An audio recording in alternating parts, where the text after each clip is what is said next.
The celestial beasts rend the starry sky, while civilizations tremble in fear. This is the worst of times, where the weak are akin to chaff. Yet, it is also the best of times, provided one possesses sufficient strength. When all face a choice, to be a hero or a coward, Traverser Zhao Gang gazes at the ultimate mech, named Zhu Long, which he has just signed into his consciousness, calmly fastening the last safety buckle. It matters not. He raises his hand, the mech's eyes illuminating, reflecting the despair and madness of the entire battlefield. I shall take action. Chapter 1. A second life. Have I perished? Zhao Gang stares vacantly at the corpse lying in a pool of blood before him, his ethereal form suspended in midair. Around him, people gather, pointing at the lifeless body, while not far off, a young girl weeps bitterly. The corpse in the blood pool is none other than Zhao Gang himself. Just a minute ago, he had been strolling down this road. Backpack slung casually over his shoulder, he looked up to see a bewildered little girl standing in the middle of the road, with a speeding delivery truck barreling towards her. As a high school student, molded by societal values, Zhao Gang reacted swiftly. He dashed onto the road, pushing the girl to the side, unaware of whether she had been harmed. In the next moment, the oncoming truck struck him, sending him soaring through the air, executing a 360-degree spin before crashing heavily to the ground, unconscious. When Zhao Gang awoke, it was to this surreal reality. Is this how I meet my end? Zhao Gang knelt, cradling his head in despair. Blast it! I haven't even held a girl's hand. His lamentations were heartrending, evoking sorrow in all who listened. Do you wish to live again? Zhao Gang's weeping abruptly ceased as he scanned his surroundings, exclaiming, Who is speaking? Who is it? Silence enveloped the scene, save for a leaf rustling in the wind. Zhao Gang slammed his fist onto the ground, only for his hand to pass through it. This realization sent him into another fit of tears. Blast it! Which scoundrel would torment a ghost? Do they not feel remorse? Do you wish to live again? This time, Zhao Gang heard clearly. He shot up, proclaiming, Of course I do. I haven't even held a girl's hand yet. Every gift comes with a price, marked in the shadows. Do not regret. Huh, what does that mean? Confusion washed over Zhao Gang's face as he inquired. But alas, there was no response. The enigmatic voice seemed to have vanished. This is all so bewildering. Zhao Gang sighed. I thought it might truly be. Suddenly, darkness enveloped him once more, and he felt himself slipping into a drowsy state. What is happening? The world faded into blackness as Zhao Gang succumbed to slumber. He dreamt of traversing a mysterious tunnel, at the end of which awaited a blinding light. He walked and walked, until at last he emerged. Where am I? Zhao Gang awoke to find himself in a sparsely furnished room. The room contained minimal furnishings, a wardrobe, a desk, and the bed upon which he lay. The furniture was exceedingly old. The white paint of the wardrobe was peeling, the desk had a corner missing, and its surface bore many dents, upon which rested a cracked mirror. Am I truly alive? Zhao Gang exclaimed, exhilarated, springing from the bed to touch his face. He then felt his chest. Flat. He checked below. Unchanged gender. With this realization, Zhao Gang could not help but clench his fists and wave them triumphantly. Yes, I'm alive again. Ha ha. Alas, his joy was short-lived, as unfamiliar memories surged into his mind, causing him excruciating pain. This sensation persisted for half an hour, during which Zhao Gang broke into a sweat, nearly losing consciousness from the agony. Fearing that he might faint and turn into a ghost once more, he struggled to remain awake, grateful to have endured. From the memories, he learned that in this world, he also bore the name Zhao Gang, and the planet beneath his feet was called Kanglin's Star, within the nation of Lozer Empire. To his excitement, this world possessed mechs. Mechs? There's a saying, isn't there? Mechs are the romance of men. The thought of one day piloting a mech filled Zhao Gang with uncontainable exhilaration. In his previous life, he had adored watching mech films, never imagining he would have the chance to pilot a real one. It was simply overwhelming. However, Zhao Gang's expression suddenly drained of color as the realization of how this world's Zhao Gang had met his demise struck him. To become a mech operator on Kanglin's Star, one must pass assessments, awakening their willpower to meet the required standards to earn a Level 1 mech operator badge. Regrettably, he had failed the Level 1 assessment. The reason was that he had not awakened his willpower. He was an utterly ordinary individual. The celestial beasts rend the sky, while civilization trembles in fear. This is the worst of times, where the weak are like chaff. Yet, it is also the best of times, provided one possesses sufficient strength. When faced with a choice, will one become a hero or a coward? The traveler, Zhao Gang, gazed at the ultimate mech named Zhu Long, which he had just signed into existence in his mind, calmly fastening the final safety buckle. It matters not. He raised his hand, and the mech's eyes ignited, reflecting the despair and madness of the entire battlefield. I shall take action. Chapter 1. Living again. Am I dead? Zhao Gang stared vacantly at the corpse lying in a pool of blood before him, his ethereal form floating in midair.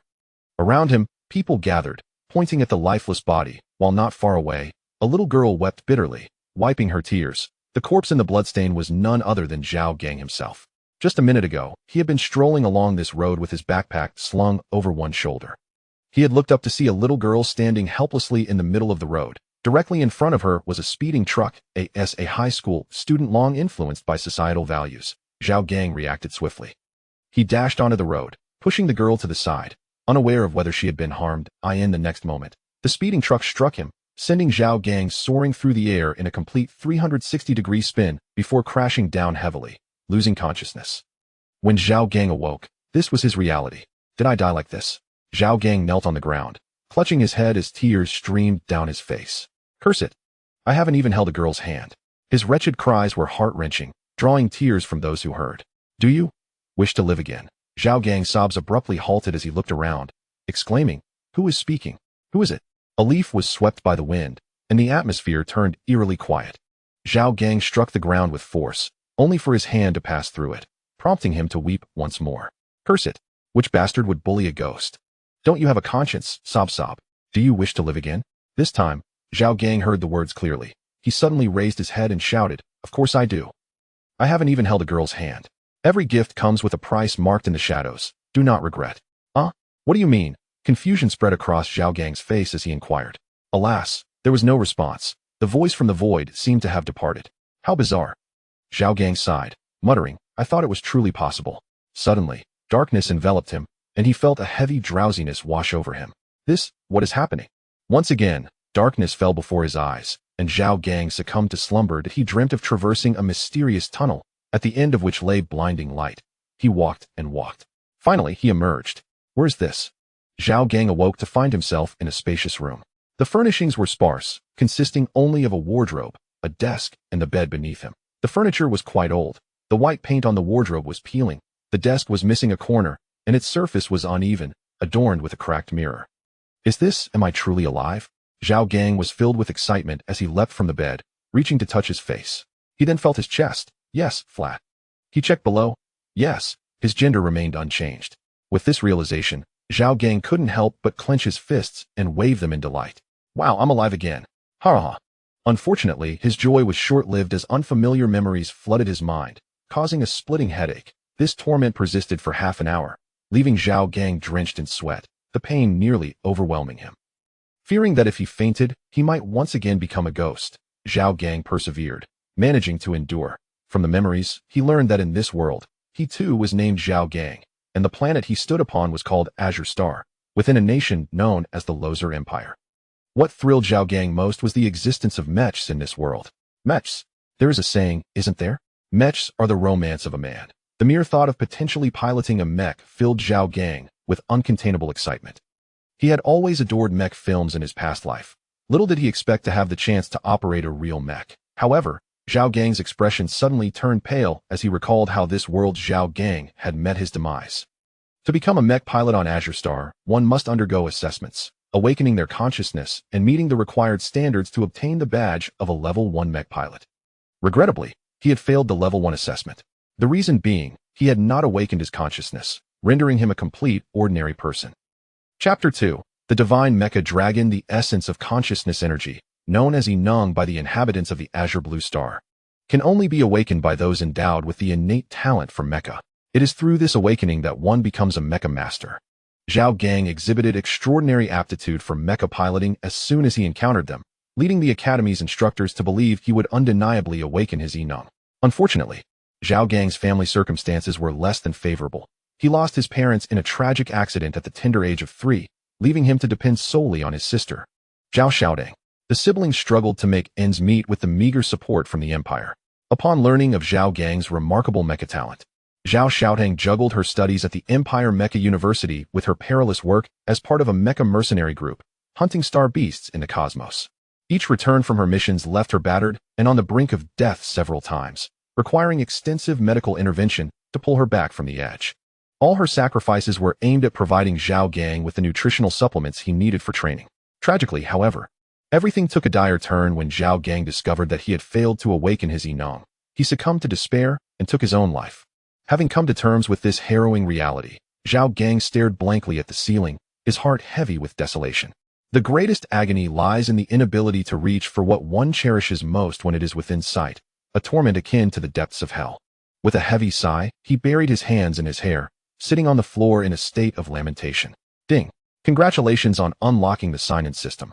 You may now check in daily to receive generous rewards. Golden finger.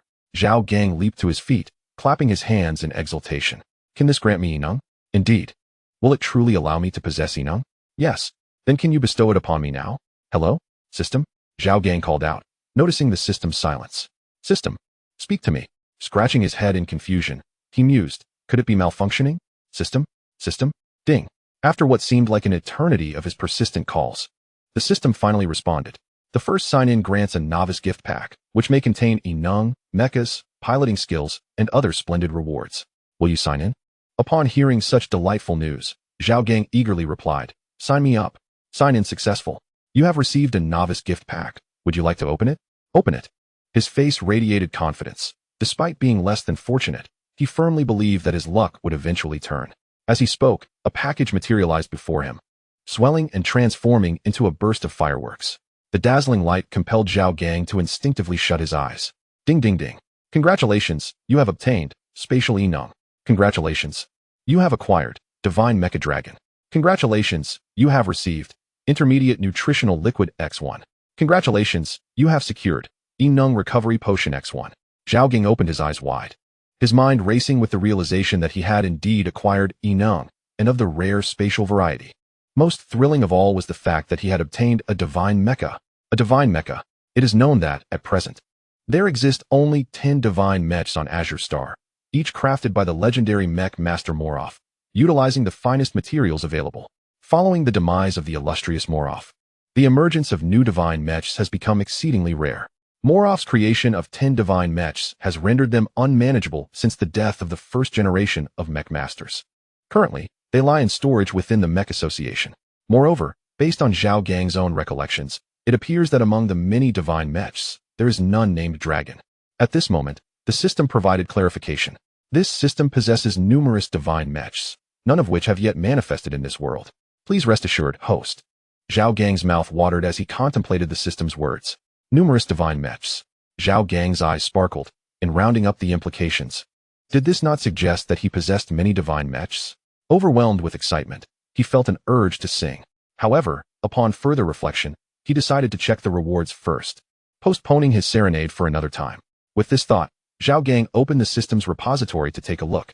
The system repository serves as a venue for rewards dispensed by the system, where Zhao Gang can also store items, effectively acting as a storage space. However, this storage space is rather vast. As Zhao Gang's consciousness entered the system's built-in storage, he found himself momentarily stunned. Goodness, this is enormous. Chapter 3. Zhao Gang's mouth hung agape, large enough to fit an egg, overwhelmed by astonishment. This was due to the sheer size of the system repository, which spanned the dimensions of 3 football fields. The entire repository was enveloped in a gossamer-like, transparent barrier, with an abyss of darkness beyond. Gazing intently, Zhao Gang felt an innate sense of dread, a primal fear rooted in humanity's history. In ancient times, darkness signified unpredictable peril. At that moment, Zhao Gang's gaze was drawn to a colossal steel dragon before him. Divine Mech Dragon. He whispered its name, his eyes ablaze with curiosity as he studied the dragon's form. The mech's design was inspired by a Western dragon, boasting 3 heads, each adorned with a menacing horn, and its body radiated an icy blue hue. Its physique was covered in downward-facing spikes, each glinting with a metallic sheen. The double wings on its back extended to at least 100 meters, with 8 sharp bone spikes embedded within the blue membrane. The entire mech exuded a fierce and menacing aura, which instinctively compelled Zhao Gang to take 2 steps back. Fear evident in his eyes. Dragon, Zhao Gang murmured. Is this truly a divine mech? I cannot even withstand its natural aura. Imagining himself piloting such a mech across the cosmos in the future filled Zhao Gang with exhilaration. It was an overwhelmingly thrilling prospect. In the room, Zhao Gang withdrew his consciousness from the system repository, excitedly pumping his fists in the air. Although he yearned to summon the dragon mech, he reconsidered. Realizing the room was likely too small to accommodate even a single dragon's foot, and he ultimately dismissed the idea. Upon glancing at the clock hanging in the room, Zhao Gang noted that it was exactly 10 o'clock in the morning. He decided to venture to the outskirts of Santo City to summon the dragon mecha for a thrilling experience. Just as Zhao Gang reached the door, the crisp sound of high heels echoed outside. The door swung open, and in the next moment, he was enveloped tightly in a warm embrace. A fragrant breeze wafting into his nostrils. The voice of the newcomer trembled with anxiety. Zhao Gang, I'm so relieved you're all right. You nearly scared me to death. Leaving a message like that. Do you have any idea how worried I was? Recognizing the voice, Zhao Gang deduced the identity of the visitor. With considerable effort, he shifted his gaze to Zhao Xiaodong's face. The next moment, he was taken aback. Although he had known from his memories that Zhao Xiaodong was stunningly beautiful, nothing could compare to witnessing her in person. Standing at 1.75 meters, she was merely a few centimeters shorter than Zhao Gang, possessing a flawless and exquisite visage. With willow-like eyebrows framing her almond-shaped eyes, a delicate and refined nose, and full, crimson lips, she epitomized the golden ratio of beauty, a quintessential Eastern beauty. A sudden, sharp clap resonated through the air, rendering Zhao Xiaodong momentarily speechless. She lifted her gaze to see a distinct handprint emblazoned on Zhao Gang's left cheek. Zhao Gang, you haven't lost your mind, have you? Zhao Xiaodong asked, her voice tinged with urgency as she reached out to touch his forehead. You don't have a fever. You're not acting foolish, are you? Sister, I'm perfectly fine, Zhao Gang replied, awkwardly pulling her hand away. I just didn't expect you to return so suddenly. It makes me quite happy. How happy? Zhao Xiaodong pressed. Zhao Gang was momentarily dumbfounded. Was this a question one could truly pose? Let us set that aside for now. Sister, why did you come back so unexpectedly? He forced a smile, attempting to redirect the conversation. At the mention of this, Zhao Xiaotong's expression darkened with anger. She grasped Zhao Gang's ear and huffed. You dare to ask? You suddenly messaged me saying you hadn't become a mecha master. Speaking in a tone so despondent that it sounded like you wished to end your life. How could I not be worried? I see. Zhao Gang said with an awkward grin, pleading, Sister, I was wrong. I didn't go through with it, so please let me go. So you truly entertained thoughts of suicide? Upon hearing this, Zhao Xiaodong tightened her grip, twisting his ear playfully. Today, I shall give you a proper scolding to ensure you never think like that again. Oh, sister, I was mistaken. I promise I won't do it again. Truly. I won't. That's more like it. She released her grip, giving him a look that suggested she would not be easily deceived. Rubbing his ear, Zhao Gang grimaced. Moreover, I have awakened my psychic ability. As for the Mecha Association's test results, it's likely a malfunction of the machine. What? Chapter 4. I possess a divine mecha. What? Zhao Xiaotong's excitement surged as she grasped Zhao Gang's arm, asking, Zhao Gang, is what you said true? Have you really awakened your psychic ability? Are the test results false? This news filled Zhao Xiaodong with immense joy. Previously, upon reading Zhao Gang's message, her heart had been heavy with concern. She understood the tremendous effort her brother had exerted in his quest to become a mecha master. The mere thought of Zhao Gang's previous efforts being in vain caused a pang of sorrow in Zhao Xiaodong's heart. She feared that he might become despondent and lose his motivation. Therefore, when Zhao Xiaodong learned that Zhao Gang had awakened his innate abilities, her emotions surged with excitement. Indeed, it was true. Zhao Gang nodded in affirmation. To substantiate his claim, he retrieved the key to their home from his pocket, and in the next moment, a radiant white light manifested in the palm of his hand. After a brief flicker, the key vanished from his grasp, only to reappear moments later amidst another flash of light. Spatial abilities? Zhao Xiaotong's expression transformed into one of sheer delight. Her brother had not only awakened his powers, but had done so with the exceedingly rare spatial abilities. Those who possessed such talents were highly coveted by various universities. The potency of spatial abilities was unparalleled. They could tear through the fabric of space during combat, unleash blades of spatial energy, and when faced with overwhelming odds, escape through fissures in space at a speed that left adversaries in the dust. This is wonderful, Zhao Xiaotong exclaimed, her eyes glistening with emotion as she embraced Zhao Gang. Whispering softly, the familiar sensation returned to Zhao Gang, and his face grew slightly stiff as he mentally recited, She is my sister, she is my sister, she is my sister. By the way, Zhao Xiaodong released her embrace and continued, I had initially planned for you to enter politics or transition into a technician role. Now that you've awakened your abilities, you can attend the Mecha Academy. Furthermore, she mused aloud, since you're destined for the Mecha University, I must quickly get you a mech. However, my funds can only stretch to a standard grade mech. At this point, Zhao Xiaodong's mood dampened. The creation of mechs was a formidable challenge. A standard-grade mech required a full 3 years for design, component fabrication, and assembly. The exorbitant time investment, coupled with the cost of materials, rendered mechs exceedingly valuable. A standard-grade mech could fetch as much as 3 million Azure coins. Despite Zhao Xiaotong's relentless efforts in hunting star beasts to earn commissions, she could barely afford a standard-grade mech, let alone a superior grade, king grade, emperor grade, or divine grade mech. The king grade mech she currently piloted, the Flame Sparrow, was a reward from her participation in the Imperial Mecha Campus competition. Observing her sister's crestfallen demeanor, Zhao Gang felt a wave of emotion wash over him and quickly offered reassurance. "Sister, it's all right. Cheer up." Zhao Xiaodang shot him a reproachful glance. "How can it be all right? This is a significant matter. You know how crucial a good mech is for a mech engineer, right?" I understand, Zhao Gang replied, contemplating for a moment before his expression turned serious. "Sister, you may find this hard to believe, but I already possess a mech, a divine grade mech." A divine grade mech. Zhao Xiaotong's eyes widened in disbelief, her face a portrait of astonishment. "You mean to say you have a divine grade mech?" Zhao Gang nodded solemnly, affirming, "Indeed. I have a divine grade mech." In the next instant, Zhao Xiaodang reached out once more to touch Zhao Gang's forehead, exclaiming, "Did I misjudge earlier? You must be feverish." "Oh dear, sister." Zhao Gang grasped Zhao Xiaotong's outstretched hand, his expression tinged with helplessness as he said, "It's true. If you don't believe me, why not accompany me to the outskirts? I'll summon it for you to see. What do you say?" Observing Zhao Gang's confident demeanor, Zhao Xiaotong's face betrayed skepticism as she queried, "Could it be that what you say is genuine? Do you truly possess a divine mech?" "Absolutely," Zhao Gang exclaimed, pulling Zhao Xiaodang along as they ventured outside.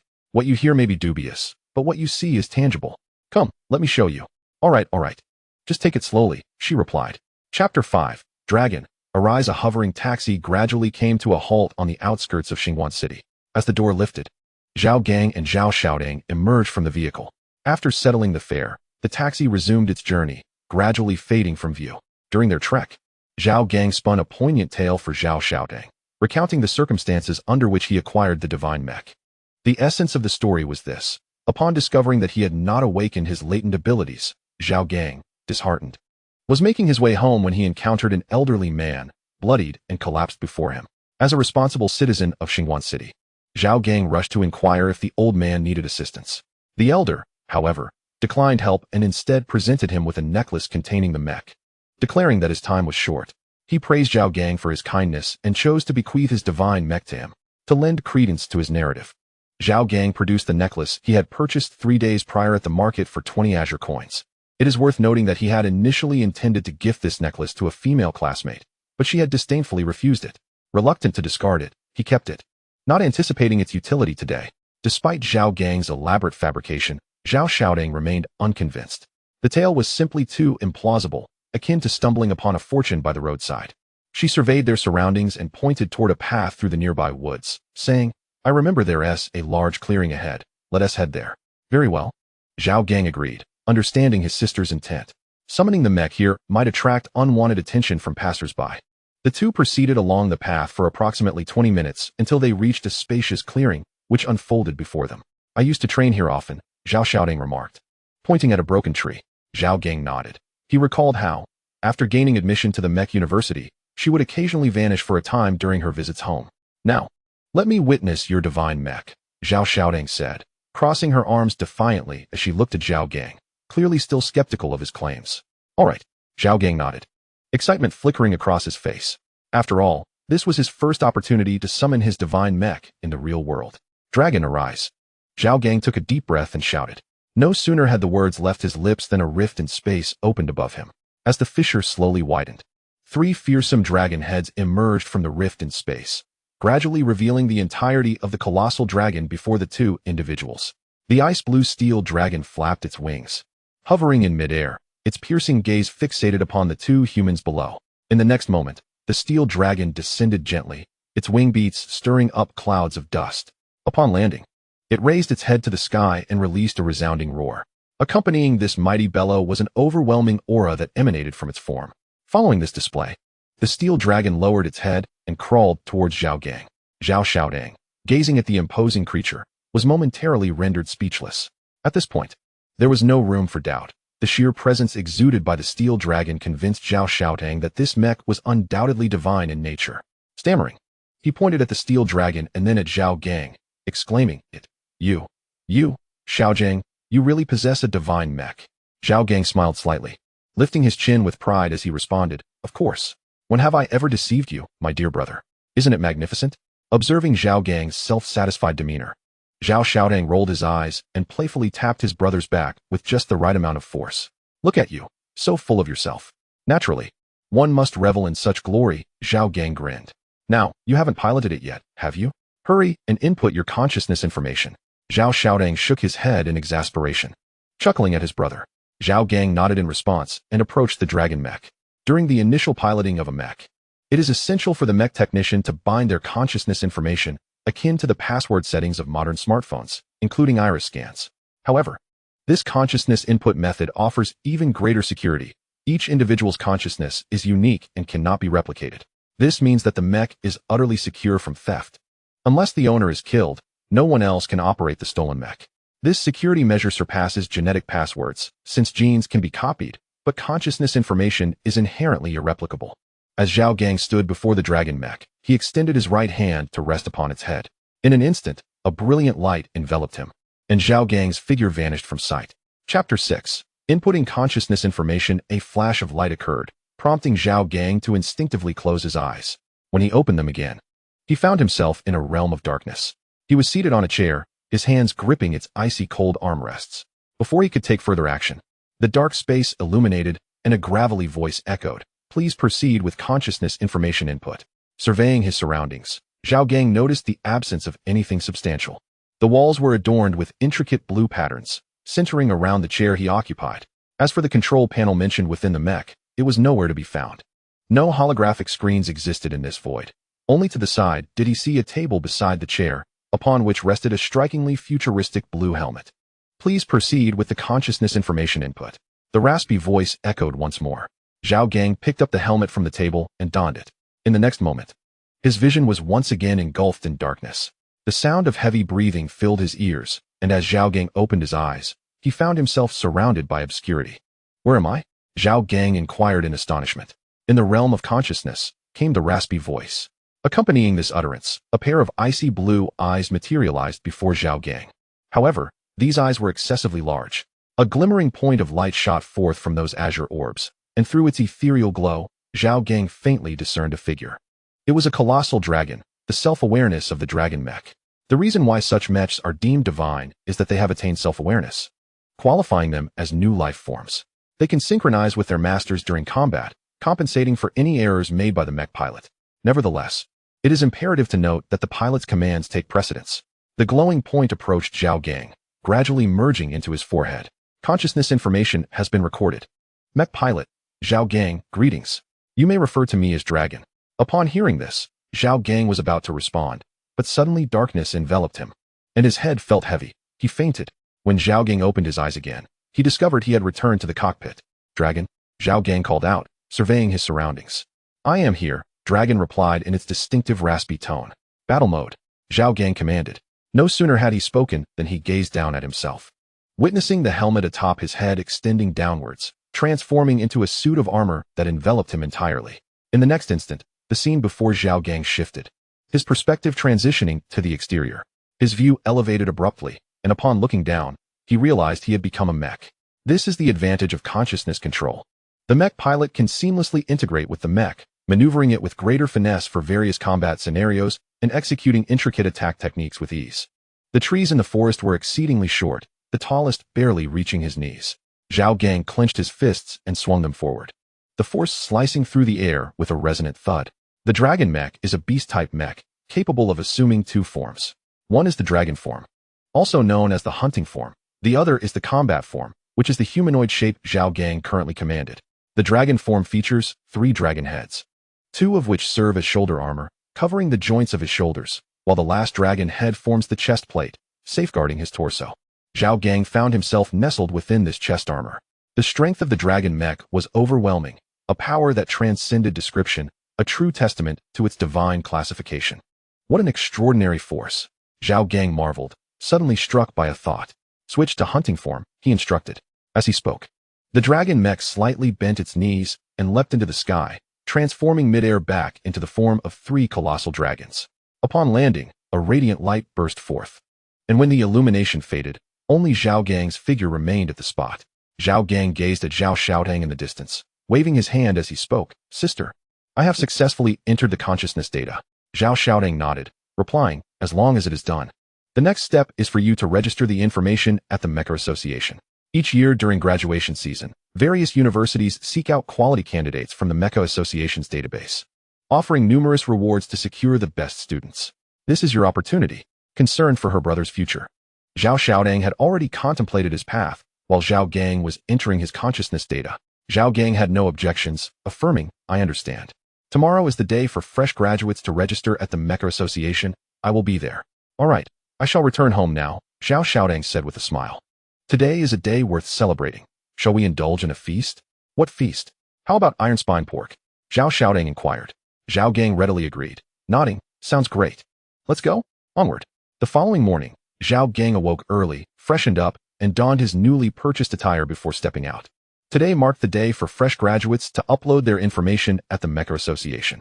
Initially, this had no bearing on Zhao Gang, but fortunately, he possessed a system. Suddenly, he realized with a start that he had not yet checked in today. System, check in, he silently commanded. Ding. Check-in successful, obtaining wind elemental power. The wind elemental power, one of the 4 elemental abilities, was akin to the fire elemental power that belonged to Zhao Gang's sister, Zhao Gang. While many possessed elemental powers, it was undeniable that those who awakened such abilities exhibited formidable combat prowess. If elemental awakeners could procure rare elemental treasures, their capabilities could advance even further. The wind elemental power leaned towards speed, with weaker attack capabilities. In simpler terms, it was exceedingly swift. In the annals of Blue Star's history, there was once an awakener of wind elemental power who traversed the cosmos with hundreds of star beasts for 3 days and nights. Regrettably, he encountered space bandits along the way, meeting a tragic end amidst the stars. Although his fate was grim, it indirectly attested to the wind elemental power's escape capabilities. Thus, Zhao Gang felt quite satisfied with his acquisition of wind elemental power. After savoring the sensation, he stepped outside, hailing a hovering taxi to the Mecha Association's headquarters in the city center. The Mecha Association, situated in the most bustling part of the city, far surpassed the nearby large shopping malls in both appearance and area. Upon exiting the hover car, Zhao Gang stood by the roadside, gazing at the expansive grounds of the Mecha Association. At the entrance, 2 sleek black mechas stood sentinel, their weapons glinting ominously, exuding an intimidating presence. Well, look who we have here, it's Zhao Gang. A familiar, cheeky voice called out. Zhao Gang didn't need to turn around to deduce the identity of the voice's owner. Ren Zhonghuang noticed that Zhao Gang did not even glance his way, a flicker of displeasure crossing his face. He stepped forward, blocking Zhao Gang's path. Zhao Gang, what do you mean by this? Did you not hear me call you? Useless. Did you call me? Zhao Gang replied, pointing to himself with a look of astonishment. My apologies, I was unaware that someone's dog was barking just now. It was quite distracting, perhaps that's why I didn't hear you. How could Ren Zhonghuang miss the underlying meaning in Zhao Gang's words? His body trembled with fury as he glared at Zhao Gang, his eyes wide with indignation. Who are you cursing at? Zhao Gang feigned confusion, raising his hands innocently. Why would you say that? I'm not cursing at anyone. I was referring to that dog, truly. It's quite bothersome. You, Ren Zhonghuang was on the verge of spitting blood from rage. Have you eaten? Zhao Gang inquired, placing his hand behind his ear. I've already had my meal, but now that you mention it, I worry about that dog that was barking incessantly. Perhaps it hasn't had its meal today. I'd be willing to donate 3 pounds to it. With a splutter, Ren Zhonghuang coughed up a mouthful of old blood, his eyes rolling back as he collapsed to the ground. His 2 lackeys rushed forward, shaking the unconscious Ren Zhonghuang, exclaiming, Boss, are you all right? Wake up. Zhao Gang looked at the unconscious Ren Zhonghuang on the ground, unable to suppress a chuckle. In their school days, Ren Zhonghuang had always sought trouble with him, leveraging his father's position as principal. They had never gotten along, and while Zhao Gang had endured it during school, now that they had graduated, he felt no obligation to be courteous. With a scoff, Zhao Gang stepped through the entrance of the Mecha Association, making his way toward the main hall. As soon as he entered the hall, he drew the attention of many, their gazes filled with surprise and mockery. What brings Zhao Gang here? Wasn't he supposed to be without awakened abilities? Is he planning to retest? What a joke, as if the association's ability testing machine could malfunction. Zhao Gang merely smiled faintly at their stares, disregarding them completely as he walked straight to the information registration window to fill out his details. After completing the registration, he moved to the back of the crowd to wait for verification. "Brother Gang, what brings you here?" A voice filled with excitement called from behind him. Turning around, Zhao Gang saw a bespectacled chubby boy waving his hands enthusiastically. The boy, named Fan Mingyang, was Zhao Gang's classmate and a close friend. Seeing Fan Mingyang brought a smile to Zhao Gang's face. "Brother Gang, it's really you. I thought my eyes were deceiving me," Fan Mingyang exclaimed, approaching Zhao Gang and patting him on the shoulder. "It's me," Zhao Gang chuckled, responding, "I'm here for the same reason as you." "What?" Surprise lit up Fan Mingyang's face as he grabbed Zhao Gang's arm, asking, "Brother Gang, have you awakened your abilities?" However, before he could finish his sentence, Zhao Gang interrupted. "Old Fan, you should know that machines can malfunction sometimes." A derisive snicker echoed behind him, accompanied by a rather acerbic voice. "Machines can indeed malfunction. Yet this is the detection apparatus of the Mecha Association. Do you not realize that each year, the association assigns dedicated personnel for thorough inspections and repairs during the testing period?" Upon hearing these words, Fan Mingyang's expression shifted slightly, and his gaze turned towards a girl whose appearance bore an uncanny resemblance to a landlady. "Li Weiwei, if you cannot articulate anything meaningful, kindly refrain from speaking." "Oh, come now. I've merely made a couple of remarks. What is the issue? Did I strike a nerve?" Li Weiwei retorted with a cold smirk. "Li Weiwei." Fan Mingyang furrowed his brow and barked angrily. Observing this, Zhao Gang quickly reached out to tug at Fan Mingyang, signaling him to remain composed. "Old Fan, there's no need to engage in a war of words with someone like her. In the face of undeniable facts, all dissent will crumble." Zhao Gang then turned to Li Weiwei and said, "We were classmates in high school. Let us show each other a modicum of respect." "Humph." Upon hearing this, Li Weiwei let out a cold snort and ceased her verbal sparring. Fan Mingyang also refrained from further arguing with her, shifting his focus to casual banter with Zhao Gang. Half an hour later, it was finally Zhao Gang's turn for testing. "Step onto the energy detection platform and release your energy," Shun Ming stated blandly, her gaze fixed on the personnel information. "Understood," Zhao Gang replied, making his way to the side of the detection platform, not far from the testing point. Those who had completed their tests chose not to leave, but remained to witness Zhao Gang's potential blunders. Look, Zhao Gang has stepped onto the detection platform. Ha ha. Perhaps he has truly awakened his energy. Come now, he is probably just stubborn, hoping to try once more." Zhao Gang. Why does that name sound so familiar? Listening to the murmurs behind her, Xin Ming raised her head to glance at the detection platform, a look of surprise blooming on her exquisite face. "It's him? Zhao Gang. Wasn't he unable to awaken his energy?" Xin Ming was the technician who had previously conducted the energy awakening test for Zhao Gang. She remembered how everyone had high hopes for the boy when he took the stage. Yet, the outcome had been a profound disappointment. The genius in everyone's eyes turned out to be a failure with no awakened energy. The dejected expression on the boy's face was still vivid in her memory, and she never expected to see him here today. Could it be that the machine malfunctioned that day? A hint of doubt flickered across Xin Ming's face. However, she quickly dismissed her inner speculation. After all, the machine had been inspected several times before the test commenced. The likelihood of an error was virtually non-existent. Nonetheless, whether the machine had indeed malfunctioned would ultimately depend on whether Zhao Gang had truly awakened his energy.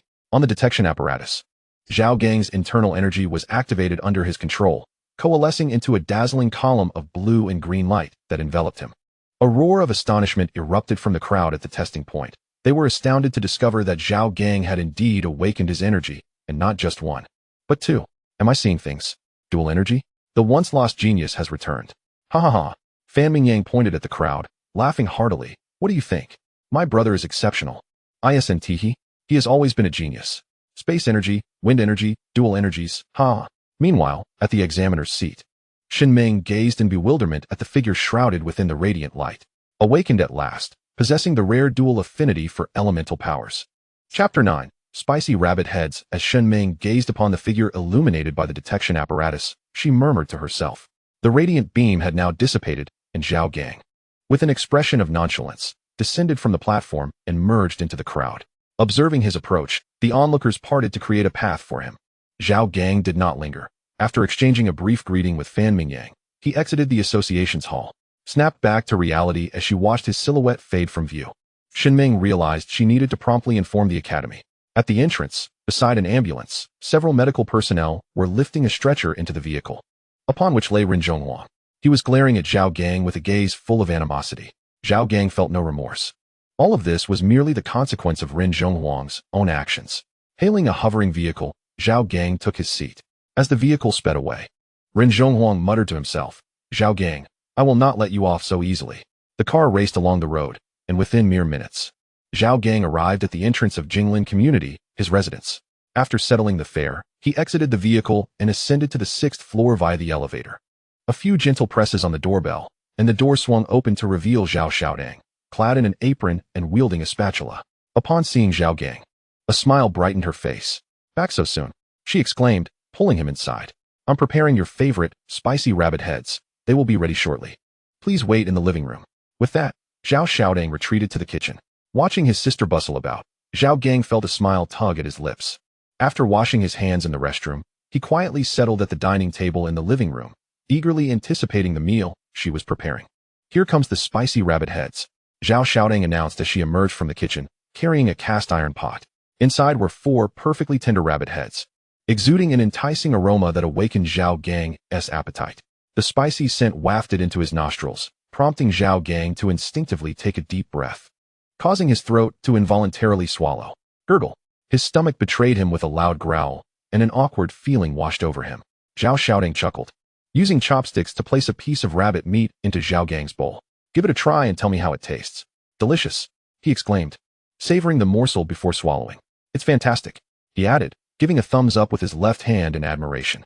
Zhao Xiaodang nodded with a smile, her heart swelling with joy at his delight in her cooking. After the meal, Zhao Gang sat on the sofa with his sister, watching television. Zhao Xiaodang was dabbing her eyes with a tissue. Observing the scene unfolding on the screen, Zhao Gang felt an overwhelming sense of exasperation, thinking to himself, "Even in this otherworldly realm, there are soap operas?" Finding no interest in the melodrama, he bid farewell to Zhao Xiaodang and retreated to his room. "What? Are you saying that a dual affinity elemental practitioner has appeared in Xingguan City?" Zheng Yu asked excitedly. Zheng Yu, a 30-year-old esteemed professor at the Imperial Mecha University, was eager for more information. "Indeed, teacher. His name is Zhao Gang, a dual practitioner of spatial and wind elements, hailing from Xingguan City." After the inspection was completed, Shinming promptly dialed a number to convey the news to her teacher. At that moment, Zheng Yu was in high spirits. The Mecha Association had yet to upload the information regarding the graduating students, which meant he might be the first at the institution to learn of this development. "Shinming, you have done exceptionally well. Upon your return from the internship, the academy will compensate you accordingly," Zheng Yu remarked. "Thank you, teacher," Shinming replied, as that was precisely her intention. After a brief exchange, Zheng Yu ended the call. Once the call was disconnected, Zheng Yu reached out to a friend teaching in Xingguan City. After some conversation, he gathered information about Zhao Gang. Interestingly, this friend of Zheng Yu's had once been Zhao Gang's teacher. Even more intriguingly, Zhao Gang had an elder sister named Zhao Xiaodang. Zheng Yu had heard much about Zhao Xiaodang, renowned as one of the most exceptional talents at their Mecha University, and famously known as the Fire Rose of the Imperial Mecha. Upon learning all this, Zheng Yu promptly called Zhao Xiaotang's teacher. The phone rang twice before being answered by a languid female voice. "Zheng Yu, what brings you to grace me with a call?" she inquired. Zheng Yu cleared his throat. If he had the choice, he would prefer never to converse with this woman again, for her allure was simply overwhelming. "This is the case, Molly. Would you be kind enough to provide me with Zhao Xiaotang's phone number?" "What?" Molly's lazy tone elevated slightly. "Zheng Yu, I never imagined you to be this kind of person, seeking out a student." Listening to her words, Zheng Yu felt a few beads of sweat form on his forehead, and, with no choice left, he explained the situation.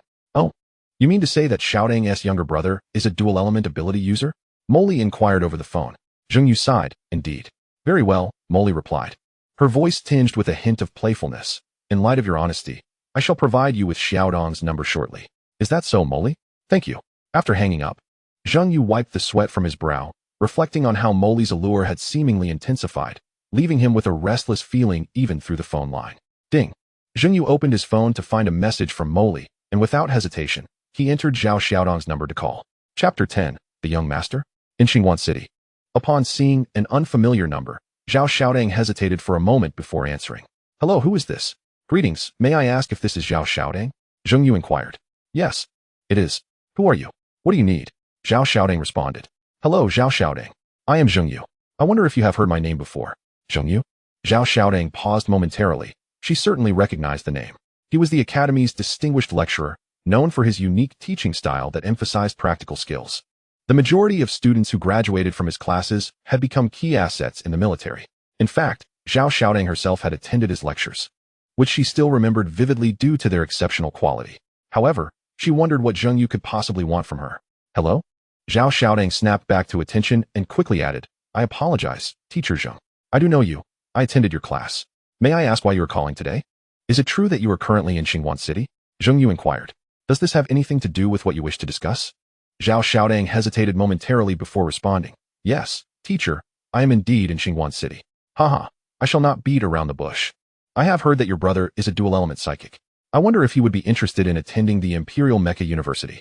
I can personally mentor him and will advocate for him to receive an annual reward of 10,000 credits, along with 7 days of dream simulation chamber usage each month.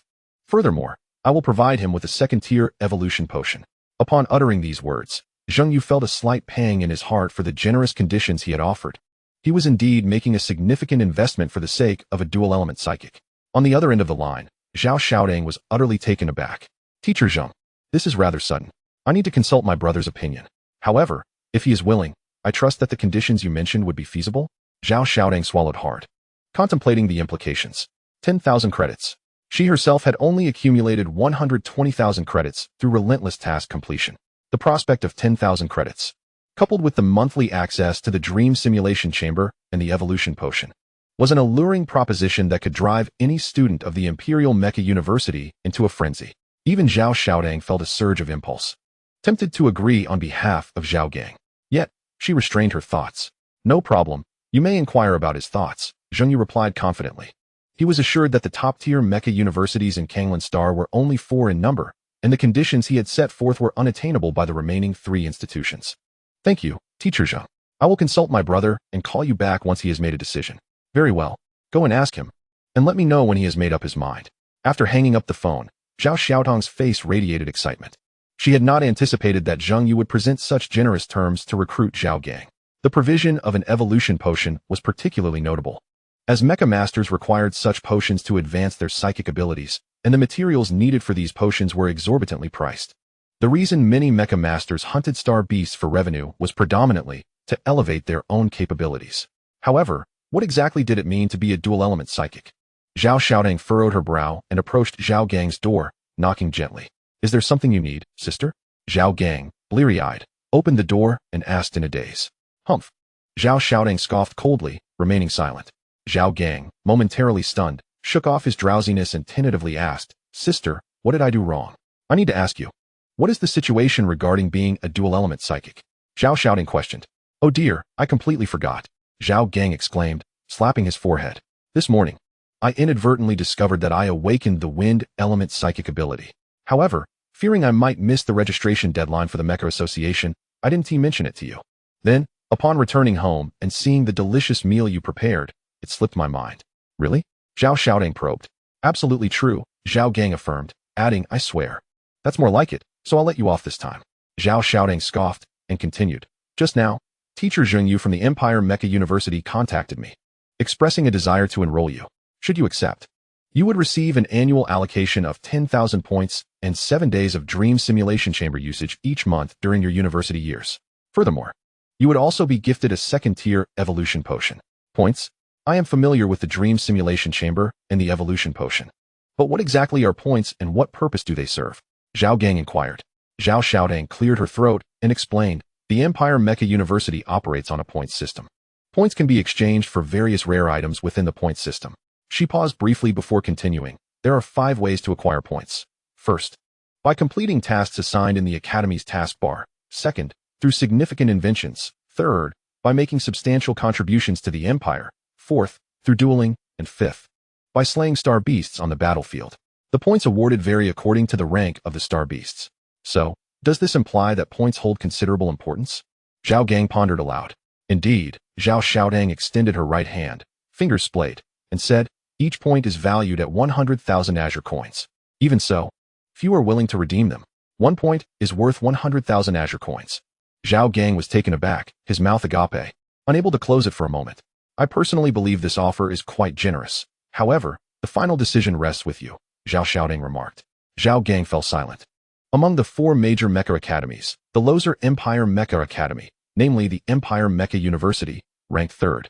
Comparatively, in terms of faculty resources, the Loser Empire Mecha Academy was inferior to both the Federal Mecha Academy and the United Mecha Academy. Nevertheless, the disparity among these four institutions was not vast, and the Federal and United Mecha Academies likely did not lack for quality students. Even if Zhao Gang were to choose either of them, he would not encounter such favorable conditions. As for the fourth-ranked Mecha Military Academy, Zhao Gang dismissed it, as the gap between it and the top three was simply too great. After a moment's reflection, Zhao Gang reached a decision. Sister, I've made up my mind. I want to attend the Empire Mecha Academy, Zhao Gang declared resolutely. That's the spirit. Zhao Xiaodong nodded in satisfaction, although she had anticipated Zhao Gang's response. Hearing it from his own lips still brought her joy. She patted Zhao Gang on the shoulder and confidently proclaimed, "Once you enter the Empire Mecha Academy, I'll have your back. That's my territory." Zhao Gang chuckled and replied, "So, does that mean I will thrive at the Empire Mecha Academy? Little rascal, don't you dare stir up trouble." Having confirmed Zhao Gang's intentions, Zhao Xiaodong felt an overwhelming sense of delight as she hummed a tune and left his room. In the afternoon, the Mecha Association announced the information recorded that day, and Zhao Gang's name was among those listed. Following the announcement, his communication device was inundated with messages. Initially, he patiently explained to callers that he had already made his choice. The situation persisted into the evening, and the incessant phone calls overwhelmed Zhao Gang, compelling him to turn off his phone. Only then was he liberated from the barrage of calls, allowing him to enjoy a restful night. The following day, Zhao Xiaodong prepared to return to school, stating that the mercenary group had accepted a new mission, and as a member of the team, her presence was imperative. After bidding farewell to her sister at the airport, Zhao Gang chose not to return home, instead standing quietly by the roadside to await the arrival of Fan Mingyang. During his journey to the airport, Zhao Gang received a message from Fan Mingyang. Upon informing him of his destination, Fan Mingyang replied that he would arrive shortly, though he did not elaborate on the matter at hand. Approximately 10 minutes later, a hovering car valued at 6 million blue coins came to a stop before Zhao Gang. "Brother Gang, hop in." Fan Mingyang's head emerged from the window, waving at Zhao Gang. Zhao Gang opened the rear door and took his seat, glancing at Fan Mingyang beside him and inquired, "Old Fan, what brings you here in such a hurry?" Fan Mingyang chuckled, "It's a secret. You'll find out when we arrive." With that, he clapped his hands, signaling the driver to proceed. The vehicle gradually accelerated before eventually halting at a mecha factory. "Are you planning to purchase a mecha, Old Fan?" Zhao Gang asked as he alighted from the car, eyeing the prominent sign that read Gold Star Mecha Factory. Fan Mingyang nodded. "Indeed, I'm about to start university, so I'm here to buy a mecha." As soon as he finished speaking, Fan Mingyang pulled Zhao Gang into the factory, leading him to a spacious exhibition hall. Upon entering, Zhao Gang was greeted by the sight of 3 mechas firmly secured to the walls by iron braces, standing within cylindrical structures reminiscent of rocket launch pads from a past era. The remaining displays featured smaller mechas, which lacked the popularity of their larger counterparts. After all, in combat against star beasts, larger mechas were essential. These colossal creatures often measured hundreds of meters, rendering smaller models ineffective against them. Fan Mingyang, upon entering the exhibition hall, paid little attention to the displays and directly approached the staff to complete the purchase of a standard heavy mecha. Zhao Gang leaned in for a closer look at the mecha Fan Mingyang had selected. It boasted a pronounced belly designed for ammunition storage. This physique, it seemed, was quite fitting for the portly Fan Mingyang, prompting Zhao Gang to chuckle and shake his head in amusement. "Brother Gang," Fan Mingyang approached after making the payment. "Have you completed your purchase? Let us depart." However, Fan Mingyang shook his head, saying, "Brother Gang, you still lack a mecha. Do you not wish to acquire one? I can cover the cost for you." At that moment, Zhao Gang grasped the true intent behind Fan Mingyang's invitation to the mecha factory. It was to buy him a mecha. "Old Fan, it's unnecessary. I do not require one," Zhao Gang replied, shaking his head. Hearing this, Fan Mingyang grew anxious. His initial goal was to procure a mecha for Zhao Gang, yet he feared that an overly expensive option would be met with rejection, which is why he had brought Zhao Gang along. "Brother Gang, this simply won't do. How can you start university without a mecha?" Fan Mingyang insisted. As Zhao Gang's close confidant, Fan Mingyang was well aware of Zhao Gang's family circumstances, which spurred his desire to assist him. Zhao Gang, having discerned Fan Mingyang's intentions, felt a profound sense of gratitude, yet he already possessed a mech, a divine-grade mech, to be precise. Thus, Zhao Gang opted to recount once more the story he had previously shared with Zhao Xiaodong. Suddenly, a shrill alarm pierced the air, interrupting Zhao Gang's words. The alert blared. "Warning! Warning! Xingguan City is about to be attacked by star beasts." As a medium-sized city with a population exceeding 1 million, Xingguan City occasionally endured star beast assaults, but never had Zhao Gang witnessed such a severe alarm before, indicating the gravity of the situation. The alarm reverberated through every corner of the city, tightening hearts with each echo. At that moment, an atmosphere of tension enveloped Xingguan City. The air was filled with frantic announcements, and chaos reigned as throngs of people surged through the streets, causing severe congestion. Customers who had initially come to the Mech factory showroom hastily fled to the plaza outside. Amidst the crowd, Zhao Gang and Fan Mingyang exchanged grave looks as they gazed skyward. High above, 3-star beasts plummeted towards Xingguan City at breakneck speed, reaching the city in the blink of an eye. Boom! With the impact of the 3-star beasts hitting the ground, a tremendous explosion rocked the city, toppling numerous buildings and sending debris flying. The shockwave sent the crowd in the plaza reeling, some toppling to the ground, sustaining injuries amidst the cacophony of screams. On the city walls of Xingguan, 3 laser cannons targeted the star beasts, unleashing brilliant beams of light. Yet, their efforts proved futile, failing to halt the advance of the formidable creatures, whose scales were as hard as iron. Buzzing, 1-star beast unleashed a torrent of flames that swept through the city, fortuitously striking the corner of the showroom building. Damn it, run! Run! Panic ensued as people scattered in all directions, some too slow to escape becoming victims of the falling debris. Crash! A massive rock plummeted to the ground, producing a thunderous sound that seemed to shake the very earth.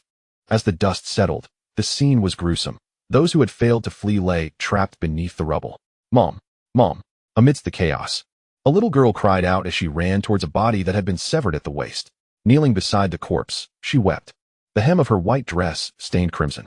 Others called out the names of their loved ones, tears streaming down their faces, their hands clawing at the debris, blood oozing from their fingertips. Similar tragedies unfolded throughout Xingguan City, as the populace was engulfed in sorrow over their lost kin. The star beasts rampaged through the city, heedless of the destruction, occasionally emitting a fearsome roar. At the headquarters of the command me, and at all costs, even if it means sacrificing an entire battalion, I demand you to intercept these 3 celestial beasts, Lu Ji declared, standing before the long table and pointing at the holographic display. Understood, replied a major below, who promptly saluted Lu Ji before hastening out of the command room. On the screen, the celestial beasts rampaged through the city, wreaking havoc without restraint. Regrettably, relying solely on the military would make it arduous to vanquish these 3 beasts. To complicate matters, the 5 large mechs that the city possessed had only just been dispatched the previous day to a factory in the neighboring Mongxing city for routine maintenance. With a heavy sigh, Lu Ji inquired, "How long until the mechs arrive?" At that moment, a female major stood up to respond. "Report, Commander. According to the system's calculations, they should arrive in approximately half an hour." Upon hearing this, Lu Ji furrowed his brow and stated, "Notify the mech squad to endeavor to arrive at least 15 minutes earlier, even if it means sacrificing the mech performance." Yes, the female major exited the command room, and Lu Ji gazed at the holographic display with a heavy heart. This unexpected assault by the celestial beasts was unprecedented in the history of Xingguan City. Never before had 3 beasts attacked simultaneously. Without heavy firepower or mechs, resolving the current predicament seemed nearly impossible. Is there truly no way out? Lu Ji murmured to himself. Moments later, a rapid series of knocks shattered the tense silence of the command room. A soldier entered, clutching a holographic panel, excitement radiating from him as he exclaimed, "Commander, a mysterious mech has appeared above Xingguan City." What? Chapter 13. The First Battle. What? Lu Ji sprang to his feet, seizing the panel from the soldier's hands. The video displayed igniting a fervor within him. The footage revealed a colossal 3-headed dragon, forged of steel, soaring above the celestial beasts. In the next instant, it transformed into a mech, plummeting in a free fall to crash a celestial beast into the ground. A few minutes prior, what a world we live in. Fan Mingyang observed the little girl, a hint of sympathy in his eyes.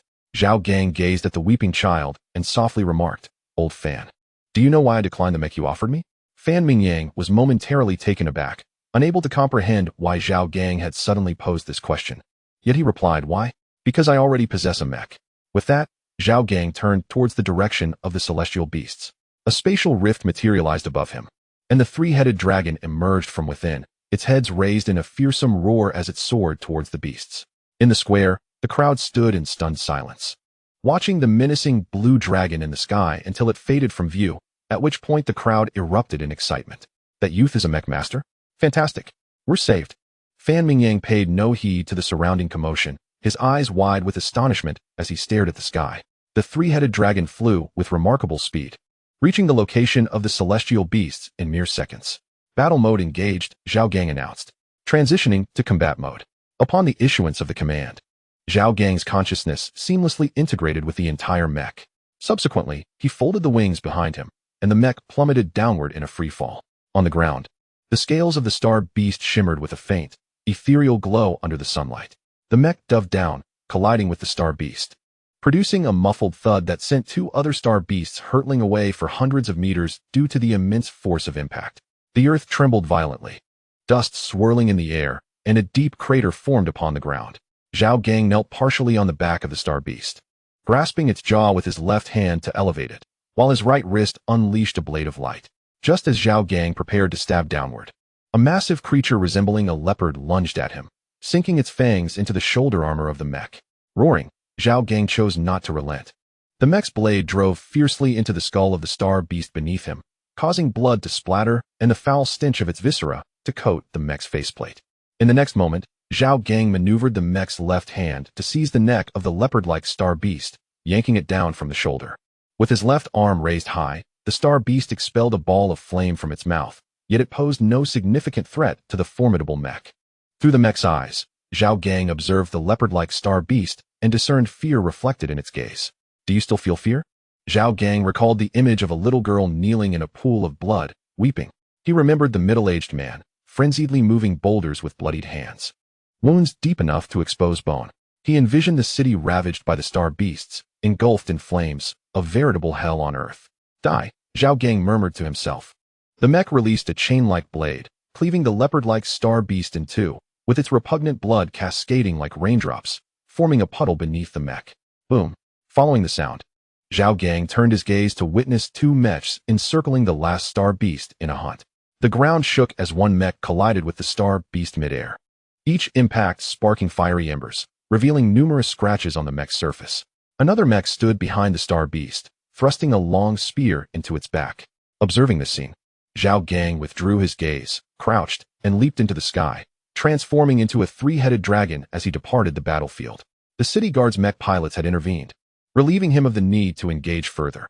Although the previous skirmish had been relatively effortless, the mech had sustained some damage, evidenced by several bite marks on its shoulder armor. In the square, Zhao Gang emerged from outside, drawing the attention of the crowd, who murmured and pointed at him. Brother Gang, you. Fan Mingyang stammered, momentarily at a loss for words as he watched Zhao Gang approach. Zhao Gang shook his head in resignation, stating, "The matter has been resolved. Let us depart. I am not fond of being the center of attention." Fan Mingyang readily acquiesced, relieved that their vehicle had remained intact amidst the previous tremors. Once inside, they started the vehicle and swiftly departed the scene. Chapter 14. Lu Ji's discovery. Thus, the sequence of events unfolded. The scene shifted to Zhao Gang and his companion seated in a study, where Zhao Gang held a teacup, remarking. Across from him, Fan Mingyang could hardly conceal his envy as he remarked, "Brother Gang, I am truly envious. Who would have thought that rescuing an elderly person casually would reward you with a divine mech?" Zhao Gang's lips twitched slightly, and he feigned composure as he replied, "Well, what can I say? As a commendable youth of the Empire, it is only natural to save the dying and assist the elderly and the young. Truly commendable, Brother Gang." "Impressive," Fan Mingyang exclaimed, giving a thumbs up. While the two conversed, the online community of the Luosa Empire was in an uproar. Initially, netizens from Xingguan City reported that the city had suffered a severe attack from 3-star beasts, resulting in heavy casualties. Shortly thereafter, a video surfaced showcasing a mysterious mech, transformed from a 3-headed dragon, battling the star beasts. The video vividly displayed the mech's golden patterns, which were both enigmatic and regal, resonating well with the tastes of the online audience. They even bestowed upon the mech the moniker Dragon Emperor. On his way home, Zhao Gang stumbled upon this news, and the comments below made his face flush with embarrassment. As a lifelong singleton, it was the first time he had seen someone suggest they would bear him children. Some netizens questioned why he did not assist the city guard's mech pilots in vanquishing the last star beast. Zhao Gang scoffed at this, for in that situation, 2 mechs could easily handle a single star beast. Moreover, he was not acquainted with them. Their synergy was evident, and his abrupt entry into the fray could very well disrupt their coordinated assault. Upon arriving home, Zhao Gang headed straight to his bedroom to rest. The exertions of the day had nearly drained his mental energy, a most uncomfortable sensation that left him feeling weak, as if he were in a state of lethargy. Operating a mech consumed mental energy, and given Zhao Gang's current status as a novice mech pilot, maneuvering a divine mech was quite the challenge, let alone harnessing it to unleash his own mental energy in battle. As he pondered these thoughts, his eyes gradually closed, leading him into slumber.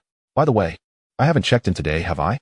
Zhao Gang suddenly opened his eyes just as he was about to drift off, muttering to himself. He then summoned the system to check in. Check-in successful. You have received the ship cutting blade. The ship cutting blade? Zhao Gang bolted upright, a joyful expression spreading across his face. The ship cutting blade, a colossal weapon capable of cleaving a battleship in two, was the same weapon wielded by a character from a past game he had played. The system, displaying a user-friendly interface, revealed a panel detailing the attributes of the ship cutting blade. Weapon, ship cutting blade length, 82 m weight, 380 T material, reinforced alloy. Zhao Gang gazed at the image, marveling at the ship cutting blade's 82-meter length, its design identical to that of the weapon he had seen in the game of yore. Yet this was no mere game. It was tangible. Incredible, Zhao Gang murmured to himself. The size of the ship cutting blade was perfectly suited for a dragon. Particularly, the innate skills it possessed stirred a sense of exhilaration within him. Imagining himself shouting, "I am the sword that cuts evil," while unleashing thunderous slashes and precise strikes, Zhao Gang felt an exhilarating rush akin to a euphoric climax within his mind. He broke into a wide grin, laughing heartily. After a brief moment of joy, Zhao Gang felt his eyelids growing heavier, and soon he succumbed to slumber. Meanwhile, at the headquarters of the Xianguan City Guard, an officer reported, "Sir, we have identified the mysterious mech owner." A sudden knock interrupted Lu Ji's contemplation. "Come in," he called out, as he received the panel handed over by a soldier. He raised an eyebrow upon reading the information, murmuring to himself, "Zhao Gang, age 18, a dual energy wielder." After a moment's silence, Lu Ji passed the panel back to the soldier, stating, "He is merely a first-tier mech engineer. He must be quite exhausted now. We shall meet him tomorrow. You may proceed with the rescue operations." "Yes, sir," the soldier responded, swiftly exiting the command room. Lu Ji's mind conjured the image of the mech piloted by Zhao Gang. Pondering, is it a divine-grade mech? Chapter 15. The Starry Metal. In the early morning, a series of urgent knocks roused Zhao Gang from his sleep. Upon opening the door, he was taken aback to find 3 soldiers clad in rosy uniforms scrutinizing him. One female officer's face suddenly flushed, and with a slight huff, she averted her gaze to the doorframe beside her. Zhao Gang instinctively covered his lower body, a hint of embarrassment crossing his face as he inquired, "May I ask what brings you here, esteemed officers? I assure you, I am a law-abiding citizen and am being wronged." Hearing his words, the female officer glanced back at Zhao Gang, her cheeks reddening further as she replied, "You misunderstand. We are not here to apprehend you." "What then?" Zhao Gang asked. "Could you please put on some clothes first?" the female officer stated, turning her head aside. Zhao Gang chuckled awkwardly, saying, "I apologize. I have only just awakened. Please, come in and allow me a few moments." After inviting the 3 into the living room, he retreated to his bedroom to change. When he emerged, he found the 3 officers seated with their hands on their knees, wearing serious expressions. Approaching a male officer who appeared to be around 40, Zhao Gang noted from the insignia on his shoulder that this officer held the highest rank. Nodding in acknowledgement, Zhao Gang said, "You must be General Lu Ji, a name I have long revered. May I inquire about your purpose for visiting today?" Lu Ji paused, surprised that Zhao Gang recognized him, then smiled and replied, "You are quite perceptive, indeed. I am Lu Ji." He then gestured towards the female officer and another male officer, saying, "This is Luo Jia and Zhao Wenzhou." After shaking hands with both, Zhao Gang smiled and remarked, "Who in Xianguan City wouldn't know the name of General Lu Ji?"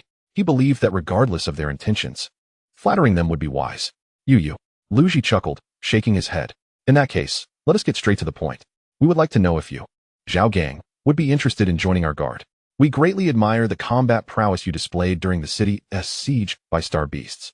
Faced with Lu Ji's olive branch, Zhao Gang remained silent for a moment before shaking his head, saying, "I apologize, General Lu, but I have no intention of joining the guard." Lu Ji, however, revealed no disappointment. He had anticipated this outcome. It is merely an attempt, as the saying goes. One might as well take a shot in the dark, for who knows what may come of it. After all, Zhao Gang is piloting a legendary mech. Lu Ji looked at the youth across from him and smiled, saying, "No worries, it's all trivial. I'm here primarily to present you with a medal." As he spoke, Luo Jia handed over a small box with a red base and golden edges. Zhao Gang instinctively reached out to take it, opening the box in astonishment, exclaiming, "The starry metal?" "Indeed," Lu Ji nodded, stating, The Empire has specially ordered the issuance of a starry medal upon learning of your performance during the beast invasion. Lu Ji chuckled, adding in a jesting tone, you are among the few who have survived to receive the starry medal. Hearing this, Zhao Gang scratched his head, realizing that Lu Ji's words held truth. The starry medal is crafted from the Empire's unique mineral, starfall iron. With small inscriptions etched along its edge, in the vast expanse, I am but a star. Starfall iron is named for its surface adorned with blue luminescent dots, resembling stars when viewed at night, hence the origin of its name. Oh, I nearly forgot, Lu Ji exclaimed, slapping his forehead, and retrieved an officer's certificate from his spatial ring.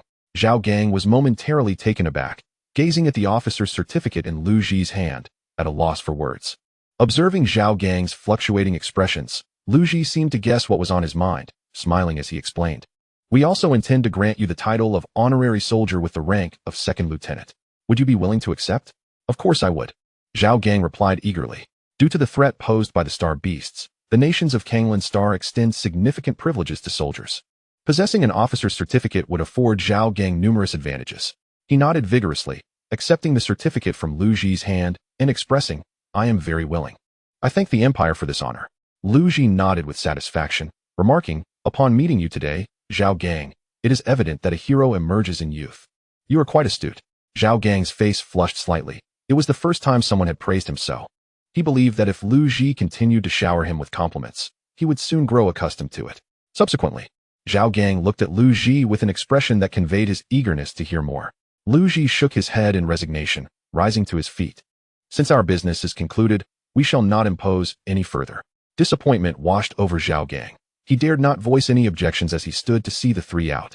As he watched their departing figures, he sighed, pondering when the next occasion would arise for someone to commend him. Chapter 16. I truly am at a loss for words as Lu Ji and his companions vanished from Zhao Gang's view. Just as he was about to close the door, a familiar voice echoed from outside. Gangu, who were those three people that just left? Zhao Gang reopened the door to find Fan Mingyang, who had seemingly appeared from nowhere. What brings you here? Come in, Zhao Gang beckoned. Sure thing. Fan Mingyang replied, following Zhao Gang into the living room and remembering to shut the door behind him. As soon as he entered, Fan Mingyang plopped down on the sofa. Exhaling deeply, Gangu, your floor is simply too high, and without an elevator, merely climbing the stairs takes half my life every time I visit. Old Fan, this is where you have erred. Zhao Gang's expression turned serious as he stated. You should first reflect on yourself. Fan Mingyang's face stiffened slightly. Then he sighed and replied, Brother Gang, you know our family's circumstances. It's nearly impossible for me to lose weight. Alas, it has become hard. My fists have hardened. Goodness, is this a display of Versailles? Zhao Gang silently muttered a few complaints and took out the star medal from his pocket, pinning it to his chest. He then cleared his throat, saying nothing further. This cough captured Fan Mingyang's attention, and he instinctively looked over, immediately noticing the medal on Zhao Gang's chest. What a surprise. The star medal? Fan Mingyang hurriedly leaned in, reaching out to touch it. Naturally, Zhao Gang would not indulge him. With a swift motion, he swatted Fan Mingyang's hand away. He then lovingly wiped the star medal with his sleeve, saying, Old Fan, do not touch it carelessly. What if you damage it? You would owe me a new one. Fan Mingyang scratched his head, chuckling as he leaned closer to Zhao Gang, inquiring, Brother Gang, did those three individuals who just descended the stairs give you this star medal? What do you mean by give? Zhao Gang retorted, casting a glance at Fan Mingyang. This was awarded to me by the Empire in recognition of my outstanding performance during the Star Beast invasion. With that, Zhao Gang waved his hand dismissively, adding, in truth, the star medal is not such a big deal. You agree, right, old Fan? Fan Mingyang replied, if we are discussing Versailles, it must be you. He gestured with his thumb, declaring, Brother Gang, you truly deserve this. Zhao Gang nodded leisurely, wearing a look of enjoyment as he gazed at Fan Mingyang. Why have you stopped? Continue. Understanding Zhao Gang's implication, Fan Mingyang resumed, Brother Gang, you are indeed the best citizen of Xingguan City, a paragon for contemporary youth. They should all learn from you. Is that all? Zhao Gang inquired. Brother Gang, you are so handsome, dashing, and charismatic. Even when piloting a mech, you exude such charm. I vividly remember the breathtaking scene of the mech in Free Fall. I admire you so much. You are my idol. Keep going. Brother Gang, you are. Half an hour later, Fan Mingyang instinctively swallowed, feeling parched and hoarse as he said, Brother Gang, I truly have no words left. Oh well. Zhao Gang withdrew his arm from around Fan Mingyang's neck, saying, Little Fan, you performed admirably today. Thank you for the compliment, Brother Gang, but everything I said was the truth. Fan Mingyang chuckled a couple of times, eager to flatter. Zhao Gang shook his head with a smile, saying, All right, enough of the banter. Do you have something serious to discuss with me? Upon hearing this, Fan Mingyang slapped his forehead, exclaiming, Oh no, I almost forgot the important matter. What is it? Zhao Gang picked up the teapot from the table and poured a cup of water for Fan Mingyang, pushing it toward him. Thirsty for quite some time, Fan Mingyang lifted the cup and drank it in one go, only to suddenly turn crimson. Damn, hot water. Zhao Gang looked at him in shock, quickly summoning a cool breeze to alleviate his discomfort. Brother Gang, I'm fine now. As he spoke, Fan Mingyang hesitated for a moment and remarked, This wind carries an odor reminiscent of foul socks. Zhao Gang replied, I believe you might be mistaken, reminded of his own unwashed socks from the past 3 days. Zhao Gang silently apologized to Fan Mingyang. He then shifted the topic, asking, Old Fan, what brings you here? A serious expression appeared on Fan Mingyang's face as he said, The matter is as follows. Chapter 17. The Perfect Evolution Serum. The matter is as follows. Fan Mingyang reiterated, his expression grave. Brother Gang, have you been online today? Online. Zhao Gang was momentarily taken aback. Given Fan Mingyang's serious demeanor, he had expected something of great significance. Is that all? Although he typically checked the news online each morning, he had overlooked it today due to Lu Ji's visit. However, whether he was online or not had no bearing on him, did it? No, not really. Why do you ask? Zhao Gang inquired, voicing his confusion. Fan Mingyang slammed his palm on the table, the flesh of his cheeks trembling slightly as he exclaimed, Brother Gang. Someone named Chithan has posted online, claiming that as a young person with such a low level of experience, you should not wield such a powerful mech, but rather relinquish it to someone more deserving. Wait a moment, let me see, Zhao Gang said, dazed, as he opened his phone. After a brief search on the communications forum, he located the post Fan Mingyang mentioned. Glancing through it, he quickly grasped the situation. A person named Chithan had asserted online that Zhao Gang, being nearly 18, was unworthy of such a formidable mech. At that moment, Zhao Gang's expression could be summed up in 6 words: subway, elderly, mobile phone. He felt a wave of frustration, especially upon discovering that this Chithan was a well-known professor. Zhao Gang's lips twitched. This was reminiscent of certain professors from his previous life, and he had not anticipated such attitudes to transcend into another world. Could he tolerate such individuals? Absolutely not. A counterattack was imperative. Thus, Zhao Gang commented below, in this day and age, anyone, even the most insignificant, can become a professor. Brother Gang, did you see that? How can such people exist? Fan Mingyang defended Zhao Gang. Zhao Gang closed the communication device, smiling as he said, It matters not. Such individuals merely seek attention, desperate for fame. There is no need to pay them any mind. Brother Gang, shall I have someone report him? Fan Mingyang suggested with a grin. Zhao Gang was taken aback. Report him? Report him? Fan Mingyang looked puzzled. Brother Gang, why do you say that? Zhao Gang sensed trouble and swiftly redirected the conversation. No, it's nothing. By the way, we are heading to the Mecha Academy in 2 weeks. Which one did you apply to? Upon hearing Zhao Gang's question, Fan Mingyang clung to the previous topic.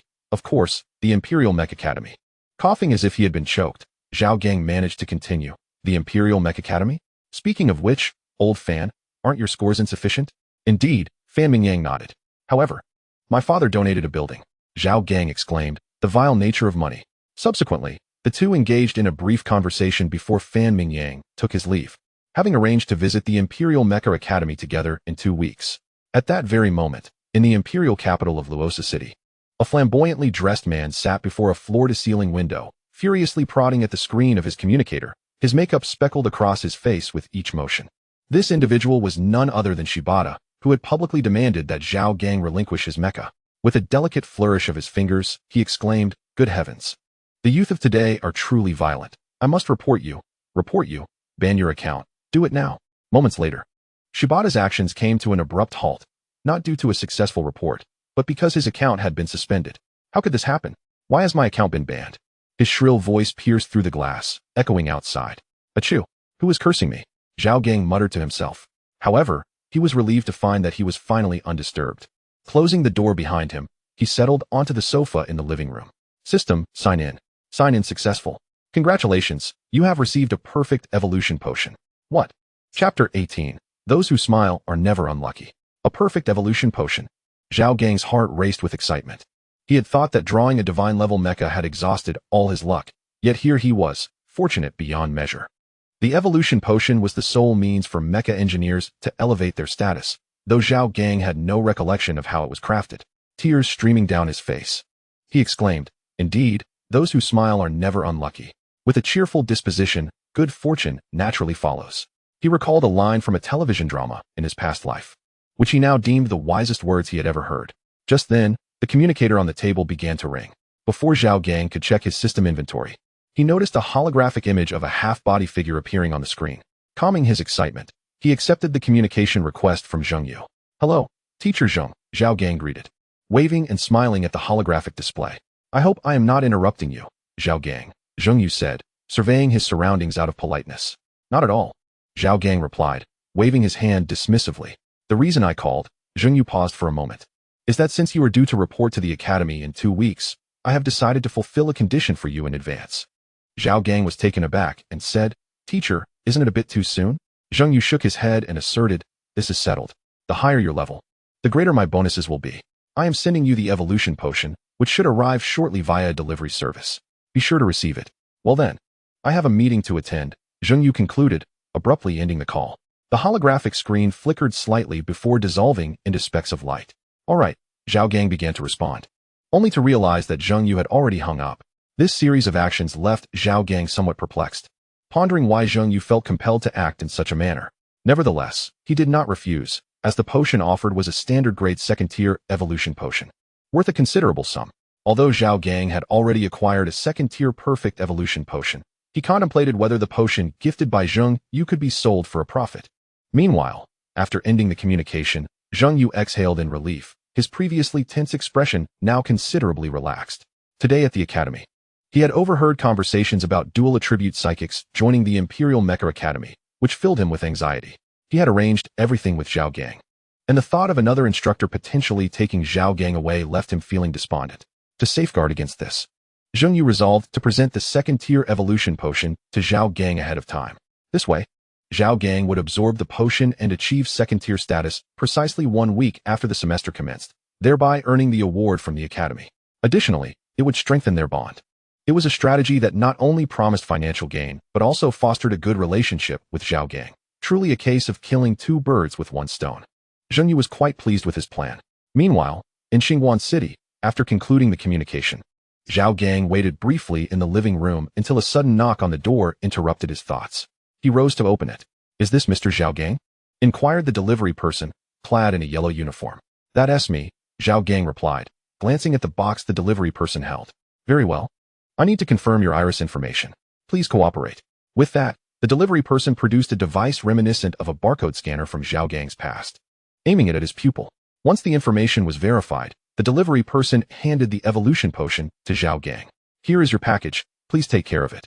"Thank you," Zhao Gang said as he accepted the box, turning to close the door behind him. He could hardly contain his excitement as he opened the package. Inside, there lay a glass vial containing a somewhat viscous blue liquid. "Is this the evolution potion?" Zhao Gang murmured, holding the vial before his eyes. "What a pity it is merely of ordinary quality." He sighed, acutely aware that the potency of a mecha engineer's psychic energy was intricately linked to the evolution potion they consumed. An ordinary potion would only enhance one's energy capacity by 10, while an excellent potion would yield a 50-point increase. As for a perfect potion, it would elevate the capacity by 100. The significance of these distinctions was paramount. The amount of psychic energy directly influenced a mecha engineer's endurance throughout a battle. Imagine a scenario where 2 opponents of equal tier faced off, one having consumed an ordinary potion and the other an excellent one. In such a contest, the individual with the ordinary potion would inevitably lose, as their opponent would possess a far greater reservoir of energy. This exemplifies the critical importance of the evolution potion's quality. Had Zhao Gang not been fortunate, he might have been left with a lesser evolution potion, as he could hardly afford the more expensive variants. Suddenly, a brilliant light emanated, and another glass vial materialized in Zhao Gang's hand. Unlike the ordinary evolution potion, this one contained a golden liquid that appeared clear and luminous, radiating a soft golden glow. This was the perfect evolution potion. Upon consumption, there would be no need for special digestion, as one would immediately advance within a minute. Taking a deep breath to quell his excitement, Zhao Gang carefully cradled the perfect potion as he returned to his room. Due to the necessity of controlling one's consciousness while consuming the evolution potion, Zhao Gang required a tranquil environment. The curtains in the room were drawn tightly by Zhao Gang, plunging the space into darkness. He sat cross-legged on the bed, grasped the evolution potion beside him, and consumed it in one swift motion. Chapter 19. Second-order mech engineer Zhao Gang sat in meditation, downing the perfect potion. Contrary to his expectations of bitterness, it possessed a pleasantly sweet and sour flavor. Savoring the delightful taste, he smacked his lips, yet before he could fully relish the experience, a slight pain and tingling sensation surged within him. Zhao Gang promptly closed his eyes, channeling his consciousness to cleanse himself. Uncertain of how much time had elapsed, Zhao Gang finally opened his eyes, feeling an overwhelming surge of power coursing through his body. Is this the essence of a second-order mech engineer? His fists clenched in excitement as he reveled in the vigorous energy now residing within him. If his previous capacity for energy could be likened to a small puddle, now it could be described as a considerably larger one. However, the elation was short-lived. To acclimate to his newfound strength, training was essential. The following day, Zhao Gang ventured to a nearby gravity training facility to hone his skills. The purpose of the gravity chamber is to assist newly advanced mech engineers in familiarizing themselves with their capabilities. While alternative training methods exist, they often yield less effective results compared to the benefits gained from rigorous practice in a gravity chamber. Thus, Zhao Gang gritted his teeth and paid 3,000 yuan for a 3-day pass to the facility. To avoid wasting his resources, he brought sufficient provisions to sustain him throughout his stay, opting to reside within the gravity chamber. Time swiftly passed, and 3 days had gone by. During this period, Zhao Gang subsisted entirely within the training facility, dedicating himself to relentless exercise, save for 2 hours of rest each day. After enduring 3 days of arduous training, he had finally mastered the powers of a second-order mech engineer. Exhausted, Zhao Gang returned home and collapsed into bed, sleeping soundly until the following morning. System, sign in. Congratulations. You have received an energy restoration potion. Wow, what luck. Zhao Gang clenched his fist, a look of regret crossing his face. With a sigh, he picked up the box from the table and stepped out of his home. He intended to visit a nearby potion shop to sell the evolution potion gifted by Zhengyu. At this time, Xingguan City had largely recovered from the recent beast invasion. Although some structures remained unrepaired, the majority had been rebuilt. As Zhao Gang passed a construction site, he was taken aback by a remarkable sight. He observed a construction worker whose wrist guard was oozing a crimson liquid, which solidified into bricks perfectly aligning with the wall below. This was the construction method utilized by the inhabitants of this world. The building material appeared to be a form of waterproof, fire-resistant, and sturdy adhesive, though Zhao Gang could not recall the specifics beyond that. After pausing for a moment, Zhao Gang navigated through the bustling crowd and continued toward the potion shop. After approximately 3 to 4 minutes, he arrived at Xingguan Avenue and halted in front of a potion store. In this lively street, it was astonishing to find a shop with such a dilapidated sign. This establishment was undoubtedly extraordinary. It is decided, this shall be the one. Zhao Gang resolutely stepped into the store, only to discover that not only was the sign aged, but the store's facilities were equally antiquated. While other apothecaries had embraced holographic displays for their potions, this establishment still relied on mundane display cabinets. Is anyone here? Zhao Gang surveyed the empty store and instinctively called out, "Is anyone there?" Upon muttering to himself, he turned his gaze toward the potion cabinet and made his way over.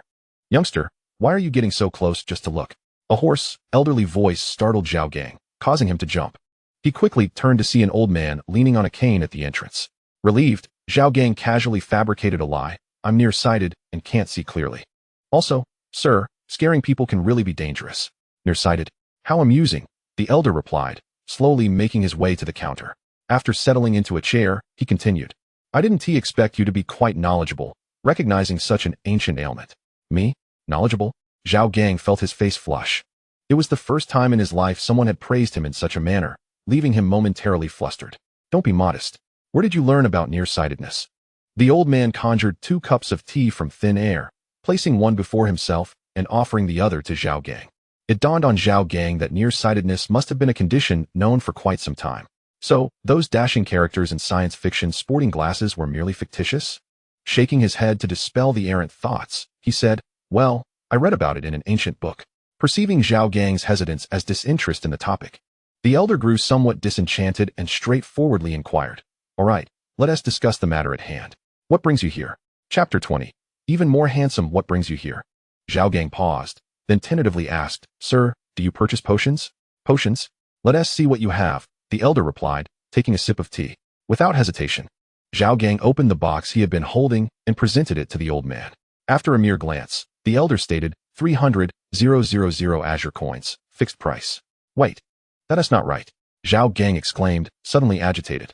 Prior to his visit, he had specifically checked the trading platform, where the selling price for a second-tier evolution potion was 500 Azure coins. Sir, that is quite unreasonable. I saw others selling it for 500 Azure coins. The old man replied, unperturbed, you mentioned selling, I am buying. The price cannot be the same for purchases. Besides, who knows if you've tampered with it? I must inspect it first.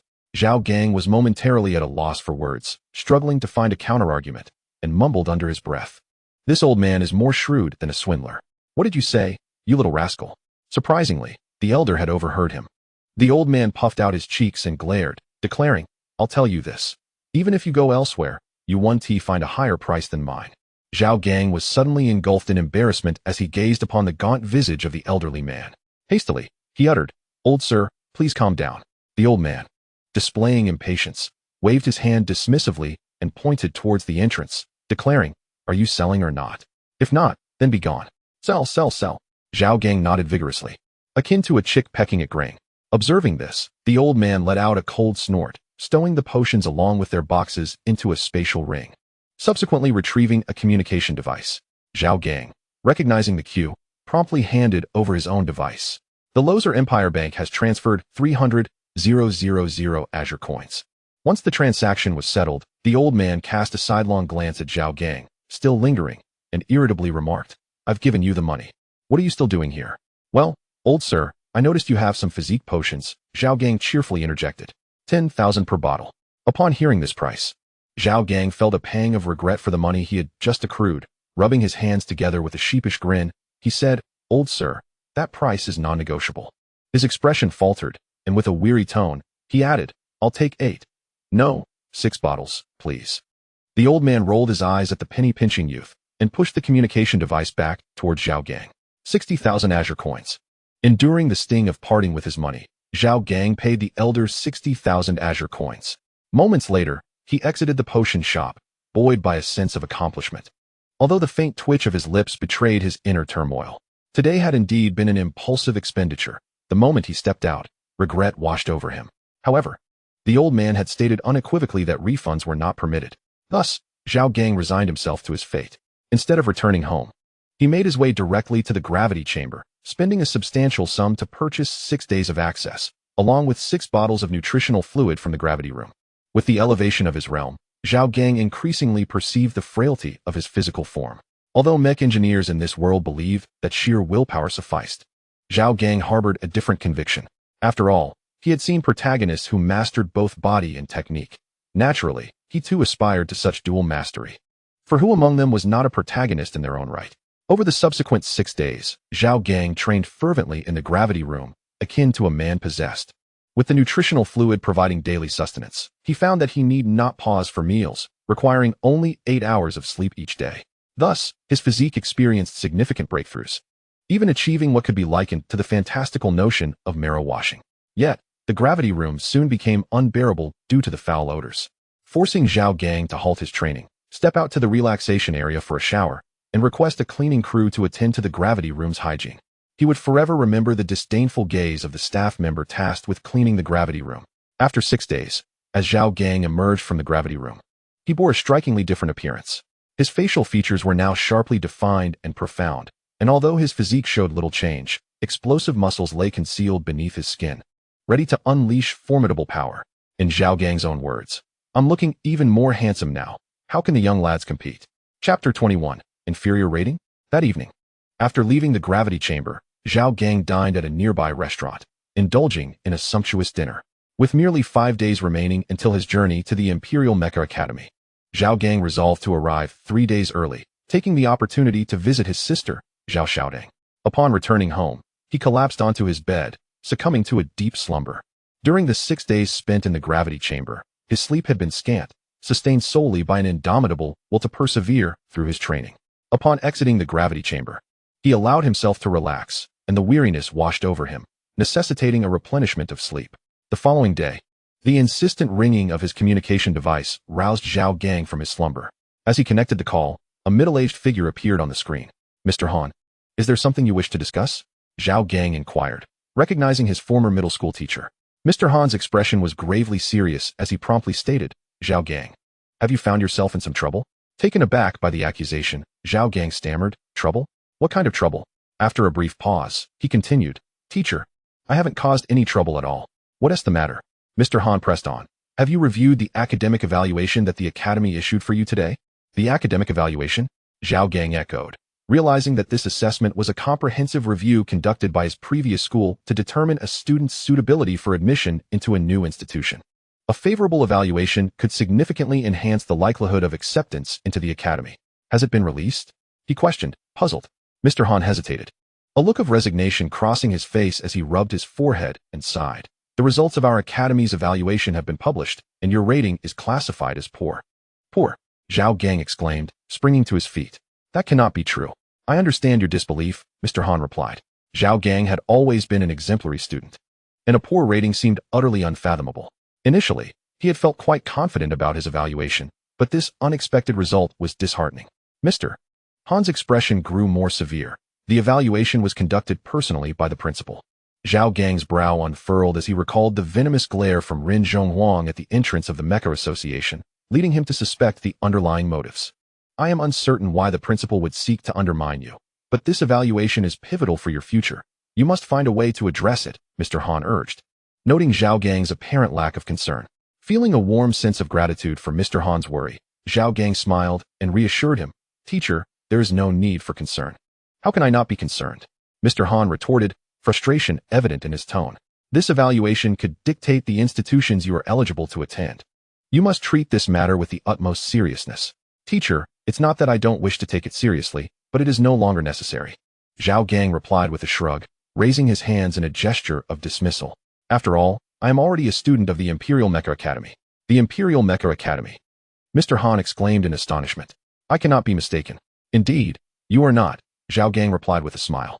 Recently, the Imperial Academy extended an invitation to me, presenting exceedingly generous terms. Upon hearing this, Han Yong let out a sigh of relief, simultaneously feeling a sense of joy for Zhao Gang. That is good news. Since that is the case, the evaluation of your performance will not affect you. It seems I was worried for nothing. Not at all. Zhao Gang replied with a cheerful smile.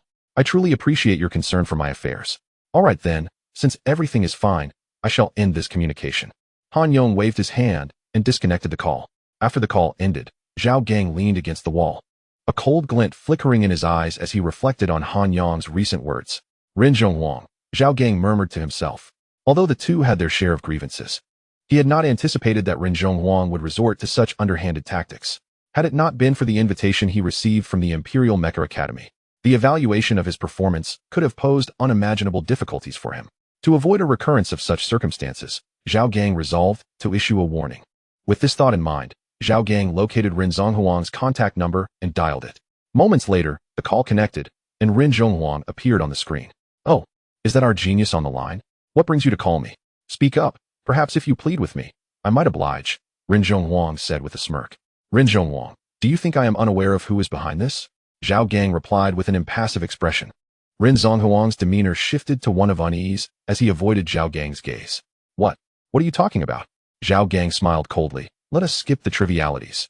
If you continue to employ such despicable means, you will face consequences, I assure you. With that, without waiting for Ren Zhonghuang's response, Zhao Gang abruptly terminated the call. On the other end, Ren Zhonghuang stared at the now darkened screen of his communication device, his expression fluctuating between anger and fear. He had not anticipated that Zhao Gang would learn of the situation so swiftly and deduce who was responsible. The memory of Zhao Gang's indifferent expression lingered in his mind, and Ren Zhonghuang was convinced that Zhao Gang was not merely speaking empty threats. Should he take further action, he would undoubtedly pay the price. Damn it. Chapter 22. Arrival at Louis' city. After hanging up, Zhao Gang dismissed the matter from his mind. Whether Ren Zhonghuang absorbed his warning was of no concern to him. System. Sign in. Congratulations. You have obtained the Lightning Elemental ability. Lightning Elemental ability. This was the only exceptional reward Zhao Gang had drawn in recent days. Although a flicker of joy surged within him, it was tempered by a sense of normalcy. After all, it was hardly unusual for a genius to awaken a new extraordinary power. Such a self-satisfied thought, if overheard by others, would surely elicit a few punches directed at Zhao Gang. A sphere of lightning coalesced in the palm of his hand. After observing it for a moment, he retracted it back into his body. With time running short, Zhao Gang resolved to familiarize himself with the lightning elemental ability once he reached the Imperial Mecha Academy. As the clock's hands slowly turned, 5 days passed in the blink of an eye. Zhao Gang stood outside his door, gazing at the meticulously tidied room, a hint of reluctance flickering in his eyes. He then closed the door behind him and descended the stairs. In the days to come, he likely would not return here for a long time. Half an hour later, a hovering vehicle came to a halt before the grand structure. Zhao Gang stepped out, his eyes surveying the building. The grand structure was a quantum teleportation portal. Unlike in previous lives, the inhabitants of Kanglan Star do not require trains or airplanes to traverse to other cities. As long as the destination lies within the Milky Way, one merely needs to acquire a ticket for the quantum teleportation portal and specify their desired location.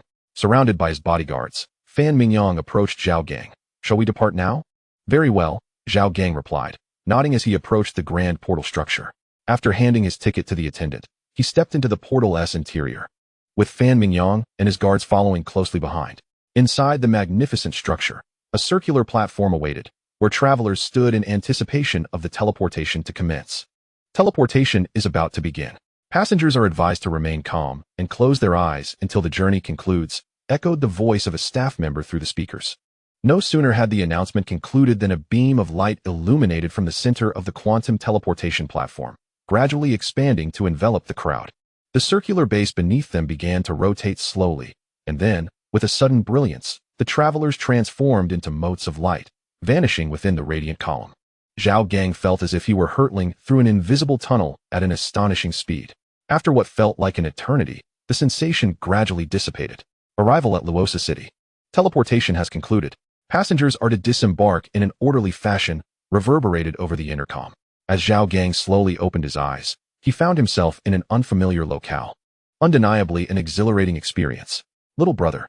Just as Zhao Gang pondered his surroundings, a familiar voice called from outside the platform. Turning towards the sound, he spotted his sister, Zhao Xiaodang, waving her arms energetically. "Brother Gang, it's Sister Xiaodang," Fan Mingyang remarked. Moments later, they navigated through the crowd to reach Zhao Xiaodang. "Sister," Zhao Gang greeted with a smile, stepping closer. Zhao Xiaodang scrutinized him from head to toe, nodding in satisfaction before commenting, "Not bad, not bad. You've bulked up a bit. Are you excited about joining the new academy?" "Absolutely. Sister Xiaodang, let me tell you, I'm not the only one. Even Brother Gang is thrilled." Fan Mingyang interjected. "What are you so excited about?"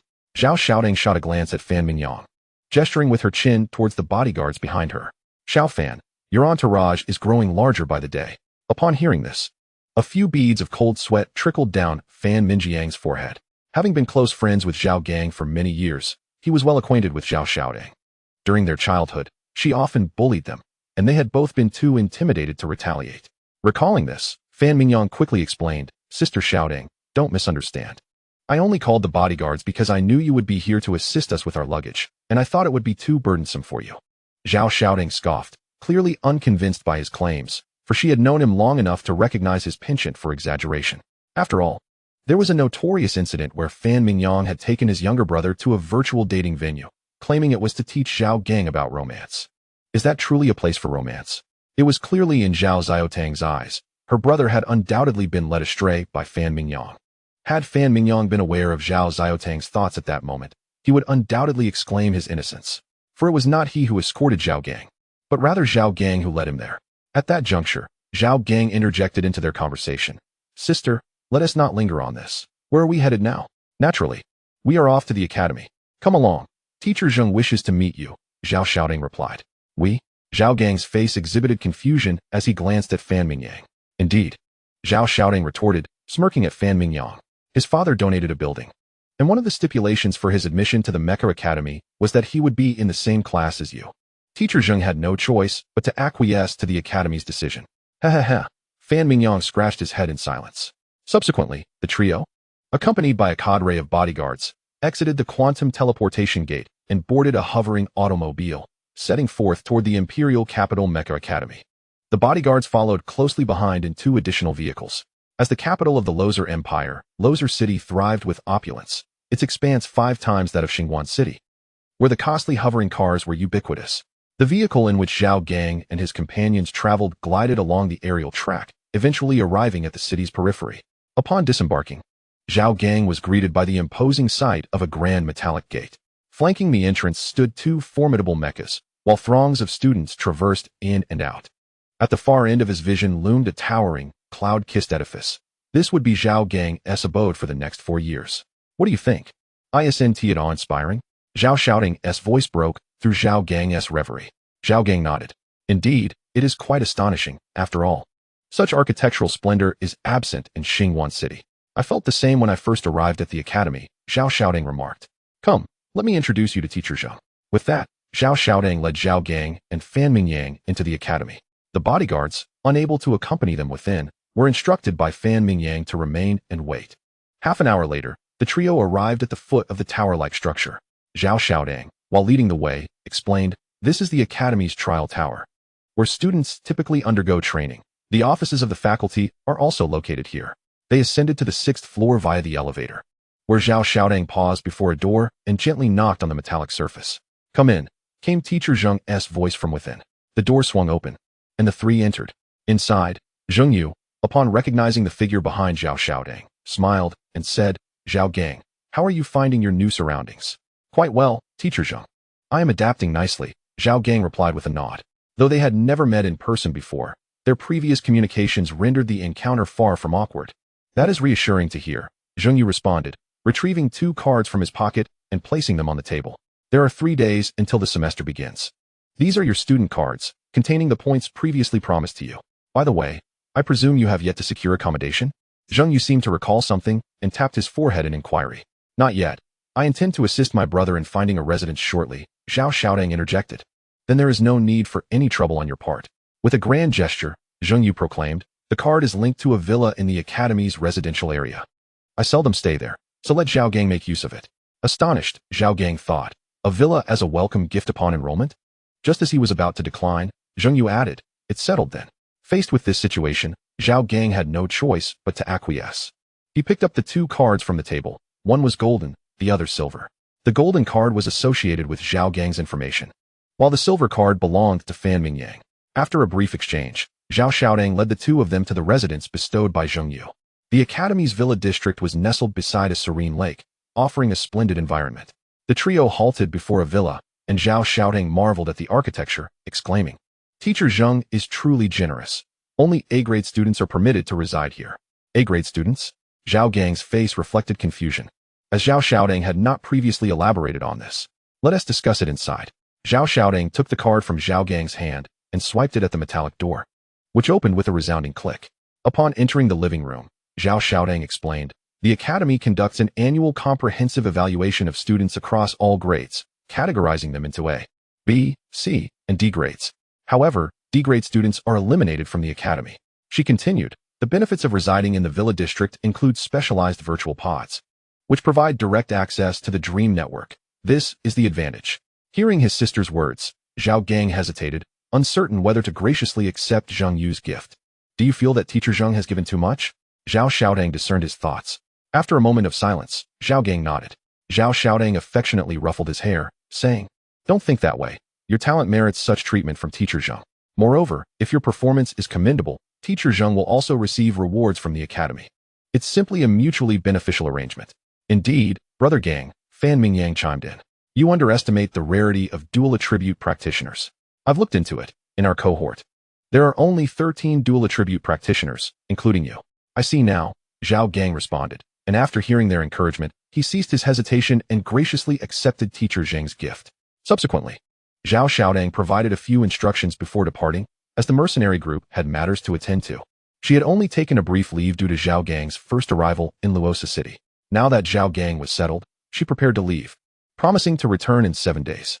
Once Zhao Xiaoding had departed, Zhao Gang and Fan Mingyang exchanged a few more words before retreating to their rooms to rest. Although quantum teleportation lasted only a few seconds, it significantly drained their mental energy, necessitating a day of rest to recuperate. Chapter 24. The defunct virtual pod. 2 days swiftly passed, and Zhao Gang commenced his first lesson at the Mecha Academy. The classroom was situated on the 3rd floor of the Academy Tower, with a holographic screen hovering above the podium, beneath which were 31 virtual pods. Wow! The Empire's latest virtual pods. Upon entering the classroom, Fan Mingyang approached the virtual pod, extending his hand to give it a pat. "TSK, what a fuss," he muttered. At that moment, A melodious voice drew the attention of Zhao Gang and his companion. A blue-haired girl pouted and said, "Xiaoya, you must learn to be polite." A boy beside her leaned in, first admonishing the girl, then turning to Zhao Gang and his friend. "I apologize, my sister can be quite impolite." "No worries, haha." Fan Mingyang scratched his head in response. The boy smiled, extending his hand to shake with Zhao Gang and his friend. "Greetings, I am Lan Yu from Luosa City. And this is my sister, Lan Xiaoya. We shall be classmates. I look forward to your guidance." "Hello, I am Fan Mingyang.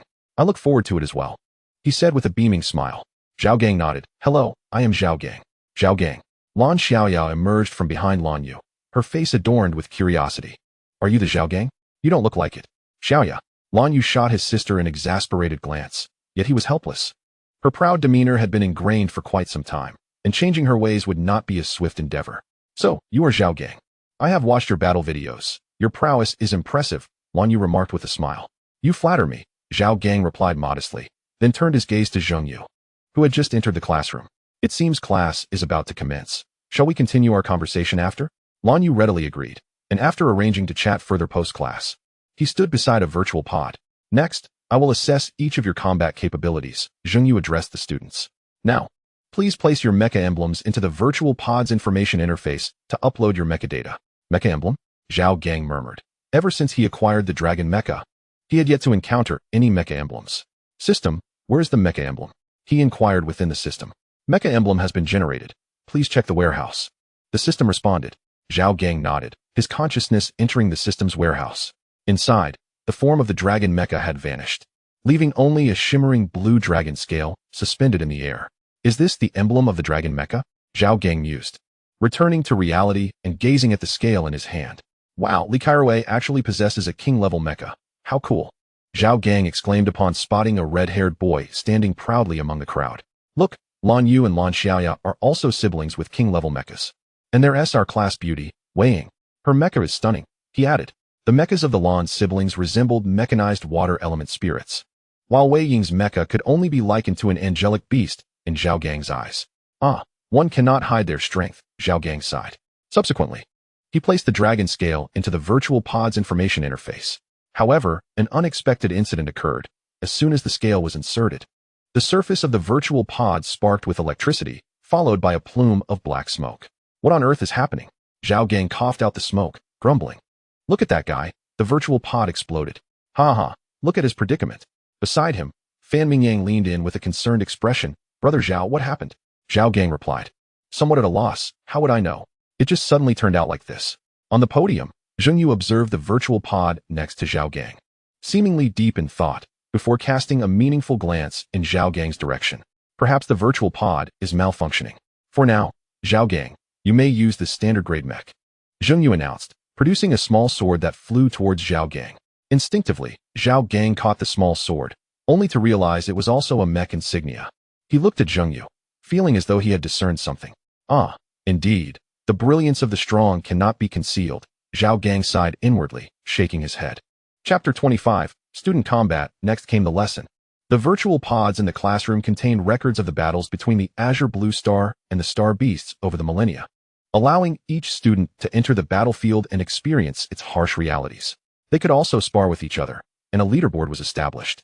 Defeating another student would yield corresponding academic credit rewards. These credits could be exchanged for various potions and precious metals to upgrade their mechs, as well as for weaponry. Zhao Gang found this teaching method particularly appealing and well-suited to him. "Next, I will have you engage in combat against each other, and your performance will determine the class rankings. The higher your rank, the more resources you will receive," Zheng Yu stated, surveying the students below. "Now, please enter the virtual pods." As he finished speaking, the students activated their virtual pods and settled into their seats, establishing neural connections. Neural connection successful, generating virtual environment. Virtual environment has been established, Mars battlefield. An electronic voice resonated in Zhao Gang's mind. When he opened his eyes, he found himself in a desolate expanse. "Is this Mars?" Zhao Gang murmured. Around him, the silhouettes of fellow students began to materialize. Shortly thereafter, Zheng Yu emerged from the data stream. "Summon your mechs," Zheng Yu instructed. Zhao Gang retrieved the small sword from his pocket and lightly caressed it. In the next moment, a heavy sword mech materialized behind him. The mech bent down, extending a large hand to lift Zhao Gang into the cockpit. "Heavy Sword Guardian 37W, was the designation of this formidable mech. Half an hour later, all students had entered their respective mechs. Zheng Yu floated in midair and declared, "Now, I will announce the combat roster. Lin Ran versus Zhang Tao. Hong Sun versus Jiang Quan." With the roster revealed, the first match commenced. As he spoke, a heavy artillery mech and a dual-blade mech emerged from the ranks. "Begin." Zheng Yu's command resonated. As soon as his words fell, the plasma cannon on the wrist of the heavy artillery mech gleamed, shooting a luminous orb towards the dual-blade mech. Taking the initiative. As a long-range attack mech, the heavy artillery mech would be in grave danger if the dual-blade mech closed the distance. In the blink of an eye, the dual-blade mech raised its right arm, positioning the long blade in front. A blinding light erupted as the orb was split in two, crashing to the ground on either side of the dual-blade mech, creating two massive craters. As the heavy artillery mech witnessed the plasma cannon being severed, it hesitated not, directing its fire towards the dual-blade mech in an attempt to impede its advance. Unfazed, the dual-blade mech ignited its thrusters, emitting blue flames that left a series of mock rings in its wake, charging forward with its blades raised. The plasma cannon proved utterly ineffective in halting its progress, as every assault encountered along the way was effortlessly cleaved by the blades in hand. Observing this, Zhang Tao, piloting the heavy artillery mech, swiftly lifted his left arm, summoning a colossal shield forged from earth energy. The impact of the dual blade strike against the shield resonated with a thunderous roar, forcing the heavy artillery mech to stagger back 2 steps. Lin Ran, maneuvering the dual blade mech, leapt into the air, blades raised above his head, and with momentum, swung down towards the shield once more. A crackling sound echoed as the heavy artillery mech knelt, its left-hand shield riddled with fissures. In response, Zhang Tao let out an enraged roar, bracing the shield to thrust the dual-blade mech away. In an unexpected turn, he abandoned his ranged assault, lunging forward with a sudden step, his left arm confronting the dual blade, while his right elbow delivered a fierce 45-degree strike to the head of the dual-blade mech. The dual-blade mech was jolted backward. Despite Lin Ran's best efforts to maintain balance, it succumbed and fell to the ground. In the next moment, the heavy artillery mech soared high before descending, aiming its elbow squarely at the cockpit of the dual-blade mech. Lin Ran's pupils dilated, and he hastily maneuvered the mech into a roll, narrowly evading the crushing blow. Subsequently, the dual-blade mech raised its long sword and cleaved through the head of the heavy artillery mech, concluding the battle. Though Lin Ran had his missteps, the confrontation ended in his victory. What followed was an interminable waiting period, and after what felt like an eternity, it was finally Zhao Gang's turn to enter the fray. Chapter 26. Regret. Indeed, Zhao Gang faced off against Li Kairui, promptly taking his position.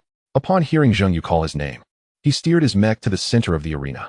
"You must be Zhao Gang," came Li Kairui's voice through the communications channel. "Oh, my reputation precedes me." Zhao Gang mused internally. He replied, "Yes, I am Zhao Gang. I've heard you're quite formidable. After all, you have slain 2 star beasts. I shall defeat you." Li Kairui asserted with unwavering confidence.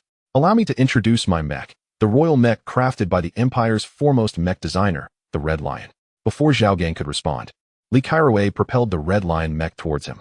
The speed of the Red Lion mech was astonishing, rendering the heavy sword guardian utterly incomparable.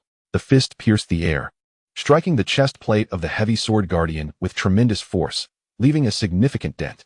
Zhao Gang struggled to maintain his balance. "Huh, not so impressive, are you? Surrender," taunted the Red Lion mech, relentless in its assault. A sharp claw sprang from its right wrist, aiming directly for the cockpit of the heavy sword mech. Seeing this, Zhao Gang swiftly commanded the heavy sword mech to roll sideways, drawing a heavy sword from its back to position it defensively in front.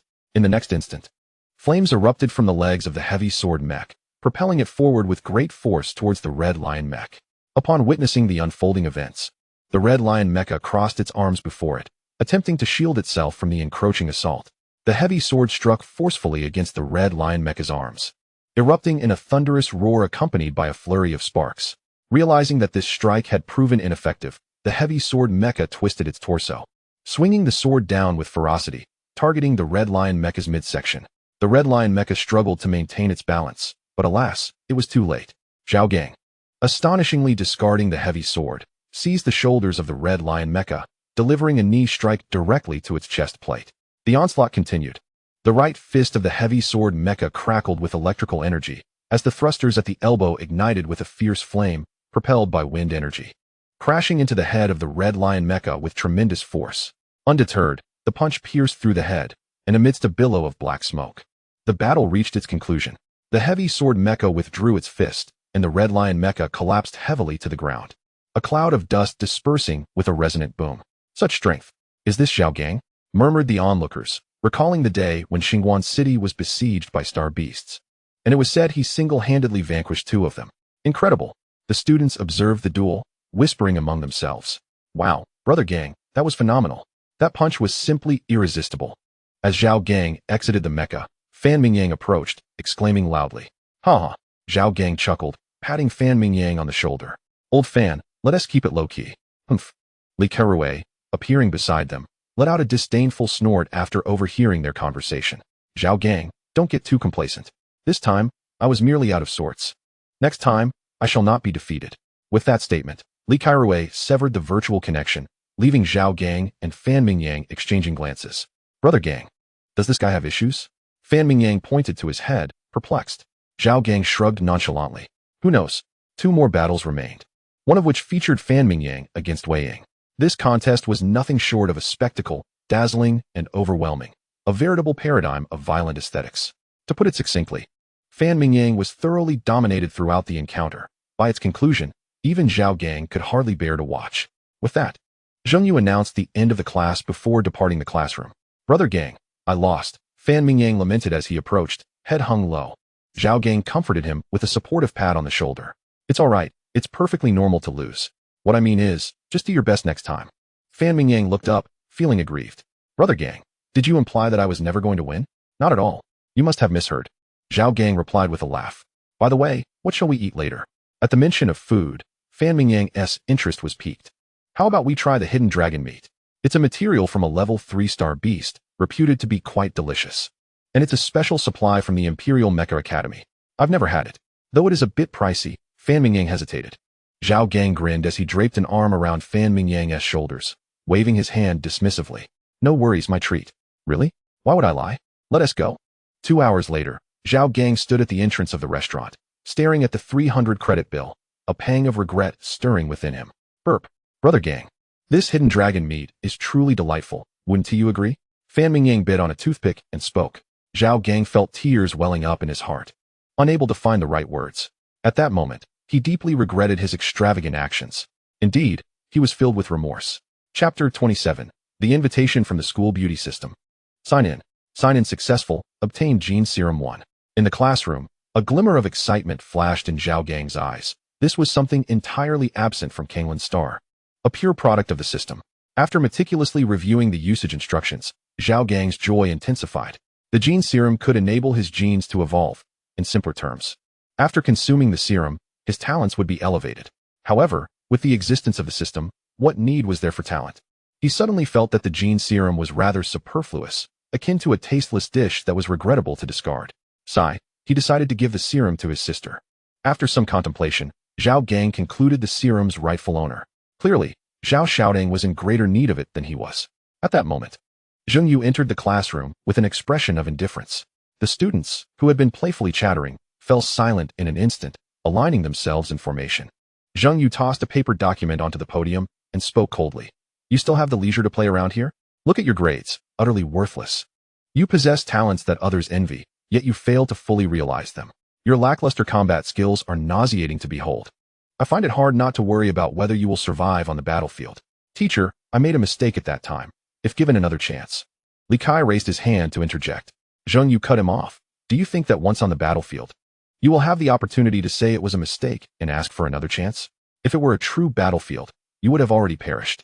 Furthermore, do not interrupt me while I am speaking, Zheng Yu stated, directing her gaze at Li Kai. A chill swept over him, prompting him to instinctively retreat into the ranks. I will give you 6 days, 6 days to demonstrate progress. If there is no improvement whatsoever during this time, I will expel you from my class. With that, Zheng Yu turned and exited the classroom, leaving the students exchanging bewildered glances. Wow, it's the first time I've seen Teacher Zheng so fierce. You've only seen her a few times. What are we supposed to do next? What else? Train, of course. Do you really want to be kicked out of the class? Brother Gang, I didn't expect Teacher Zheng to be this furious, Fan Mingyang whispered to Zhao Gang. Alas, who instructed you all to have such weak combat skills?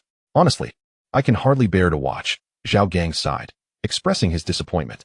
Hello, Zhao Gang. A gentle voice interrupted their conversation. Zhao Gang turned, momentarily stunned as he beheld a girl stepping into view. "Hello, may I ask who you are?" he inquired. With a bright smile adorning her youthful face, the girl replied, "My name is Wei Ying. It's a pleasure to meet you. Please take care of me." Suddenly, Zhao Gang felt a tug on his sleeve and turned to see Fan Mingyang's face alight with excitement as he whispered, "Brother Gang, it's Wei Ying, the school beauty of the Imperial Mecha Academy." She became the school beauty upon her arrival at the academy, not only beautiful, but also exceptionally strong. "I've heard she is a level 2 mecha master." Noticing Wei Ying's peculiar gaze, Zhao Gang helplessly rubbed his forehead and reached out to poke the incessantly chattering Fan Mingyang. "Look at those long legs, that fair and rosy skin, the flowing hair, and that lovely face. Truly a goddess." Zhao Gang covered his face, unable to endure any longer, and gently pushed Fan Mingyang aside. Only then did Fan Mingyang realize that the atmosphere was somewhat off, scratching his head and offering an awkward smile. Clearing his throat, Zhao Gang turned to Wei Ying and inquired, "Hello, may I ask what brings you here?" "It's like this," Wei Ying said, tucking a strand of hair behind her ear. "I was wondering if you have time for a sparring session." Upon hearing this, a strange look flickered in Zhao Gang's eyes. Could it be that the campus beauty is inviting him? One of life's great illusions. She likes me. Noticing Zhao Gang's gaze, Wei Ying's cheeks flushed, and she hurriedly waved her hands. "It's not what you think. I'm not familiar with the students in our class, but I've heard of you and watched your combat videos with the Star Beasts. I thought that sparring with you would allow me to learn a great deal. That is all I meant." She nodded affirmatively. "Yes, just that." Faced with the girl's endearing demeanor, Zhao Gang found it hard to utter a refusal and could only nod in agreement. Eventually, the two entered their respective virtual pods, leaving Fan Mingyang behind with a face full of envy, questioning the meaning of life. Chapter 28. Refinement in the virtual space. Blades of light streaked across the sky, clashing with sword rays and erupting in a dazzling display of sparks. The Sakura Maiden was a commendable mech, possessing high maneuverability and agility. Yet its speed came at the cost of diminished defense. As Zhao Gang communicated through the team channel, he maneuvered the mech to raise its long sword, rotating the forearm outward as the blade arced along the right side, striking the chest armor of the Sakura Maiden. Subsequently, the long sword swung with great vigor, landing several blows on the waist of the Sakura Maiden, the powerful strikes causing the metallic body to crack. Warning, mech damaged by 20. Within the Sakura Maiden, Wei Ying closed her eyes tightly, her delicate brows furrowing, clearly aware that the situation was dire. In the next moment, a long sword flew toward her. Just as Wei Ying attempted to raise her long sword to defend, the speed of the long sword suddenly accelerated, piercing through the waist of the Sakura Maiden. Warning, mech damaged by 80. Zhao Gang maneuvered his mech to stand before the Sakura Maiden, grasping the long sword lodged in its waist and yanking it free. "This is the Sakura Maiden's weakness. You have lost." Zhao Gang's voice resonated through the loudspeaker. In an instant, both mechs transformed into specks of light and vanished, with Zhao Gang and Wei Ying appearing on the ground.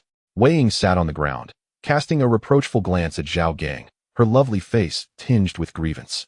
"Don't you have any compassion?" With a nonchalant smile, Zhao Gang replied, "How could I afford to hold back?" Ever since accepting Wei Ying's invitation 3 days ago, the two had been engaged in sparring whenever they weren't eating or resting. Initially, Zhao Gang had intended to take it easy on the girl, but he soon realized that Wei Ying's combat skills were formidable, making their abilities nearly equal. Upon recognizing this truth, Zhao Gang ceased to hold back, especially considering Wei Ying's rapid progress.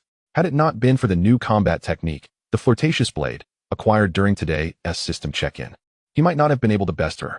"Why haven't I seen you employ that combat skill before?" Wei Ying inquired, sitting on the ground and casting a sidelong glance at the dark-haired youth.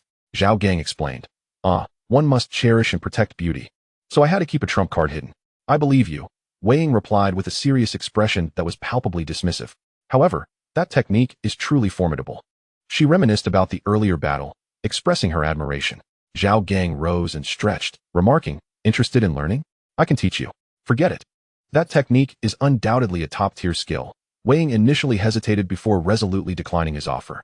Zhao Gang, however, held a different view. As a product of the system, there would surely be even more powerful techniques awaiting him in the future. Perhaps he would no longer need the flirtatious blade, so teaching her wouldn't matter much. "Don't worry. If you want to learn, you can." He waved his hand dismissively. "Really?" Wei Ying asked, her curiosity piqued by Zhao Gang's nonchalant demeanor. "Of course."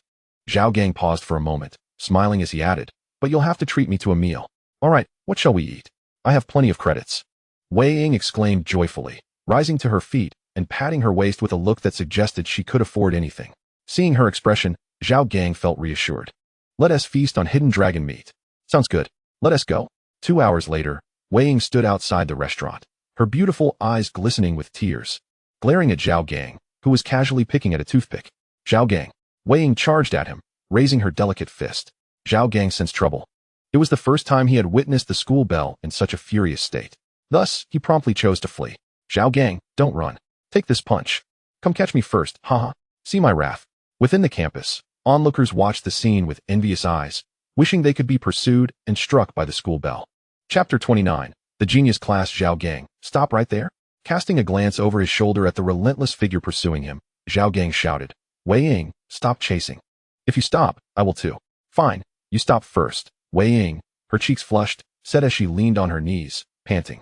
Impossible, you must swear. Zhao Gang shook his head, conveying disbelief. All right. Wei Ying managed to catch her breath and replied. Just then, their communication devices beeped simultaneously. Zhao Gang and Wei Ying exchanged glances before picking up their devices to check the message. Zhengyu, gather in the classroom. Upon reading the message, they hurried towards the classroom. As they entered, Zhao Gang immediately sensed the piercing gazes directed at him, as if they were daggers. He turned to Wei Ying, seemingly understanding the situation. With a quick glance at his classmates, he said, my apologies for being late. I was just on a date with Wei Ying. A sound akin to shattering glass faintly resonated through the air. In the classroom, the male students felt as though their hearts had shattered, wishing they could pound their chests and howl at the heavens. Wei Ying's beautiful eyes widened as she glared at the rude fellow, playfully kicking Zhao Gang. This action, in the eyes of others, undoubtedly resembled the flirtations of a couple. It was a bitter feeling, akin to sipping on a vintage vinegar from '98. Zhao Gang smiled and walked back to his designated virtual cabin. Brother Gang, impressive. You've already captured the school beauty. Fan Mingyang chimed in, giving a thumbs up. Ha. Old fan, you're too cold for your own good, Zhao Gang retorted hurriedly. What are you talking about? Am I that kind of person? Fan Mingyang, wanting to affirm but weighing their respective combat prowess, shook his head, indicating that Brother Gang was not that sort of individual. At that moment, the chill behind Zhao Gang began to dissipate as he turned to gaze at Wei Ying's retreating figure, sighing as if he had narrowly escaped the disaster. Women, indeed, are not to be trifled with. Just then, the classroom fell silent as Zhengyu walked in with measured steps. I have an announcement. The Academy is preparing to establish a genius class, selecting students from each grade to join. The Academy will allocate a substantial amount of resources to the genius class, including potions and materials required for mecha production. Zhengyu paused before continuing. Each class will have 5 slots.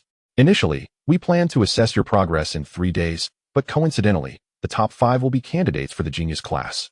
With a serious expression, Zhengyu looked at the students below and declared, I hope each of you takes this seriously. It concerns your future. Dismissed. As soon as she finished speaking, Zhengyu turned and exited the classroom. The genius class. The Imperial Mecha Academy's genius class.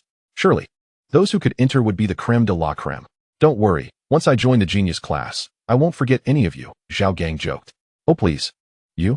If you make it into the genius class, then what will you do? I'll shave my head. Huh.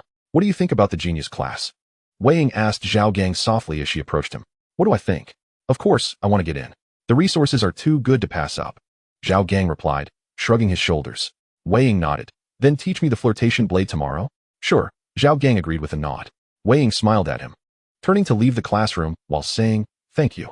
See you in class tomorrow. Okay, Zhao Gang responded. Brother Gang, you are my idol. Fan Mingyang exclaimed cheerfully from the side. My charm cannot be concealed, Zhao Gang said, patting Fan Mingyang's shoulder. Old Fan, don't be jealous. This is also a matter of skill. Fan Mingyang shot him a speechless glance and said nothing further. Brother Gang, quickly teach me how to talk to girls. Fan Mingyang urged, draping an arm around Zhao Gang's shoulder. Let me tell you, first you do this, then you do that. Got it. Zhao Gang generously explained the intricacies behind his advice. At that moment, a commotion erupted outside the classroom door, causing the students who had initially exited to retreat back inside. Which one is Zhao Gang? Chapter 30. It turns out to be a yellow dog. Just as the students prepared to leave the classroom, they were forcibly ushered back in by 3 strangers. What is going on? A student voiced his displeasure. Shoo, don't speak. Are you seeking death? Do you see that gray-haired figure in the center? He is the son of the commander of the Empire's 3rd Mecha Corps, Zhang Wenjie. Wow. Zhang Wenjie surveyed the room, indifferent to the murmurs surrounding him, as he had been accustomed to living in the spotlight since birth. Suddenly, a yellow-haired boy kicked the virtual pod behind him.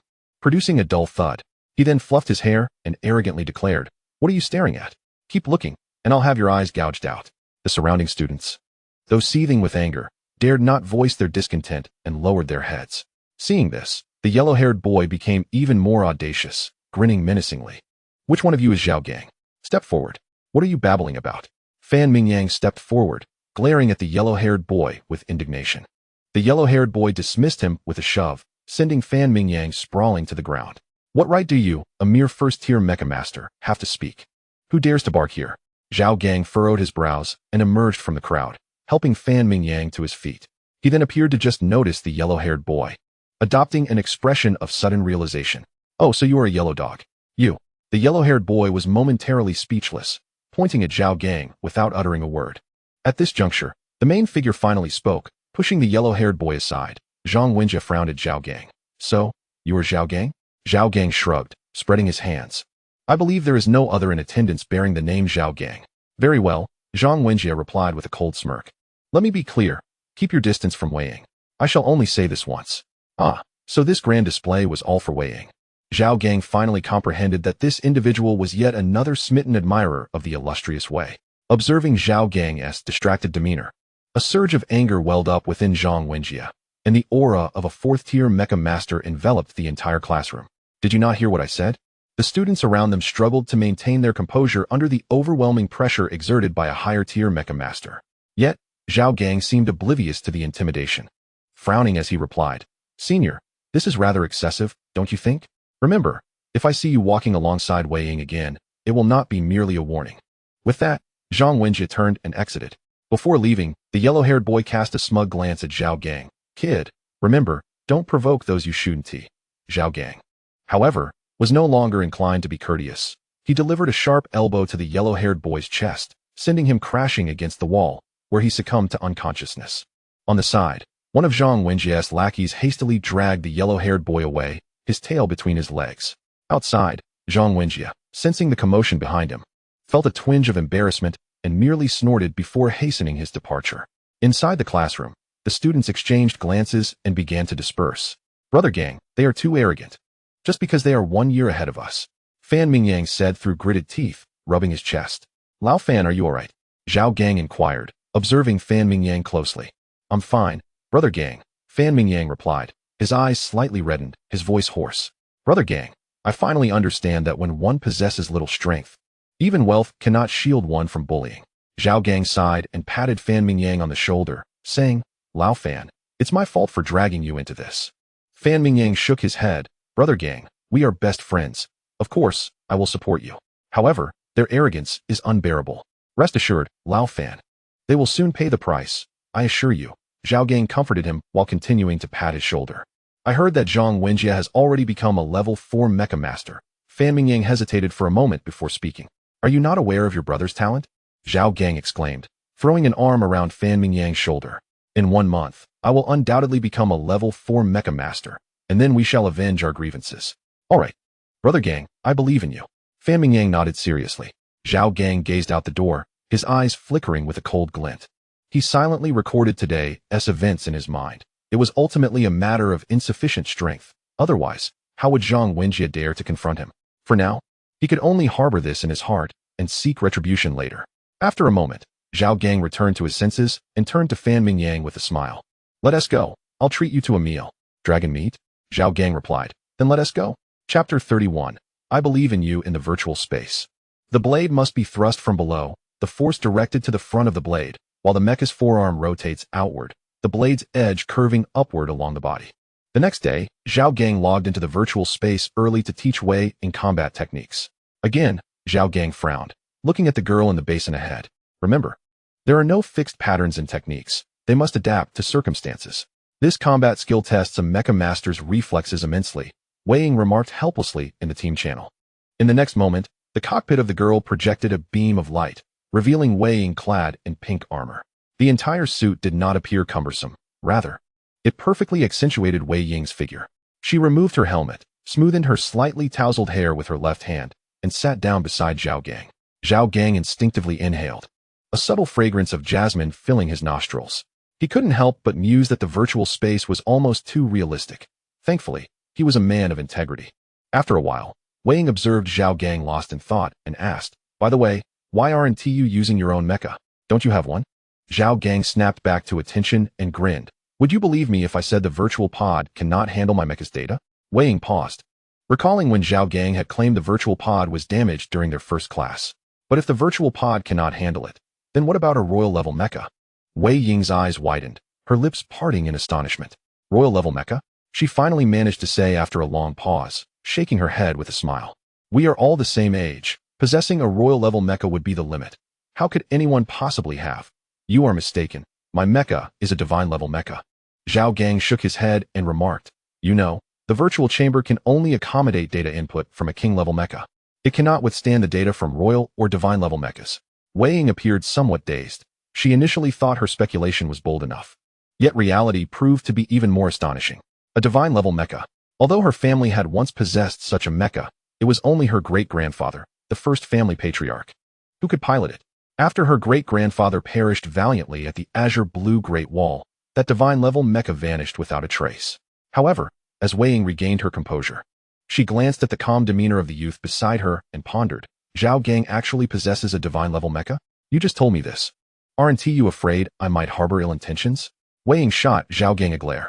Zhao Gang waved his hand and, looking at Wei Ying with earnest eyes, replied, "I trust you, and it is precisely because of that trust that I confide in you." "Trust me?" At Zhao Gang's words, Wei Ying's heart inexplicably skipped a few beats. She hastily diverted her gaze and murmured, "Rest assured, I won't say a word." "All right, I believe you," Zhao Gang said, his expression puzzled as he observed Wei Ying's reddening ears. "What is wrong with you?" Wei Ying steadied her emotions and turned to say, "Nothing. By the way, I heard someone troubled you yesterday?" Wei Ying paused for a moment before inquiring. "Yes, indeed, someone did seek trouble with me," Zhao Gang nodded, casting a glance at Wei Ying before teasingly adding, "It's all because of someone's overwhelming charm." Alas, it was an undeserved calamity. Wei Ying's face flushed at his words, and she playfully shot him a reproachful glance. "That is not true. Anyway, I'm sorry. I didn't expect my presence would cause you such trouble." Zhao Gang nodded in agreement. "It truly is a bother. You should have seen how the classmates at the academy have been looking at me these past 2 days. Their gazes send chills down my spine." Observing Zhao Gang's exaggerated expression, Wei Ying couldn't help but chuckle. "Regardless, I don't care. You must teach me combat skills. No backing out." With a radiant smile on her face, she looked at Zhao Gang. Zhao Gang stroked his chin, appearing contemplative. "Well, considering your sincerity," Zhao Gang sighed, adopting an expression of reluctant acceptance, "I suppose I can reluctantly teach you." "Yes." Wei Ying nodded, her smile growing even more brilliant. Zhao Gang cleared his throat, setting aside his playful demeanor, and said solemnly, "In that case, let us continue with the training." Chapter 32, Mars System, Sign In. "Congratulations, you have obtained the royal-level mecha. Fire Phoenix." Fire Phoenix? Zhao Gang felt a bit helpless. He already possessed a dragon mecha. What was the meaning of suddenly receiving a royal-level mecha? Entering the system warehouse, a crimson mecha with dual wings appeared before him. So this is the Fire Phoenix? It leans towards being agile, Zhao Gang mused before exiting the system space. He needed to hurry out, as today was the class competition, which would determine his eligibility for the genius class. It had been 2 days since he taught Wei Ying the slicing technique, and with the class competition commencing once again, Zheng Yu felt satisfied with the significant progress the students had made over the past 6 days. At the very least, their battle formations were no longer chaotic. After a day of selection, the top 5 have been determined. The class competition has officially concluded, and the distinguished 5 are Zhao Gang, Lan Yu, Lan Xiaoya, Wei Ying, and Li Kairui. "Follow me," Zheng Yu instructed. She left the classroom, with the 5 trailing closely behind. "Please, take a seat," Zheng Yu said as she entered her office, gesturing for the 5 to sit on the nearby sofa. Once they were settled, she produced some documents and handed them to Zhao Gang for their perusal. "These are the materials for the genius class. In a few days, you will embark on your studies there." Zhao Gang accepted the documents, glanced through them, and then passed them to Lan Yu while inquiring, "Teacher, won't you be teaching us anymore?" Zheng Yu smiled and waved her hand dismissively. "I remain your teacher, albeit one among many." "Teacher, I noticed it mentions that the genius class's teaching location is not on Kanglan Star," Lan Yu remarked, furrowing his brow as he examined the documents Zhao Gang had handed over. "Indeed," Zheng Yu nodded. "The training site for the genius class is on the ancient star, Inghua. It is desolate, and thus exceptionally suited for training mecha engineers." Pausing for a moment, she continued, "Moreover, our academy is not the only one with a genius class on that planet. students from 3 other premier Mecha academies will also be present. At that time, we will assemble the most formidable instructors from across Kanglan Star to impart their knowledge to you. Additionally, we will release a batch of star beasts to provide you with practical combat experience. Teacher, is there some unforeseen event? Wei Ying asked, concern evident in her expression. Upon hearing her words, Zheng Yu's demeanor turned grave. This matter does not concern you. Your sole focus must be to grow stronger at all costs. Her serious tone resonated with the 5, causing them to adopt equally solemn expressions. Zhao Gang, Zheng Yu called. Yes, Zhao Gang responded, snapping back to attention. Zheng Yu regarded him meaningfully. When the time comes, it will no longer be a virtual battle. You shall wield your mecha. Zhao Gang raised an eyebrow, instantly realizing that Zheng Yu was already aware of his divine-level mecha. Sensing his thoughts, she added, you needn't worry about exposure. The Empire has long been monitoring you. Although the footage has circulated in other nations, we have implemented containment measures. Once you arrive at Yinghua, the Empire will exert pressure personally. No one will dare to seize your mecha. Zhao Gang managed a wry smile and nodded. Teacher, I understand. Good, Zheng Yu replied, standing to address the 5. Now, return and make your preparations. Do not hold on to your credits. Convert them entirely into resources. In 3 days, the Academy will initiate quantum transport to personally convey you to Yinghua. Understood. The 5 promptly exited the office, making their way to the Academy's exchange center. Zhao Gang, what kind of mecha do you have? Lan Xiaoyao inquired, her beautiful eyes filled with curiosity. Amused by the spirited girl, Zhao Gang felt a playful urge to tease her. Why don't you take a guess? I guess a royal-level mecha? Lan Xiaoyao pondered, resting her chin on her hand. Zhao Gang merely smiled, remaining silent. This time, it was Lan Xiaoyao who was taken aback. You can't possibly have a divine-level mecha, can you? Did you really uncover that? Zhao Gang feigned astonishment, his expression one of surprise. After speaking, Lan Xiaoyao immediately regretted her words, pouting and muttering. Humph, I don't believe you, you big liar. Zhao Gang shrugged his shoulders and, with a hint of resignation, replied, if you don't believe me, there's nothing I can do. Some people simply delight in maliciously speculating about others. Zhao Gang, I'll bite you. Lan Xiaoyao's temper flared, and she gritted her teeth as she approached him menacingly. Zhao Gang playfully held her head back with his right hand, chuckling. Ha! You can't reach me. How infuriating. I'll hit you. Lan Xiaoyao waved her hands around, nearly catching hold of Zhao Gang's clothing several times. Meanwhile, Wei Ying watched the two with a smile, while Lan Yu appeared somewhat helpless. Managing a sister like her was exceedingly difficult, since he couldn't control her. He simply decided to let her be. Ha, you can't hit me. Zhao Gang, you stop right there. Chapter 33. Lan Xiaoyao's illness. The group continued to banter merrily until they arrived at the Resource Exchange Center. The center was housed in a small building, where 2 elderly men sat across from each other, savoring tea. Hello, what brings you here? One of the white-browed elders turned his gaze toward them. Greetings, teacher. We have come to exchange resources. Zhao Gang stepped forward, smiling at the elder. Present your student cards, swipe them over there to verify your credits, and then check your communication devices for the results, the other elder instructed, gesturing toward a blue machine. Without further ado, the group approached the machine to check their credits. Wow, how do you have so many credits? When it was Zhao Gang's turn, Lan Xiaoyao gasped in astonishment. 10,000 credits. Zhao Gang, how do you have so many? Wei Ying chimed in, her eyes wide as she absorbed the number displayed on the screen. Lan Yu, too, was taken aback. He had worked tirelessly over the past few days to earn 1,003 credits, believing he had done well, only to find that Zhao Gang had amassed so much more. Oh dear, look at your astonished faces. Zhao Gang waved his hand dismissively. You do know I'm a dual-element ability user, right? The 3 nodded. Although their time together had been short, they were familiar enough with this fact. That's why I was initially recruited by Teacher Zheng under such favorable conditions, Zhao Gang explained, raising his hands in a gesture of nonchalance. Upon hearing this, envy flickered in the eyes of the 3. Zhao Gang rubbed his nose and changed the subject. All right, let us see what resources are available. As he spoke, they took out their communication devices to check the Academy's official website. Indeed, after verifying their credits, a new entry appeared on the site, leading them to a dazzling array of resources. The Gale Wind L57 Alloy Bow, what a fine item, albeit a bit pricey at 3,600 credits. Oh wow. The Spirit Fox W5011 Composite Steel Knife, truly rare, costing 4,523 credits, quite expensive. The U-46 Ion Cannon, wow. In that moment, the 4 of them were like children in a candy store, overwhelmed by the choices before them. Ultimately, Zhao Gang opted for an airborne energy cannon, the U-46. The U-46 energy cannon was constructed entirely of nanoalloy materials, making it not only lightweight, but also exceptionally durable. Simply put, it was built to last. Moreover, the cannon was equipped with a specialized targeting system, which led users of the U-49 to affectionately refer to this weapon as a sniper cannon. Zhao Gang wholeheartedly agreed with this sentiment. The single-shot, large-caliber weapon, capable of precise targeting, was undoubtedly a sniper rifle. Wei Ying opted for a novel airtight shield and the formidable alloy, sharp stone. After sparring with Zhao Gang, Wei Ying realized that the defense of the Sakura Maiden was woefully inadequate, prompting her to enhance its protective capabilities. Lan Yu selected a two-handed sword from the SA series, a splendid weapon that would amplify his energy output while piloting his mech. In contrast, Lan Xiaoya chose a vial of elixir, the water of life. After a moment of silence, Lan Yu addressed the group's curiosity. My sister has suffered from a sudden illness since birth, one that manifests unpredictably and leads to her gradual decline. It feels as though her very essence is being siphoned away. We have tirelessly sought a cure, yet to no avail. We have pursued the most advanced medical technologies and even attempted genetic modification, but none have resolved her affliction. I'm fine, really, he added. Sensing Lan Yu's sorrow, Lan Xiaoya softly comforted him. A bittersweet smile graced Lan Yu's face as he affectionately tousled his sister's hair, saying, fortunately, as long as we regularly replenish her life energy, she will be all right.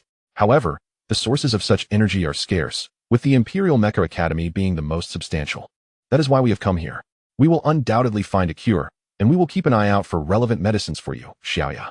A glimmer of tears shone in Wei Ying's eyes as she gazed at Lan Xiaoya. Zhao Gang nodded solemnly, affirming, indeed, we are partners now, are we not? Lan Yu smiled and nodded in gratitude, saying, thank you all. Lan Xiaoya glanced at Zhao Gang, whispering her thanks. Haha, just don't scratch me, and we're good.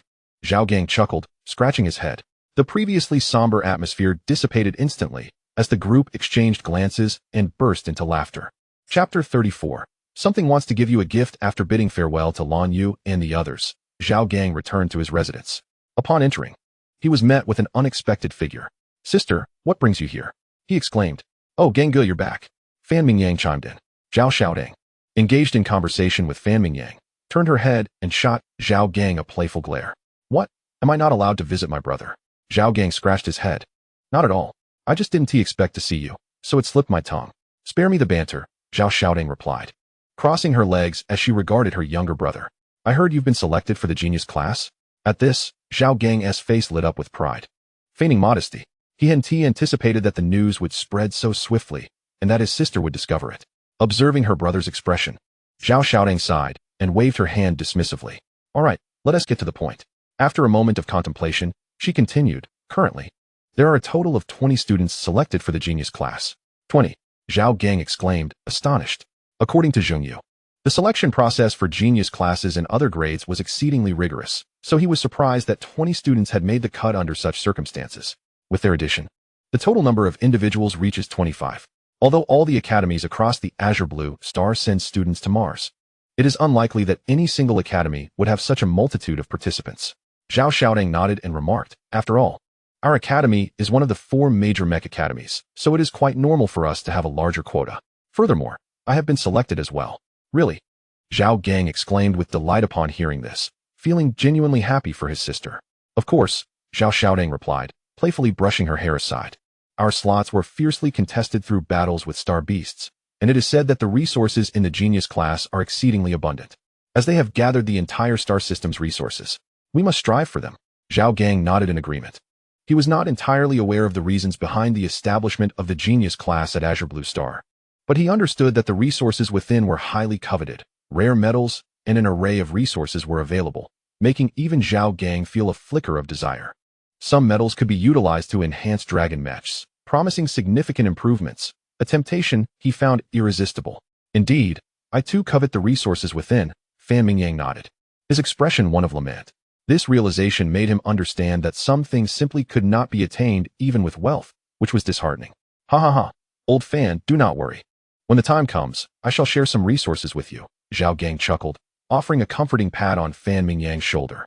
Zhao Xiaoding rolled her eyes in exasperation, unable to comprehend the source of her brother's confidence. Little Gang, do not be arrogant. All the geniuses from Azure Blue Star will be vying for the resources, and it will be quite brutal. It is said that the Empire has declared that a few casualties during this selection process are permissible. Do you understand this? Seeing his sister's serious demeanor, Zhao Gang sobered and nodded gravely. Sister, I understand. I will certainly be cautious. Zhao Xiaodang nodded in satisfaction. That is good to hear. However, I will also be heading to Mars, and I shall introduce a few individuals to you then. All right, Zhao Gang replied. At that moment, Zhao Xiaodang rose to her feet and declared, in that case, I shall take my leave. Let us meet at the teleportation gate later. Remember to send me a message. With that, she turned towards the door. Suddenly, Zhao Gang seemed to recall something. Smacking his forehead with his palm, he hastily called out, Sister, wait a moment. What is it? Zhao Xiaodang turned around, looking at him with confusion. Without uttering a word, Zhao Gang pulled her into the room. Little Gang, what is the urgency? Zhao Xiaodang inquired. Her curiosity piqued as she observed her brother's silence. Taking a deep breath, Zhao Gang said, Sister, I have something I wish to give you. What is it? Zhao Xiaodang asked, her expression one of intrigue. Zhao Gang said nothing further, retrieving a vial of potion and a surface-bright crimson metal feather from his pocket. Upon seeing the vial, Zhao Xiaotang's face displayed a look of astonishment. As Zhao Gang presented the potion, an overwhelming sense of desire surged within her.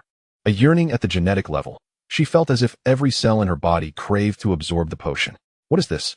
Zhao Xiaodang spoke up once more, feeling that this vial of potion held immense promise for her. Observing her sister's eagerness, Zhao Gang realized the magnetic allure of the genetic potion for others. Sister, this is a genetic potion, Zhao Gang whispered, elaborating on its effects to Zhao Xiaodang. Moments later, Zhao Xiaodang appeared stunned. The potency of this genetic potion was extraordinary, capable of enhancing the user's abilities across the board. If the world were to learn of such a potion's existence, they would undoubtedly go mad for it. Zhao Gang, I cannot accept this. You should take it. You need it more than I do, she said, suppressing her reluctance as she gazed at Zhao Gang. A warm current flowed through Zhao Gang's heart. His sister had always looked after him since childhood. Sister, I have already taken one. This vial is specifically for you, Zhao Gang replied, resorting to a little fib as Zhao Xiaodang remained unwilling to accept it. Really? Zhao Xiaodang regarded Zhao Gang with a skeptical expression. Zhao Gang nodded affirmatively. Indeed, I have used it. Zhao Xiaodang hesitated, her eyes fixed on the potion in Zhao Gang's hand. Oh, sister, just take it, Zhao Gang insisted, pressing the vial into her palm without further ado. All right, are you certain you aren't deceiving me? Zhao Xiaodang paused, raising her gaze to scrutinize Zhao Gang's eyes, trying to discern any hint of falsehood. Zhao Gang, however, maintained his composure. Of course not. I would never lie. Zhao Xiaodang nodded, pointing at the crimson feather in Zhao Gang's hand. And what is this? This is a mecha badge. The mecha is named Fire Phoenix, a royal-grade mecha. Zhao Gang explained while holding the vibrant feather. Sister, you possess fire attributes, making this Fire Phoenix mecha perfectly suited for you. Zhao Xiaodang waved her hand, about to decline. But Zhao Gang swiftly tucked the crimson feather into her pocket. Sister, you know I have a divine-grade mecha.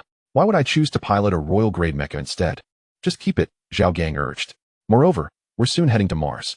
I know your talent is exceptional, but it will gather the finest geniuses from across the Azure Star. Without a good mecha, you would face significant disadvantages. Seeing this, Zhao Xiaodang ceased her objections.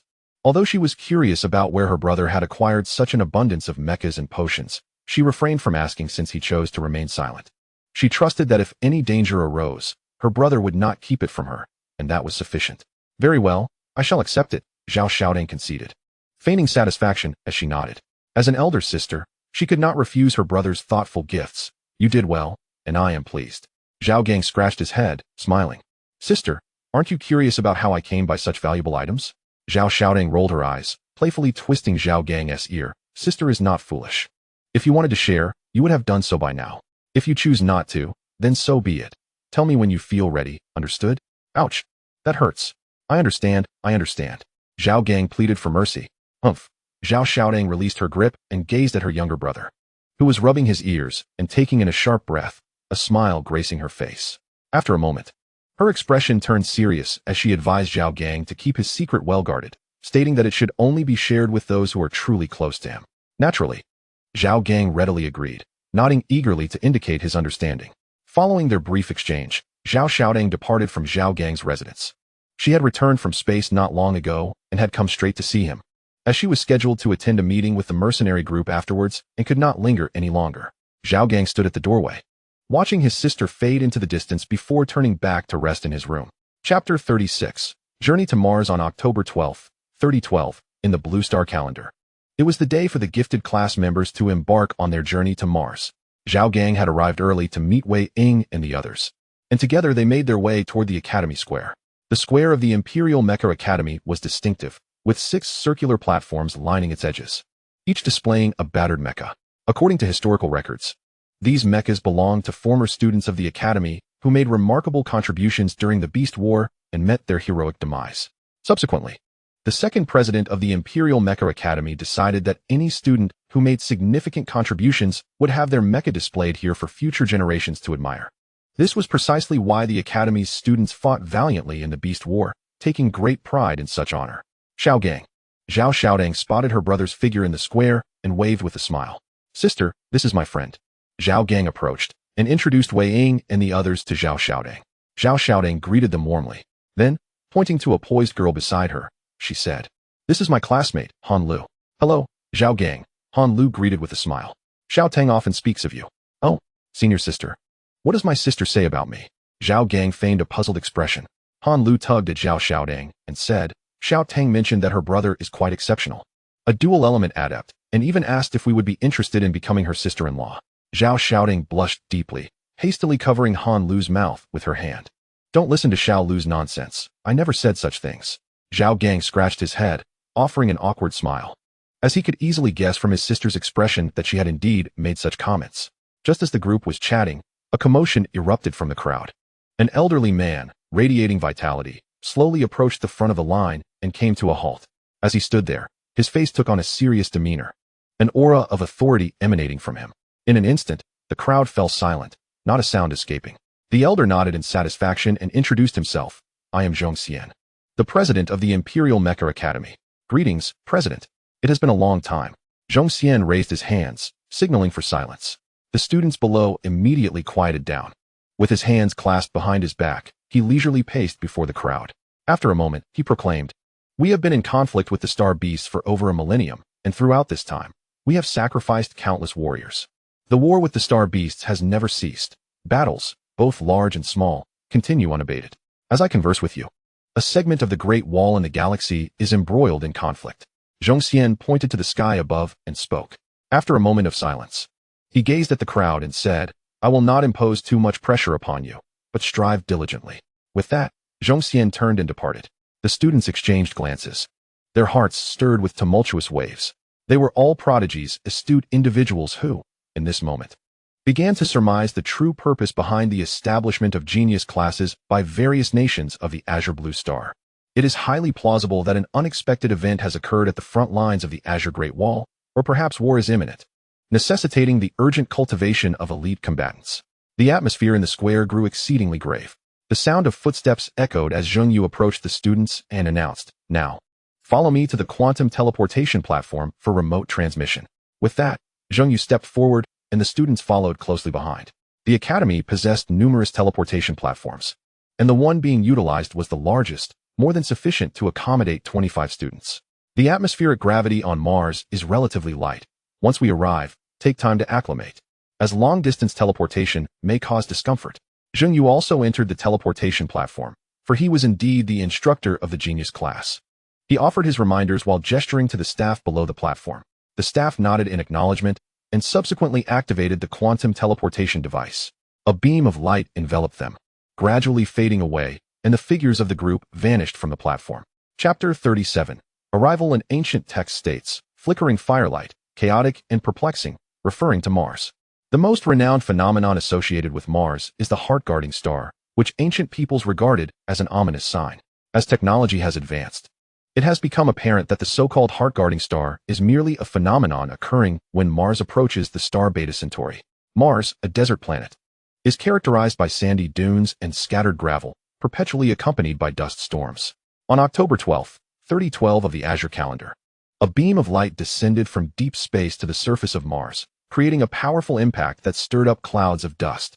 Before this beam dissipated, thousands more followed, illuminating the area brilliantly. Zhao Gang emerged from the light, inhaling deeply.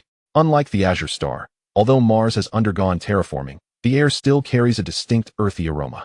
Following the transformation, Mars now has 3 times the gravity of the Azure star, making movement quite challenging. However, for Zhao Gang, this amount of gravity posed little difficulty. Wei Ying gazed around at the desolate environment, her face reflecting clear discomfort. "This is quite normal," Zhao Gang said, brushing her hair aside. "Mars serves as an important training ground. Despite terraforming, no vegetation has been artificially sown, so this scenery is to be expected. The azure star is far more beautiful," pouted Lan Xiaoya, her expression one of dissatisfaction. The others nodded in agreement. Although the azure star had once suffered from severe pollution, technological advancements had effortlessly resolved its environmental issues. "It seems we have arrived at just the right time." Lan Yu surveyed the surroundings and spoke softly. After a moment, he seemed to discover something and pointed into the distance, saying, "Look over there." The crowd followed his gesture. One of the 6 kings of the Federal Mecha Academy, Lion King Kuan Anthony, stood before them, a figure of considerable stature. "It appears our future adversaries are formidable," Zhao Gang remarked, resting his chin on his hand. He had heard of Kuan Anthony, the youngest member among the 6 kings of the Federation, a third-tier mecha master, and a true rising star. His mecha, named Lion King, was a royal-grade beast-type mecha, renowned for its ruthlessness in battle, resembling a wild beast, hence the moniker. A worthy opponent indeed. However, Zhao Gang was undeterred. With the system by his side, he felt confident. "What genius! It's nothing to be concerned about." "Uft, what is Anthony compared to that one?" Li Kairui interjected with disdain, pointing towards another individual. This person had jet black hair, donned a white robe, and carried a long sword, his cold demeanor starkly contrasting with his companions. "The little sword god." "Lin Ku," Wei Ying exclaimed, her lips slightly parted in surprise. Lin Ku, a student from the United Mecha Academy, was a third-tier mecha master and one of the most celebrated geniuses of Kanglan Star in recent years. The most astonishing aspect of his journey was his humble beginnings. Lin Ku had remained obscure until 2 years prior when he stumbled upon a long sword during an accident. The sword served as a badge of a mecha, and most importantly, it belonged to a divine-grade mecha. This mecha was named Shadow Sword God, previously wielded by the renowned sword master Li Chongwan, who perished at the Kanglan Great Wall. After Li Chongwan's demise, the Shadow Sword God vanished until Lin Ku discovered it 2 years ago. After enduring the trials set forth by the Shadow Sword God, Lin Ku became its rightful owner. On that day, the eastern hemisphere of Kanglan Star witnessed a sword light piercing the heavens. At last, one of the long-lost top 10 divine-grade mechas re-emerged into the world. Truly, there are hidden talents everywhere. This will not be easy, Wan Yu sighed, acknowledging that despite being a genius himself, he was still vastly outmatched by these individuals.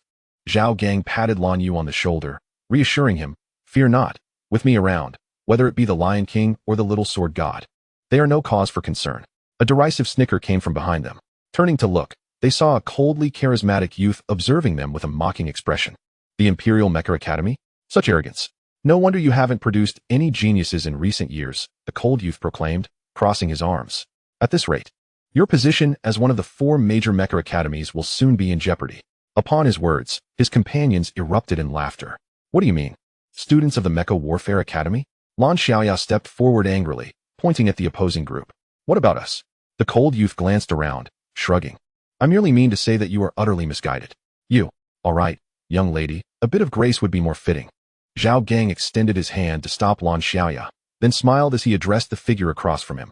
"Pardon me, I merely wish to lighten the atmosphere. You must be their leader, correct?" The cold youth stepped forward and patted Zhao Gang on the shoulder, saying, "You are quite perceptive. Remember my name, Kuan Niao. Should you have any grievances, do not hesitate to seek me out." With that, Niao left with his companions, still chuckling. "Zhao Gang, why didn't you argue with them?" Lan Xiaoya was quite dissatisfied with Zhao Gang's intervention. Zhao Gang gazed at Niao's retreating figure and replied, "There will be ample time to deal with him. Why get worked up? I've heard their essay competition tomorrow. I'll settle it then." "Humph." Lan Xiaoya simmered down but remained somewhat displeased, turning away in silence. "Those from the Mecha Academy are truly despicable." Wei Ying gritted her teeth, clenching her delicate fists. Zhao Gang sighed lightly. The Imperial Mecha Academy and the Mecha Academy had harbored animosity for years. One sought to maintain its rank as the 3rd Mecha Academy, while the other was determined to surpass it at any cost. Thus, their sparring sessions were always fierce. This rivalry had led to injuries among students during the triannual academy ranking competitions. Over time, the enmity deepened, and they could hardly stand the sight of each other, resulting in inevitable clashes, a long-standing tradition. Suddenly, the ground trembled, sending ripples through the crowd. Zhao Gang and the others ceased their conversation and turned toward the source of the commotion. 2 humanoid mechs emerged, shrouded in smoke, advancing toward the throng. Moments later, the mechs halted before the crowd, and a beam of light illuminated a clear space in front of them, revealing two soldiers clad in military uniforms. 1. A bearded man addressed the crowd. Welcome to the Mars Genius class. I am one of your chief instructors, Tao Yi. He gestured toward a stern-looking middle-aged man with white hair beside him. This is Song Yi, also your chief instructor. Song Yi, with a stoic demeanor, nodded slightly and declared, from this day forth, you are members of the Azure Blue Genius class. First, I shall outline the primary rule of the Genius class. You are prohibited from questioning the orders of the instructors. Does anyone have any objections? Silence enveloped the crowd. Not a single sound of assent or dissent emerged, for all understood that this was a time for obedience, not rebuttal. Excellent, Song Yi remarked, satisfied with the lack of dissent. Next, I will announce the regulations of the Genius class. Tao Yi stepped forward and stated, first, private duels are strictly forbidden. Offenders will face light penalties, while severe infractions may result in expulsion from Mars. The base has designated arenas where all grievances must be resolved. The crowd readily accepted this rule. Wasn't it preferable to engage in open combat rather than clandestine skirmishes? Second, entering the beast area is prohibited unless commanded. Some creatures therein are beyond your capabilities to confront. Remember this. Third, the aforementioned rules must be strictly adhered to. As he finished speaking, a wave of sound resonated from the sky, and a massive starship descended through the atmosphere, landing before the crowd. My word, the Xuanwu 2401 escort ship. ISNT it stationed at the Azure Blue Great Wall? What is it doing here? Upon sighting the starship, Li Kairou's eyes widened in astonishment. Uncertain, yet it is evident how much the authorities value the establishment of the Genius class. Lan Yu shook his head, gazing at the starship in the distance. Everyone, please board in an orderly fashion. We are heading to the base. Song Yi amplified his voice, addressing the crowd. Moments later, the throng finally stirred. The Xuanwu escort ship appeared modest in size, yet within it lay a vast expanse, utilizing the spatial folding technology of Kanglin's star. Apart from the cockpit, the interior space was remarkably ample, capable of comfortably accommodating 1,000 individuals. After all had entered the starship, it ascended gradually, navigating towards the far side of Mars. Chapter 39. The golden star dust billowed from the barren land as a rumbling sound echoed from the sky. The Xuanwu escort ship landed atop a mountain. This location was a base specially constructed for the members of the Genius class by Kanglin's star. The original peaks had been leveled by some unknown machinery, and a metallic base was erected here. Is this the base? Zhao Gang disembarked from the starship, marveling. The scale is quite grand. It must cover at least several dozen hectares. Zhao Xiaodang replied with a smile. This only attests to the significance of the Genius class. It's time for us to put in the effort. Indeed, it seems the situation at the front lines is quite dire, Lan Yu murmured, staring intently at the base. Nearby, Wei Ying reminded, the instructors have emerged. We need to assemble. With that, they joined the main group, aligning themselves in formation. At that moment, 10 individuals emerged from the base, approaching the instructors and engaging in hushed conversation. Teacher Zheng Yu was among them. These must be our instructors moving forward, whispered Lan Xiaoyao upon seeing Zheng Yu's figure. The others nodded in agreement, deducing the identities of the 10. Silence. Song Yi turned to the crowd, announcing, these 10 instructors will guide you to your assigned accommodations. Training will commence tomorrow. With that, Song Yi and Tao Yi proceeded into the base, entrusting the 1,000 individuals to the 10 instructors. Subsequently, the crowd began to enter the base in an orderly manner under the guidance of the instructors. How are you finding it so far? Zheng Yu approached Zhao Gang and the others, inquiring with a smile. The group nodded, affirming that they were doing well. Excellent.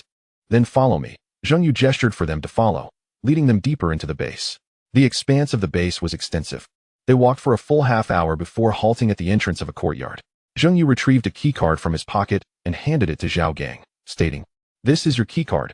Once you register your iris, you will have free access. Thank you, teacher, Zhao Gang responded, accepting the keycard with a smile. Zheng Yu waved his hand dismissively. It's a trivial matter. Training begins at 8 tomorrow morning. Remember to follow the coordinates provided by the communication device. Teacher, what will the training entail tomorrow? We'd like to prepare, Lan Xiaoyao inquired, tugging at Zheng Yu's sleeve. Zheng Yu chuckled, ruffling Lan Xiaoyao's hair. Oh, you little rascal. I can't divulge that. He added with an air of mystery. You will find out tomorrow. With that, Zheng Yu turned and departed. The group exchanged glances, a shared sense of foreboding suggesting that tomorrow would present a formidable challenge. As the adage goes, when soldiers come, one must resist. When water arrives, one must cover it with earth. It is best to enter and rest first.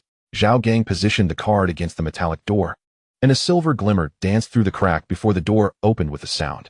The The courtyard housed 5 rooms, perfectly accommodating Zhao Gang and his companions, alleviating any concerns regarding the allocation of quarters.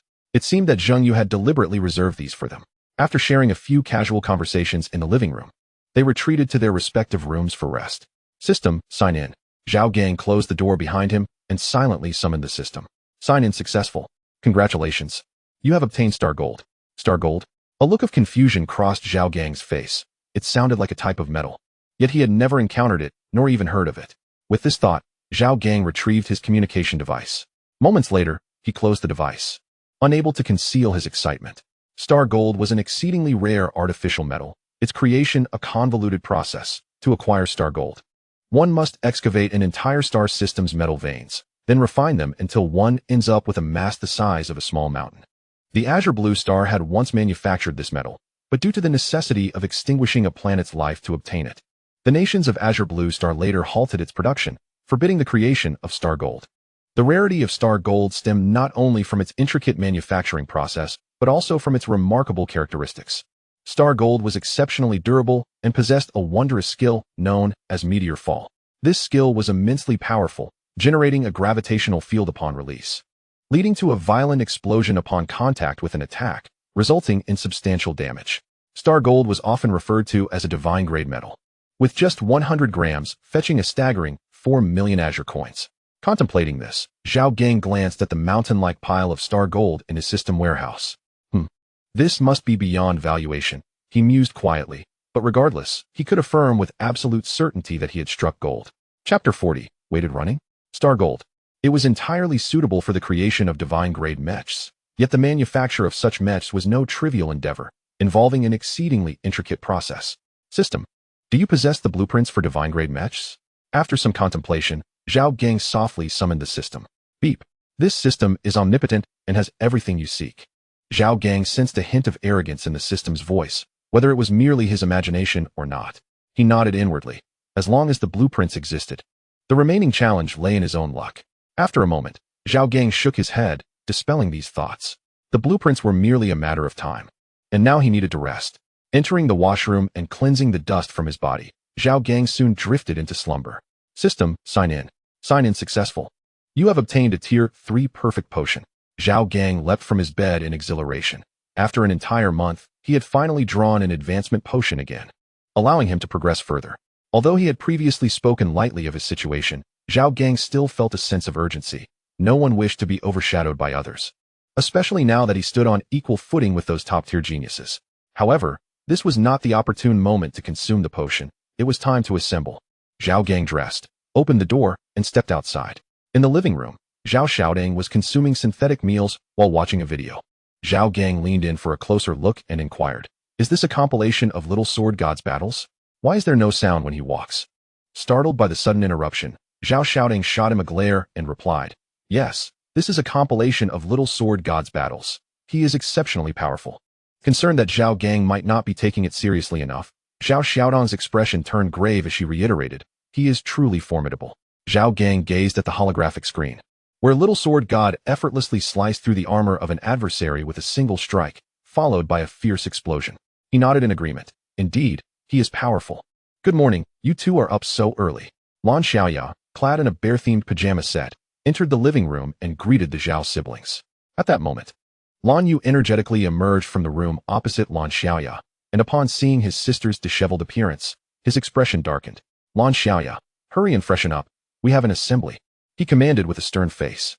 Lan Xiaoya was about to retort, but instinctively stuck out her tongue upon seeing her brother's countenance, turning back toward her room. A moment later, Wei Ying entered the living room in athletic attire and cheerfully remarked, "Good morning. It's time for our assembly, right?" Zhao Gang retrieved a synthetic meal from the molecular device and gestured towards Wei Ying. "Yes, would you like some breakfast?" Wei Ying smiled and waved her hand. "I've already eaten. I'll go change first." With that, she returned to her room. After a brief period of preparation, the group followed the navigation on their communication devices toward their destination. On the streets of the base, other members of the genius class were also on their way. 10 minutes later, they gathered before a plaza, where Song Yi and Tao Yi were engaged in a quiet conversation atop a platform. Upon noticing that everyone had arrived, Tao Yi cleared his throat, prompting an immediate hush among the crowd. Satisfied, Tao Yi acknowledged the orderliness of the somewhat unruly geniuses and proclaimed, "We shall commence your first training session since your arrival at the base. Do you know what is equally important for a mecha master, in addition to mental energy?" Tao Yi asked the assembled crowd. "Report." He pointed at a young boy in the crowd. "You speak." The boy stepped forward and stated, "Report, instructor. I believe physical condition is also very important aside from mental energy." Tao Yi nodded, signaling for the boy to return to his place. "Correct. In addition to mental energy, physical condition is indeed crucial. Thus, our initial training will focus on enhancing your physical prowess." A wave of murmurs rippled through the crowd. Physical condition? Is it truly significant if one possesses mental energy? Indeed, with a mecha, what uses physical strength? Silence. A powerful aura emanated from Tao Yi, silencing the crowd immediately.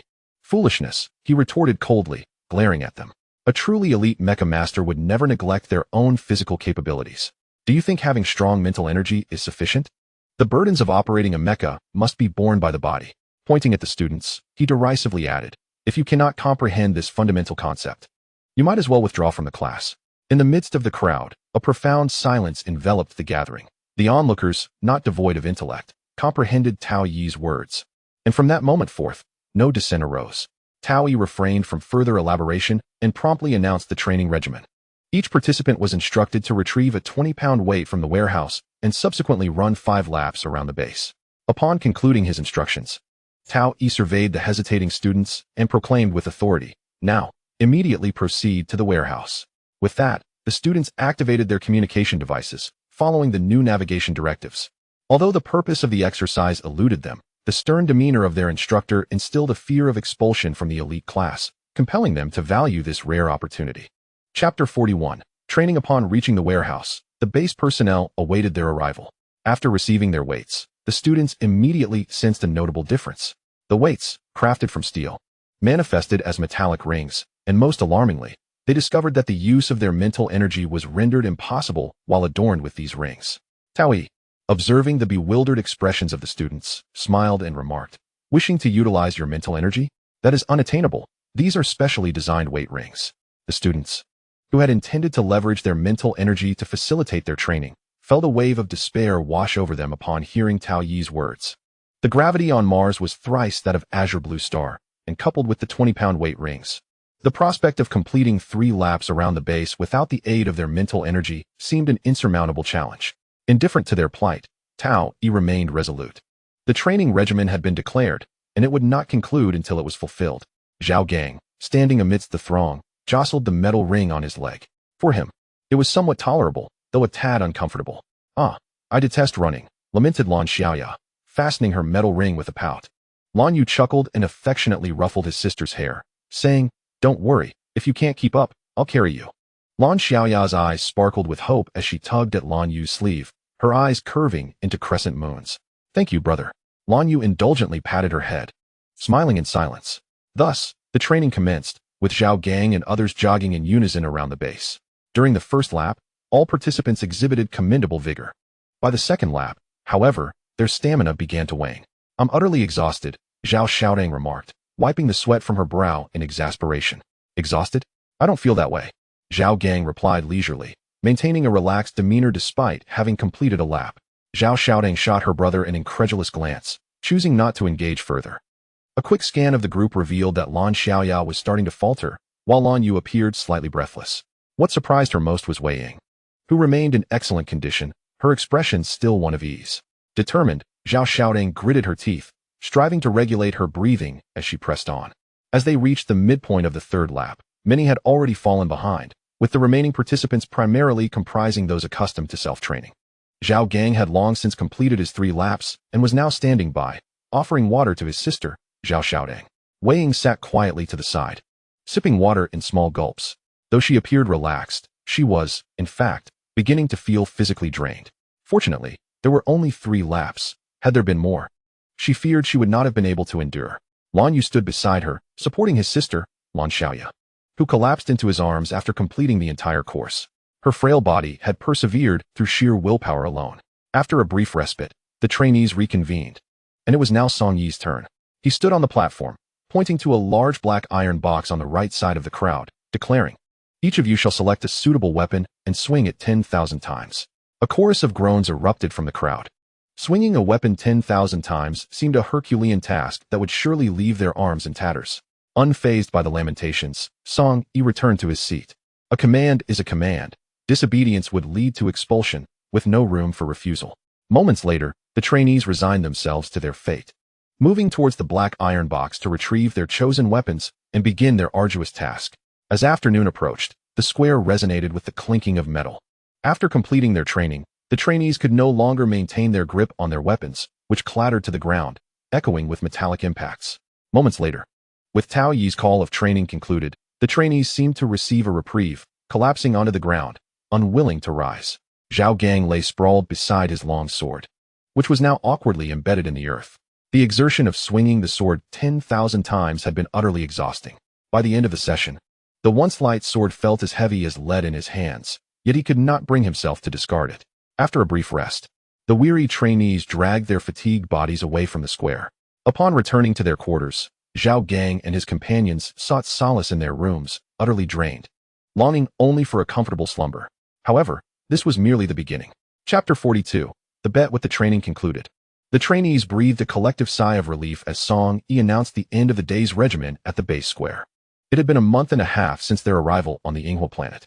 Compared to their initial days, the trainees had grown accustomed to the rigors of their training and the planet's gravitational environment. Starting tomorrow, we will shift our training objectives, Song Yi declared, hands clasped behind his back as he stood upon the platform.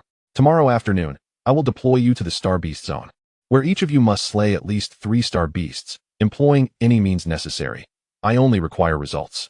Upon hearing this, most trainees displayed expressions of exhilaration. At last, they would no longer be subjected to the exasperating physical training. Their purpose for being here was to engage in combat with star beasts, not to endure grueling exercises. Dismissed. With those words, Song Yi turned and descended from the platform. Finally, no more physical training.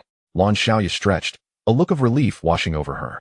I believe the physical training was quite beneficial. At least we have all made progress, Wei Ying remarked, wiping the sweat from her brow with a tissue. Indeed. Lan Yu nodded in agreement, acknowledging that after a month and a half of training, he had experienced a significant increase in strength. Even the frail physique of Lan Xiaoya has shown signs of improvement. Beside her, Zhao Gang exchanged a glance with his sister, Zhao Xiaodang, both expressing a sense of helplessness. While they could not deny any progress, it was, at best, minuscule. Initially, Zhao Xiaodang struggled somewhat, but after fully assimilating the genetic serum, she found the training sessions to be of little consequence. As for Zhao Gang, there was no discernible enhancement. He had always valued physical conditioning, and the training regimen at the Yinghua base was tailored to accommodate the average physical data of participants. This meant it was ineffective for Zhao Gang, as it was far too easy, equally so for the top-tier talents. Whether their progress or not will be revealed in our sparring, Neo interjected, overhearing their conversation with a mocking tone. Naturally, Zhao Gang would not let him off easily. Oh, Neo, what is the matter? Care for a spar? Neo's lips twitched, feeling a dull ache at the back of his head. He could not tolerate Zhao Gang and his companions, and they felt the same about him. Coupled with Neo's incessant provocations, Zhao Gang had taken to the arena with him a fortnight prior, resulting in a bruising defeat for Neo, who had left with a battered visage, a lesson that had somewhat tempered his demeanor. Zhao Gang had expected that after their encounter, Neo would behave more modestly. Yet here they were, merely 2 weeks later. Brute. Let us see who can slay more star beasts tomorrow, Neo retorted, sulking. Zhao Gang grinned. What is this? Didn't you just mention a spar? Let us have it out. Zhao Gang, do you only know how to brawl? If you have the guts, let us see the true measure of our skills tomorrow. Neo, not one to be foolish, declined the challenge, well aware that engaging in a fight he could not win would be sheer folly. I, Neo, shall never be a fool. What is the matter? Afraid? If you are, just concede, Neo taunted, raising an eyebrow in triumph. A pathetic attempt at provocation. Zhao Gang's lips curled in disdain. Fine, I accept. Excellent. However, since we're at it, there should be something at stake. Neo feigned contemplation, casually suggesting, I find your mech quite impressive. Let us wager it. I shall also put my own mech on the line. Zhao Gang's eyes widened in surprise. He anticipated Neo to be so ambitious. It dawned on him that Neo's ulterior motive was his own mech. Indeed, Neo had seen Zhao Gang's mech, with its formidable exterior and fierce combat capabilities, and he had instantly taken a liking to it. Although he was uncertain of its rank, it was undoubtedly no lower than the king level. As for winning, Neo harbored no doubts. His brother was the Lion King, Anthony, and gathering a few allies was a mere trifle. Thus, Neo was utterly convinced of his victory. With a sigh, he inquired, "What's the matter? Afraid to agree? If so, I'll let it go." "Very well, I recall your mech being at the king level. So I accept your wager." Zhao Gang nodded in agreement. Although he was unsure of Neo's cunning plan, he possessed unwavering confidence in himself. After consuming the third-tier perfected serum, he had ascended to the rank of a third-tier mech master, with powers that had undergone a fundamental transformation, leaving him unperturbed. A gentleman's word is his bond. It is as difficult to retract as a team of 4 horses. Excellent. Then, we shall meet tomorrow. Receiving a definitive answer, Niao appeared elated, as if fearing that Zhao Gang might have a change of heart, and hurriedly departed with his teammates. "Zhao Gang, Niao must have some ulterior motive. How could you agree?" Zhao Xiaodang lamented from the side. Zhao Gang waved his hand dismissively, assuring her, "Sister, rest assured, I am not foolish." With a sigh, Zhao Xiaodang recognized the futility of her attempts to dissuade him and nodded in agreement. "Oh dear, if we arrive late at the cafeteria, there may be no food left." Blue Xiaoya suddenly exclaimed, a realization striking her as she stomped her foot. Indeed, Zhao Gang slapped his forehead in realization. "That was close. I almost forgot to eat. Let us hurry." Blue Xiaoya took the lead, racing towards the cafeteria, followed closely by Zhao Gang. Zhao Xiaodang, Blue Yu, and Wei Ying exchanged amused glances and shook their heads before setting off behind them. They found that having 2 lively characters in their group was quite delightful. Chapter 43. The trial commences. All were present. Tao Yi stood atop a raised platform, addressing the 1,000 members of the genius class below. Today, the students would embark on their inaugural trial on the planet Inghua, heading towards the Star Beast Zone. Board the ship, with Tao Yi's command. The students filed into the Xuanwu Guardian ship. Flames erupted beneath the starship, lifting it into the sky amidst a cacophony of sound as the vessel set sail. 10 minutes later, the starship hovered over a vast plain. "Everyone, summon your mechs for descent. This trial will last a month, and those who fail will be expelled from the genius class." Tao Yi's voice resonated through the cabin, and as it faded, the rear door of the starship slowly opened. "Are we to jump from such a height? Indeed, it seems rather perilous." Within the cabin, the students murmured amongst themselves, astonished that the trial had commenced upon boarding the starship. "If you are so timid, perhaps you should withdraw from the genius class." A towering figure rose, speaking in a deep tone that commanded attention. The students dared not retort to such blunt words, for he was the Lion King, Anthony. Anthony strode towards the exit of the cabin, the fierce wind tousling his golden hair. True strength never shies away from challenges. "The timid do not deserve to remain in the genius class," he declared. Then, in a swift motion, he spread his arms and plummeted downward. A brilliant light flashed as Anthony entered his mech, which sliced through the air, crashing towards the ground. A hushed silence fell over the cabin. Though Anthony's words were rather brusque, they did hold a grain of truth. Moments later, Lin Ke silently approached the cabin exit and leaped into the void. "Shall we go as well?" Zhao Gang remarked, looking at his companions. Zhao Xiaodang and the others nodded, following Zhao Gang to the cabin's edge. Gazing at the landscape below, Blue Xiaoya felt a twinge of fear, her lips paling. "Xiaoya," Blue Yu called out, drawing her attention, "do not be afraid. Once we exit the cabin, summon your mech." "Understood?" Blue Xiaoya pressed her pale lips together and nodded silently. Zhao Gang turned, smiling, and said, "Then I shall go first." With that, he leapt into the air, a rush of sound accompanying his descent. "Dragon," Zhao Gang murmured. In an instant, a rift in space appeared beneath him, from which 3-headed dragons emerged, soaring forth. A delicate shade of icy blue spread across Zhao Gang's body, transforming into a suit of azure armor that enveloped him entirely. In an instant, his figure vanished from midair, reappearing within the cockpit of the dragon mech. The 3-headed dragon emitted a resounding roar, twisting through the air before morphing into a humanoid form, plummeting toward the ground. With a thunderous crash, the mech struck the earth, creating a massive crater and sending dust swirling into the atmosphere. "How intriguing," Anthony mused, glancing at the enigmatic mech beside him, a glimmer of excitement flickering in his eyes. Upon landing, Zhao Gang, too, scrutinized the 2 companions at his side. Anthony's mech gleamed in a silvery hue, featuring a lion's head on its chest and a long blade at its waist. In contrast, Lin Ke's mech appeared rather unremarkable, draped in a shade of gray. However, to Zhao Gang, it radiated an undeniable strength. Boom, boom.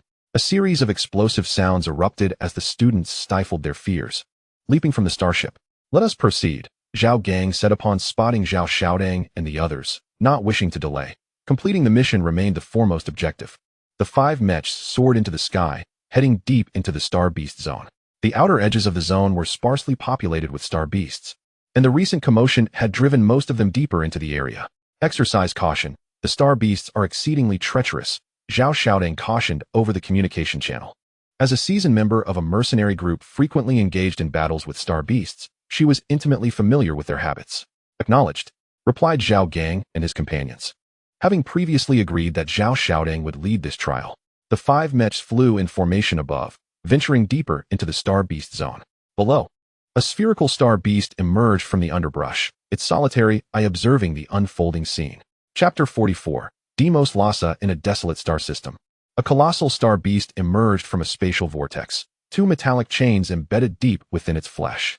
Its struggle appeared immense, as if it were dragging an unimaginably heavy burden. Gradually, the object at the end of the chains came into view, a pitch-black planet. The star beast, pulling the dark sphere, traversed the asteroid field, its breath powerful enough to scatter the debris around it.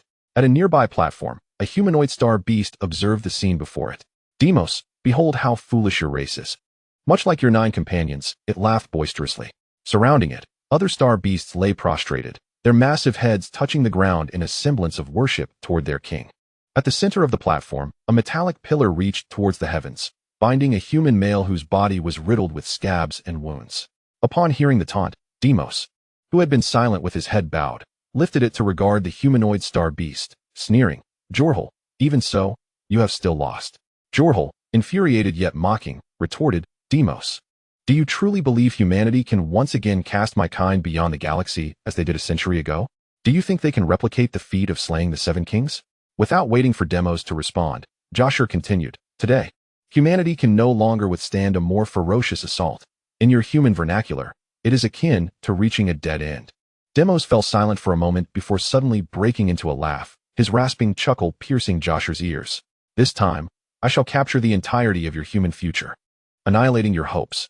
A snarl of anger twisted Joshua's features as he retorted, for a brief moment, you humans are but a feeble race. In this battle, your fate is nothing but defeat, just wait and see. With that, Demos spoke no further, and Joshua turned to depart, the star beasts rising to clear a path. As Joshua's figure faded from view, Demos gazed skyward, as if he could penetrate the atmosphere and glimpse his distant homeland. What of you, star beasts, Joshua? You once pursued truth and reached the pinnacle of cosmic civilization, becoming omnipotent deities, yet alas, you also welcomed your own destruction. Is this truly the end of civilization? What have you endured, and how did you arrive at this state? Demos sighed, lifting his gaze to the vastness of the starry sky. Is there truly a destined individual? Iway, does the expansive universe possess self-awareness? Why must we endure such calamity? Lan Xiaoya, plasma cannon, received. Deep within the star beast zone, after half an hour of flight, Zhao Gang and his companions finally encountered their first star beast, the Blue Thunder Scorpion. The Blue Thunder Scorpion, a massive creature resembling a scorpion, had the peculiar ability to unleash azure lightning, its exoskeleton remarkably resilient. The fist of the dragon mech crackled with blue lightning as it struck the scorpion's head. Seizing the moment while the scorpion was dazed, Zhao Gang maneuvered the mech to grasp the scorpion's tail, hurling it skyward. Meanwhile, Lan Xiaoya piloted her black mech, revealing multiple cannon barrels. Points of light gathered at the cannon's mouth, and then several brilliant beams shot forth, striking the Blue Thunder Scorpion midair. The scorpion met a tragic fate, failing even to emit a cry before succumbing. Oh yeah, done. The black mech leapt in celebration, Lan Xiaoya exclaimed with delight. Alright, now let us. Zhao Gang, piloting an orange-red light mech, approached the two. Previously, she had been observing the battle alongside Wei Ying and Lan Yu. The Blue Thunder Scorpion was merely a second-tier star beast, not requiring such a multitude to engage in combat. Just as Zhao Gang began to speak, a spiked tentacle erupted from the ground, attempting to pierce the Fire Phoenix mech. The Fire Phoenix mech, being of royal caliber, withstood the assault, though it nearly stumbled. The ground trembled as a colossal star beast emerged from beneath. Zhao Gang steadied herself, glancing back at the commotion. This is Chapter 45, The Devouring Star Beast. How could such a formidable star beast exist here? The Fire Phoenix mech wielded a double-handed sword, blocking the oncoming tentacle. Inside the mech, Zhao Xiaotong's expression turned grave. The Devouring Star Beast? What is that?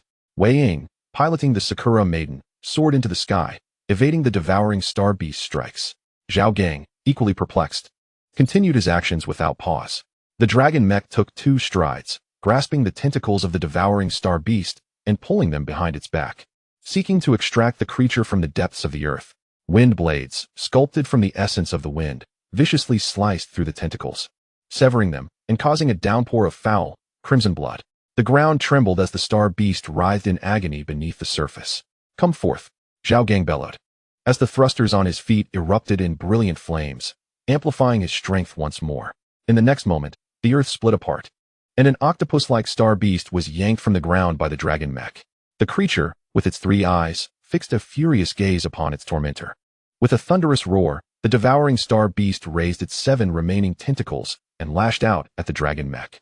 A resounding metallic crash echoed as the dragon mech lost its balance and was hurled away by the force of the tentacles. In an instant, Zhao Gang felt a fierce wind assault him.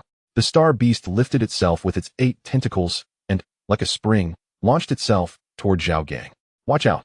came the urgent warning from Lan Yu, as a blue mech appeared before Zhao Gang, raising its katana in an attempt to block the incoming beast. Midair, the star beast swiftly changed direction, its gaping maw closing in on the head of the blue mech. "This is bad." The dragon mech, steadying itself on the ground, launched a punch at the star beast, only to have it intercepted by the creature's tentacles. "Quick, save him." The star beast's saliva was highly corrosive and would erode the mech. The Fire Phoenix mech unleashed an X-shaped flame sword, leaving only a shallow wound on the beast's body. "Get out of the way," cried Lan Xiaoya anxiously, as the mech's cannons fully activated, locking onto the star beast. Beams of light sliced through the air, scorching rays striking the creature. With a painful roar, the star beast finally released its grip. "I'm fine, merely my nanocoating has been corroded," came Lan Yu's relieved voice over the comms, reporting his status. This star beast was a 4th-tier entity, still in its juvenile phase. With its adult form reaching the 6th tier, Zhao Gang's pupils constricted as he focused intently on the beast preparing to attack. Light Guardian Shield. The surface of the Sakura mech shimmered with white light, enveloping Zhao Gang and his companions. Although Wei Ying wished to engage in battle, her mech was primarily supportive. As long as she remained operational, her teammates would have sustained endurance, making it unwise to join the fray. At that moment, a colossal sword materialized in the dragon mech's grasp, and in the blink of an eye, it vanished from its position. When the dragon mech reappeared, it stood beside the star beast. The massive sword, crackling with lightning, descended from the air, severing one of the star beast's tentacles. Without hesitation, Zhao Gang activated the energy shield from his left wrist to deflect the beast's assault. In the next moment, the giant sword plunged into the earth beneath the star beast. "Ascend, dragon," Zhao Gang commanded coldly. A whirlwind erupted from beneath the star beast, propelling it high into the sky. As the creature soared upwards, the dragon mech vanished once again. Upon its return, the dragon mech was now alongside the suspended star beast. Titanic slash. The blade of the ship-slicing sword, enveloped in thunderous light, cleaved through the body of the devouring star beast, which had been thrashing about in desperation, now rendered utterly still. In an instant, the beast's form was severed in twain, plummeting downwards amidst a torrential rain of crimson. The impact of the carcass upon the earth produced a resounding thud. The dust that had been stirred was swiftly dispersed by a gusty wind, revealing the dragon mech, its azure wings unfurled, gracefully descending beside the fallen beast. Chapter 46. The Red Ghost series. The night on Mars was hauntingly desolate, shrouded in swirling dust storms. In order to secure a more restful reprieve, Zhao Gang had excavated a small subterranean cave for a handful of companions to rest within. The entrance to the cave was barricaded with a shield of air conjured by Lan Xiaoya, allowing them to observe the outside world clearly. "How desolate," Zhao Gang murmured softly, casually raising a skewer of meat to his lips. The skewer was crafted from the flesh of the azure thunder scorpion, known for its delectable and slightly sweet taste, making it a delight to consume. In Zhao Gang's words, it was simply exquisite. Preparing the azure thunder scorpion was not overly complicated, provided one avoided the flesh at the tail, which contained venom. In their haste, the group had only managed to procure 300 pounds of scorpion meat, sufficient to sustain their energy expenditure during the forthcoming trials. This could be considered a wise use of resources, as without nourishment, surviving a month-long trial would be impossible. Besides Zhao Gang, Lan Yu, Lan Xiaoya, Zhao Xiaoding, and Wei Ying were also savoring their meals with gusto. Once they had satisfied their appetites, they each retreated to rest, conserving their energy. System, sign in. Sign in successful, acquired blueprints for the Red Ghost series. The Red Ghost series? Zhao Gang's consciousness delved into the system space, and a look of excitement illuminated his face. Not merely one blueprint, but an entire 6. Various designs of the red ghost mechs emerged, some wielding longswords, others brandishing spears or halberds, and some equipped with ion cannons, all classified as divine-grade mechs. However, the question of how to manufacture them lingered. System, can you create mechs? Yes. The cost is the disappearance of the mech blueprints. Zhao Gang hesitated. Throughout the annals of Kanglan Star's history, divine-grade mech blueprints had never been recorded, as the 10 divine-grade mechs were a matter of sheer probability. Yet now, he possessed 6 such blueprints. With a sigh, Zhao Gang abandoned the notion of having the system forge the red ghost mechs. He resolved to construct all 6 using star gold. But the method of creation remained an enigma, and he could only proceed step by step. With this thought, Zhao Gang relinquished his worries and closed his eyes to rest. The following day, the group emerged from the cave, greeted by a cessation of the dust storms. Intense sunlight streamed through Mars' atmosphere, casting radiant beams upon the surface. They awakened, roused by the heat, as the daytime temperature soared, making it difficult to open their eyes. Let us depart. We have only hunted 2 star beasts, and we must hasten our pace. Wei Ying shielded her brow with her hand, attempting to ward off the sun's glare. Zhao Gang and the others nodded in agreement. In the next moment, 5 mechs ascended from their position, continuing their search for star beasts in the designated hunting grounds.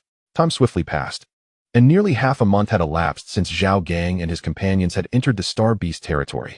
Each individual needed to hunt 3 star beasts. At present, they required the slaying of just 2 more to fulfill their mission. Break steel slash, Lan Yu coldly shouted, leaping in front of the flamed serpent ready to dispatch it. In a critical moment, a long spear descended from the heavens, piercing the serpent's head and pinning it to the ground. Nearby, Zhao Gang turned around to see 3 humanoid mechs standing not far off, one of which was poised to throw. Ah, thank you. We have been pursuing this flame serpent for quite some time, he remarked with a cold tone, uttering the name of the voice he recognized. Aha, you recognized me, Neo said, stepping forward in the werewolf mech, scratching his head. Anyway, thanks to you all. You've gone too far. Lan Xiaya stepped forward, aiming her plasma cannon at the 3 mechs. It was evident that they had discovered the flame serpent first, and when they found it, it bore no injuries. Yet, Neo not only claimed the kill, but also asserted that it was a beast they were hunting. Such audacity. Zhao Gang looked at Neo and quietly said, "If you leave now, I won't hold you accountable." Within the werewolf mech, Neo raised an eyebrow and replied, "What are you going to do about it? Do you have the capability? My brother is Anthony. Do you understand?" Zhao Gang's lips twitched. He found the words oddly familiar, reminiscent of a news report from a past life where a young man boasted about his father. Realizing Neo was clearly there to provoke them, Zhao Gang knew it was futile to let things go. Very well, the ship-slicing blade appeared in the dragon mech's hand, thunder crackling as it slowly entwined around the blade's body. If that is the case, let us engage in battle. Chapter 47. The Dream Demon Flower. Let us engage in battle. The ship-slicing blade emerged in the dragon mech's grip, its edge pointed directly at Neo. Neo's lips twitched. He hadn't anticipated Zhao Gang's directness. Zhao Gang, listen to me. I think we can still. Zhao Gang, growing impatient, retorted, if we are to fight, let us not dither. The thrusters on the back of the dragon mech erupted in blue flames, accelerating abruptly. Lightning strike. Neo felt a cold light flash before him. The sudden attack from Zhao Gang, throwing him off balance. Clang. The werewolf mech's wrist launched metallic claws, crossing in front of him to try and block the advance of the ship-slicing blade. The next moment, Neo's expression changed drastically. The titanium alloy claws, surprisingly fragile, were easily severed by Zhao Gang's strike. In a critical moment, a heavy mech beside Neo crashed into the dragon mech, sending it flying. As the dragon mech soared into the air and stabilized its form, the dragon's mouth on the chest plate opened wide. Ion Dragon Breath Cannon. Boom. The dragon breath cannon struck the heavy mech's abdomen, leaving a gaping hole that was transparent from front to back. It wasn't until the heavy mech collapsed that the pilot inside comprehended what had transpired, beads of cold sweat forming on his forehead. If Zhao Gang had elevated the cannon by just an inch, he would have pierced the cockpit. At that moment, he would have been incinerated by the searing heat, leaving nothing behind, not even ashes. Neo was momentarily stunned, hastily exclaiming, Zhao Gang, stop, stop. I'll leave now, I promise not to disturb you. Zhao Gang's eyes flickered with a hint of crimson, instinctively preparing to activate the dragon breath cannon once more. Xiaojing, killing him will be troublesome, Zhao Xiaodong urged, glancing at the gathering light of the cannon's muzzle. Perhaps it was Zhao Xiaodong's voice that played a pivotal role as the dragon's breath cannon gradually ceased its energy accumulation. Neo, feeling as if granted a reprieve, swiftly took his 2 companions and fled. What transpired? Zhao Gang furrowed his brow. Upon reflection, Neo's actions were not excessively outrageous.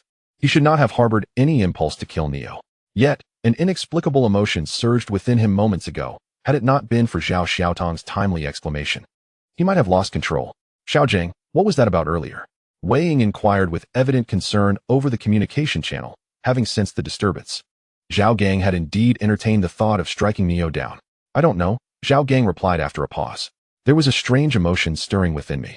Zhao Xiaodong, piloting the Fire Phoenix Mecha, approached Zhao Gang and remarked, "This situation resembles the emotional instability caused by the Yanmohua toxin." Yanmohua? Lan Yu exclaimed in surprise. How could there be Yanmohua here? It did seem implausible. Wasn't Yanmohua only present during Star Beast invasions? Lan Xiaoyao recalled her studies and murmured. Zhao Gang nodded. The information about Yanmohua resurfacing in his mind.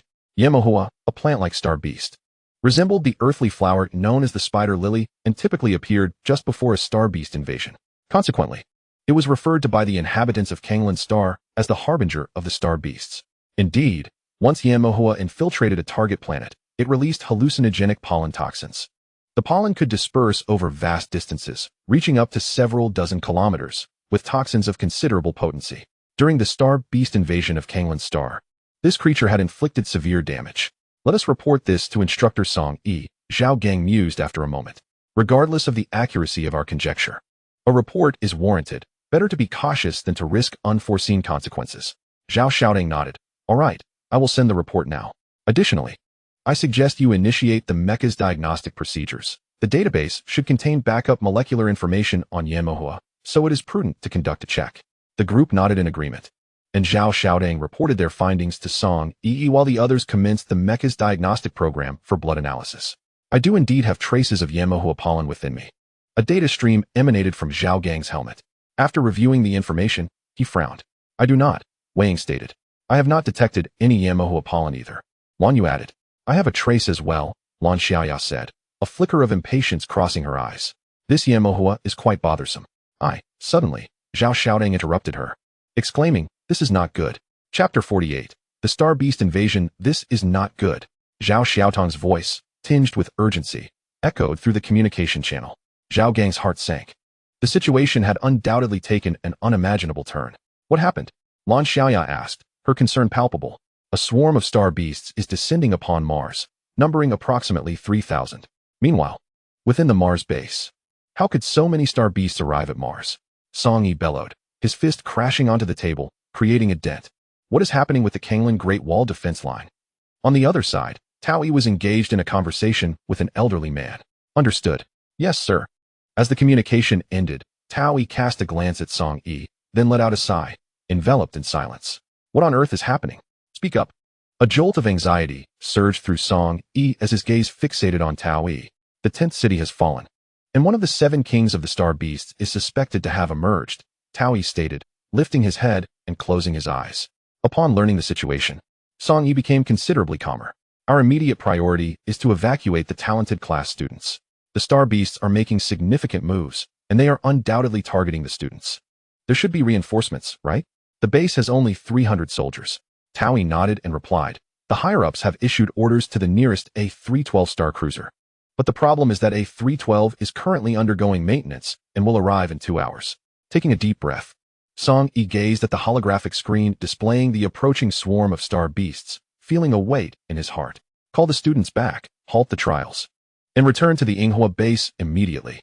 He commanded a nearby soldier. Understood. All students of Yinghua, the star beasts are about to descend. This is not a drill. Return to Yinghua base as swiftly as possible. The assessment is suspended. Return to Yinghua base at once. The situation is dire. Zhao Gang lifted his head, observing the fiery lights emerging in the sky, murmuring softly. The urgent task now is to return to Yinghua base, Lan Yu stated solemnly. Let us go, Zhao Gang nodded. As the dragon mecha unfurled its azure wings and soared ahead towards Yinghua base, followed closely by Zhao Xiaodong and the others. 3 minutes later, the 5 landed on the outskirts of the base, which was now teeming with mechas, not only from the students, but also from the military. At this moment, the sky was ablaze with falling fire. The star beasts were approaching. Star beasts, our adversaries, they are coming. 2 black mechas descended from the sky, and from the loudspeakers of the mechas, Song Yi's grave voice resonated. This is not a drill. Remember to cast aside any underestimation. Ha ha ha. Rookies, prepare for battle. Tao E maintained a more optimistic demeanor, accepting the inevitable confrontation with equanimity. We must hold the line for 2 hours. The A312 Star Cruiser will arrive to support us. Song E spoke after a moment of contemplation. At this point, the swarm of star beasts drew ever closer to the ground. Prepare for impact. Song E shouted. With his command, the military mecha operators were the first to react, plunging their weapons into the ground and gripping tightly. The panicked students followed suit, though some displayed signs of anxiety.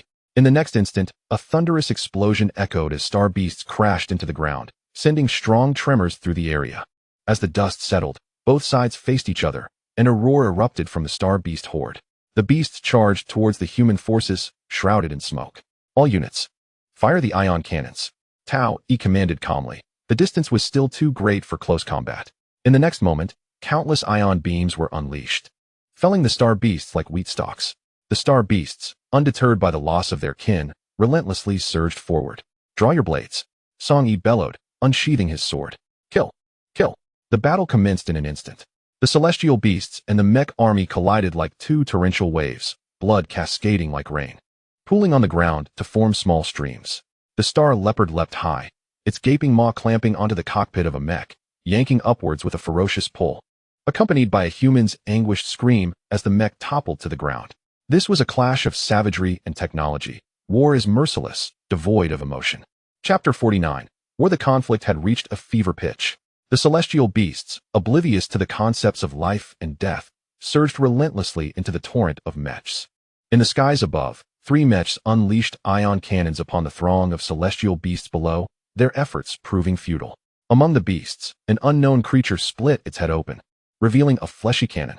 Points of light converged, and a fierce beam pierced the void, instantly penetrating the 3 mechs, robbing them of power as they plummeted into the horde of beasts. On the battlefield, celestial beasts fell one after another, yet many rose again to continue their assault. Some mechs had lost their power and collapsed to the ground. The sheer number of beasts was overwhelming, and this could not continue. Blue U.S. complexion darkened as he watched the mechs beside him fall one by one, a sense of foreboding creeping in. The celestial beasts seemed to have gone mad. This scenario had never been witnessed in past wars as per their learned knowledge. The beasts, too, were terrified of significant losses under the current circumstances. It appeared they were prepared to fight to the bitter end. Our only hope now rested with the support of the A312 Star Cruiser. We could only pray for their swift arrival. The Fire Phoenix mech, wielding dual swords, cleaved a celestial beast charging towards it in two. Inside the mech, Zhao Gang responded. I never imagined war would unfold like this. The voice of Wei Ying trembled through the communication channel. Xiaoya, execute a saturation strike, and I will cover you. Zhao Gang commanded as he maneuvered the dragon mech to engage 2 celestial beasts, occasionally raising his ship-slicing blade to deflect their attacks. Received, Blue Xiaoya replied. The mech then ascended, a brilliant radiance erupting from its surface, beams of light shooting forth into the swarm of celestial beasts. With explosive roars, the battlefield was momentarily cleared, blood and flesh scattering as an area was made vacant. Blue Xiaoya's mech, the Royal Class S-122, was armed with 60 plasma cannons. Within the battlefield, the S-122 was a veritable meat grinder. However, the only thing that could restrain her was her total psychic energy. My psychic energy is depleted, Blue Xiaoya said anxiously. And in the next moment, the S-122 plummeted from the sky. Retract the mech, trust me, Zhao Gang urged. Inside the S-122, Blue Xiaoya hesitated for a moment, then chose to recall her mech. The fierce wind howled around her, and she instinctively closed her eyes. In an instant, Zhao Gang maneuvered the dragon mech to slay the celestial beast he was fighting, spreading its wings to soar into the sky while using a shield to fend off attacks from distant beasts. In midair, the dragon mech reached out to catch Blue Xiaoya as she fell. A flash of white light enveloped them, and the dragon mech materialized within the Mars base. Having ascended to the rank of 3rd-tier mech master, Zhao Gang was now capable of small-scale spatial traversals. Blue Xiaoya opened her eyes, exhaling in relief as she landed, springing from the palm of the dragon mech to the ground. Quickly restore your psychic energy, Zhao Gang instructed before instantly soaring back into the sky without hesitation. As the battlefield unfolded beneath them, the dragon mech swung its ship-slicing blade, cleaving through a sphere of light, followed by a powerful blast from its dragon breath cannon that rained destruction upon the horde of star beasts. Inside the mech, Zhao Gang furrowed his brow, his eyes laden with gravity. The sheer number of star beasts was overwhelming, their regenerative abilities formidable, and the line of mechs was steadily being pushed back. Just as Zhao Gang prepared to unleash another dragon breath shot, a furious roar erupted from the Star Beast horde, causing them to retreat like a receding tide. Withdraw. All units, retreat. Do not pursue. Song Yi bellowed, leading the others away from the combat zone and back to the safety of the base. Once all personnel had returned to the base, a blinding beam cut through the atmosphere of Mars, striking the mass of Star Beasts. A thunderous explosion ensued, the ground shattering like glass, and the resulting dust cloud obscured the sky. "The Star Destroyer!" exclaimed Lan Yu, momentarily stunned by the spectacle before him. High above, a 500-meter class starship descended through the clouds. "This is A313. The Star Beasts have been completely annihilated. I repeat, the Star Beasts have been completely annihilated." There were no surprises. The horde had been eradicated. Inside the base, a somber atmosphere prevailed. None among the survivors felt the thrill of victory. Too many lives had been lost in this conflict. As people emerged from their mechs to gaze upon the remnants of the Star Beasts, the mangled mechs bore deep claw marks and bite wounds, while streams of vividly colored blood pooled together, starkly illustrating the brutality of war. Gradually, cries of grief began to resonate among the crowd. Chapter 50. Gliese 667C. Time passed, and 3 days had elapsed since the Star Beast assault. The facilities within the base had returned to their previous state, albeit lacking vitality. Everyone salute. The soldiers and trainees who had survived the war gathered outside the base, facing a colossal steel monument. In the aftermath of the war, people, burdened by sorrow, began to clear the battlefield, where finding intact bodies of the fallen proved nearly impossible. Some were left with nothing but the remnants of their mechs. In a moment of despair, Song Yi and Tao Yi, the principal leaders, resolved to bury them together. Salute. A synchronized voice rang out as everyone raised their right fists to their chests. "Fire!" commanded Song Yi, his voice cold and resolute. Alongside the formation, 2 ceremonial cannons erupted with thunderous blasts. The booming echoes barely concealed the profound sorrow that enveloped the crowd. Zhao Gang stood among them, equally affected by the somber atmosphere, feeling a deep pang of sadness. Yet, this was the reality of war. Conflicts between different races were even more brutal. It was all a matter of survival, of the continuation of one's lineage.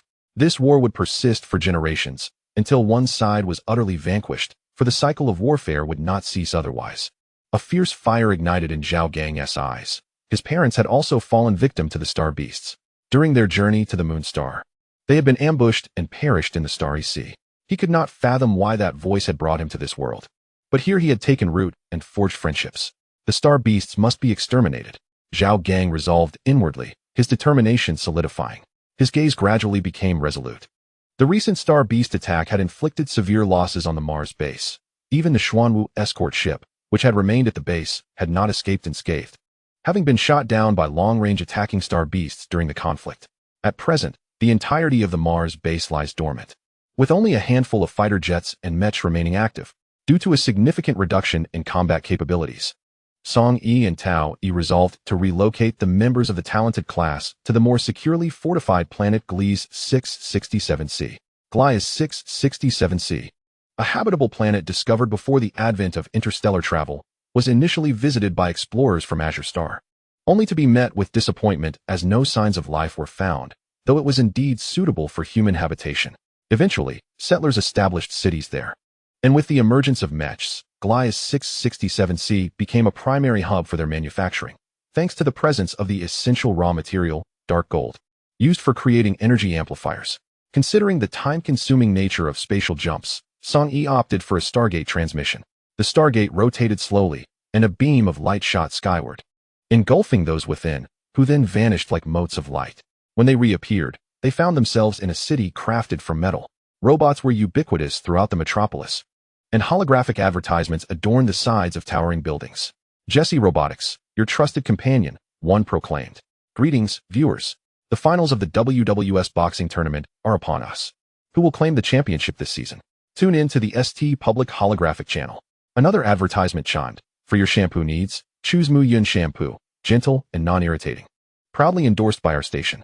As the students emerged from the Stargate, they gazed at the bustling crowd and the vibrant cityscape with a sense of discomfort. Having spent 2 months in the desolate Mars, this was their first encounter with such a throng of people. Simultaneously, their tension began to dissipate. "Everyone, let us proceed to the Mech Association headquarters," Tao Yi addressed the students, leading them outside the Stargate structure. Awaiting them outside was a convoy of vehicles, ready to transport the students. Once aboard, the vehicles set off towards the city center. Chapter 51. The Flying Fish. The convoy halted at the entrance of the Mecha Association, where an unexpected figure appeared before Zhao Gang. "Is that Teacher Zheng?" Zhao Gang exclaimed in surprise. Since their arrival at the Mars base, Zheng Yu and the other 9 instructors had seemingly vanished, making this encounter quite surprising. It appears that the training program had already included a trip to Glees. Zhao Xiaodang remarked from beside him. Zheng Yu regarded the students. "When you first arrived at the Mars base, there were 1,000 of you. Now, only 520 remain."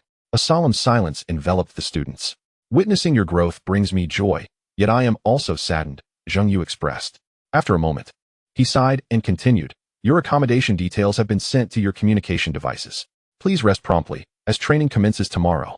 With that, Zheng Yu turned and re-entered the Mech Association. The students activated their communication devices, following the navigational guidance into the Mech Association's quarters. Zhao Gang and his companions found their lodgings in an apartment building. Although the facilities were somewhat antiquated, they were a significant improvement over their living conditions at the Mars base. After exchanging greetings, they retreated to their rooms to rest. "System, sign in. Congratulations. You have acquired the Flying Fish." The Flying Fish. Zhao Gang's face was etched with confusion as his consciousness delved into the system's realm. Before him materialized a colossal spacecraft, measuring 100 meters in length. To Zhao Gang's astonishment, the Flying Fish could be classified as both a spaceship and a mech. The technology embedded within its facilities surpassed the current advancements of Azure Blue Star. The vessel was armed with a high-energy ion cannon, 50 meters long. Despite the mere difference in nomenclature, its power was immeasurably superior. Most notably, it possessed the capability for interstellar leap, with a velocity approximately 5 times that of light, boasting formidable functionality. Amidst his elation, Zhao Gang found himself troubled. Operating a spacecraft necessitated a registered license, and the vessel's information required registration as well, which was rather cumbersome. Consequently, even with the Flying Fish at his disposal, he could not pilot it, lest he be shot down by the planet's defense systems. This was not a matter that could be resolved swiftly. With this thought, Zhao Gang sighed and closed his eyes to rest. The following day, he initiated the system's check-in. "Check-in successful. You have received an energy recovery potion." Zhao Gang's expression darkened. He had drawn nearly 80 bottles of the energy recovery potion, a stroke of misfortune beyond description. Just then, a knock resonated from outside the door, accompanied by Wei Ying's voice. "Zhao Gang, it's time to assemble." Regaining his focus, Zhao Gang donned the coat hanging on the rack and stepped outside. The 5 of them made their way towards the Mech Association's Grand Hall. Upon arrival, Zheng Yu was already awaiting their presence.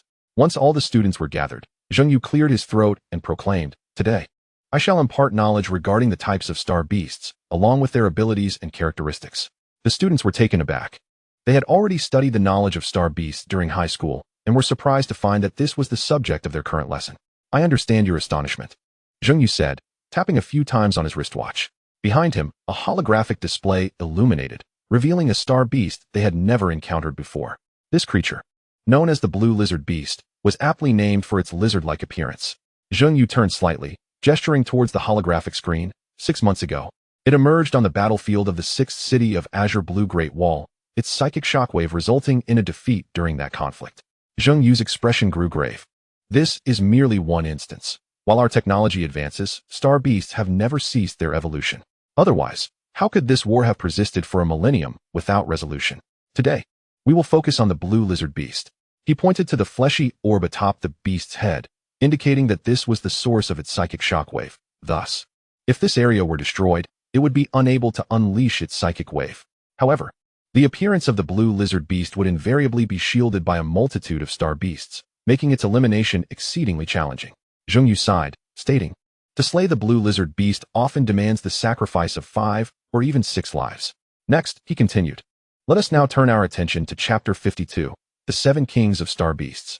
Numerous new types of star beasts have surfaced, particularly in recent years, and it is speculated that the 7 Kings of Star Beasts may have awakened." Zhao Gang furrowed his brow. He had recently heard Song Yi mention this during his time at the Mars base. Under the command of one of the 7 kings, the Shadow King Xiao Xiaoer, the star beasts had launched an assault on the Mars base. In the next moment, Zheng Yu confirmed Zhao Gang's thoughts. The attack on the Mars base substantiated this suspicion. One of the 7 kings, the Shadow King Xiao Xiaoer, had awakened, and this assault was instigated by him. The students immediately fell into chaos, astonished that the attack on Mars was linked to the 7 kings of the star beasts. The star beasts are the sovereigns of the 7 major races, possessing unrivaled status and formidable power. Among the star beasts, only their race can transform into human form and possess intelligence. Teacher, have the 7 kings of the star beasts always existed? Weren't they supposed to be dead, as we learned in history? A student inquired. Zhengyu replied, once. The 10 greatest Mecha masters united in a bloody battle against the 7 kings, sacrificing their lives to defeat them. However, the star beast race possesses a divine artifact that recorded their information, allowing them to resurrect. But how can we defeat the star beasts then? Another student murmured. Disappointment etched on their face. We must eradicate them completely. If they can resurrect, then let them revive once, and we shall slay them again, Anthony stated. Arms crossed and resolute. Zhengyu nodded in agreement. The 7 kings cannot revive indefinitely. We surmise that this method has its limits. This is a war of races. We cannot retreat, even a single step. Today's lesson concludes here. Tomorrow, we will conduct a dissection course on the star beasts in the virtual space. With that, Zhengyu exited the classroom. As the class ended, Zhao Gang and his companions left the hall together. The 7 kings of the star beasts, how formidable they must be. Lan Yu exclaimed, overwhelmed by the day's revelations. Not only do the 7 kings possess immense strength, but they can also resurrect. The Blue Star once sacrificed the lives of 10 divine Mecha masters to slay the kings, yet they have returned. Now, humanity has only 3 divine Mecha masters left. No wonder the nations of the Blue Star are so anxious, establishing genius classes to cultivate talent.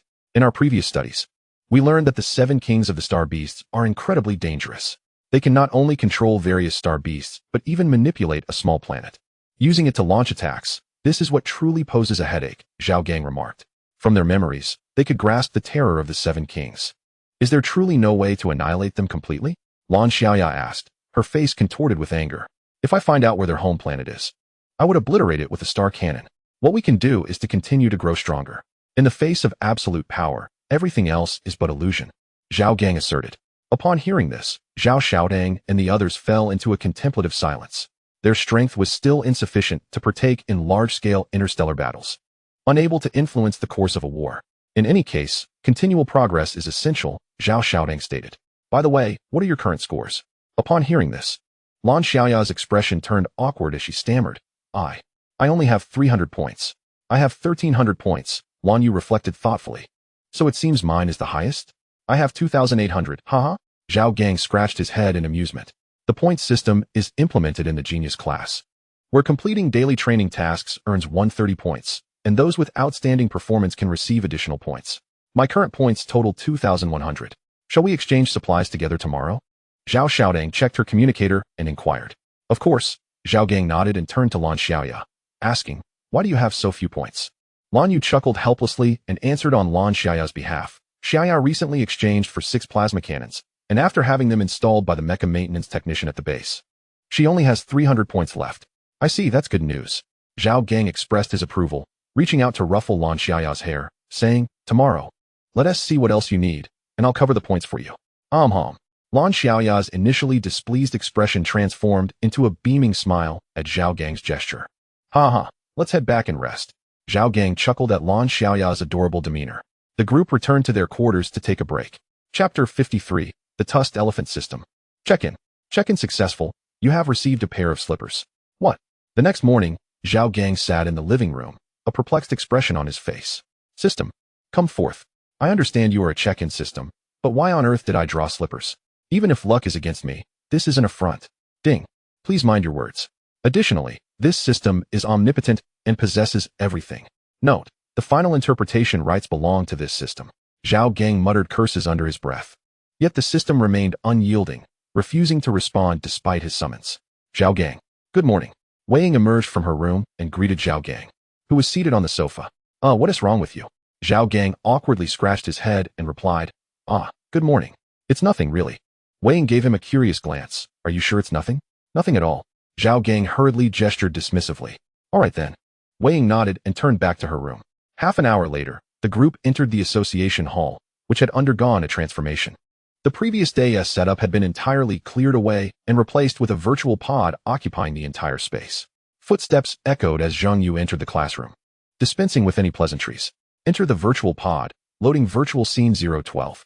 With that, Zheng Yu stepped into a nearby virtual pod, the soft, gel-like seat enveloping him instantly. This type of seat ensures that users awaken without feeling sore. In certain combat games, it also simulates sensations like pain, making it superior to traditional seating. In Virtual Scene 012, the students materialized as streams of data in a vast, grassy plain. As they curiously surveyed their surroundings, a shadow loomed overhead. Star Beast. The students tensed immediately, momentarily forgetting they were in a virtual space, instinctively raising their arms. The shadow revealed a colossal beast's paw, which passed through the students' bodies, leaving an imprint on the ground. The students felt no pain and collectively gazed skyward, where the head of an elephant appeared before them. The surface of the tusked elephant is adorned with gray scales and boasts 3 elongated tusks. Weighing an impressive 630 tons, the tusked elephant possesses immense strength, capable of launching mechs into the air with a single charge, serving as the vanguard of the Star Beast army. Zheng Yu's voice resonated as he emerged slowly from behind the students. Do not be deceived by their currently docile demeanor. On the battlefield, they exhibit extreme ferocity. Today, we shall dissect the carcass of the tusked elephant. With a snap of his fingers, the walking tusked elephant let out a mournful cry and collapsed to the ground. The tusked elephant's strength is formidable, and one might wonder what accounts for such power. It lies in its uniquely structured stomach, Zheng Yu explained. He then raised both hands and made a sweeping motion towards the tusked elephant, causing its abdomen to rupture. An unknown organ, radiating a bluish glow, emerged from within and hovered before the students. This, Zheng Yu indicated, is the stomach of the tusked elephant, capable of digesting metals and sands, converting these substances into the energy it requires. With an abundance of energy, a robust physique is also necessary to harness it. Zheng Yu gestured once more, and the tusked elephant's leg was severed with a resounding crack. The leg towered impressively, standing as tall as 6 stories. Zheng Yu waved his hand to slice it open, revealing the cross-section. Here lay the yellowish muscle tissue, densely interwoven with blood vessels, and embedded within were nerves, facilitating the control of explosive strength. It is precisely such a physique that endows the tusked elephant with its tremendous power. Furthermore, the stomach organ is a rare material. Should you encounter it on the battlefield, do not overlook it. It holds substantial value. Zheng Yu laughed as he patted the elephant's leg. Upon finishing, Zheng Yu turned to the students, stating that their sole task during this period is to form groups of 5 and meticulously extract every organ from a tusked elephant. The students, who had been listening intently, erupted in a collective lament. They had expected their time at Gliese to be significantly easier, only to find it even more arduous than during their time at the Mars base, which was quite unexpected. Now, I leave the time to you, Zheng Yu smiled, steadfast in his decision. With that, his figure dissipated into a stream of data, leaving the students staring at one another, faces etched with despair. Chapter 54. Dissection of the tusked elephant. What shall we do? Are we really expected to excavate the tusked elephant's intestines? I would rather perish. A chorus of students voiced their concerns. Shall we commence now? Zhao Gang turned excitedly to Zhao Gang and the others. Zhao Gang did not find the dissection of the tusked elephant's carcass particularly repugnant. During her time with the mercenary corps, she had dissected the bodies of star beasts. After all, as the precious materials they possessed were quite valuable. Then let us begin, Zhao Gang nodded, and a pop-up appeared before him. After a few clicks, a complete carcass of a tusked elephant manifested before the group. Allow me to handle the cutting. Blue Yu stepped forward, volunteering eagerly. With a hum, Blue Yu pressed the button, and the laser saw word to life, slicing through the tusked elephant's scales and creating an incision in its abdomen. Blue Xiaoya instinctively covered her mouth, suppressing the urge to retch.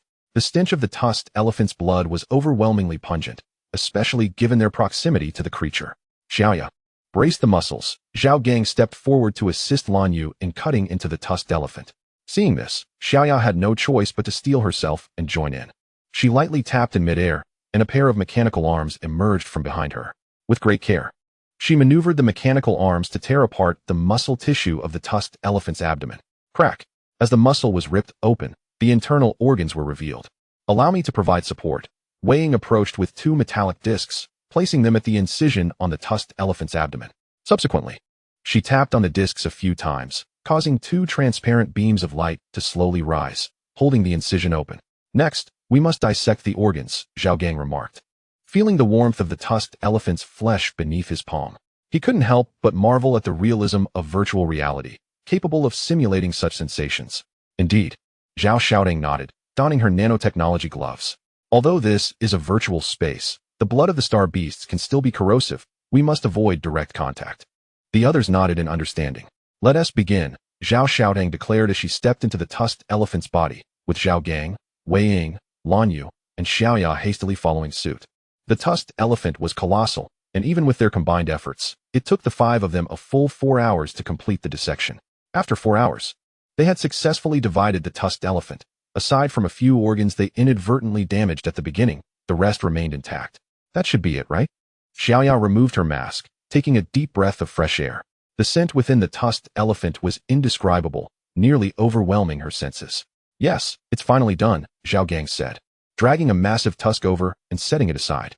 The tusks were invaluable materials, suitable for crafting long spears. Their hard texture, when coated with metal, could become formidable weapons. Woohoo, I'm logging off. Xiaoya cheered, her form transforming into a stream of data and disappearing. Zhao Gang and the others exchanged helpless smiles. Having long realized that Xiaoya was not keen on such tasks, Zhao Gang tapped the screen a few times, sending the photos of the dissected tusked elephant to Zhengyu. Once finished, their figures dissolved into streams of data, returning to the real world. A series of pneumatic sounds echoed as the hatch of the virtual pod opened, allowing each of them to step out of their respective pods. Blue Xiaoya, Zhao Gang called out, waving at her as she sat nearby. Xiaoya pouted before jogging over. What is up? We're heading out to exchange materials. What else would we do? Zhao Gang replied, glancing at Lan Yu, Wei Ying, and Zhao Xiaodang. So, shall we go exchange materials now? I'm ready, Lan Yu said. Wei Ying checked her wristwatch and noted the time was still early. Let us go exchange materials then. Let us see what good items we can find here. Zhao Xiaodang patted Zhao Gang's shoulder, smiling brightly. Zhao Gang, you haven't forgotten about yesterday, have you? Lan Xiaoya leaned closer, gazing at Zhao Gang. Zhao Gang chuckled, feigning confusion. What matter? I can't recall. Lan Xiaoya discerned his pretense, her delicate face flushed with indignation. Ahem. Of course, I haven't forgotten. Come on, let's go. Zhao Gang cleared his throat and hastily replied. After his words, he was the first to exit the hall, making his way towards the exchange center. Chapter 55. Bob. The exchange center of the Gliese Mecha Association was not far from the hall. It wasn't long before Zhao Gang and the others arrived at the exchange center.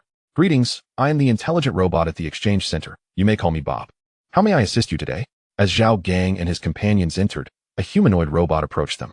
Zhao Gang paused, momentarily taken aback by Bob's animated expression, mistaking him for a genuine human before realizing he was, in fact, a synthetic being. Sir? Bob inquired, observing Zhao Gang. Is this your first visit? I couldn't find your registration information in my database. Zhao Gang snapped back to reality and nodded. Yes, it is my first time. I am here to exchange items. Are you a member of the genius class? Bob's face illuminated with surprise, and he bowed respectfully, delighted to meet him. You are too kind.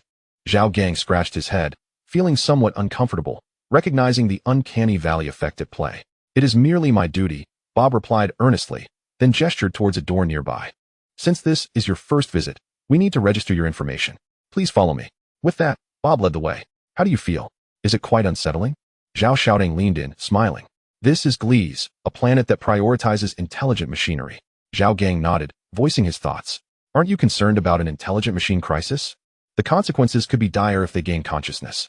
Historical records indicate that Gliese experienced an intelligent machine crisis a millennium ago. Wei Ying tucked her hair behind her ear and softly remarked. Yes, I remember now, Lan Yu nodded, stating, at that time, while still battling the star beasts, the coalition swiftly eradicated the intelligent machines.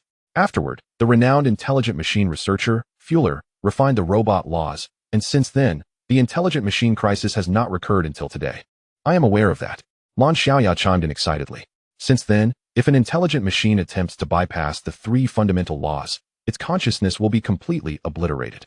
The group conversed in hushed tones as they followed Bob into the room. Gentlemen and ladies, please step over here to input your iris information. Bob indicated towards the only machine in the room. Zhao Gang and the others did not hesitate, taking turns to sit before the machine and input their iris data. Is that all it takes? Zhao Gang turned his head to inquire of Bob. Indeed, you may now proceed to exchange for the items you require. Bob smiled and waved his hand, a holographic screen emerging from the wall behind him. What is this? A gene repair serum? Lan Xiaoya pointed at the holographic screen, which displayed a vial of azure liquid. After a moment of hesitation, she withdrew her finger. Zhao Gang followed her gaze and beheld the bottle containing the vibrant blue substance, which sparkled alluringly. However, the number of points required for this exchange was rather steep, totaling 1,320, explaining why it had remained unclaimed for so long. Noticing Lan Xiaoya's uncertainty, Zhao Gang smiled and addressed Bob. Is that potion still available? I would like to acquire it. Lan Xiaoya's eyes widened in surprise as she looked at Zhao Gang, but then she seemed to recall something, tugging gently at his sleeve. I don't need this right now, and I'm uncertain of its efficacy. What if it proves ineffective? She whispered. You should exchange for what you truly need. Lan Xiaoya, you ought to choose something for yourself, Lan Yu remarked with a wry smile. We will find a way regarding this genetic remedy. What do you mean by that? Zhao Gang's expression turned serious as he regarded the Lan siblings. Regardless of the outcome, we should at least attempt it. What if this potion alleviates Xiaoya's ailment? Upon concluding his statement, he turned to Bob. Bob, I insist on this one. Could you fetch it for me? Sir, I must inform you of something important. Bob replied with a grave expression. The genetic repair serum was only developed last year. Due to the limited demographic in need and its exorbitant price, very few individuals have purchased it. Zhao Gang chuckled lightly. Thank you for the warning, but I still want this. Please bring it to me. Certainly. Bob smiled, and then turned to retrieve the genetic repair serum from an adjacent room. Chapter 56. Taskbar, sir. Here is the genetic repair serum you requested. After a brief wait at the exchange, Bob returned with the vial in hand. Thank you for your assistance, Bob, Zhao Gang said as he accepted the serum. Bob bowed slightly, replying, it is my duty. Zhao Gang examined the vial of genetic repair serum before handing it to the eagerly awaiting Lan Xiaoya. Zhao Gang. This is quite a generous gesture. Lan Yu approached with a bittersweet smile. I apologize for hesitating to have my sister exchange for this serum. As you know, we have tried numerous treatments before, and similar ones have regrettably proven ineffective. Zhao Gang waved his hand dismissively. It's nothing. I had nothing in mind to exchange for anyway. But since we've procured it, let Xiaoya give it a try. Indeed, since we have it now, let her test it, Wei Ying chimed in. Xiaoya, go ahead and try it, Zhao Xiaotong encouraged, patting her shoulder with a smile. If it leads to a complete recovery, that would be wonderful. Yes, Lan Xiaoya nodded, uncorking the vial and downing the serum in one go. A moment later, her cheeks flushed crimson, and steam seemed to rise from her body. A slight frown creased her brow, indicating her discomfort. 10 minutes elapsed, and the rosy hue faded from her face, replaced by a palpable sense of disappointment. This serum cannot be deemed entirely ineffective, Lan Xiaoya murmured. I sense that the rate of genetic degradation has slowed somewhat, but it is merely a drop in the bucket. Is it of no use? Lan Yu's face was filled with disappointment. He had initially hoped for his sister's swift recovery, but now he realized he had been overly optimistic. Zhao Gang, I apologize for the burden, he said, casting a glance at Zhao Gang with a wry smile. Not at all, if it doesn't work. We can always seek alternatives, Zhao Gang replied nonchalantly, patting Lan Yu on the shoulder. Besides, it's not entirely futile. Didn't Xiaoya mention that the rate of gene degradation has significantly slowed? There is still a chance that with continued use, she might fully recover. Lan Yu shook his head with a bitter smile. The points required for this serum are exorbitant. Where would I possibly acquire such points? Then earn them, Zhao Xiaodong interjected. Her expression one of exasperation. The genius class is set to launch a task board, did you know? Completing tasks will earn you points. Lan Yu was taken aback. He had been unaware of this development. Sister, what task board? Zhao Gang asked, scratching his head in embarrassment, equally uninformed. The task board. Zhao Xiaodong rolled her eyes at Zhao Gang. Check your communication devices. The information is there, although it might have been obscured by older messages. Exchanging glances. Zhao Gang and Lan Yu retrieved their devices to examine the information. Moments later, Zhao Gang chuckled, scratching his head in realization. Indeed, he had overlooked the details. In essence, the message conveyed that the training progress of the genius class had reached its midpoint. To facilitate quicker advancement for the students, a task board had been introduced. The tasks spanned various star systems, where completing them would yield corresponding points, mech medals, weapons, serums, and more. The most significant point was that after the launch of the task board, the student or team that completed the most tasks would be eligible for a special reward. With the grand prize being a new type of mech developed by Kanglan Star, rumored to be exceedingly close to a divine level of capability. Zhao Gang was astonished. He had not anticipated such generous rewards. Reflecting on it, he recalled that during their time at the Yinghua base, the students had been quite cheerful, likely due to this news. However, for Zhao Gang, the prospects were not particularly enticing. The group lingered at the exchange center for a while longer. Zhao Xiaodong chose a pair of combat-enhancing goggles. Wei Ying opted for metal that bolstered the defense of the Sakura Maiden, while Lan Yu selected a freezing cannon. As for Lan Xiaoya, she was too disheartened to choose anything. The gene repair serum had proven ineffective, leaving her somewhat despondent. Zhao Gang opted not to select anything, as the items that piqued his interest were all rather expensive, and his points were insufficient, leaving him to wait until a later time. After acquiring the items they needed, the group made their way back to their quarters. Chapter 57. Planet M78. A week later, the task board system of the Genius class was finally launched. Today's lessons conclude here, Zheng Yu announced as he deactivated the holographic screen before him. The Genius class task board is now live. You may check it in the communication channel. From today onward, you will be training independently, and all facilities within the association will be accessible to you. With that, Zheng Yu exited the hall. Zhao Gang and the others exchanged glances, promptly retrieving their communication devices to enter the exclusive channel for the Genius class and check the task board. Upon entering the communication channel, a new taskbar option appeared, revealing an array of tasks. "There are so many tasks," exclaimed Lan Xiaoya. Before seemingly discovering something of significance, she added in astonishment, "Look at this." She positioned the communicator before Zhao Gang and the others, displaying a specific task.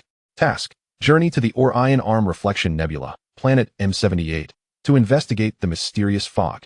Task details: Planet M78 is a desolate world, and a recent emergence of an unidentified fog has caught the attention of the Galactic Management Bureau, which urgently requires information regarding the internal conditions of the fog. Task requirements: Enter Planet M78 with exploration equipment, ascertain the internal situation, and upload the findings. Time limit: Azure time, 1 month. Task reward: Azure Battleship Mecha I, 3,000 points. Such a generous reward, Zhao Gang remarked after reviewing the details with admiration. Indeed, it's quite substantial. Lan Yu nodded in agreement. Continuing, the Azure Battleship Mecha was newly developed 5 years ago, equipped with 300 cannons and a star annihilation cannon. Classified as royal grade. So, shall we accept this task? Zhao Xiaodang expressed her excitement. It was her first encounter with such a mission, and it far surpassed the rewards offered by her mercenary group. Yes, we can take it. If it's merely to ascertain the conditions within Planet M78. We should be fine as long as we exercise caution, Wei Ying pondered for a moment before softly suggesting. All right, Zhao Gang decisively affirmed. Then we shall accept this task. Shall I take the lead? Lan Xiaoya nodded, lightly tapping the taskbar to accept the assignment. Are we going now? Isn't that a bit hasty? After accepting the task, she turned to the others and inquired. Of course, we cannot go now, Zhao Gang chuckled. Let's wait for 2 days.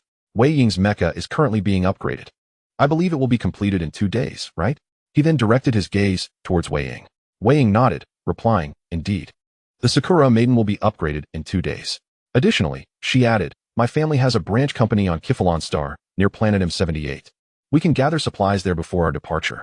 Zhao Gang shot Wei Ying a surprised glance, for it was the first time he had heard her mention her family. Seemingly part of a significant consortium. How splendid. Zhao Xiaotang grinned, wrapping her arm around Wei Ying's waist, teasingly lifting her chin. We shall count on the esteemed Miss Wei. Wei Ying's cheeks flushed slightly as she turned her head, playfully retorting, Sister Xiaodang, be serious. Haha, little Sakura is embarrassed. Zhao Xiaodang laughed mischievously. Ahem. We should not delay any further. Let us return and rest. We depart for Planet M78 in 2 days, Zhao Gang interjected, clearing his throat to diffuse the moment. Sighing inwardly at his sister's increasingly playful demeanor. Subsequently, the group made their way back to their residence, with no classes scheduled for the remainder of the day. Thus, in the following 2 days, they focused on resting and training, engaging in mutual sparring. After 2 days had passed, Zhao Gang and the others gathered their supplies and necessary equipment before stepping into the Stargate, ready to commence interstellar transmission. As this was a personal endeavor, the transportation incurred a fee, although Wei Ying offered to cover the costs. Zhao Gang resolutely declined and gritted his teeth to pay nearly 100,000 Kanglin coins for interstellar transit. Within the Stargate, a beam of light soared into the heavens, and the 5 figures transformed into motes of light, vanishing from sight.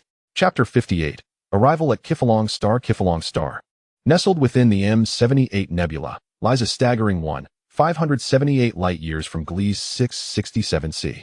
This vast distance required nearly a day for Zhao Gang and his companions.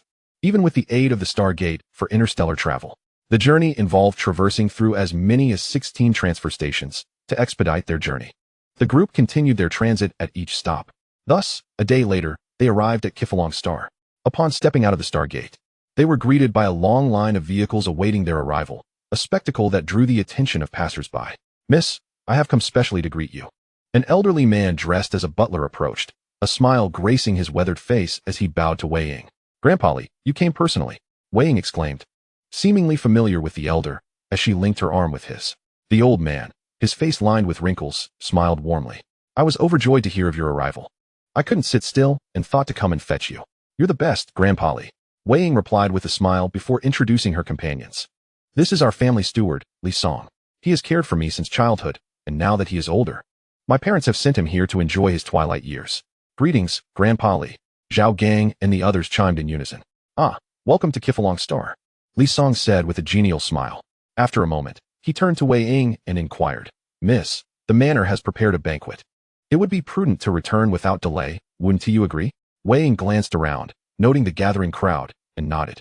Indeed. This is not the most suitable place for a reunion. Let us head to the manor. With that, they entered the vehicle, which began to move slowly.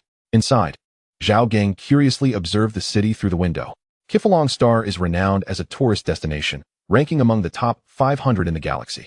The planet is characterized by distinct day and night cycles, as well as 4 seasons, boasting a splendid ecological environment. As the vehicle navigated through the city, Zhao Gang was captivated by the diverse architectural styles that adorned the landscape. The environment here is truly remarkable, Zhao Xiaodong remarked. Indeed, there are numerous recreational facilities nearby.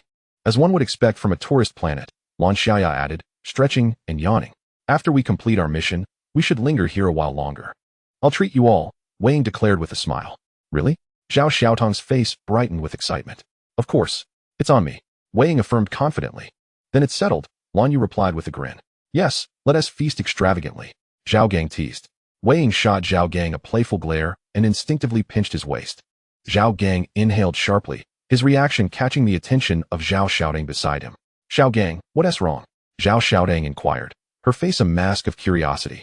Zhao Gang quickly feigned nonchalance, responding, It's nothing. Why do you ask? Nothing. Zhao Xiaodong regarded him skeptically. She was certain she hadn't misheard him.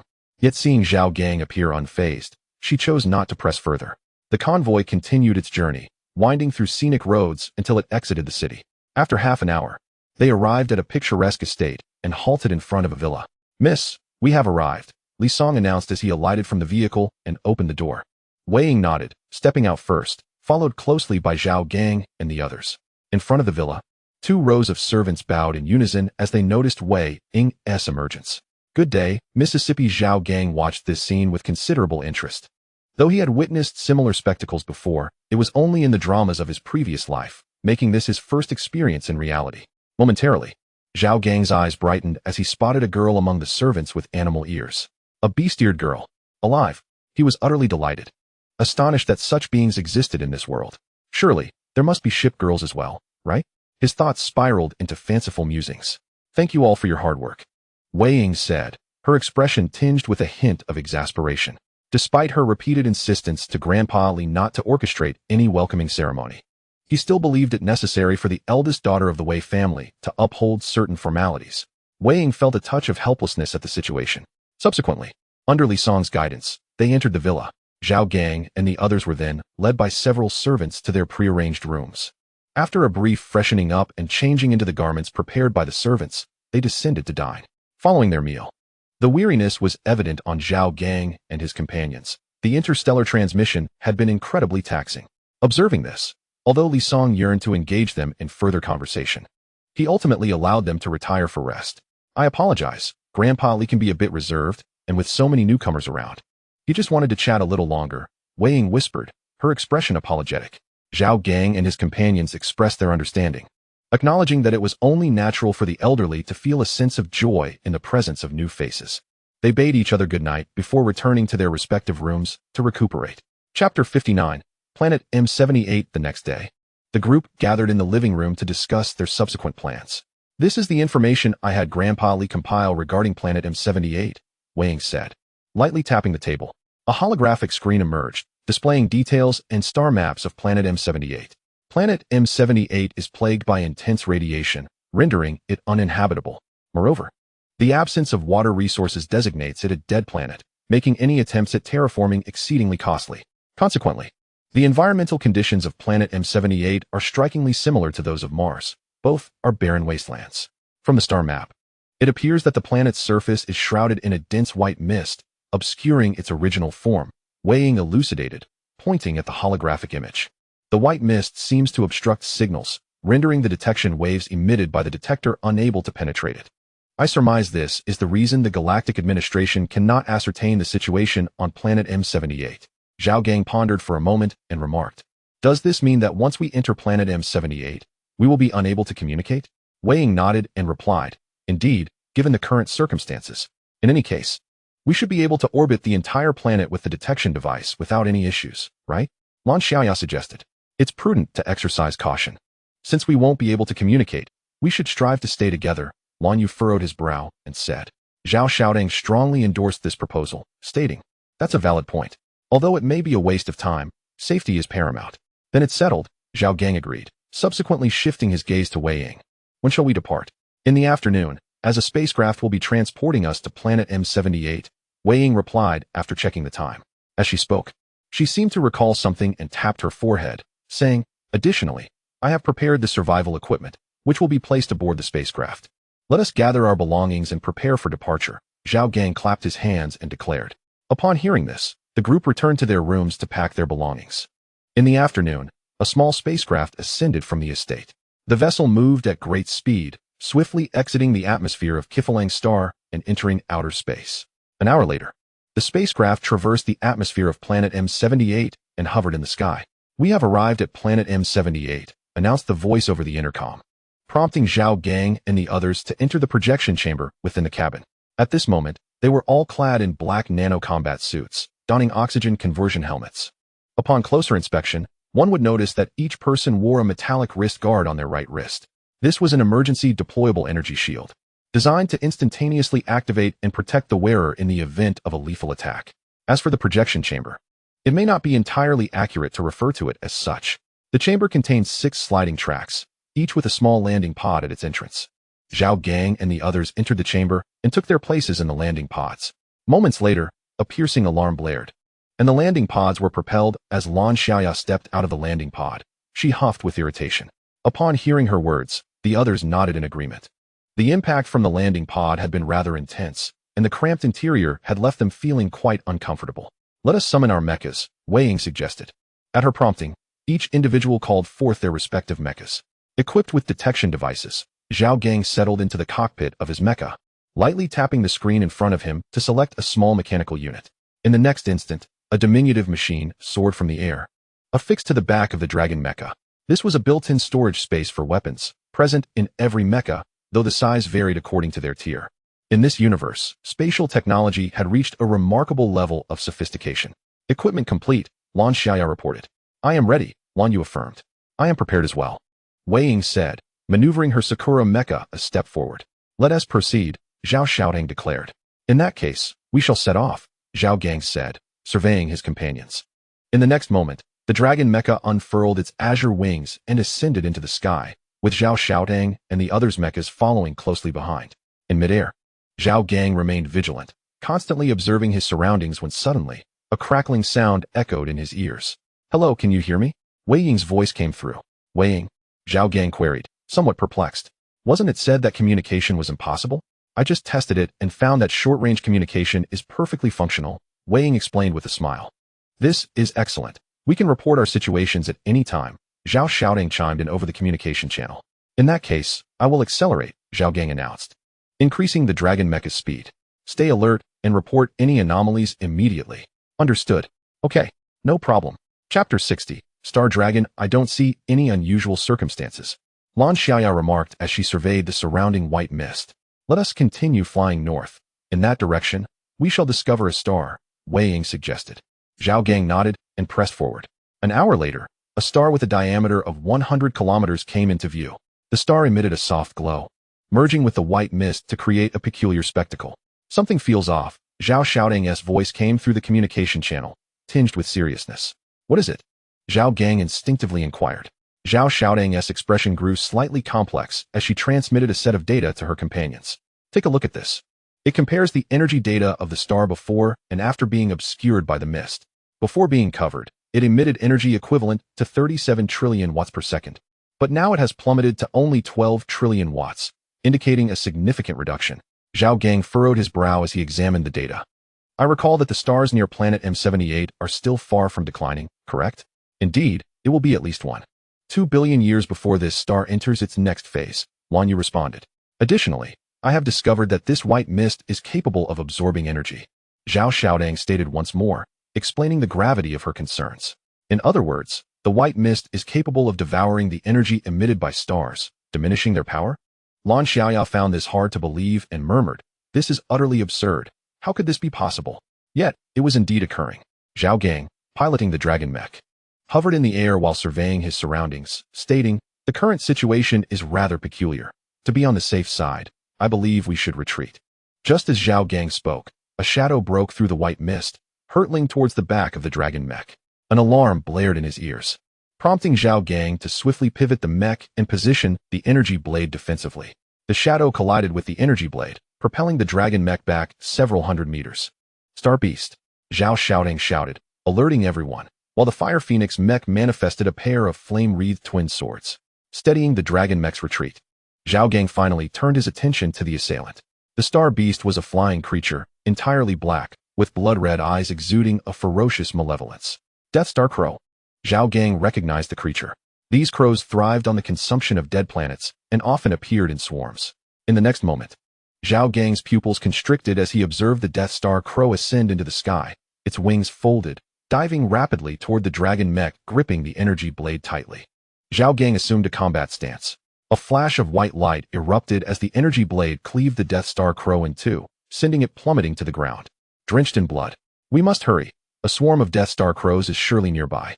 The right arm of the dragon mech fell, and the energy blade dissipated into motes of light. I fear we may not be able to escape." Lan Yu transmitted an image from behind them. A mass of black clouds was advancing towards them. A swarm of Death Star Crows. Zhao Gang's expression turned grave. A single Death Star Crow posed no threat, but a multitude was beyond their capacity to confront. "To the ground," Zhao Gang decisively commanded. With that, they hastened their descent toward the earth. Lan Xiaoya lingered at the rear of the group, her mech's ion cannons flickering with light as countless beams surged forth, bombarding the swarm of Death Star Crows. A sizable number of crows fell from the sky. However, this was merely a fraction of the horde. After her attack, Lan Xiaoya did not pause to assess the situation behind her and continued her descent toward the ground. "Activate shields." The mech landed with a dull thud, and Zhao Gang steadied himself, shouting. In response, the others promptly engaged their mech shields, crossing their arms defensively. "The swarm is upon us." A multitude of Death Star Crows collided with the shields, staining them crimson. Such a gruesome spectacle did little to deter the swarm. They soared high again, only to crash into the shields once more, repeating their relentless assault. "Damn it, why are there Death Star Crows here?" Lan Yu struggled to maintain the shield, leaving deep gouges in the ground beneath him. The incessant battering of the Death Star Crows had already pushed him away from his original position. Death Star Crows despise intruders in their territory. "They likely perceive us as threats," he stated over the communication channel. "The problem is, M78 is not a dead star." Lan Xiaoya replied. Zhao Gang let out a deep sigh and remarked, "Do you still not understand? M78 has now become a dead star. However, the sudden emergence of the Star Dragon must be linked to this beast. M78 has been infested by the Star Dragon." Zhao Gang seemed to recall something and hastily spoke up. Upon hearing her words, the group fell silent, the communication channel enveloped in a heavy stillness. The Star Dragon, one of the 7 royal families of star beasts, is so large in its adult form that it can encircle the entirety of the azure blue star. They feed on planets and are born as 5th-tier star beasts. "No way, how could there be a Star Dragon?" Lan Yu said, his voice hoarse. "Adult star beasts lay their eggs deep within a planet's core, and when the young Star Dragon hatches, it will consume the planet's energy until it breaks free, marking its true birth." As Zhao Gang spoke, she shared a document with several individuals. Records of the hatching of young star dragons on the azure blue star are scarce, with only 3 existing documents. Zhao Gang paused momentarily and continued, "When a young star dragon hatches and begins to absorb a planet's energy, the planet becomes enveloped in a white mist which obstructs any detection methods, thereby enhancing the young star dragon's survival rate. The Dead Star Crows feed on dead stars, creating a parasitic relationship. They often gather on planets where star dragons are born." Zhao Gang inhaled deeply and declared, "Friends, I believe we are in serious trouble." Chapter 61, Galactic Management Bureau. "Friends, I believe we are in serious trouble," Zhao Gang reiterated, taking a deep breath. "We must leave this place. It seems this Star Dragon is about to hatch." Wei Ying said solemnly, her lovely face etched with concern. "Prepare to break through." The dragon Mecha manifested a ship-slicing blade, gazing at the swarm of dead Star Crows ahead. In the next instant, the shield activated, and the dragon Mecha raised the blade high, swinging it forward.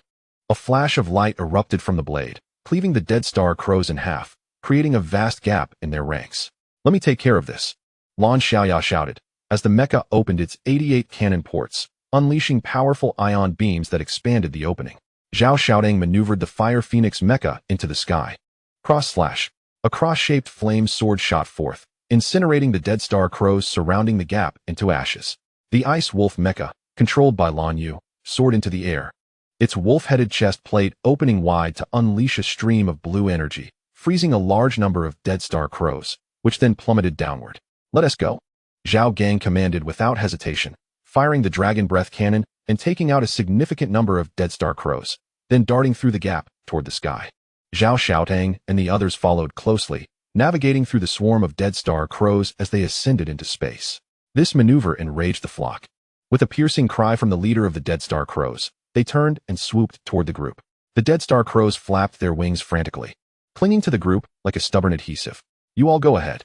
Zhao Gang barked sharply, pivoting and unleashing a barrage of dragon breath cannons aimed at the flock, resulting in a series of explosive sounds. Zhao Xiaodang and the others did not hesitate and continued their ascent. The swarm of dead star crows seemed momentarily daunted by this powerful assault, pausing midair and emitting cries towards the advancing dragon mecha.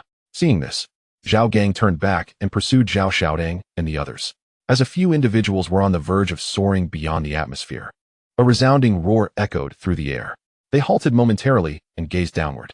There, they beheld the continents of planet M78 fracturing, accompanied by furious roars. The star dragon is about to be born, Lan Yu murmured, his expression somewhat dazed. Do not hesitate, let us proceed, Zhao Xiaodang urged. Having perused the data on the star dragon, she was acutely aware that this was merely the inception of chaos. The planet M78 was destined to witness violent explosions shortly. Upon hearing Zhao Xiaodang's words, the others regained their composure and once again ascended into the sky. Below, the back of a colossal beast emerged from the crust. After traversing the atmosphere and entering space, the waiting spacecraft swiftly approached. Zhao Gang and his companions retracted their mechas, allowing the vessel's tractor beam to draw them aboard. They immediately dispatched a message to the Galactic Administration, informing them of the Star Dragon's imminent birth on planet M78, while also notifying the authorities of Kifalon Star to prepare for the impending shockwave. As they stepped into the spacecraft, Wei Ying addressed the welcoming staff, stating, "Inform them immediately." The workers were momentarily taken aback by her words. "Hurry, we must act swiftly," Wei Ying urged once more. "Understood." The staff, roused from their stupor, nodded in acknowledgement and promptly exited the cabin. "I never imagined I would witness the birth of a star dragon in my lifetime," Lan Yu remarked with a wry smile, his face still bearing traces of trepidation.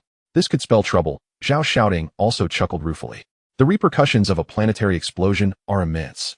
Aside from the shockwaves and intense radiation generated, the debris from the explosion poses a significant challenge. Fortunately, M78 is an uninhabited planet. Had it been populated, it would have resulted in a catastrophic tragedy." As they conversed, the spacecraft jolted, indicating its transition into sublight speed travel. At that moment, the energy fluctuations surrounding planet M78 were exceedingly intense, rendering spatial jumps unfeasible. They could only distance themselves before attempting to leap. Inside the cabin, Zhao Gang and his companions stood before the viewport, watching as M78 crumbled inch by inch into oblivion. Within the planet, a star beast revealed itself partially. Zhao Gang gazed at it, entranced. This was the star dragon, resembling an octopus from his previous life on Earth, with no semblance to a dragon whatsoever. According to the legends of the Azure Star, dragons possess unparalleled strength. Hence, the star dragon is deemed immensely powerful, earning it the name Star Dragon. Zhao Gang murmured to himself. As the spacecraft exited the area of energy fluctuations, several enormous, white wormholes materialized in the vicinity.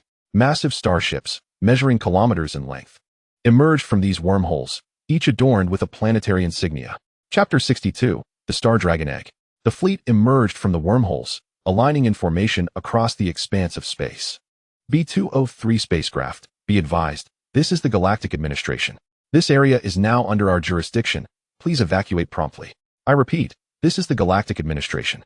This area is now under our jurisdiction. Please evacuate promptly. The Galactic Administration has arrived. Are we retreating? Lan Xiaoya inquired, listening to the broadcast on the public channel. Through the porthole, Zhao Gang gazed at the distant fleet of starships and murmured, "It seems war is imminent. We should distance ourselves." At that moment, a staff member rushed out of the cockpit and bowed before Wei Ying, saying, "Miss, Director Long Xiaoyan of the M78 sector of the Galactic Administration requests communication. Wei Ying paused, exchanged glances with Zhao Gang and the others, then nodded, understood. Please connect the call. Certainly, the staff member replied, turning back towards the cockpit. After a brief wait, a holographic image materialized, revealing a striking woman before them. Dressed in military attire, she possessed a captivating visage, though her demeanor was notably serious. She surveyed the group before nodding and stating, "Greetings, I am Long Xiaoyan, Director of the M78 sector of the Galactic Administration." "Hello, Director. I am Zhao Gang." He stepped forward, smiling. "May I inquire what brings you to us?" Long Xiaoyan nodded. "First and foremost, on behalf of the Galactic Administration, I would like to express our gratitude for the materials and the news regarding the Star Dragon that you provided." "Thank you. It was our duty, after all. It is part of our mission," Zhao Gang replied, scratching his head, "but I am curious about the reward." A faint smile graced Long Xiaoyan's face. "Rest assured. After this incident concludes, a designated person will deliver your reward. Additionally, I have a request to make of you," she said, her tone shifting to one of gravity, revealing an air of unspoken concern. Zhao Gang hesitated, feeling a weight in his heart, uncertain if he should agree to Long Xiaoyan's request. What could be so challenging that it perplexed the director of a galactic administration sector? "What is it, Director?" Wei Ying inquired, sensing the tension. Long Xiaoyan sighed deeply. "To be candid, we previously dispatched an advance team to the M78 planet, where they acquired a Star Dragon egg from its core." Zhao Gang's eyes widened in astonishment. He marveled at the audacity of the Galactic Administration personnel. Was such a treasure easily obtained? The Star Dragon does not lay only one egg, yet only one hatchling emerges, while the rest serve as sustenance for it. The newly hatched Star Dragon will consume these eggs to absorb their genetic information, thereby enhancing its own genes and truly becoming a Star Dragon. Now, Long Xiaoyan revealed that an egg had been stolen. Contemplating this, Zhao Gang looked out at the M78 planet, which was on the brink of fragmentation. Even from afar, the massive form of the Star Dragon was discernible. How frantic must the newly born Star Dragon be? "What do you require us to do?" Zhao Xiaodang stepped forward to ask. Long Xiaoyan's expression turned grave. "I need you to transport it to the Azure Laboratory on Kanglan Star. For a millennium, we have been in the dark regarding the origins of star beasts. Perhaps the Star Dragon egg may provide insight, as it belongs to one of the 7 royal families of star beasts. However, you are likely to encounter the wrath of adult star dragons. I will inform the management of various sectors. They will dispatch forces to protect you. Therefore, I implore you to assist me in this endeavor." Long Xiaoyu's gaze fixed upon Zhao Gang, subtly discerning that he was indeed the nucleus of the team. Zhao Gang did not respond immediately. Instead, he turned to the others beside him, inquiring about their thoughts. "I have no objections. This is certainly a matter of great significance for our race," Wan Yu remarked with a shrug. "I accept this request. It should be beneficial for the ongoing war, right?" Lan Xiaoya added with a smile. Zhao Xiaodang chuckled and said, "Sister, I will follow your lead." "I also accept." Wei Ying nodded, stating, "I can arrange for the nearby star systems to expedite our transportation. It won't take long." Seeing that everyone was agreeable, Zhao Gang felt a wave of relief wash over him. This matter was of utmost importance, and even though he wished to accept, he needed to consult his teammates. "Commander Long, we are in agreement." Zhao Gang turned to Long Xiaoyan and declared, "Excellent. I will send the spatial storage device shortly, once you receive it." "Make haste to depart," Long Xiaoyan replied with a nod and a smile. "From this point onward, I will spearhead the operation to eliminate the Star Dragon. So I shall terminate the communication now." After a brief pause, Long Xiaoyan added, "Thank you for your efforts. I owe you all a favor." With that, the holographic image flickered and vanished. "Oh dear, this is quite a predicament," Zhao Gang sighed after the communication ended. "It seems this is our first involvement in a significant event." Zhao Xiaodang, unlike her anxious younger brother, appeared somewhat exhilarated. Wei Ying, in a contemplative mood, remarked, "Once Commander Long transmits the Star Dragon egg, we must return to Kifalong Star immediately for interstellar transportation.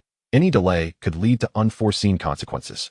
The expressions of Zhao Gang and the others turned serious as they slowly nodded in agreement. Such matters must be addressed promptly, otherwise, complications could arise, particularly with the potential pursuit by fully grown star dragons, which would be exceedingly troublesome. It is important to note that adult star dragons are classified as 8th-tier star beasts and may even surpass that. Expecting a few 3rd-tier mecha masters to withstand their assault is nothing short of delusional. However, considering that the Star System Administration will dispatch military support along their route and the formidable weaponry of their starships, Zhao Gang felt somewhat reassured. How could we possibly lose against the Star Dragon? That notion is utterly unfathomable. Could the military truly struggle against a single star dragon? Miss. The transport chamber has received the items, a staff member reported hurriedly to Wei Ying. The group exchanged glances and proceeded toward the transport chamber. Upon entering, a colossal egg, nearly the height of a person, came into view. The egg was entirely blue, adorned with shimmering blue dots that, upon closer inspection, resembled a flowing galaxy across its surface. Let us secure it and set off promptly, Wei Ying stated, aiming her ring at the star dragon egg. This was her spatial storage device, intended to contain the star dragon egg. I'll take care of it, Zhao Gang interjected, halting Wei Ying's actions. Under her puzzled gaze, he successfully stored the star dragon egg within the system's spatial realm. He wished to test whether the system could shield the egg from the star dragon's senses. If so, it would save them considerable trouble. Commence the spatial jump, he commanded. Zhao Gang carefully secured the star dragon egg and turned to the staff member beside him. The staff member nodded in acknowledgement and proceeded towards the cockpit. After the staff left, Zhao Gang noticed several pairs of eyes focused on him and smiled as he explained. After my promotion to a Tier 3 Mecha Master, I have acquired a new ability that allows me to create a personal space, which might obscure the star dragon's perception. Zhao Xiaodang and the others nodded in a manner that suggested partial understanding. Although they had not heard of a space adept being able to create space at Tier 3, they chose to believe Zhao Gang's words rather than challenge him. Attention everyone, the spatial leap is about to commence. Please return to your seats, announced the intercom. Zhao Gang, diverting the conversation, said, let us return, the spatial leap is about to begin. Zhao Xiaodang shrugged and replied, then let us go. Subsequently, they returned to the cabin and settled into their respective seats. The leap engine had activated and was charging. Charge complete, initiating leap. A flash of white light illuminated the deep expanse of space, and the spacecraft vanished in its luminescence. When the vessel reappeared, it was already near the Giffarong star. After completing the leap, the ship descended, piercing through the atmosphere and landing on the lush lawn of the estate. With a hiss, the airlock opened, and Zhao Gang and the others disembarked via the boarding ladder. Miss, the Stargate transfer has been scheduled and is ready to commence at any time, Li Song said. Having awaited their arrival outside the ship, Wei Ying nodded, smiling as she assisted Li Song, saying, Grandfather Li, I must be off. I have a mission and cannot stay with you. Li Song smiled benevolently, the wrinkles on his face deepening. No worries, the mission is important. Just don't forget to visit me in the future. Absolutely, Wei Ying replied earnestly. Li Song sighed. The convoy is prepared. Shall we depart now? Indeed. There is no time to lose, Wei Ying affirmed. Li Song nodded and gestured for Zhao Gang and the others to follow him. As they approached the villa, Lan Xiaoya displayed a forlorn expression, lamenting, I wanted to enjoy a few more days on Giffarong Star. How did so many matters arise from merely completing a task? Zhao Gang and the others chuckled softly, shaking their heads, allowing her to vent her frustrations. Upon arriving at the villa, the convoy awaited them at the entrance. Without delay, Zhao Gang and the others bid farewell to Li Song and entered the vehicle. The convoy then set off. Chapter 64. The Star God Sect. Upon reaching the Stargate transfer point, Zhao Gang and his companions entered the Stargate through a special passage. Moments later, a beam of light surged from within the Stargate, and they vanished into its embrace. In the large Magellanic cloud, on the planet Kovel, a world perpetually shrouded in darkness, although suitable for human habitation, it exhibited scant signs of life. In the southern hemisphere of Kovel, the highest peak of the second continent, Mount Helith, loomed majestically. An altar is situated at the pinnacle of a mountain, flanked by 7 towering sculptures of celestial beasts, each reaching a height of 100 meters. At the center of the pedestal, a humanoid statue sits regally upon a throne. Below the altar, hundreds of cloaked figures kneel in reverence, their faces turned towards the sacred site. In the forefront, an elderly man clad in a black robe adorned with golden threads kneels, straining to listen intently. The eyes of the celestial dragon sculpture gleam with an ethereal light. A voice, seemingly from the void, whispers to the elder, West, find him, find them.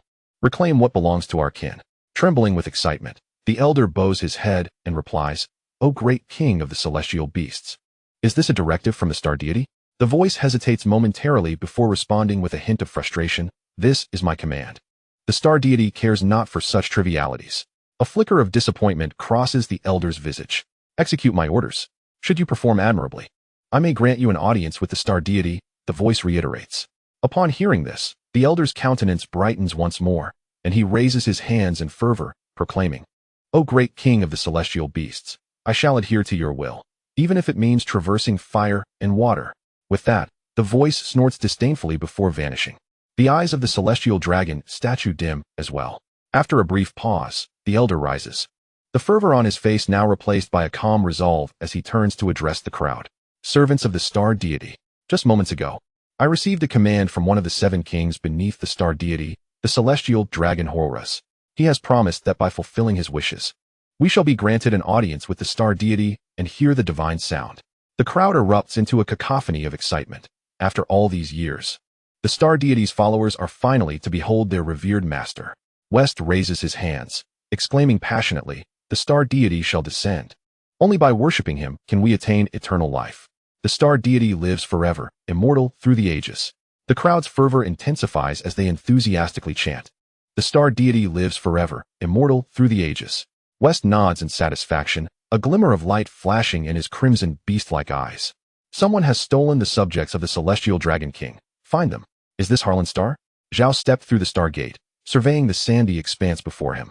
Since entering the star gate on the planet Kifa, they had traversed 16 celestial bodies, crossing nearly half of the M78 galaxy before arriving at Harlan Star. They needed to rest, alleviating the discomfort caused by interstellar travel. Harlan Star, comparable in size to the moon of the azure blue star, is a desolate planet with sparse vegetation. Its oases yield green fruits, a vital ingredient for crafting evolutionary potions. Thus, while the population is not abundant, it is certainly not negligible. Ah, how barren, Lan Xiaoya lamented, feigning maturity as she shook her head. Yet, the next moment, Lan Yu disrupted her solemnity. He tousled his sister's hair, saying, we need to rest here for a day before we continue our journey. It may seem desolate, but it's certainly better than the planet of the fireflies. Lan Xiaoya shook her head, brushing off her brother's hand, looking at him with evident displeasure. Upon witnessing the situation, Lan Yu smiled awkwardly, a mere reflex of habit. I have secured our accommodations, let us depart. Wei Ying remarked as she donned a hat retrieved from her spatial ring. The group nodded in agreement and followed Wei Ying to a quaint inn. After registering their information, a staff member escorted them to a small courtyard. Dear guests, this is the residence you reserved in advance. Would you require assistance with cleaning? The innkeeper inquired with a friendly demeanor. No, we shall manage it ourselves, Zhao Xiaodong replied, surveying the surroundings. Very well, then I shall take my leave, the staff member said, bowing politely before exiting the courtyard. Beep, beep, beep. Just as Zhao was about to speak, the communicator in his pocket chimed. He retrieved the device, signaling for silence among the group, and then answered the call. Commander Long, may I inquire the purpose of your call? We have just arrived at Healan Star. On the other end, the slightly cold voice of Long Xiaoyun resonated. This is Long Xiaoyun. I have an important message to convey. A message? Zhao Xiaodong questioned, intrigued. What kind of message? With a grave tone, Long Xiaoyun continued. Our undercover agents within the Star God sect have reported that they are aware of your identities and are preparing to send assassins after you. The Star God sect? Zhao was momentarily taken aback, having never heard of this faction before. Observing Long Xiaoyun's serious expression, he sensed that this sect was indeed formidable. Lan Yu drew a sharp breath, his demeanor shifting to one of concern. Is it the sect that worships the Star God? Indeed, Long Xiaoyun confirmed with a nod, her gaze fixed on Zhao. Few are familiar with their name. Allow me to elaborate. The Star God sect believes that above the 7 kings of the star beasts exists a star god, whose powers are unfathomably great, capable of annihilating the cosmic seas.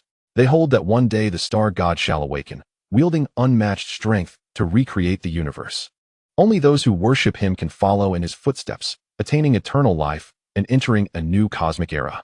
Zhao nodded, somewhat comprehending, and asked, is there truly such a being as the star god? A faint smile of bitterness appeared on Long Xiaoyun's face as she replied, a century ago, the Star God sect conducted a sacrificial ritual at the Centaur Arm, offering 800 million souls from the UFMG star cluster, specifically from this star. Were they successful? Lan Yu's eyes widened in shock, her face a canvas of astonishment. Though she had heard of the Star God sect, the extent of their secrets remained unknown to her. They succeeded, Long Xiaoyun said, sorrow etched upon her features. After a lengthy pause, her expression softened slightly. We attempted to intervene, dispatching billions of troops. Yet we were ultimately unsuccessful. A flicker of fear crossed Long Xiaoyun's otherwise calm eyes as she recounted, on that day, the cosmic seas outside Dis Star were engulfed in a crimson glow, a surge of formidable power flashing by, after which the Star God sect vanished, along with the inhabitants of Dis Star.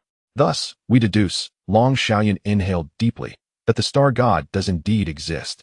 These words detonated like a bomb, reverberating in the ears of Zhao and the others. The celestial deity, Could such a powerful being truly exist? It possesses the strength to recreate the universe. However, do not be alarmed. Long Xiaoyun, observing the anxious expressions of those present, reassured them. We have captured several high-ranking members of the celestial cult, and upon interrogation, we learned that the celestial deity has yet to awaken. The rituals conducted are merely to aid in its revival. The powers exhibited were merely inadvertent manifestations. Upon hearing this, Zhao Gang's expression darkened. Commander, your words seem to suggest a greater despair. Let us focus on the present. Realizing the conversation had veered off course, Long Xiaoyun spoke earnestly. Your foremost priority now is to ensure your safety. The celestial cult is exceedingly fanatical. They are a group of lunatics.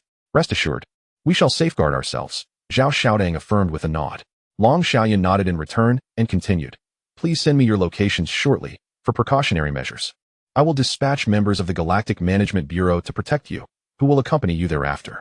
Although Zhao Xiaodang and the others expressed their resolve to protect themselves, Long Xiaoyun could not afford to be complacent, for the youth were unaware of the peril posed by the celestial cult, hence the necessity of sending aid to accompany them. Zhao Gang exchanged glances with his companions and nodded in understanding. Subsequently, the communication was terminated. The group gazed at the vanishing holographic image, their expressions somewhat dazed. As silence enveloped the room, the celestial deity, little did I expect such a being to truly exist. Lan Yu broke the silence with a sigh. Wei Ying's delicate face bore a smile as she comforted. It is all right. The celestial deity remains distant from us, a realm we cannot access. Indeed, Wei Ying speaks truthfully. Zhao Gang nodded, clenching his fist as he declared, we must continually strengthen ourselves. Since the celestial deity seeks to annihilate the entire universe, it stands as humanity's adversary. Precisely. Lan Yu leaped up, her adorable face contorting into a fierce expression as she proclaimed, it's merely a celestial deity, as long as it has a health bar. Even a god can be slain. Observing Lan Yu's feigned ferocity, laughter erupted among the group, and the atmosphere in the room lightened considerably. However, the most pressing concern now is the celestial cult. Wei Ying said, her expression sobering. Zhao Gang nodded in agreement with her statement. We operate in the light, while they lurk in the shadows. This situation is exceedingly perilous. Zhao Gang pondered for a moment before speaking. The Stargate transfer points contain our personal and transfer information. Given the celestial cult's capabilities, it is highly probable they could uncover it. The issue is that we cannot resort to alternative means of travel. Zhao Xiaodong's face reflected her difficulty as she remarked. If we were to travel by spaceship using spatial leaps, the time consumed would be multiplied several times over. The group fell into silence, acknowledging Zhao Xiaodong's valid point. After a brief interval, Zhao Gang stood and clapped his hands. It is futile to dwell on such matters now. Let us rest and discuss further upon the arrival of the Galactic Management Bureau tomorrow. That seems our only option, Lan Yu agreed. Wei Ying rubbed the corners of her eyes and suggested, then let us rest for now. With that, the group rose and returned to their respective quarters, awaiting the arrival of the Galactic Management Bureau members the following day. Chapter 66 Departure from Koval, star the following day. Zhao Gang and his companions were roused by the insistent ringing of the doorbell. Upon opening the door, they were greeted by a pair of individuals clad in nano-combat suits. Who are you? Zhao Gang inquired, positioning himself to obstruct the doorway as he scrutinized the newcomers. The man, bearing a somewhat aloof demeanor, nodded at Zhao Gang and his companions. Are you the gifted class students responsible for transporting the Star Dragon eggs? I am Ji Qian, the captain of the White Tiger Squad from the M78 sector of the Galactic Management Bureau. Here is my identification. Ji Qian produced a holographic ID card from his pocket, presenting it for their inspection. Greetings, I am Rose, the vice captain of the White Tiger Squad. We have received orders from Commander Long to escort you to Kanglan Star, the woman said, a charming smile gracing her features as she brandished her credential and waved at the group. After confirming their identities, Zhao Gang stepped aside. Hello, captains, I am Zhao Gang. He introduced himself with a smile, inviting them in. The duo nodded and followed Zhao Gang into the room. Once inside, Zhao Gang introduced them to the others. And after they were acquainted, he inquired about their subsequent plans. What should we do next? Zhao Gang asked, looking at the two leaders. I shall elucidate the current situation. Rose replied with a smile. According to the Star Network's detection, a non-imperial ship has recently arrived in the Magellanic system, currently situated 60 light-years from Koval Star. Is this ship affiliated with the Star God sect? Wei Ying asked, momentarily stunned, unable to fathom that the sect's actions were progressing so swiftly. It had barely been a short while, yet the Star God sect had already pinpointed their location.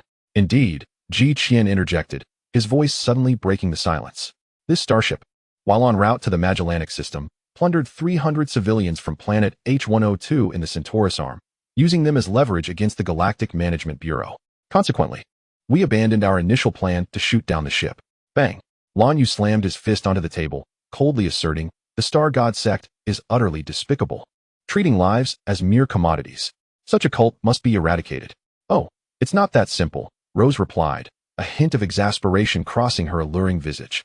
Our White Tiger squad has been relentlessly pursuing members of the Star God sect, but they are numerous. Moreover, there are members embedded within the upper echelons of various nations on Kanglan Star, providing them with protection. Locating members of the Star God sect has become an exceedingly daunting task. Let us not digress, Ji Qian interjected at an opportune moment. Rose, realizing that such matters were not suitable for the gifted class members, redirected the conversation. The urgent priority is to leave Koval Star immediately. The Star God sect ship is equipped with annihilation cannons, and to prevent them from going on a rampage, we must vacate Koval Star post-haste. Upon hearing this, Zhao Gang furrowed his brow. Just the night before, he had taken the time to research the Star God sect, understanding that they were commonly referred to as madmen. At this moment, he grasped why they were labeled as such. Their actions were devoid of restraint, often resorting to murder and arson, which undoubtedly justified their reputation as the foremost malevolent cult. Then we must depart at once, Zhao Gang remarked, seemingly recalling something, her expression turning somewhat troubled. But how shall we depart? Utilizing the Stargate for teleportation might expose us too greatly. There's no need for concern, Ji Qian responded after a moment of contemplation. We arrived here aboard a spaceship. A spaceship? That doesn't seem like a viable option either. Isn't the spatial leap speed of a spaceship even more? Before Zhao Gang could finish his sentence, Ji Qian interrupted. The vessel we pilot is equipped with the most advanced leap technology available, capable of traversing 300 light-years per minute with ease. If that's the case, I have no reason to worry, Zhao Gang exhaled in relief, silently agreeing that the Star God sect would struggle to pursue them. With such leap speed, they would hardly be able to keep up. Without further ado, we must depart immediately, Ji Qian declared, rising from his seat and addressing Zhao Gang and the others. Gather your belongings swiftly, we are leaving at once. Upon hearing this, Zhao Gang and his companions did not hesitate, making their way back to their rooms to pack their belongings. When they emerged, they had donned their respective nano-combat suits. I have arranged for your accommodations to be cancelled. The spaceship awaits at Nizi Square.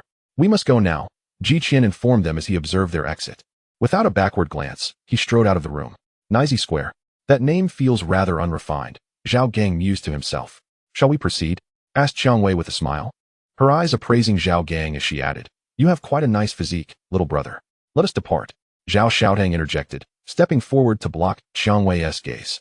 Feeling a sense of unease about the woman's intentions towards her brother, Zhao Gang instinctively touched his nose, initially considering engaging Qiang Wei in further conversation. But upon observing his sister's frosty demeanor, he abandoned the thought. Together, the group exited the courtyard and headed towards the nearby square. Upon arrival, they found Ji Qian conversing with a few individuals beside a teardrop-shaped spaceship. Those are our team members. The man with darker skin is He Wan, and beside him is his close friend, Zhang Hong. The two women are twins, Bai Yan'ai and Bai Hong. What do you think? Aren't they lovely? Qiang Wei whispered. What could Zhao Gang say? They were indeed beautiful, but what did it matter to him? It truly had no bearing on him. Qiang Wei stepped forward to introduce them to one another before entering the spaceship herself. Subsequently, the vessel vanished from its location, departing from Koval Star. 20 light-years from Koval Star, a 500-meter class starship barreled through the obstructing asteroids, its rear ablaze with blue flames as it hurtled towards Koval Star. Chapter 67. The Star Dragon hatches news arrived from Koval Star that the Star God sect starship had entered the planet's atmosphere, only to be intercepted by the defense system.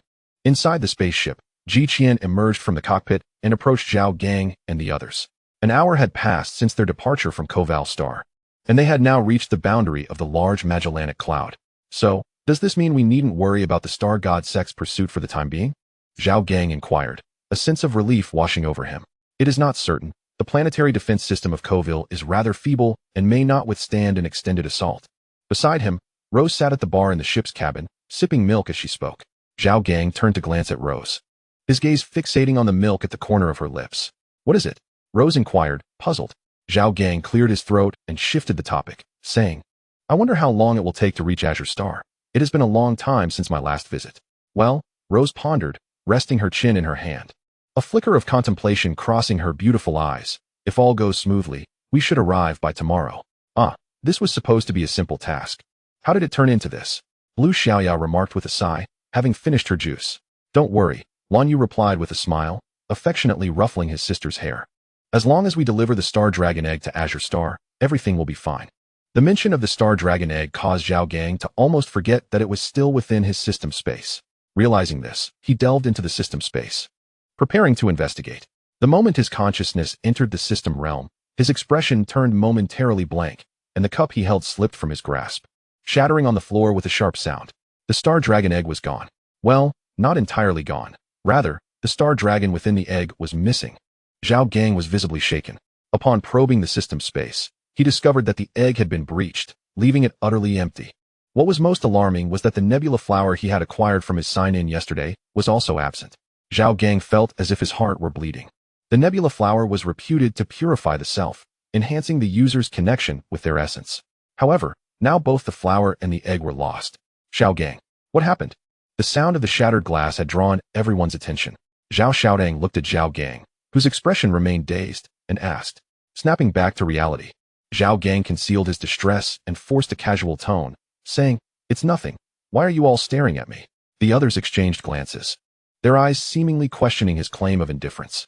Zhao Gang awkwardly rubbed his nose and reiterated, "I assure you, I'm fine. I was just lost in thought." The group nodded, returning to their conversations. Yet, as their attention drifted, Zhao Gang's expression shifted between uncertainty and anxiety. The Star Dragon Egg had hatched, meaning the Star Dragon had emerged. With this thought, Zhao Gang once again probed the system space, determined to locate the fledgling dragon. After a brief moment, his expression turned peculiar as he beheld a comical sight in the system space. A small serpent was gnawing at a piece of star gold, struggling to make any progress.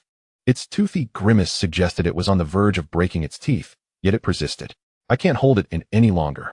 Zhao Gang muffled his laughter with his hand, doing his utmost to suppress his amusement. However, moments later, he found it impossible to stifle his laughter. The little creature had indeed managed to bite off a chunk of star gold, as large as his fist. Zhao Gang felt a pang of regret and immediately focused his consciousness to restrain the little serpent. At that moment, he took a closer look at the creature. With only this singular living being present in the system space, its identity was undeniably confirmed. It was the Star Dragon that had hatched from the Star Dragon Egg. The crux of the matter is that it does not seem right. Zhao Gang gazed at the small serpent, its scales resembling a starry sea. The creature's forehead bore two prominent bumps, and beneath its belly were two forelimbs, with the hind limbs yet to develop, merely two swollen bulges remaining. Zhao Gang hesitated, for this little being bore a striking resemblance to the legendary dragon. In terms of appearance, he felt this creature truly deserved the name of Star Dragon. Yet, what could have caused such a sudden transformation? His eyes drifted to the side, landing on the starry flower that had been reduced to a mere stalk. Could it be that this little entity evolved after consuming the starry flower? This defied logic. He recalled that this was a tale of mecha science fiction. Zhao Gang. Zhao Gang. Zhao Gang snapped back to reality, opening his eyes to find his sister staring at him with a puzzled expression. Zhao Gang, what are you doing? Your face keeps shifting from laughter to anger. Are you performing a Sichuan opera face change? Zhao Xiaodang inquired. Zhao Gang rubbed his nose, feeling somewhat awkward. What a blunder. He had been lost in thought. Sister, I'm fine, he replied with a smile. All right, Zhao Xiaodang said, her expression tinged with skepticism. Just don't be enchanted by that rose. I don't trust that woman. Zhao Gang felt a wave of exasperation. He truly hadn't thought that far ahead. Sister, I haven't. Fine, I will take your word for it. Zhao Xiaodang nodded, gesturing to the side. We are about to jump again. Ji Qian said if there's nothing urgent, we can rest. And he'll call us over the intercom if something comes up. Oh, all right, Zhao Gang responded. What's with you? Let us go. Time for a break, Zhao Xiaodang teased. Giving her brother's ear a playful tug, Zhao Gang inhaled sharply, rubbing his ear as he followed Zhao Xiaodang back to their seats. Once seated, he reflected on the earlier events, pondering the matter of the Star Dragon's emergence, uncertain of how to articulate it, deciding to keep it under wraps for the time being. With a resolution in mind, Zhao Gang ceased his ruminations and closed his eyes to rest. The journey ahead was long, and rest was the best means to maintain vitality. Chapter 68. Mutation Warning. Unidentified spatial fluctuations detected. Warning. Unidentified spatial fluctuations detected. The alarm blared, rousing Zhao Gang from his slumber. Turning to glance at the clock, he realized he had barely slept for an hour. He quickly sprang from his bed, donned his nano-combat suit, and dashed towards the bridge. Others were also stirred, and upon reaching the cabin, Zhao Xiaoding and Ji Qian soon joined them. What is happening? Zhao Gang inquired. We're not sure. We only detected spatial fluctuations ahead, Rose replied. Furrowing her brow. Let us head to the control room and investigate. Ji Qian pondered momentarily before speaking. At his words, everyone nodded in agreement and proceeded together into the control room. Inside, the vessel was being piloted by the twin sisters from the White Tiger Squad. Upon entering, Rose turned to one of the twins, a girl with a mole at the corner of her eye, and asked, Bai and I, what is the current situation? At the control panel, Bai and I was anxiously maneuvering the spacecraft. Upon hearing Rose's words, she lifted her head and replied, We have just detected a significant spatial fluctuation. I suspect that a starship has approached our vicinity. After successfully transitioning, they entered stealth mode. My sister and I are currently searching for them. A solemn expression appeared on the faces of those present. It was undoubtedly the Star God Sect starship that had come near. The question lingered as to how the information had been leaked. If it truly was a starship, our vessel has already entered their detection range, Ji Qian remarked.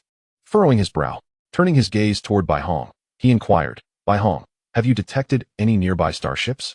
Captain, I have not located them yet, Bai Hong replied. Beads of perspiration glistening on her forehead as she scrutinized the holographic panel before her. At that moment, a shadow passed through the viewport, casting itself into the cockpit. Zhao Gang looked up to see a starship hovering above them. He lowered his head and pointed at the top of their ship, stating, I think we no longer need to search. The group stood in a daze. The Star God Sect starship loomed above them. There was no escape now. Suddenly, a crackling sound echoed through the cockpit's intercom, followed by a deep voice declaring, This is the Star God. The ship ahead must surrender, or we will take coercive measures. Surrender, or we will take coercive measures. Captain, our ship's systems have been compromised, Bai Ni exclaimed, her face etched with urgency. At this moment, the control of the vessel had slipped from their grasp. With a forceful blow, Ji Qian struck the alloy table, leaving a dent in its surface. Striving to compose himself, he looked at Bai Ni and asked, How long will it take to regain control? I'm not certain, Bai Ni replied with a wry smile. The starship's mainframe computing power is 5 times ours. The prospect of reclaiming control seems bleak. After all, we are merely a single ship. Didn't we use the latest version of the operating system? How could this happen? Rose's face darkened with indignation, her brows knitting together. Bai Ni's expression grew peculiar as she continued. When they infiltrated our ship's system, I attempted to resist, but a sudden vulnerability appeared. Well, that is not entirely accurate. This flaw had never been detected before, and I had not noticed it, yet they were aware. What shall we do now? Lan Xiaoyao expressed her frustration. Let us see what they intend to do. It would be beneficial to gain access to their ship, Zhao Gang said optimistically, addressing the group. Perhaps we might even have the opportunity to rescue the trapped civilians. It seems we have no choice. The Star God Sect are a bunch of lunatics. If we attempt to jump, they will undoubtedly shoot us down, Lan Yu sighed. At that moment, the ship jolted. The group looked up to see the starship emitting a tractor beam, pulling their vessel towards it. With a resounding boom, the spacecraft landed in the starship's aft cargo bay. Now, exit the ship. The deep voice from the intercom resonated once more. Zhao Gang and the others exchanged glances, resigned sighs escaping their lips. Raise the shields. Ji Qian instructed, contemplating for a long while before finally saying, Let us proceed. As the words fell, several individuals followed Ji Qian down the gangway of the spaceship. Outside, 30 soldiers aimed their laser guns at the 10 who emerged from the vessel. Zhao Gang lowered his gaze to the red dot on his chest, a twitch forming at the corner of his mouth. Do not be alarmed. We mean you no harm. A familiar deep voice resonated. The 30 soldiers lowered their weapons, clearing a path for a gray-haired middle-aged man who stepped forward. He regarded the group with a satisfied nod, a smile gracing his lips. Welcome aboard the Star God. Chapter 69, Steward Qingshan first. Allow me to briefly introduce myself. The gray-haired man placed his right hand on his chest and performed a gentlemanly bow. You may forego the introduction. Zhao Gang rolled his eyes, silently criticizing. I am Qingshan, a steward of the Star God Sect, and I extend my warmest welcome to you aboard the Star God. Qingshan gazed upon the group with a gentle demeanor. With a subtle curve of his lips, he added, I suppose my intentions require little elaboration. The Star God Sect indeed wields considerable influence. Ji Qian stepped forward, a cold smile upon his face as he regarded Qingshan. No. Qingshan waved his hand dismissively. It would be more accurate to say that there are many who revere the great Star God. We are merely a community of mutual support. I perceive you as a band of conspirators, a group disturbing the peace of the galaxy. Rose retorted with a mocking sneer adorning her delicate features. Qingshan's smile faded, a glint of coldness flashing in his eyes. We strive for the cosmic renaissance. You fail to comprehend our lofty ideals. Seemingly losing patience, he continued. Now, tell me, who possesses the star dragon egg? His gaze slithered over the group like a serpent. I offer you a chance for survival. Surrender the star dragon egg now, and I shall allow you to depart unharmed. Otherwise, I will personally search you. And should I discover it, none of you shall live. As he spoke, the surrounding soldiers raised their weapons, aiming them at Zhao Gang and the others. Zhao Gang sighed, declaring, the star dragon egg is not in our possession. Upon hearing this, puzzled glances exchanged among the crowd, including Zhao Gang and her companions. They had witnessed Zhao Gang conceal the star dragon egg. Why would he claim otherwise? Qingshan shared in their confusion, for his intelligence had confirmed the egg's presence among this group. Could he have been deceived? Yet, he quickly dismissed the notion, opting to trust the information received from within the sect. The truth of the young man's claim would soon be revealed. With that thought, Qingshan waved his hand, summoning 3 soldiers from the ranks to approach the group. Search him, Qingshan commanded, pointing at Zhao Gang. Resigned, Zhao Gang shrugged and removed the space ring from his hand, handing it to a soldier. The soldier accepted the ring, scanning it with a mysterious device before tossing it back to Zhao Gang. Ji Qian and the others were similarly searched for their storage spaces. Under the current circumstances, they had no choice but to comply. Moments later, the 3 soldiers returned to Qingshan's side. The steward informed me that no star dragon eggs could be found in their storage space. I too have found nothing. Likewise, I have discovered no trace of the star dragon eggs. In a fit of rage mixed with irony, Qingshan gazed at Zhao Gang and the others, proclaiming, a splendid ruse of openly mending the road while secretly crossing the river. It appears we have been deceived by Long Xiaoyun. To Qingshan's astonishment, the star dragon eggs were indeed not in the possession of these 10 individuals. With that, Qingshan turned his attention to the nearby spacecraft and gestured towards it, saying, let us search the spacecraft once more. Understood. 3 soldiers nodded and hurriedly entered the vessel. After a brief moment, the soldiers emerged empty-handed. Steward, we found no star dragon eggs. Excellent, excellent, Qingshan replied, a smile gracing his face, yet his eyes burned with fury. It seems there is a second unit responsible for transporting the star dragon eggs, Qingshan asserted. Indeed, that must be the case, Zhao Gang silently concurred. Greatly admiring Qingshan's deduction, I shall alter my approach. If you reveal the whereabouts of the second unit, I shall spare you, Qingshan said, his smile fading as he fixed his gaze upon them. We are unaware, Ji Qian stepped forward. Although he did not comprehend how Zhao Gang had pressured the reconnaissance, he felt compelled to cooperate. The second squad has remained entirely concealed. We have no means of communicating with them. Thus we are unaware of their location. Qingshan paused momentarily before regaining his composure, stating, your silence is of no consequence. We will locate them. With that, Qingshan raised his right arm and waved dismissively. Take them to the second level. Chapter 70. The second level. Take them to the second level, Qingshan commanded with a wave of his hand. Following his orders, 10 soldiers stepped forward, retrieving futuristic-looking shackles from their waists to secure the prisoners. The moment the shackles were fastened, Zhao Gang felt an inexplicable force suppressing his inner energy, rendering it stagnant like a still pond. Move swiftly.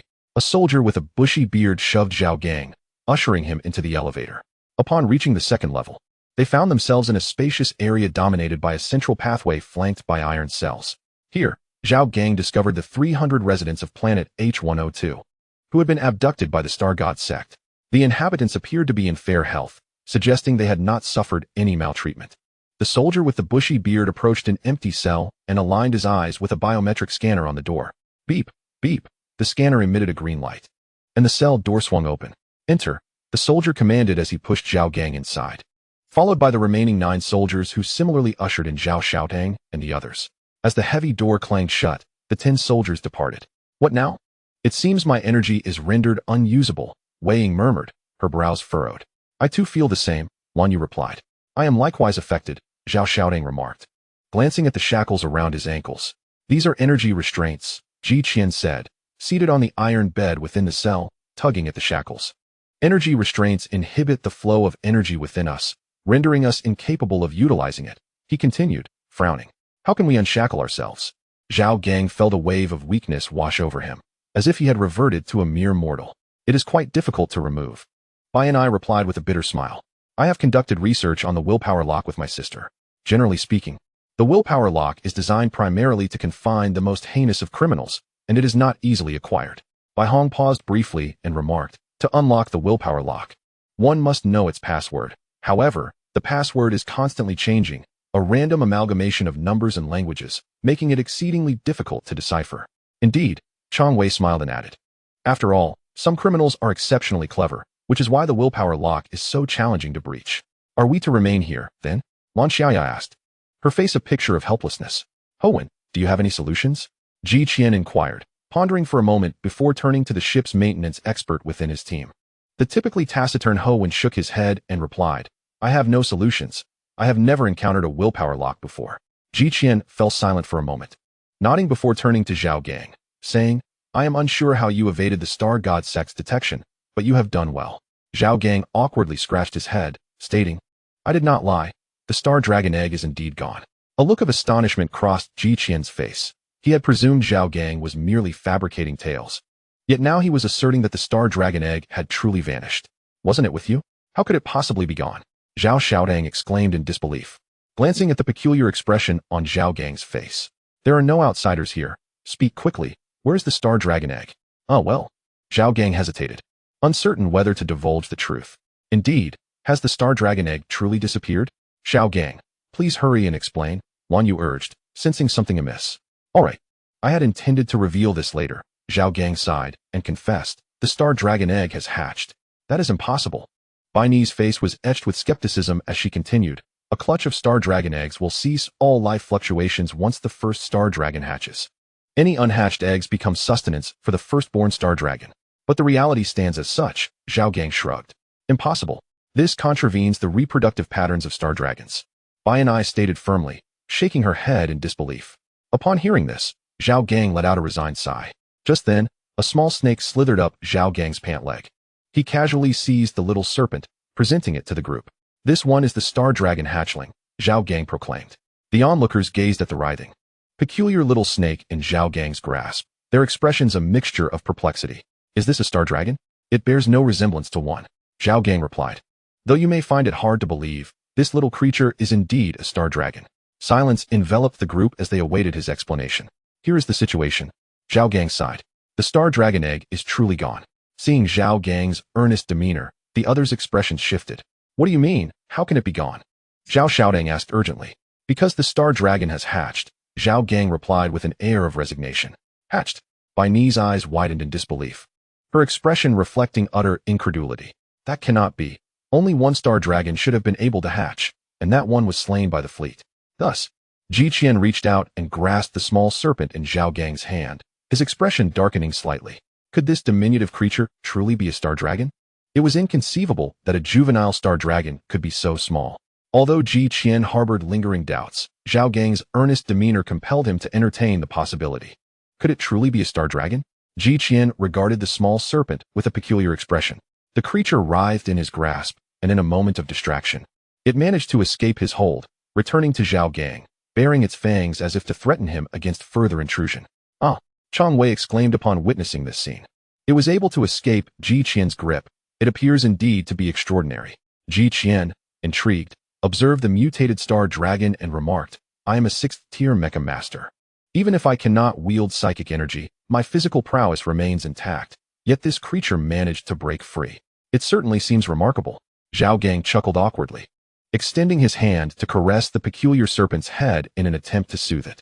Surprisingly, the serpent became quite docile in Zhao Gang's grasp, calming down with his gentle reassurance. Let us address the matter at hand, Ji Qian said, retracting his gaze. Our immediate priority is to devise a means of escaping this starship. Qingshi appeared to be a 5th-tier Mecha Master. Wei Ying's beautiful eyes flickered with contemplation. Among the 30 soldiers, 10 were 3rd-tier Mecha Masters. This situation was not insurmountable. Zhao Gang turned his attention to the other cells. The critical issue was not combat at this juncture, but rather the fate of the 300 residents of planet H102. Should a battle erupt, the entire starship could very well plummet. The group momentarily found themselves in a quandary. This was indeed a significant dilemma. They could hardly disregard the well-being of so many residents. A solution had to be found. Perhaps I have a plan, Bai Hong whispered. What plan? Zhao Gang inquired. Looking at Bai Hong. I am uncertain if this plan is feasible, Bai Hong replied hesitantly, a trace of uncertainty on her delicate features. That's all right. It is still a plan. How can we know unless we try? Bai and I encouraged her sister with a reassuring gaze. Feeling the warmth of her sister's hand, Bai Hong nodded and softly stated, The starship's aft compartment can be detached, and it is equipped with its own thrusters for short-range travel, though it cannot execute space jumps. That plan is viable, Ji Qian acknowledged, nodding. Once we detach the aft compartment, we can transport the residents aboard our vessel. Although it may be cramped, it remains within the ship's capacity. Thus, it appears we are left with the issue of the psychic energy restraints. Lan Xiaoyang mused, fiddling with the shackles. The shackles are indeed troublesome. The sensation of restricted psychic energy is quite uncomfortable, Lan Yu remarked, twisting his ankle uncomfortably. I feel as though I have reverted to the state prior to awakening my psychic abilities. With a snap of his fingers, Zhao Gang declared, this is straightforward. The group turned their attention towards him, eager to learn of his solution. Zhao Gang smiled mysteriously and did not divulge the anticipated answer. Instead, he instructed the small serpent to climb onto the shackles. Moments later, a series of metallic cracking sounds echoed as everyone witnessed the serpent begin to gnaw at the shackles. A minute later, accompanied by the sound of a heavy object crashing to the ground, the shackles were released. Zhao Gang closed his eyes, feeling the energy within him regain control. The onlookers were left in astonishment, not expecting this little serpent to possess such a remarkable ability. Without hesitation, Zhao Gang commanded the small snake to gnaw through the shackles binding several individuals. Woohoo, we are restored, exclaimed Lan Xiaoya, feeling her internal energy becoming vibrant again, her joy evident in her voice. Lan Yu observed the mutated star dragon and remarked, its capabilities are formidable. Meanwhile, Zhao Xiaodang was excitedly toying with the small snake, occasionally stroking its head. However, the snake wore a look of utter despair, casting a pleading glance at Zhao Gang. Instinctively, Zhao Gang diverted his gaze, feeling helpless. Little snake, bear with it for now. All right, now let us formulate a simple plan. Chapter 72. The plan now, let us outline a straightforward plan. Ji Qian stated with an expression of calm. Since the energy has been restored, our subsequent actions will be much more convenient. At this, Ji Qian glanced at Zhao Gang. If I recall correctly, you possess spatial energy. Zhao Gang nodded, his expression suggesting that, having been discovered, he had no need to conceal it any longer. Indeed, I am a spatial energy wielder, he affirmed. Excellent, Ji Qian responded, continuing. Do you now possess the ability for short-range spatial traversal? Of course, if I couldn't, I wouldn't truly be a spatial energy wielder, Zhao Gang replied, lifting his head. Then, upon exiting the second layer, you shall escort by NI back to the lower deck to restart the ship while we gather the residents, Ji Qian whispered. In his view, this was the most prudent course of action. As for the members of the Star God cult obstructing their path, he had little concern. The disparity between each tier of mecha craftsmen was vast, akin to a chasm. Ji Qian held absolute confidence in his abilities, having long battled the Star God cult and being quite familiar with their tactics. Although our energy has been restored, we may still feel somewhat weakened. Therefore, we shall commence our actions in 3 hours. For now, let us rest, Ji Qian continued. The group nodded in understanding. Meanwhile, a flash of white light appeared in Zhao Gang's hand, revealing a vial of potion. Actually, we could also use some medicine, Zhao Gang remarked. Where did you acquire the energy restoration potion? Did we not have our storage space confiscated? Lan Xiaoya inquired, astonished. Perhaps from a little white. One must always have a backup plan, Zhao Gang replied with a sense of pride. Subsequently, he distributed the potions among the 9 individuals. My energy has completely returned, Howen said, gazing at the empty glass vial in his hand. Is it just my imagination? Or does this energy restoration potion seem more effective than those available on the market? It is not an illusion. This is a new type of energy restoration potion. One that is generally inaccessible to the average person, Zhao Gang explained. It should be something that no one can obtain. Products from the system are invariably top tier. The system is eternal, Zhao Gang thought to himself. It appears that everyone's condition has fully recovered, Ji Qian observed, addressing the group. Now, let us begin our operation. With that, Ji Qian rose and approached the cell door, applying slight force with his hands, bending the iron door with ease. As the crowd emerged from the prison gates, they hastened towards the exit on the second level. Let the spatial traversal commence, Ji Qian proclaimed, leading the charge. Zhao Gang, with a grave expression, nodded and grasped by Ni's wrist. A burst of white light enveloped them. Ji Qian produced a metallic fragment, launching it towards the surveillance system of the second level. Once the monitoring was disabled, Ji Qian turned to observe the slightly agitated residents of the second level. Do not panic, we are members of the Galactic Administration. Here to rescue you, he assured them. Follow my instructions, and I shall ensure your release and protection. With that, Ji Qian snapped off a nearby metal rod, which illuminated in silver light, gradually spreading across its length. In an instant, Ji Qian vanished from sight, a silver streak darting across the second level. The iron gates of the prison shattered, and the residents of planet H102 streamed out of their cells. "Follow me," Zhao Shouting called out, calming the chaotic crowd. Meanwhile, Zhao Gang led by NI into their spacecraft. Exiting the spatial passage, Zhao Gang wavered slightly, prompting by NI to swiftly support him. "Zhao Gang, are you alright?" she inquired. "It's bad. I may have overextended myself. The third-tier spatial energy is a bit taxing for traversal," he replied, his complexion pale, a sign of his dwindling energy reserves. Waving off by Ni's concern, he pointed to the control console. "I'm fine. Just start the ship as quickly as you can." Bai and I hesitated briefly, casting a worried glance at Zhao Gang before moving to the control panel. Unable to sustain himself, Zhao Gang collapsed onto the ground. Retrieving a vial of energy restoration potion from his system space and consuming it in one go. Time was of the essence. He needed to recover his energy promptly. As the restorative elixir took effect, his nearly depleted energy gradually revived. A sense of relief washed over him. The absence of energy was profoundly unsettling. Suddenly, an alarm blared. Zhao Gang's expression shifted as he rose to Bai Ni's side. "They've discovered us. How much longer until the ship is ready for takeoff?" he asked. "I need to switch to the old system and reboot." Bai Ni's fingers danced across the holographic keyboard, her hands moving so swiftly that they appeared as phantoms. "Approximately half an hour," she replied, her gaze fixed on the data stream ahead. "Half an hour." Zhao Gang's demeanor turned serious. That was not a trivial amount of time. And the Star God sect was notoriously swift in their responses. "Quickly, inspect the ship. Prevent them from boarding." An audio alert from the ship's monitoring system suddenly echoed. And Zhao Gang's expression darkened as he heard footsteps ascending the gangway. "Where are the weapons aboard the ship?" he inquired. "At the cockpit entrance," Bai and I replied, her forehead damp with sweat as she swept her hair aside. Nodding, Zhao Gang made his way to the cockpit door. To the right of the entrance, a row of buttons awaited, one adorned with an icon of a firearm. He pressed the icon, and a holographic column erupted beside him. "Please select a weapon." An electronic voice intoned. Without hesitation, Zhao Gang deftly maneuvered through the holographic interface and selected an R03 model lightsaber. "You take care of things here. I will confront them," he declared. With that, he exited the cockpit, securing the alloy door behind him. As he stepped out, he tucked the lightsaber into his pocket and sprinted toward the aft compartment, enveloped in a gust of wind energy that quickened his pace. Upon reaching the corner of the aft compartment, the sound of approaching footsteps grew louder, accompanied by a rush of air. Without a moment's hesitation, Zhao Gang leaped forward, colliding with a Star God soldier who had just emerged from around the corner, delivering a knee strike that left the soldier dazed. "Careful! Enemy sighted!" shouted a comrade of the soldier, raising his laser gun to take aim at Zhao Gang.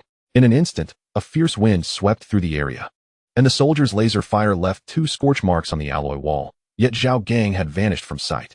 The next moment, he descended from above. His fist coiled like a drawn bow, crashing down onto the soldier's crown with a resounding thud. A sickening crack echoed as the soldier's eyes rolled back, collapsing lifelessly to the ground. This brutal scene sent a chill of fear through the arriving soldiers. At that moment, Zhao Gang seized the opportunity to assess the situation ahead. 6 soldiers remained, and he narrowed his eyes, a glint of murderous intent flickering within. Ever since he learned of the Star God's sacrificial offering of a planet, his disdain for the sect had only deepened. Although they had not harmed the residents of H102, their actions were merely a means to threaten the alliance.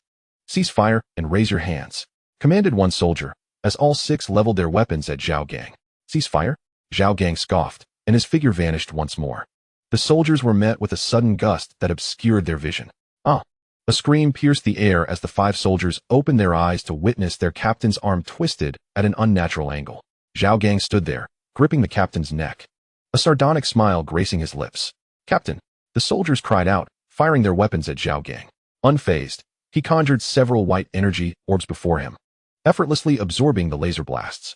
In the next heartbeat, those orbs reappeared around the soldiers, unleashing the captured lasers that felled them with deadly precision. "Spare me," the captain gasped, desperation evident in his eyes. A crisp sound rang out as he fell to the ground, a dull thud following his descent. "Zhao Gang, 10 Star God soldiers are approaching the spacecraft," came the urgent announcement over the ship's intercom, the voice of Bai Ni resonating through the cabin. "Understood," Zhao Gang replied, retrieving his lightsaber from his pocket. With a swift flick of his wrist, the weapon hummed to life, its blade extending with a resonant buzz. "I am heading to the hatch," he stated, racing towards the entrance. As he neared the hatch, the grip of a laser gun came into view. In an instant, Zhao Gang accelerated, reaching the hatch and unleashing a diagonal slash with his lightsaber, the blade humming with lethal intent. With a resounding crack, the gun handle broke. And seizing the moment before the soldiers outside could react, Zhao Gang thrust his lightsaber directly into the chest of the Star God soldier. A whiff of scorched flesh wafting through the air. The soldier emitted a painful wail, collapsing backward. Zhao Gang did not pursue. Instead, he turned and re-entered the spacecraft. Laser fire rained down upon the ship, riddling the alloy deck beside him with countless holes. The firepower is rather intense. Zhao Gang murmured to himself, then conjured a blue metallic sphere in his left hand and hurled it outside, accompanied by the crisp sound of metal striking the ground. A blue shockwave erupted, followed by a chorus of anguished cries from beyond the threshold. Zhao Gang raised an eyebrow. This was a nuclear grenade he had recently acquired, and it proved quite effective. He opted not to rush out immediately, instead tossing another grenade to ensure the outside was quiet before emerging from his cover. Just then, a sharp pain pierced his chest, prompting him to roll back into hiding. A thunderous blast whizzed past his ear, and despite the discomfort in his head, he turned to see a fist-sized crater where he had just stood. The 023 model armor-piercing sniper rifle. Zhao Gang's heart sank. He anticipated the Star God sect possessing such formidable equipment, making his escape increasingly difficult. No, he had to eliminate this sniper. A glint of determination flashed in his eyes as he resolved to act. If he did not neutralize the marksman, Ji Qian and the others would struggle to board the ship. With this thought, Zhao Gang seized the corpse of a soldier and held it before him as he charged out. He was gambling on the sniper's reaction. As expected, when the cabin door revealed his silhouette, the sniper hastily fired. The bullet struck the body he was using as a shield, sending blood splattering. An opportunity. A spark ignited in Zhao Gang's eyes as he let out a roar, launching the corpse into the air, propelled by his wind-based energy, and sprinted toward the sniper's position. The 023 sniper rifle wielded tremendous power, capable of piercing through the spacecraft's alloy hull with a single shot, a true weapon of mass destruction. However, this sniper rifle had a flaw. After firing, it could not shoot again immediately, lest it overheat and become damaged. Wind's passage, Zhao Gang whispered. With that, he accelerated, as if propelled by a ferocious gale. On the opposite side, the sniper, witnessing the figure charging toward him, felt panic rise within. This adversary was far too formidable. His 6 teammates had vanished upon entering the spacecraft, and the second wave of allies had perished before even breaching the entrance. As the enemy drew closer, the pressure became unbearable, and the sniper turned to flee. Zhao Gang scoffed coldly. In his right hand, 3 small daggers materialized, akin to Genji launching shurikens, and he hurled them toward the fleeing sniper. The daggers sliced through the air, imbued with wind energy, piercing through the sniper's back and erupting in 3 sprays of blood. The sniper's movements abruptly stiffened. He turned to face Zhao Gang, murmuring a few words before collapsing into a pool of blood. Zhao Gang stepped forward, seizing the Type 023 sniper rifle from the hands of the marksman and slinging it across his back. This sniper rifle, of considerable value, was an excellent choice whether to sell or to keep for personal use. Not lingering for long, the soldiers in the tail compartment had completed their tasks, and now it depended on Ji Qian and the others to see if their actions would proceed smoothly. With this thought, Zhao Gang, bearing the Type 023 sniper rifle, arrived at the elevator door, quietly awaiting the arrival of Ji Qian and his companions. Suddenly, a thunderous roar emanated from the elevator, seemingly from the 2nd floor. Zhao Gang's heart sank slightly as he approached the elevator and pressed the button. He intended to investigate the situation on the 2nd floor. Just then, the elevator bell rang out unexpectedly. Someone was coming. Zhao Gang raised his lightsaber, its blade aimed at the elevator door, and awaited in silence. Chapter 74, Departure. The elevator bell chimed. Zhao Gang's expression hardened. He raised his lightsaber toward the elevator door and remained still. Moments later, the elevator door slowly opened, revealing the face of Lan Yu. Upon seeing Zhao Gang, who was drenched in blood and exuding an air of menace, Lan Yu's gaze momentarily faltered. Zhao Gang, what has happened? Relieved to see Lan Yu, Zhao Gang sheathed his lightsaber and replied, I just dealt with an assault on the ship, and upon hearing the elevator bell, I thought reinforcements from the Star God sect were arriving. Pausing, Zhao Gang glanced into the empty elevator behind Lan Yu and inquired, where are they? How is the situation on the 2nd floor? The situation is manageable. The soldiers from the Star God sect went to the 2nd floor, and we dealt with them. Lan Yu indicated the elevator behind him. They will be coming up shortly. We are currently clearing the aftermath. Nodding in acknowledgement, Zhao Gang chose not to elaborate further. Moments later, Ji Qian and his companions emerged from the elevator, each leading a group of residents in batches. Everyone, please follow me. The interior of the ship may be a bit cramped, so I ask for your patience, Bai Hong addressed the clamorous crowd. Under the guidance of Zhao Gang, Wei Ying, Lan Xiaoya, and Bai Hong, 300 residents entered the ship. It seemed that quite a few soldiers had come aboard earlier. Ji Qian stood nearby. Surrounded by a pile of corpses belonging to the soul, the mech emitted a traction beam, and Qin Shan gradually ascended from his position, entering the cockpit of the mech. Even if it means the starship will explode, I will not allow you to leave. Those who have killed my people cannot simply walk away. Qin Shan's furious voice resonated within the mech. You go ahead. I will stop him, Ji Qian remarked, turning his head with an air of indifference. Upon witnessing this, Zhao Gang and Rose nodded in understanding before swiftly making their way into the spaceship. Through the spaceship's porthole, Zhao Gang observed Ji Qian wielding a long gun, followed by the emergence of a mech brandishing the same weapon in the rear cabin, confronting Qin Shan. Zhao Gang's expression shifted slightly as he discerned two pieces of information, one favorable and one unfavorable. The good news was that Ji Qian was a level 6 mech master, while Qin Shan was merely a level 5 mech master. The bad news, however, was that Ji Qian specialized in gunmanship. Historically, gunmen are often fortunate, Zhao Gang lamented. What did you say? Rose inquired, leaning closer with a puzzled expression. Zhao Gang hastily waved his hand, saying, It's nothing. Let us hurry to the cockpit. Rose nodded and followed closely behind him, navigating through the throngs of people into the cockpit. White and I, when can we take off? Rose approached the console, observing White and I busily at work. White and I did not respond immediately. After a few taps on the holographic screen, the spaceship trembled. We can depart now, White and I stated, turning to face Rose. With that, White and I connected to Ji Qian's communication channel. Captain, I need your assistance in opening the rear cabin door. A crackling sound echoed through the channel before Ji Qian's deep, magnetic voice replied, Received. Let us take off. Understood, White and I affirmed without disconnecting. Pressing a green button on the console, causing the spaceship to slowly ascend towards the rear cabin door. Where do you think you're going? Qin Shan's black mech revealed two cannon ports on its shoulder, aimed directly at the flying spaceship. At that moment, Ji Qian maneuvered his mech in a swift rotation, and the long gun lashed out like a whip, striking the black mech's side. The black mech staggered, its heavy frame shifting as two beams pierced through the starship's top, exposing the dark expanse of the cosmos beyond. Warning, hull breach. Warning, hull breach. The signal lights in the rear cabin flashed red, incessantly sounding alarms. If you wish to intercept them, shouldn't you consult me first? The blue mech flicked its long gun, its tip angled towards the ground, obstructing the path of the black mech. The captain operates the regal mech, Frost of the Bitter Cold. Isn't it impressive? Rose exclaimed proudly. I even chose the mech's paint scheme. You know, the captain has dreadful taste, and initially wanted yellow. Fortunately, I stopped him. Zhao Gang silently glanced at the Frost of the Bitter Cold, envisioning its appearance in yellow, which made him shudder. Your choice was indeed wise, Zhao Gang nodded solemnly. In complete agreement with Rose, a yellow paint scheme for the Frost of the Bitter Cold would be quite unbearable. However, would Captain Ji be able to manage? Especially within the confines of the starship? Zhao Gang shifted the topic, his gaze passing through the spaceship's porthole, observing the two mechs in confrontation, his eyes filled with concern. Rest assured, Rose, beside him, expressed her unwavering confidence in Ji Qian. Our captain has reached a level of composure where he won't breach the ship. However, before she could finish her sentence, a shot from the frigid frost pierced through the starship's deck, leaving a sizable hole. Well, Rose shrugged, I take back what I said. Ji Qian furrowed his brow. It was improbable that the attack could have penetrated the deck, likely due to the recent recovery of his energy. After effortlessly deflecting Qin Shan's attack, Frigid Frost thrust her spear forward with unparalleled force, striking the chest plating of the black mech, but only leaving a dent. Ha ha ha. Did not expect that, did you? Came Qin Shan's triumphant laughter over the comms.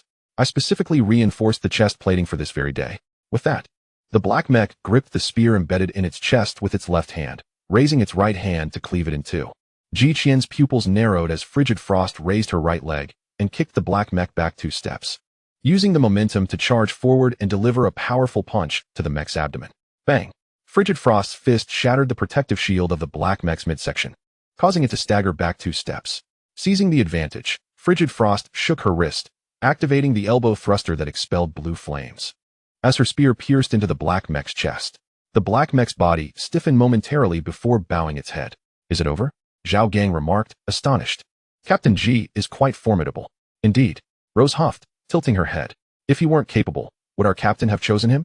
As they conversed, a surge of red light erupted, casting a glow through the porthole into the spaceship's interior. What is happening?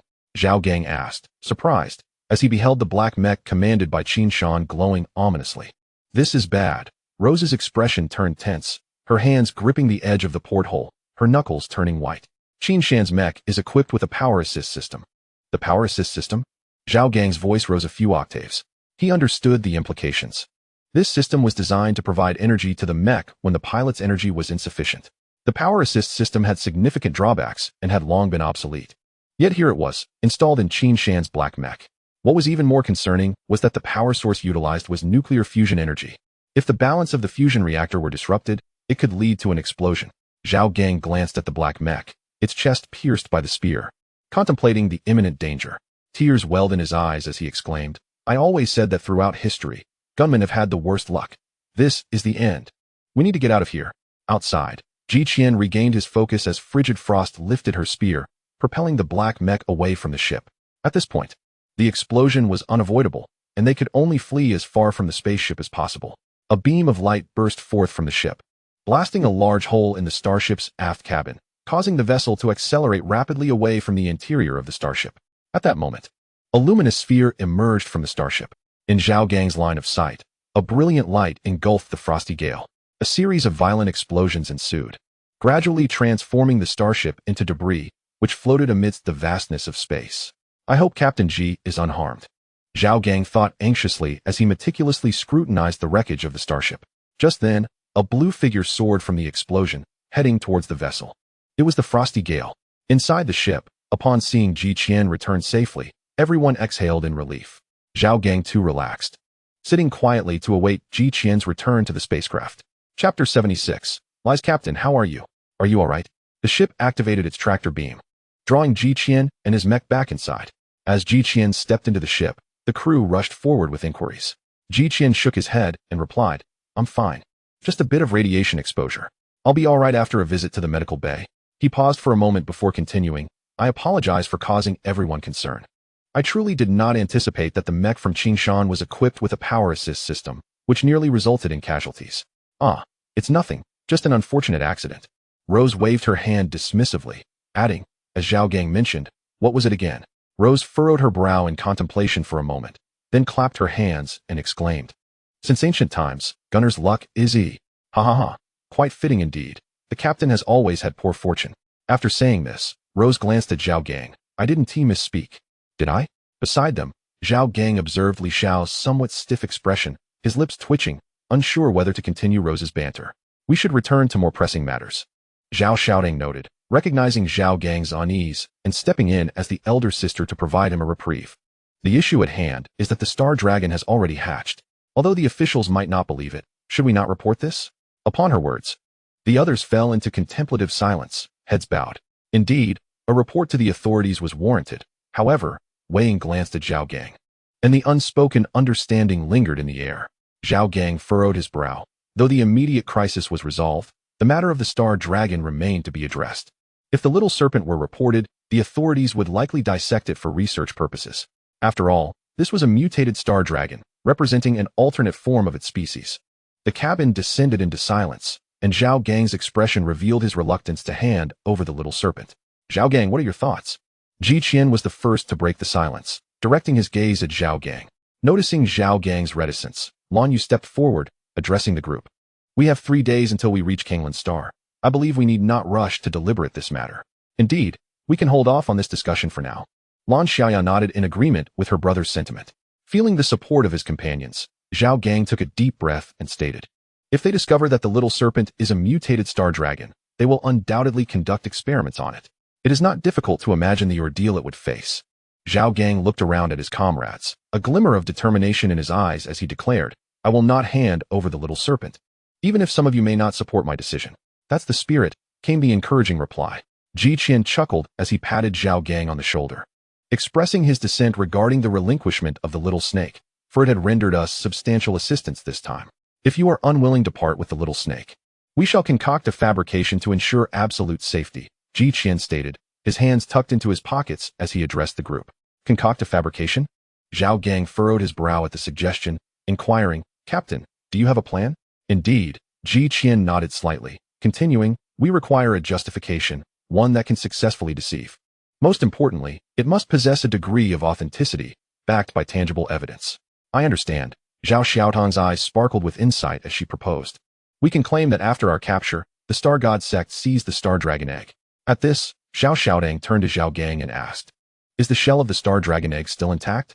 Zhao Gang hesitated for a moment before affirmatively responding, "Of course, it remains." "Then that simplifies matters."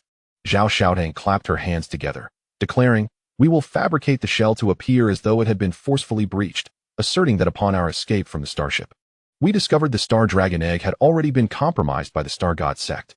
Star God sect. Precisely, Ji Qian nodded with a smile, affirming, "This is our approach. However, we need to be more meticulous, engage in further discussions to ensure absolute security." The group nodded solemnly, recognizing the gravity of the situation. A single misstep could unravel the deception, leading to far more complicated consequences. Although the loss of the Star Dragon would hinder research efforts, it was imperative not to sacrifice the little snake. The shell of the Star Dragon Egg could still be utilized for research, as the genetic makeup of both was not significantly disparate, albeit progress would be slower. For the next 3 hours, the group meticulously deliberated on how to weave this fabrication into a seamless narrative.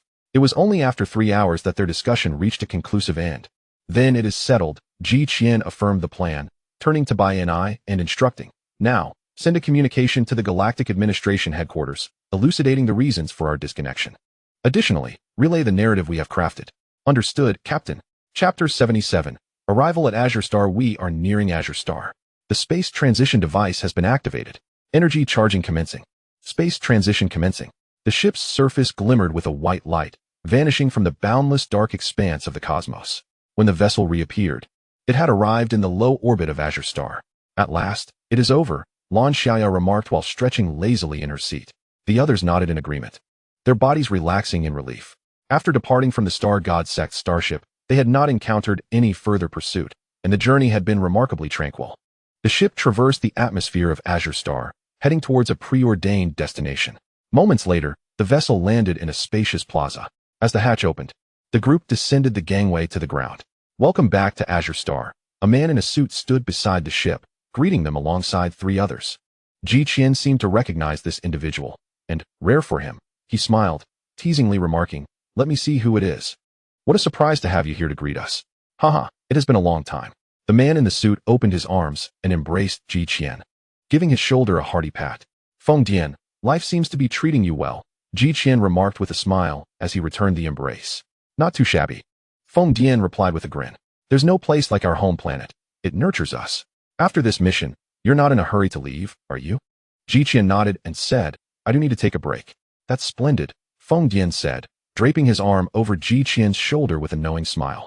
"When the time comes, my friend, I will take you out to experience the nightlife." "Haha." Ji Qian rolled his eyes at him helplessly and said, "Let's get back to business. What is the headquarters stance?" Upon hearing this, Feng Dian's smile faded. "The headquarters is quite displeased with the errors made during this operation. As you know, the materials derived from the corpse of the Star Dragon are exceedingly valuable. This is precisely why they wanted to retain the slain Star Dragon. Hence the request to send over the Star Dragon eggs." At this moment, Zhao Gang was taken aback, finally grasping the true reason behind the transportation of the Star Dragon eggs. "So that's how it is," Zhao Gang murmured, his eyes gleaming with newfound understanding. However, the Star Dragon egg was shattered, so the headquarters could only reluctantly provide a portion of the Star Dragon's flesh and blood to the Azure Lab. Feng Dian paused before continuing. "This is not our fault. There are reasons behind these events," Ji Qian said, furrowing his brow. Just as Ji Qian was about to elaborate, a commotion nearby interrupted their conversation. "Where are the Star Dragon eggs? Let me see them at once." A somewhat anxious voice drew everyone's attention. Following the sound, they saw an elderly man with sparse, gray hair leaning on a cane, making his way toward the spaceship, surrounded by a group of researchers clad in lab coats. "Oh dear, Professor, please take it easy. You've just undergone surgery and shouldn't exert yourself," a middle-aged man with glasses said anxiously beside the old man. Ignoring the warning, the elderly gentleman approached the spaceship and inquired, "Where are the Star Dragon eggs? Bring them out for me to see." Zhao Gang glanced at the old man, uncertain whether to reveal the Star Dragon eggs. "This is Sun Qi, the esteemed elder in the field of biological genetics." Feng Dian coughed lightly, quietly introducing him to the group. "Where are the Star Dragon eggs?" Sun Qi demanded, rapping his cane forcefully on the ground when no one responded. At that moment, Zhao Gang noticed Ji Qian's gaze and stepped out of the crowd. Ahem, Professor, the star dragon eggs are right here. As he spoke, a flash of white light illuminated the space beside them, revealing the cracked shell of the star dragon egg. With a clatter, Sun Dian discarded his cane and approached the star dragon egg, his hands gently caressing its fissured surface, filled with sorrow. How could it be damaged? This is such a pity. What happened? Turning to face them, Sun Qi's expression darkened with indignation. Wasn't it said that the star dragon eggs were intact? You couldn't even protect this? We have reported the specific information to headquarters and provided the Azure Lab with the details of the incident. You must not have had the chance to review it, Ji Qian replied calmly. Is that so? Sun Qi asked, a look of confusion crossing his face as he turned to the middle-aged man beside him. Kenny, what is the explanation for this? Cone adjusted his glasses and said, Teacher, the situation is as follows. Chapter 78. Returning home, teacher. The matter is as such. Cone paused briefly before continuing. The Star God cult, having received some intelligence, laid an ambush on the way to Azure Star. Subsequently, the vessel of Captain G and his crew was captured by the star ships of the Star God cult, and the dragon egg was seized as well. Although we managed to recover it later, the dragon egg had already been damaged by the cult. These heretical sects of the Star God cult truly deserve to be eradicated. Sun Dian exclaimed, his face flushed with indignation as he pointed at Cone. How could you fail to inform me of such a critical matter beforehand? Cone wore an expression of innocence as he responded, I did inform you. But you were preoccupied with the cloning project and did not respond at that time. Sun Dian, struggling to contain his frustration, snorted coldly and turned his attention to the dragon egg. Cone let out a bitter smile and turned to Ji Qian and the others, saying, I appreciate your understanding. My teacher has a rather volatile temperament, and I hope you do not take offense. We can comprehend. Ji Qian nodded in agreement. With that, Ji Qian pointed at the dragon egg and continued, since the task has been handed over, we shall take our leave now. Should there be any subsequent matters, feel free to contact our headquarters directly. Very well, thank you. Cone responded with a nod and a smile. Ji Qian, not hesitating any longer, recognized their mission was accomplished and led the group away from the square. The spacecraft would remain behind, as it had sustained minor damages during the battle against the Star God cult starship and required repairs. Fortunately, they would not need to handle the repairs themselves, as specialists would take care of it. Where shall you all go next? Upon exiting the square, Rose inquired of Zhao Gang and his companions. I plan to return home to visit my sister. Lan Yu pondered for a moment before replying. So do I. Wei Ying nodded, adding, it has been far too long since I returned home. Now that we have the time, it is the perfect opportunity to visit. Soon, we will have to return to Glee Star. Zhao Gang felt a surge of longing for home as well. It had been over 6 months since he last visited. With this thought, he exchanged a glance with his sister, Zhao Xiaodang, and they both felt a strong impulse to return home quickly. We too shall return home, providing us a chance to rest for a few days, Zhao Gang said with a smile as he withdrew his gaze. Indeed, it is finally time for a proper rest. Zhao Xiaodang stretched lazily. Then let us bid farewell here, Rose said with a smile. Nearby, Ji Qian nodded, his tone calm as he stated. The mission rewards will be sent to Glee Star in 3 days. Do remember to check the communications device for updates. Afterward, the group exchanged farewells and departed in different directions. Come, let us return home, Zhao Xiaodang said with a smile, glancing at her brother, Zhao Gang. Zhao Gang nodded, and the two hailed a hovering taxi, heading towards the teleportation point. The Azure Laboratory was located within the Federation, quite distant from the Lhasa Empire, making teleportation the only viable option for a swift return home. Xingguan City. Zhao Gang emerged from the teleportation facility, gazing at the familiar cityscape, feeling a sense of days wash over him. A year has elapsed since he departed from Xingguan City, yet little has changed here. After hailing a taxi at the entrance, the siblings set off towards home.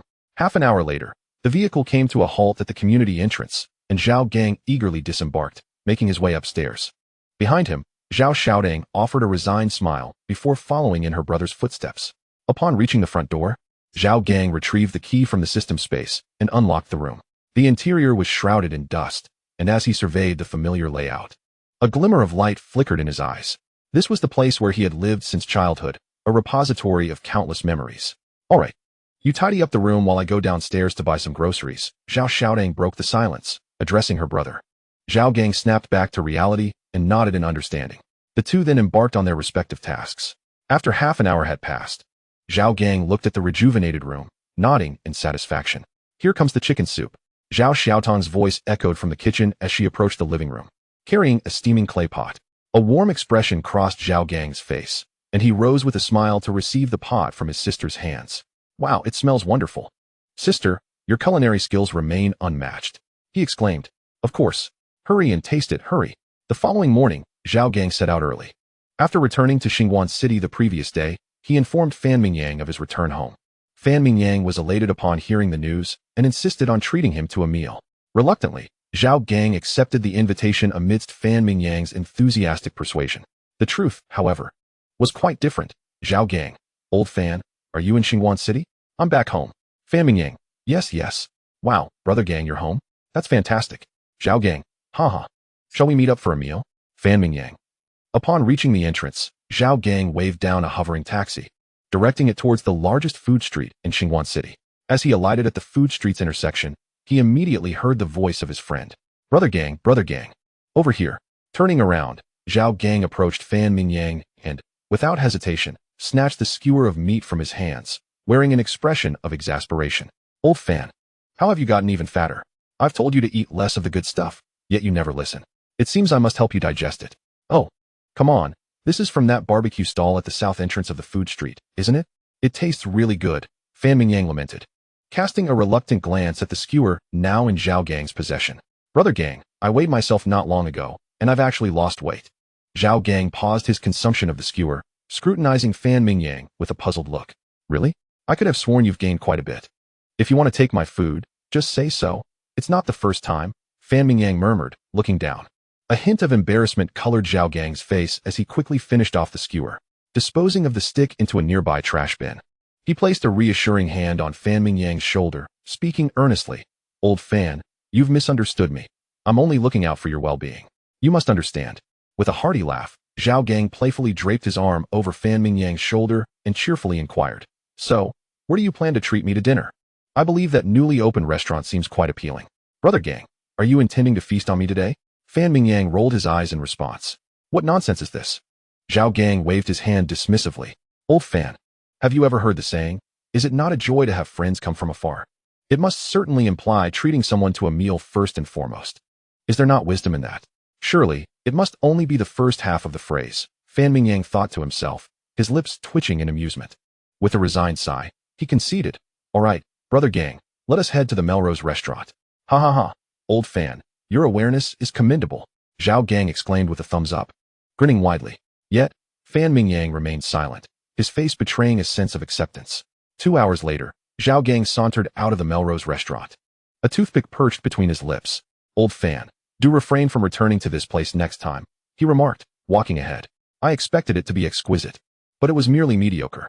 Boss, you devoured 8-star crabs. Is that not considered delicious? Fan Mingyang, trailing behind and glancing at the bill, felt his heart bleed. He promptly retorted to Zhao Gang's commentary. Well, one must not waste food. We ought to be mindful and avoid extravagance. Hence, I endured the pain and finished it all. Zhao Gang chuckled. Fan Mingyang rolled his eyes. It seems that after more than half a year, your audacity rivals that of a city wall. Not at all. My skin is quite thin, Zhao Gang waved his hand dismissively. I believe that, Fan Mingyang nodded sincerely. Scratching his head, Zhao Gang inquired, by the way, how has everything been at school? All well. Quite well, except the cafeteria lady's hands tremble quite badly. I wish to help her, Fan Mingyang replied. At this, he glanced sideways at Zhao Gang. How about you? How are things on your end? Me?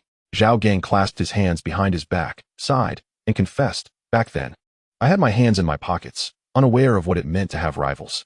Invincibility is so profoundly lonely, so terribly empty, standing alone against the wind. Why is there background music? Zhao Gang turned around to find the melody emanating from the communicator in Fan Mingyang's hand.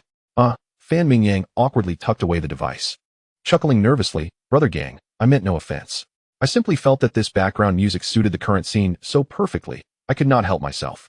Zhao Gang's expression darkened. His gaze fixated on Fan Mingyang. I am merely observing you, watching you intently, he remarked, as the atmosphere grew tense and his eyes narrowed at Fan Mingyang's pocket. Sensing the icy stare, Fan Mingyang hastily explained, Brother Gang, it changed the song on its own, truly. Well, old Fan, it seems you have taken to teasing me now. Haven't you? Zhao Gang sneered, stepping closer to Fan Mingyang. Fan Mingyang quickly produced the communicator, desperately attempting to silence the music while exclaiming, Brother Gang, I can explain. Please. Let me explain. It's too late. Upon seeing the situation escalate, Fan Mingyang swiftly turned to flee, his short legs moving with remarkable speed. Old Fan, do not run. Stand still. Chapter 80. The CPU'd Lao Fan, don't run away. I am not angry, truly. Lao Fan, stop. Let us have a proper conversation. As Zhao Gang pursued him, Fan Mingyang increased his speed, exclaiming, Brother Gang, do you even believe what you just said? Because I certainly do not. Hey, you rascal. Zhao Gang's eyes widened as he summoned the wind energy within him, accelerating significantly. Half an hour later, the two arrived at the bank of a small river, panting as they collapsed onto the grass. They exchanged glances and burst into laughter, reminiscent of carefree days gone by, filled with joy. Brother Gang, how is it in the genius class? Fan Mingyang asked, reclining on the grass with his arms behind his head, gazing at the sky.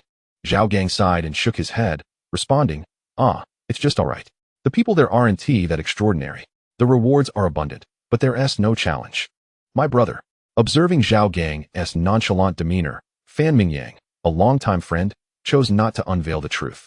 Wow, really? Brother Gang, you're impressive. Of course. Have you forgotten who I am? Zhao Gang glanced at Fan Mingyang and inquired, what about you? How is it at the Imperial Mecha Academy? Fan Mingyang's smile gradually faded, and silence enveloped him. After a long pause without a response, Zhao Gang raised an eyebrow, sensing something amiss. He turned to Fan Mingyang and asked, what's wrong? Did something happen? You can tell me. I'm here to help. Sighing, Fan Mingyang revealed, Brother Gang, I've come to realize something. What is it? I have discovered that in our world, talent is paramount. People are drawn to geniuses. His gaze turned profound as he looked skyward, saying, money and talent reigns supreme. Zhao Gang paused, then chuckled, look at your expression. What is going on? Are you heartbroken? Yes. Fan Mingyang sat up and continued. Not long after you left the Imperial Mecha Academy, I developed feelings for a senior. I pursued her, but she always refused to be with me. Yet she was willing to dine and shop with me. He paused, clenching his fists, and added, until recently, I saw her with her arm around another man. Their demeanor quite intimate. I couldn't hold back and confronted her, asking, didn't you say no relationships during university? Brother Gang, do you know what she said? Zhao Gang remained calm, asking, what did she say? She said she wouldn't be with me because I am a failure. No amount of money can change that.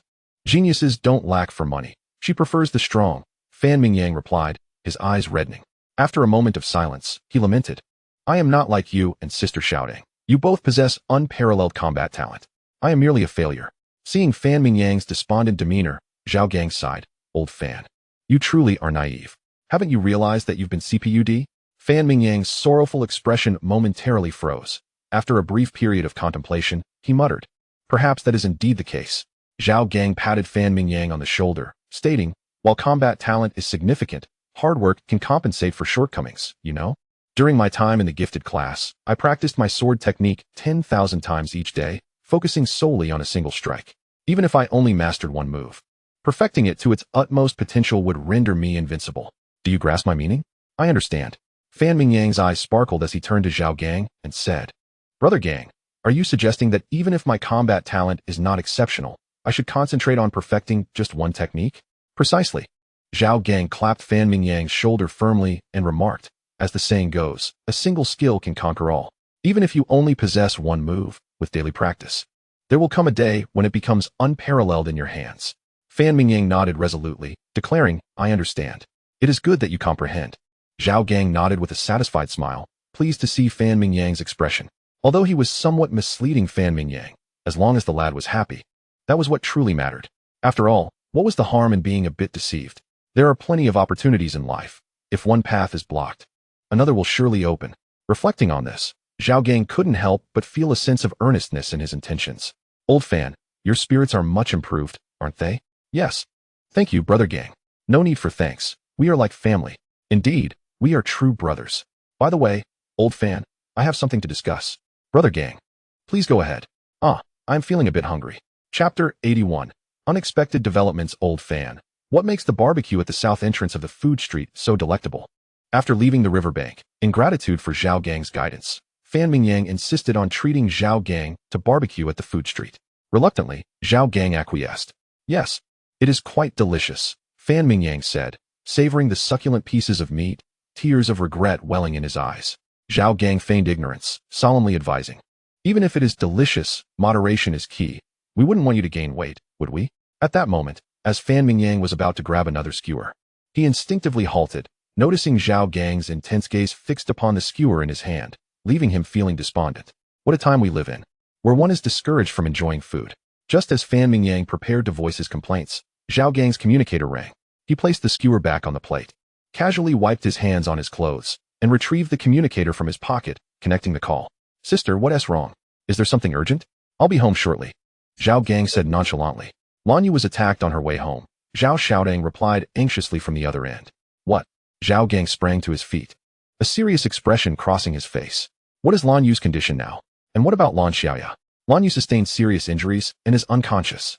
After emergency treatment in the hospital, she has been placed in a medical pod for recovery. Lan Xiaoya was well protected and remains unharmed, Zhao Xiaodang explained. Zhao Gang clenched his fists and inquired, have you identified the assailants? Zhao Xiaodang paused before continuing. No, the information was relayed to me by Wei Ying. Lan Yu and Lan Xiaoya have yet to contact me. Understood. I will discuss this further upon my return. After ending the call, Zhao Gang sat back down on the bench, deep in thought, brow furrowed. Why would anyone target the Lan siblings? He meticulously recalled the events that had transpired recently, realizing that the only entity they had antagonized was the celestial sect. However, could the sect's actions be this swift? That did not seem plausible. If Lan Xiaoya had not been harmed, she would have informed them promptly. Why had she remained silent? Was there another reason? What could that reason possibly be? Zhao Gang pondered incessantly, yet no answers emerged. Observing Zhao Gang's solemn expression, Fan Mingyang, concerned, softly inquired, Brother Gang, what troubles you? Zhao Gang snapped back to reality, forcing a smile as he replied, it's nothing. He then rose, addressing Fan Mingyang, Lao Fan, let us reconvene later. I have pressing matters to attend to. All right. Fan Mingyang nodded, pausing briefly before adding, Brother Gang, I am unaware of what has transpired, but please prioritize your safety. Should you need anything, do not hesitate to contact me. Zhao Gang silently nodded, placing a reassuring hand on Fan Mingyang's shoulder before turning to leave the stall. Upon returning home, he found Zhao Xiaodang engaged in communication with Wei Ying. The situation is rather grave. We must protect Lan Yu. The guards assigned to Lan Xiaoya have all perished, and the assailants are formidable. Noticing the commotion at the door, Zhao Xiaodang looked at Zhao Gang and said, you are back. Zhao Gang nodded and entered the living room. Addressing Wei Ying's holographic image, let us recount the events. Wei Ying complied, stating, after we parted ways yesterday at the Azure Lab, the Lan siblings boarded the Lan family spacecraft to return home. Upon arriving in Luosa City, they were ambushed by 3 individuals. These attackers were clearly well prepared. After a fierce battle, all the guards perished, and Lan Yu was gravely injured and fell unconscious. The Lan family received a communication and rushed to their aid. But by the time they arrived, it was too late. The assailants had vanished, and Lan Yu was taken to the hospital for emergency treatment. Could it be the celestial sect? Zhao Xiaodang voiced her lingering doubts. Wei Ying shook her head, replying, we are uncertain. The Wei family has not uncovered any information. Zhao Gang pondered for a moment before asserting, our immediate priority is to contact Lan Xiaoya and inquire about the details. The communication is failing. Zhao Xiaodang handed her communicator to Zhao Gang, explaining, since learning about this, I have been attempting to reach Xiaoya, but her device remains powered off. What about the Lan family? Zhao Gang asked Wei Ying. She shook her head. I dispatched someone to inquire, but the Lan family has yet to respond. After a moment of silence, Zhao Gang remarked, the break will conclude tomorrow. My sister and I will head to Luosa City then. We shall visit the Lan family together. Very well. I will keep an eye on any subsequent intelligence and will inform you should I receive updates. Wei Ying nodded. Shortly thereafter, she terminated the communication. Do you think Lan Yu and the others will be all right? Zhao Xiaodang asked, her eyes filled with concern. Zhao Gang smiled reassuringly, looking at Zhao Xiaodang. Rest assured, sister. They will be fine. Now, please get some rest. We shall travel to Luosa City tomorrow. As he spoke, Zhao Gang gently guided his sister toward her room. All right. Zhao Xiaodang hesitated for a moment before opening the door and stepping inside. Outside, Zhao Gang's smile gradually faded. Deep down, he felt less optimistic, sensing that this matter was far from ordinary. Nonetheless, only by reaching Luosa City could the true circumstances be unveiled. Upon reflecting on this matter, Zhao Gang turned and walked back to his room. System, check-in. Congratulations, you have attained Chapter 82, Speculation. The following morning, Zhao Gang and Zhao Xiaodang utilized the Stargate transmission array to arrive at Luosa City. Outside the Stargate, amidst the bustling crowd, Wei Ying noticed the figures of Zhao Gang and Zhao Xiaodang, waving to them. How are things? Zhao Gang inquired about Lan Yu's condition as he approached Wei Ying. Wei Ying shook her head, replying, the Lan family has yet to respond, but I have discovered the hospital where Lan Yu is located. Zhao Gang nodded gently, scanning their surroundings, as he felt several pairs of eyes lurking in the shadows, focused on them. They are my guards. Wei Ying observed Zhao Gang's demeanor and whispered in explanation. My family suspects the involvement of the Star God sect, hence the increased security to protect me. Zhao Gang retracted his gaze and remarked, I don't believe this is the work of the Star God sect. Not the Star God sect? Zhao Xiaodang furrowed her brows and asked, then who could it be? Just as Zhao Gang was about to respond, Wei Ying interjected. This isn't the place to discuss such matters. Follow me. We shall speak further at my residence. Zhao Gang nodded in agreement. Subsequently, the group traveled by vehicle to a villa district, where the driver halted before a particular mansion. This is where I usually reside. It is relatively safe. Wei Ying led them into the living room and gestured for them to take a seat, then turned to Zhao Gang, saying, now we can speak. After a moment of contemplation, Zhao Gang began. Firstly, it is rather unusual that the Lan family has yet to reply to your communications. Perhaps they are overwhelmed by this incident? Zhao Xiaodang mused, resting her chin on her hand. After all, Lan Yu is the eldest son of the Lan family, which is quite understandable. Zhao Gang shook his head emphatically, asserting, it is not understandable. The Wei family is one of the premier families in Luosa and has business dealings with the Lan family. As one of the top families, how could they so casually disregard inquiries from their partners? This defies logic. Wei Ying nodded in agreement, adding, indeed, this is quite abnormal. And the fact that the Lan family has issued no announcements is the most peculiar aspect. Pausing briefly, Wei Ying continued, Lan Yu's father, Lan Hai, is the current head of the Lan family. He possesses a stern and ruthless demeanor, but is exceedingly protective of his children. If Lan Yu were to be wronged, he would surely voice his concerns. Thus, the most baffling question remains. Why has the Lan family remained silent in the wake of Lan Yu's misfortune? Zhao Gang spoke in a low tone, stating, the crux of the matter is why Lan Xiaoya has not contacted us. I firmly believe that if something were amiss with Lan Yu, she would have informed us, rather than leaving us in ignorance. Zhao Xiaodang, perplexed by her brother's deductions, inquired, are you suggesting that this situation stems from an issue within the Lan family? This is merely speculation, Zhao Gang replied, furrowing his brow in deep thought. Then turning to Wei Ying, asking, has anything significant occurred within the Lan family recently? Now that you mention it, a thought comes to mind. Wei Ying contemplated for a moment before saying, the Lan family primarily deals in mecha materials, producing A3 alloy, which is their lifeblood and the greatest source of economic revenue. However, not long ago, the Lan family unexpectedly sold nearly half of their A3 alloy production lines and all their smelting technology at a discounted price. Wei Ying paused for a moment, her face betraying deep perplexity. It was indeed peculiar that the Lan family would relinquish their source of income and sell it at a low price to an obscure enterprise, leaving much room for suspicion. Zhao Xiaodang, her expression one of confusion, inquired, could this be related to Lan Yu's situation? Wei Ying shook her head in uncertainty. I cannot say for sure. But this matter is too strange, which is why it remains etched in my memory.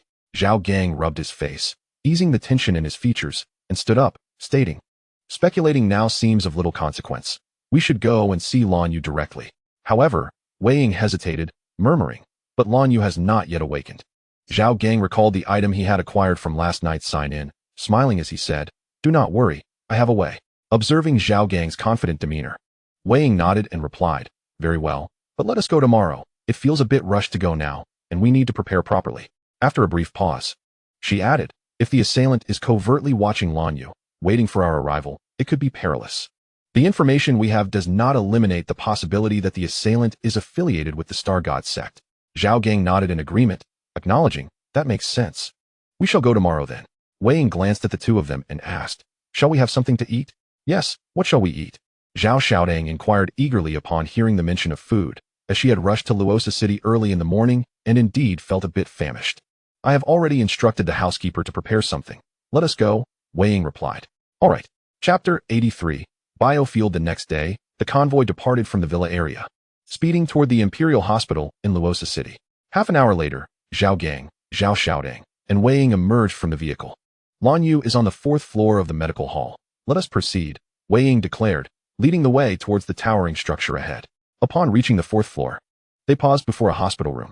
How strange, there is not a single member of the Lan family here, Wei Ying remarked, surveying the surroundings. Zhao Gang also sensed something amiss and suggested, let us go inside and take a look. With that, he pushed the door open. Inside the room, there was only a large bed and a medical pod, within which Lan Yu lay, equipped with a respiratory device and his eyes tightly shut. Zhao Gang gazed at Lan Yu in the pod and felt a wave of relief wash over him. He had feared that something would be amiss. But it appeared his concerns were unfounded. It seems his injuries are indeed severe, Zhao Gang whispered, observing the grotesque wounds adorning Lan Yu's body. Zhao Gang nodded in agreement. Noting the critical nature of Lan Yu's condition, particularly a penetrating wound in his chest that had yet to heal. Let him out, Zhao Gang instructed softly, retracting his gaze. All right, Wei Ying responded with a nod. Though she was uncertain about how Zhao Gang intended to facilitate Lan Yu's swift recovery, she chose to place her trust in him. Wei Ying stepped forward, opening the panel of the medical pod. After pressing a green button, the repair liquid within the pod gradually dissipated, accompanied by a hissing sound as the pod opened.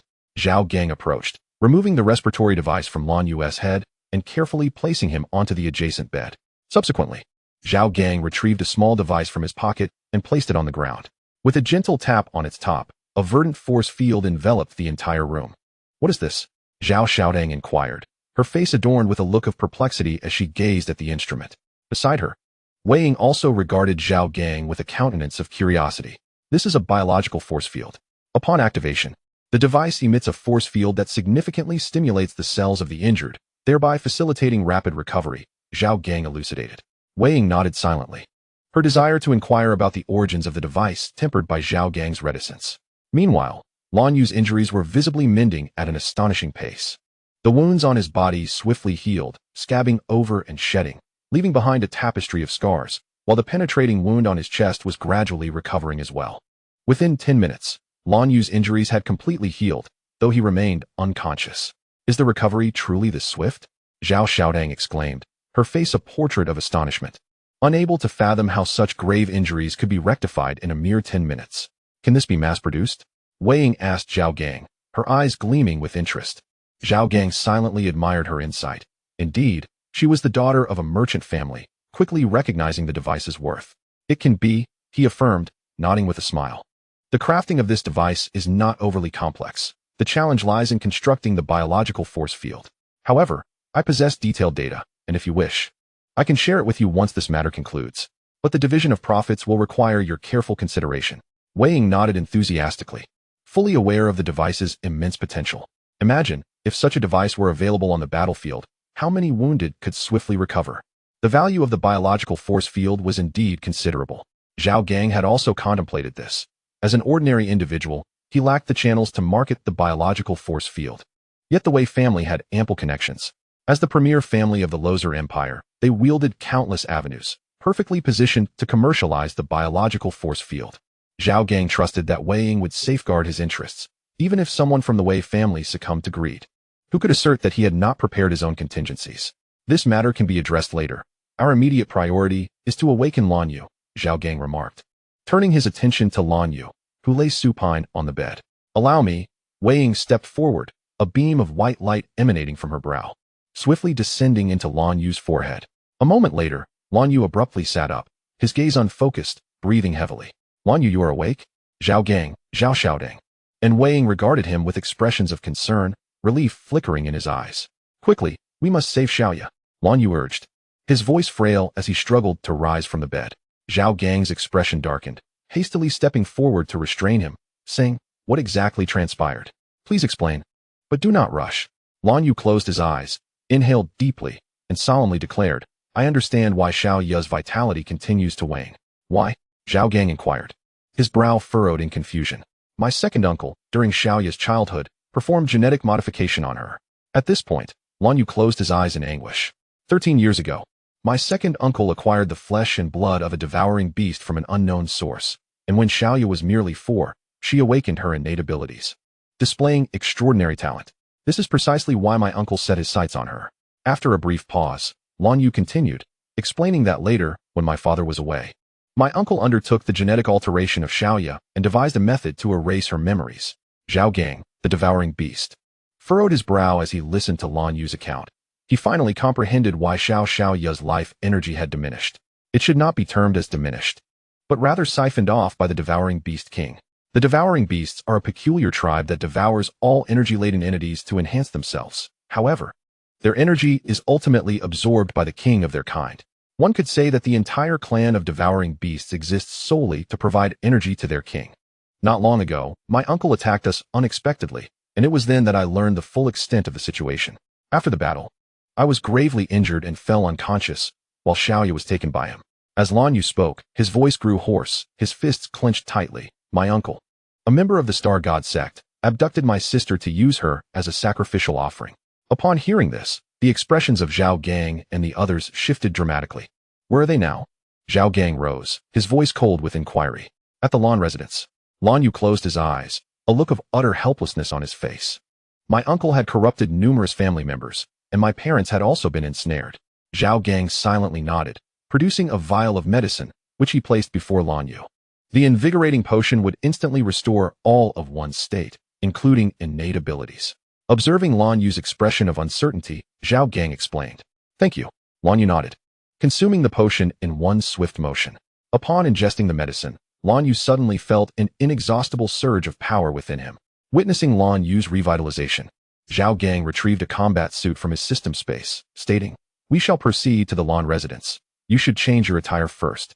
I will contact my family to send reinforcements. Wei Ying picked up a communication device and walked into the adjacent room. Moments later, the four of them exited the hospital, where a long convoy awaited them below. Time was of the essence. As soon as they boarded the vehicle, the convoy promptly set off towards the western direction of Luosa City. An hour later, the convoy halted in front of a grand estate. Halt! Who are you? Two guards at the estate's entrance blocked the convoy and questioned them. Allow me to handle this. Lan Yu, observing the situation outside the vehicle, whispered. He then exited the car, and upon seeing Lan Yu's figure, the guards' expressions shifted drastically. They raised their weapons and shouted, Halt! Do not approach. Lan Yu did not respond but stepped forward to confront the guards, coldly stating, Do you not recognize who I am? Step aside. Who are you? We do not know you. You must leave. One guard aimed his weapon at Lan Yu, gritting his teeth. When Lan Yu disembarked, the two recognized his identity but stubbornly refused to acknowledge it, unwilling to grant passage. I understand now. Lan Yu nodded, a smile gracing his lips. It seems my uncle has completely taken control of the Lan family. What are you saying? We can't understand you. Leave quickly. A guard shouted loudly, feigning ignorance. Unfortunately, before he could finish his sentence, a long blade severed his head. Since you refused to let us pass, you no longer deserve to live. Lan Yu wiped the blood from his face, his eyes bloodshot and crimson. And you? Will you grant passage? Lan Yu turned to another guard, inquiring with a smile. The guard was struck with terror. In his mind, this young master had always been gentle and serene, but now, he appeared fearsome. The guard's complexion turned pale as he stammered, Master, please spare me. I am but a nameless pawn. With a swift motion, the blade pierced flesh, and the guard's head tumbled to the ground, stirring up a cloud of dust. I am asking you whether you will open the door. Spare me the trivialities. Do you wish to pursue further studies? Lan Yu cast a glance at the corpse before retracting his gaze and advancing towards the iron gate. Two arcs of blade light flashed, and the iron gate was cleaved apart.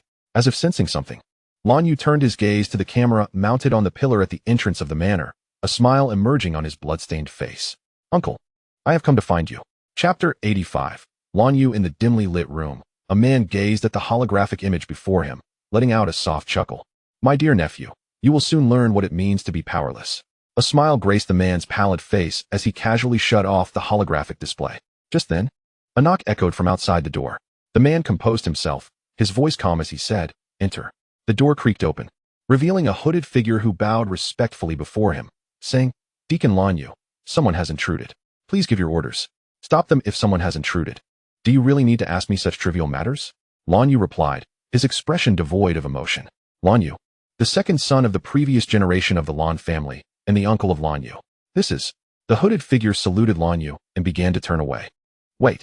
The figure halted, turning back with a respectful inquiry. Yes. Do you have further instructions? Is the altar prepared? Lan Yu asked. It is nearly set up, but it will require another half hour. The hooded figure responded truthfully. Very well. Expedite the process. Lan Yu nodded. You may leave. Yes. Meanwhile, a convoy entered the manor and came to a halt as several individuals emerged from the vehicles. Why is it so quiet here? Zhao Gang murmured, surveying the surroundings. They have likely hidden away, Wei Ying replied, casting a glance at the silent Lan Yu beside her. Lan Yu, I understand your anxiety, but you must maintain your composure. Upon hearing Wei Ying's words, Lan Yu nodded expressionlessly. Sensing his demeanor, Wei Ying sighed and turned to the surrounding Wei family guards, instructing, You all disperse and search for their hiding places. Understood. The guards nodded, and 30 of them stepped out from the ranks, heading in various directions. Let us check the main hall, Lan Yu said, wiping the blood from his face with his sleeve. All right. Zhao Gang nodded in acknowledgement, placing a reassuring hand on Lan Yu's shoulder, urging him, I understand your anxiety, but do not lose your composure. We will find it soon. Lan Yu hesitated for a moment, then nodded in agreement. Let us proceed. You lead the way to the main hall, Zhao Gang instructed. Subsequently, Lan Yu guided the group through several courtyards, arriving at the largest structure of the Lan family. Upon entering the main hall, the sight within elicited gasps of horror from everyone present. 6 corpses lay strewn across the floor, surrounded by severed limbs and shattered furniture. Lan Yu's pupils constricted as he rushed to examine the bodies. Fortunately, his parents were not among the deceased. The 6 who perished in the hall were the family's stewards. The Star God sect must be eradicated, Zhao Xiaodang said, fighting the urge to retch, her voice strained. Indeed, Lan Yu inhaled deeply, rising to his feet, his cold gaze sweeping across the hall. These individuals were our family's representatives in various regions. I never anticipated that they would encounter such a fate upon arriving in Luosa City. I must locate my second uncle, he continued. If he is not in the hall, where might he be? Zhao Gang inquired, resting his chin on his hand. He is likely in the ancestral hall, Lan Yu pondered for a moment before responding. Understood. I shall send someone to investigate. Wei Ying nodded, promptly notifying the guards nearest to the ancestral hall to check the situation. Report. Nothing was found in the ancestral hall. A guard's voice echoed through the communication channel, but before he could finish, a horrified scream erupted from him. There's a situation, Zhao Gang remarked, his brow furrowed. Without hesitation, Lan Yu turned and left the hall, heading towards the Lan family's ancestral hall. Zhao Gang and the others exchanged glances before following closely behind him. Upon reaching the ancestral hall, they found the guard who had previously reported the situation lying lifeless in a pool of blood. Wei Ying stepped forward to assess the soldier's wounds. The injuries are severe. It was a direct stab, resulting in instant death, she noted, her brows furrowing. The assailant possesses considerable strength. At that moment, a sudden rush of wind heralded the arrival of a metallic object that landed in the center of the group, rolling a few times before coming to a halt. Get down, Zhao Gang shouted instinctively, grabbing the metallic sphere and hurling it away, before shielding his head and dropping to the ground. Hearing Zhao Gang's urgent warning, Zhao Xiaodang, Wei Ying, and Lan Yu quickly followed suit. The metallic sphere struck the ground once more, its surface fracturing to reveal a burst of red light accompanied by a deafening roar. As Zhao Gang shook off the disorientation and stood up, he barely opened his eyes to see a hooded figure wielding a metallic sword lunging towards Lan Yu. Watch out. Chapter 86. The Lan family ancestral hall. Be careful. Lan Yu had just risen from the ground when he heard Zhao Gang's frantic shout. Before he could turn his head, a whistling sound pierced the air. Danger, danger, danger. Every cell in Lan Yu's body screamed in alarm, instinctively warning him of the imminent threat to his life. Trusting his instincts, he swiftly sidestepped to evade the looming peril. Before Lan Yu could fully crouch down, a sword pierced through his shoulder, sending droplets of blood flying. Lan Yu, enduring excruciating pain, surged forward and freed himself from the iron sword embedded in his shoulder. At that moment, Zhao Gang also regained his composure. He rose from his position and delivered a swift kick to the neck of the hooded figure. The sound of cracking bones echoing sharply. The hooded figure flew back like a tattered cloth, crashing heavily against the wall, lifeless. Lan Yu, are you all right? Wei Ying and Zhao Xiaodang stood up, gazing at Lan Yu with concern. Lan Yu, clutching his bleeding left shoulder, replied in a low voice, my left arm is incapacitated. I can't move it at all, but that is not an issue. Zhao Gang retrieved a biological force field from the system space and placed it among them. Noticing Lan Yu's puzzled expression, he explained, this is the device used earlier to mend your injuries. We shall discuss the details once the crisis has passed. Understood, Lan Yu nodded, refraining from further inquiries and instead concentrating on the wound on his left shoulder. At that moment, he felt a maddening itch as the flesh around the wound gradually began to heal. Though the sensation was unpleasant, he had no choice but to endure it. It seems we are indeed in the ancestral hall, Zhao Gang remarked, casting a glance at the hooded figure he had just dispatched. It appears so. Shall we hasten our pace? Zhao Xiaodang suggested. The longer we delay, the greater the danger for Xiaoya. No rush, Zhao Gang cautioned, retrieving 3 laser guns and a lightsaber from the system space to distribute among the group. These are our weapons. They will not allow us to reach the ancestral hall so easily. We must remain vigilant against sudden attacks. Zhao Gang assessed Lan Yu's shoulder, which was nearing completion in the healing process, before securing the biological force field to his belt. Let us proceed. He brandished a laser gun and led the way toward the ancestral hall. Stay alert, he whispered. As they traversed the corridor ahead, a cacophony of footsteps echoed ominously. Zhao Gang quickly pressed himself against the wall, signaling the others to halt. "We have company," he murmured, extending his laser gun from the corner to survey the situation ahead. "Enemies have infiltrated the estate. We must locate them. Remember, they must not disrupt the ceremony of Deacon Lanyu, even if it means sacrificing ourselves to stop them." Ahead of Zhao Gang and his companions, 8 hooded figures were sprinting toward them, one among them loudly repeating the orders relayed from the deacon's subordinates. Zhao Gang steadied his breath, patiently waiting for the hooded figures to draw closer, though they were within the range of the laser guns. The multitude of corners around them warranted caution. It was safer to wait for them to approach before opening fire. As the 8 hooded figures neared, Zhao Gang aimed at the commanding figure among them. With a resounding bang, the gun fired, a beam of light slicing through the air and striking the figure squarely in the forehead. "Attack! The boss is down, attack!" The remaining 7 hooded figures panicked, realizing escape was futile as they charged toward Zhao Gang and the others with their iron swords drawn. Beside him, as Zhao Gang fired, Lanyu, Wei Ying, and Zhao Xiaodang instinctively stepped forward, unleashing a barrage of gunfire toward the advancing figures. Moments later, the gunfire ceased, and the 8 hooded figures lay motionless in a pool of blood. "Let us move on." Zhao Gang inhaled the thick scent of blood surrounding him, his expression contorting with discomfort as he furrowed his brow. He turned to Zhao Xiaodang and the others, stating, "I shall lead the way." Lanyu nodded in agreement, stepping to the front of the group and heading towards the ancestral hall. As they proceeded, the quartet encountered no further incidents and soon arrived before the Lan family ancestral hall. This structure, quaint and antiquated, stood at the heart of the Lan estate, encircled by expansive lawns, with a small lake not far off. The entrance to the hall was firmly shut, enveloped in an eerie silence. "We should enter," Lanyu remarked, gazing at the closed doors. Just as he was about to push them open, Zhao Gang halted him, saying, "Wait a moment." He then turned to Wei Ying, instructing, "Contact the guards you dispatched, and have them converge here." "Understood," Wei Ying replied, nodding before tapping her wristwatch to summon the guards. At that moment, a rasping laugh echoed through the air. "Ah, my dear nephew, quite impressive indeed, to have found your way here. Where's Xiaoya?" Upon hearing that voice, Lanyu instantly lost his composure, raising his head and shouting in fury, "Well, weren't you eager to come in? Why not see for yourself?" The teasing voice of Lanyu resonated through the loudspeaker. Subsequently, no matter how fervently Lanyu called, there was no reply from Lanyu. "Wei Ying, why haven't the guards arrived yet?" Zhao Gang turned to her. "I don't know," Wei Ying said, her expression grave as she glanced at her watch. "Something feels off. Their coordinates have not changed. Should we wait here?" Lanyu turned to the others, anxiety etched on his face. "Do not rush," Zhao Gang interjected, stepping in front of Lanyu. He then redirected his gaze to Wei Ying, saying, "They may have encountered unforeseen circumstances. We should prepare to enter." Lanyu nodded solemnly, choosing to remain silent. With a sigh, Zhao Gang approached the ancestral hall and pushed open the grand doors. Inside, rows of spirit tablets came into view, honoring the ancestors of the Lan family. Where could they be? Zhao Xiaodang inquired, surveying the empty hall. "In the underground palace," Lanyu rasped, seemingly recalling something. "There is a subterranean chamber beneath the hall." "Where is it?" Zhao Gang asked, looking at Lanyu. "Follow me," Lanyu responded, leading the way towards the partition behind the spirit tablets. Upon reaching it, a wooden door appeared ahead. Lanyu opened the door, revealing a long staircase descending into darkness. "Let us proceed," Zhao Gang said, retrieving a flashlight from his system space. With the newfound light, the group began to descend the staircase. After nearly 10 minutes, they reached the subterranean level. "What is the purpose of this underground chamber?" Zhao Gang inquired, eyeing the massive stone door at the far end. "It is a repository for some of our family's precious items," Lanyu explained.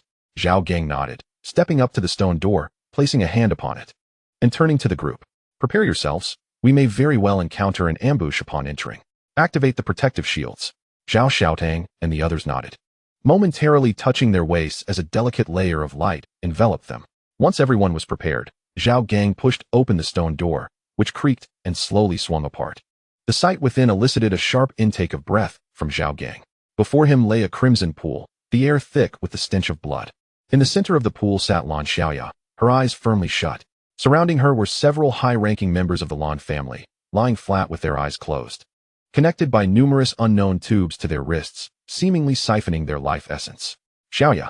Lan Yu's expression changed dramatically as he stepped forward, intent on entering the blood pool. "Wait." Zhao Gang reached out to grasp Lan Yu, but unfortunately missed. Lan Yu leapt directly into the pool, his garments drenched and stained a deep crimson. Xiaoya? Lan Yu stumbled deeper into the blood pool, placing a hand on Xiaoya's shoulder and shaking her gently. Xiaoya, wake up, please. His voice was tinged with urgency as he looked at his sister, feeling momentarily helpless. Lan Yu, bring Xiaoya out. Zhao Gang urged anxiously from the side. Coming to his senses, Lan Yu cradled Lan Xiaoya in his arms and stepped out of the blood pool. Let us try this, Zhao Gang said, retrieving a biological force field from his waist and handing it to Lan Yu. Thank you, Lan Yu replied hoarsely as he accepted the device, activating it to lay Lan Xiaoya flat on the ground. Ha ha ha, this won't do at all. A boisterous laughter echoed through the underground palace, drawing everyone's attention. Approaching them was a somewhat pallid man with a faint smile on his face. Lan Yu, he addressed, his eyes cold as he regarded the figure before him. Xiaoya cannot awaken unless you sever her connection to the Energy Devourer King. The channel for absorbing energy is constituted by the biological waveband of the Beast King. A smirk played on Lan Yu's lips as he looked at Lan Yu. And this biological waveband can only be detected by a divine-grade mecha. He spread his hands, stating, I suspect you lack such a mecha. Can a divine-grade mecha sever this biological waveband? Is that truly possible? Zhao Gang inquired, a peculiar expression on his face. Of course, Lan Yu replied, standing 10 meters away from Zhao Gang and the others, unfazed. Unfortunately, you do not possess a divine-grade mecha. I advise you to return Xiaoya to the blood pool, otherwise, she will continue to age rapidly. Upon hearing this, Lan Yu quickly turned to look at Lan Xiaoya. And indeed, as Lan Yu had said, her skin was gradually showing signs of aging. Ha ha, have you noticed? Lan Yu chuckled lightly, relishing their helplessness. I take pleasure in seeing you all so powerless. I must interject, Zhao Gang raised his hand with a smile, interrupting Lan Yu. I possess a divine-grade mecha. You? A divine-grade mecha? Lan Yu cast a disdainful glance at Zhao Gang. Do you expect me to believe that? Very well, Zhao Gang sighed, retracting his nonchalant demeanor. Dragon, come forth and show him. As the words fell, a rift appeared out of nowhere, and a pair of dragon claws emerged, tearing the rift apart. Following this, a fearsome dragon head burst forth, letting out a roar directed at Lan Yu. A formidable pressure surged forth, causing Lan Yu's complexion to pale significantly. You possess a divine-grade mecha, he exclaimed. Correct, but alas, there is no reward, Zhao Gang replied, his body slowly levitating towards the dragon mecha, while an icy blue hue began to envelop him. Once he was drawn into the mecha's interior by the guiding beam, Zhao Gang coldly commanded, Dragon, scan for biological signatures in the underground palace. Understood, came the response. Moments later, 6 biological signals manifested before his eyes. 5 were marked in red, easily identifiable as those of Zhao Gang and the others, including Lan Yu. Zhao Gang turned his gaze towards the sole golden signal. Dragon, is there a way to disrupt this biological signal? Yes, but it will require time, the dragon mecha replied. Very well, take your time, Zhao Gang nodded, shifting his attention to the outside. You actually possess a divine-grade mecha, Lan Yu murmured in awe, captivated by the sight of the colossal steel dragon. A divine-grade mecha that has never been seen before. Beside him, Wei Ying and Lan Yu wore equally stunned expressions, while they were aware of Zhao Gang's formidable prowess. They were taken aback to learn that his mecha was of divine caliber, one that had never before appeared. Who crafted such a creation? This was the singular question lingering in their minds, yet it remained destined for obscurity. You shall not so easily sever the biological signal. Lan Yu regained his composure, directing his gaze at the dragon mecha. With that, he produced a blood-red gemstone from his bosom, clutching it tightly in his right hand. You will not succeed, he taunted with a sinister smile, declaring, allow me to demonstrate true power. With a sharp crack, Lan Yu crushed the gemstone, unleashing a crimson mist that enveloped him. What is this? No, no, no. Lord Devourer Beast, no? Came his frantic cries. Ah! Within the red mist, Lan Yu's screams echoed, followed by the sickening sound of something being chewed. As the mist dissipated, a grotesque small star beast emerged, gnawing on a severed thigh, blood dripping from its maw. It was Lan Yu's own thigh. The creature had consumed him. Zhao Gang's pupils constricted as he observed through the mecha. This star beast is unfamiliar to me. It appears to be a newly emerged species. Be cautious, summon your mechas quickly. Without hesitation, Lan Yu, Zhao Gang, and Wei Ying summoned their respective mechas and flew into action. Lan Yu, meanwhile, carried Lan Xiaoya into the mecha with him. The small star beast paid no heed to their movements, instead rushing to the blood pool, greedily drinking its contents. As it consumed the blood, its body began to swell. Be careful, we know nothing of its abilities, Zhao Gang warned. As the blood pool gradually dried up, the unknown star beast continued to grow larger. We cannot allow it to feed any longer, Zhao Gang's eyes glinted with determination as he fixed his gaze on the creature. Prepare to attack, he commanded through the communication channel. As his words faded, the four mechas dispersed and charged towards the star beast. The dragon mecha spread its wings, soaring into the air, wielding a cutting blade as it descended upon the beast with fierce momentum, as if sensing an impending attack from behind. The star beast lashed its tail towards the airborne dragon mech. What are you doing? Zhao Gang exclaimed sharply, her twin swords unleashing a cross-shaped flame, sword energy. With a resounding boom, the sword energy struck the star beast's cheek, leaving a cross-shaped scar. Although the wound was neither painful nor itchy, it incited the star beast's fury. Ceasing its consumption of the blood pool, it turned to the fire phoenix mech and let out a furious roar. Its sharp claws extended, raking deep grooves into the ground beneath it, as its entire body arched before launching forth like a cannonball. In the blink of an eye, it was before the fire phoenix mech. Sister, be careful, Zhao Gang urgently warned. Zhao Xiaotong's pupils constricted before she could raise her swords. The star beast struck her mech's chest armor with a powerful claw. The immense force slammed the fire phoenix mech against the wall with a thunderous crash. This star beast is undoubtedly no less than level 6. We are in peril, came Lan Yu's voice through the communication channel, laced with deep gravity. It has fixed its gaze upon us. We must eliminate it. Zhao Gang hesitated momentarily. Lan Yu, your kin are still by the blood pool. We cannot unleash our full strength. Zhao Gang, they have already perished, Lan Yu replied after a brief silence. The dragon mech turned its head to find that the members of the Lan family by the blood pool had become mere skeletons. Are your parents here? Zhao Gang whispered. No, I suppose that is some good news, Lan Yu responded with a bitter smile. Then let us conclude this battle swiftly, Zhao Gang declared, glancing at the star beast engaged in combat with the cherry blossom maiden nearby.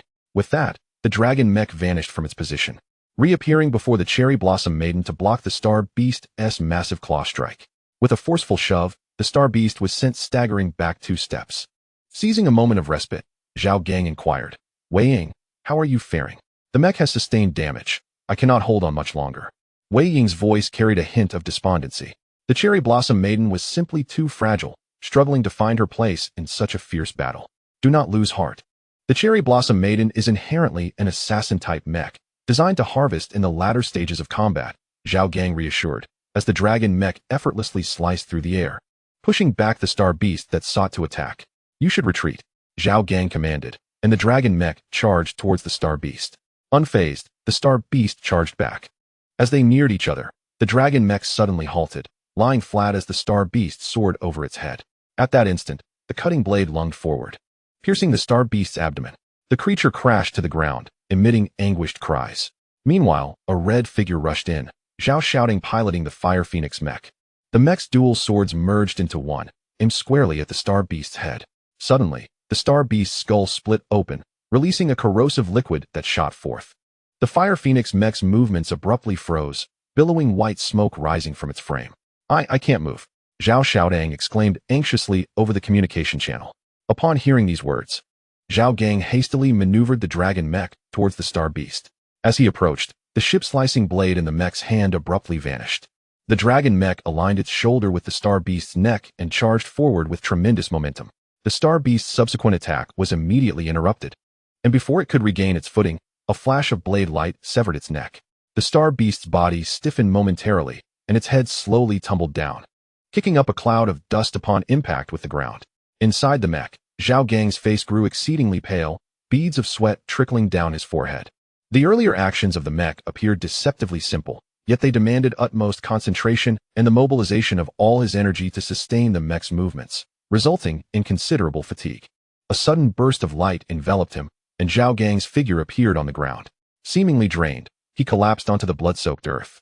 Mission accomplished, he sighed, reflecting on the unexpected challenges that arose despite his initial belief that rescuing Lan Xiaoya would suffice. Behind him, Lan Yu, Wei Ying, and Zhao Xiaoding approached. My uncle was devoured by that star beast, but my parents are still unaccounted for, Lan Yu lamented, cradling Lan Xiaoya. Zhao Gang furrowed his brow, rising to his feet. I'll go take a look, he declared. He retrieved a small disc from his system space and explained, this is a life detector, let us give it a try. Upon activation, 5 blue dots appeared on the device, representing Zhao Gang and his companions, while 2 additional blue dots flickered nearby.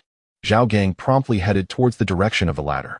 However, a wall obstructed his path. Is it within here? Zhao Gang raised an eyebrow.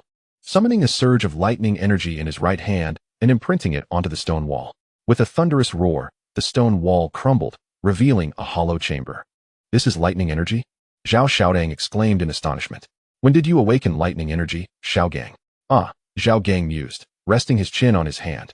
"Isn't it quite easy to awaken? Haven't you all done so?" Zhao Gang, Wei Ying, and Lan Yu exchanged glances, speechless. The disparity was stark. As Zhao Gang had not only awakened but possessed dual energies. Zhao Gang chuckled softly and stepped into the chamber, his gaze sweeping across the room until he spotted a man and a woman unconscious in one corner. Their appearance left no doubt. These were indeed Lan Yu's parents. As expected, upon entering the chamber, Lan Yu rushed over. "Dad, Mom, wake up, please," he urged, shaking their shoulders. Yet, despite his desperate calls, neither opened their eyes. "They still exhibit vital signs. They must have been drugged by Lan Yu," Zhao Gang noted, glancing at the life detector before stowing it away in his pocket.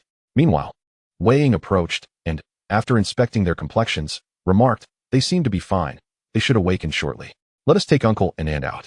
"Yes, let's exit for now. By the way, has Xiaoya gained some weight?" Behind the three, Zhao Gang gently supported the unconscious Lan Xiaoya, whispering in jest. If Xiaoya were to hear this, she would undoubtedly be furious. Zhao Gang chuckled in response. "Let us depart," he suggested. Lan Yu placed his arm around his father's shoulder as he spoke. "There's no need for such trouble." Zhao Gang summoned the wind energy within him, effortlessly lifting both Lan's parents. "We shall proceed," he declared, leading the way outside. Upon exiting, they were met with a group of individuals clad in the attire of the Wei family guards, hastily approaching. "Miss," an elder stepped forward from the crowd, surveying Wei Ying before visibly relaxing. "Uncle Fu, what brings you here?" Wei Ying asked, astonished at the elder's presence. "How could I not come?" the elder retorted, his indignation palpable as he puffed his cheeks. "I discovered that all the guards who accompanied you had ceased their life signals, which alarmed me greatly." After a brief pause, he continued, "Upon arriving at the Lan residence, I rushed to the last known location of the signals, only to encounter a dozen hooded figures. Yet you were nowhere to be found. After some pressing inquiries, I hurried over here." A look of apology crossed Wei Ying's face as she grasped the elder's hand. "Uncle Fu, I regret causing you such concern. At least you understand." Uncle Fu exclaimed, slapping his hands together in frustration. "Just think, if something were to happen to you. How would I explain it to Lord Wei?" "Oh dear," Wei Ying pouted sweetly at Uncle Fu. The elder, however, remained unimpressed, waving his hand dismissively. "Enough of that. I can't keep tabs on you, but the Weian department will be arriving soon. Allow me to handle the explanations. You must leave quickly." Wei Ying smiled awkwardly. "Then we shall take our leave." Go on, Uncle Fu urged impatiently, gesturing for them to depart. With a nod, Wei Ying turned to Zhao Gang and the others. "Let us return for now. It would be inappropriate for us to intervene at this moment." "Very well. Let us find a quiet place. I shall awaken Xiaoya using the divine mech," Zhao Gang replied, nodding in agreement. With that, the group exited the Lan residence, boarded their vehicle, and set course for Wei Ying's residence. Chapter 91. Divine Mech, Azure Dragon System. Sign in. Sign in successful. You have acquired the Divine Mech, Azure Dragon. Azure Dragon. Zhao Gang sprang upright from his bed. 7 days had elapsed since their departure from the Lan residence, and Lan Xiaoya had finally awakened. Although she was still somewhat weak, despite the numerous casualties among the higher echelons of the Lan family, Lan Yu's parents were safe. Once they regained consciousness, they promptly summoned the family members from various locations to stabilize the nearly fractured Lan household. Overall, the situation was no longer as dire. Once all matters were resolved, Zhao Gang and his companions embarked on their journey back to Glee's Star. Prior to their departure, Zhao Gang had communicated with Zheng Yu, learning that there was no urgency to return, prompting their decision to travel by spaceship. Now, in the ship's lounge after several days, Zhao Gang suddenly recalled the existence of his system. To his astonishment, upon signing in, the system bestowed upon him a delightful surprise. "System, please provide an introduction to the Azure Dragon Mech," Zhao Gang exclaimed, his eyes alight with excitement as he had just explored the system space. At this moment, he could only utter one phrase. The Azure Dragon Mech is utterly magnificent. The mech, adorned in a resplendent shade of azure, emanated an indescribable aura of majesty. It was equipped with a formidable Fangtian Huaji and featured a pair of metallic dragon horns perched above its head. Most importantly, Zhao Gang perceived this as the epitome of a dragon. After all, was not the Western dragon merely a winged lizard? The dragon mech responded with a chime. Indeed, the Azure Dragon Mech has been meticulously crafted by the system, powered by an energy source far surpassing all current divine-grade mechs on Kanglin's Star. constructed from the exceedingly rare Qingyan gold found in the cosmos. Its attacks carry an additional burning damage, classifying it as one among the 4 symbols mechs. Zhao Gang nodded in satisfaction, reflecting on what truly constituted a divine-grade mech. With a sigh, Zhao Gang mused, if only the Azure Dragon mech could operate autonomously. Would you like to take it for a test drive? Inquired the system. That is absolutely impossible, Zhao Gang replied, surveying his surroundings. He was still aboard the spaceship. Any test drive would have to wait until they reached Geyser Star. Speaking of the 4 symbols mechs, what exactly were they? Zhao Gang recalled the system's earlier mention and inquired further. Ding. The 4 symbols mechs consist of the Azure Dragon, White Tiger, Vermilion Bird, and Black Tortoise. All of which are divine-grade mechs, the system responded. So, this was the 4 symbols mechs. Zhao Gang nodded in satisfaction, a flicker of longing gleaming in his eyes. The Azure Dragon mech was so powerful. Surely, it must not pale in comparison to the other 3? The White Tiger mech sounds rather impressive, Zhao Gang mused, propping his chin on his hand. However, a tinge of worry crept in as he contemplated the time that had passed since he became a level 3 mech master. While his sister, Zhao Gang, had already attained the rank of level 5. He wondered when he might catch up to her level. At that moment, a series of knocks echoed from outside the door. Zhao Gang. We arrived at Geyser. Zhao Xiaotong's voice called from beyond the threshold. Zhao Gang snapped back to reality and rose to open the door. As he did, his sister Zhao Xiaotong's unadorned yet charming visage greeted him. Did we arrive so soon? He asked instinctively. Zhao Xiaotong stretched her arms. The loose athletic were failing to conceal her shapely figure. Yes, we're finally back, she replied. Suddenly, as if recalling something. She clapped her hands and said, oh right. Our mission rewards are reportedly stored in the warehouse at the Mech Association. Xiaoya mentioned wanting to check it out. Are you all ready? Let us hurry. Just then, the lively blue Xiaoya bounced into view. Zhao Gang, you're the slowest, she exclaimed, a hint of irritation gracing her otherwise pale face. Zhao Gang felt a wave of relief upon seeing blue Xiaoya's revitalized spirit. He affectionately ruffled her hair, laughing. Let us go now. Hey, you're messing up my hair, she protested, swatting Zhao Gang's hand away while smoothing her disheveled locks, her cheeks puffing in indignation. I warn you, don't touch my hair, she huffed, turning her head away. And hurry up. I can't wait to see my new ride, she urged once more. Zhao Xiaotong chuckled at the scene, shaking her head in amusement. What's the rush? Let us go, Zhao Gang smiled, leading the way towards the spaceship's hatch. Next, they were eager to behold the rewards of their recent mission, the Azure Battleship Mecha. Chapter 92, Azure Battleship A03. Zhao Gang disembarked from the spacecraft, instinctively inhaling deeply. Having been away from Glees for merely half a month, he felt as if he had traversed through time. Let us proceed. To witness the Azure Battleship Mecha, exclaimed Lan Xiaoya, descending the gangway with an exuberant expression. The reason for her delight was quite simple. Zhao Gang and the others had decided to entrust the Azure Battleship Mecha to her for piloting. Among them, only Lan Xiaoya had awakened her mind domain ability. The Azure Battleship Mecha was extraordinarily colossal, and its operation was rather intricate. Moreover, Zhao Gang and his companions had already acquired mechs suited to their abilities. Hence, they resolved to let Lan Xiaoya pilot the Azure Battleship Mecha. Shall we go and take a look now? Lan Yu approached from a distance. Having overheard his sister's words, and affectionately ruffled her hair, Lan Xiaoya frowned in mild discontent, but chose not to voice her feelings further. Subsequently, the group made their way to the Mecha Association's warehouse. Along the route, Zhao Gang kept a vigilant eye on their surroundings, remarking, it seems not many have returned. It appears that a considerable number have yet to complete their missions. We've been rather swift, haven't we? Indeed. I have heard that most have not finished their tasks. Lan Yu nodded in agreement as he walked beside Zhao Gang. Alas, I heard that several students lost their lives during the mission. Zhao Xiaotong sighed, expressing sorrow. The group fell silent, mourning the loss of those students who had perished in the line of duty. With little conversation, they arrived at the Mecha Association's warehouse. After registering their details at the entrance, they stepped inside. Upon entering, they were greeted by the sight of a colossal starship, measuring 500 meters in length. Adorned in a shimmering silver coat with 2 energy cannons mounted on either side, exuding an aura of futuristic grandeur. This is the Azure Battleship, Lan Xiaoya said, her fingers gliding over the cold surface of the starship, her eyes sparkling with excitement. Let us explore inside, Zhao Gang echoed her enthusiasm. The formidable starship would undoubtedly provide significant support to their team. The starship had already recorded their iris information, thus no further registration was necessary.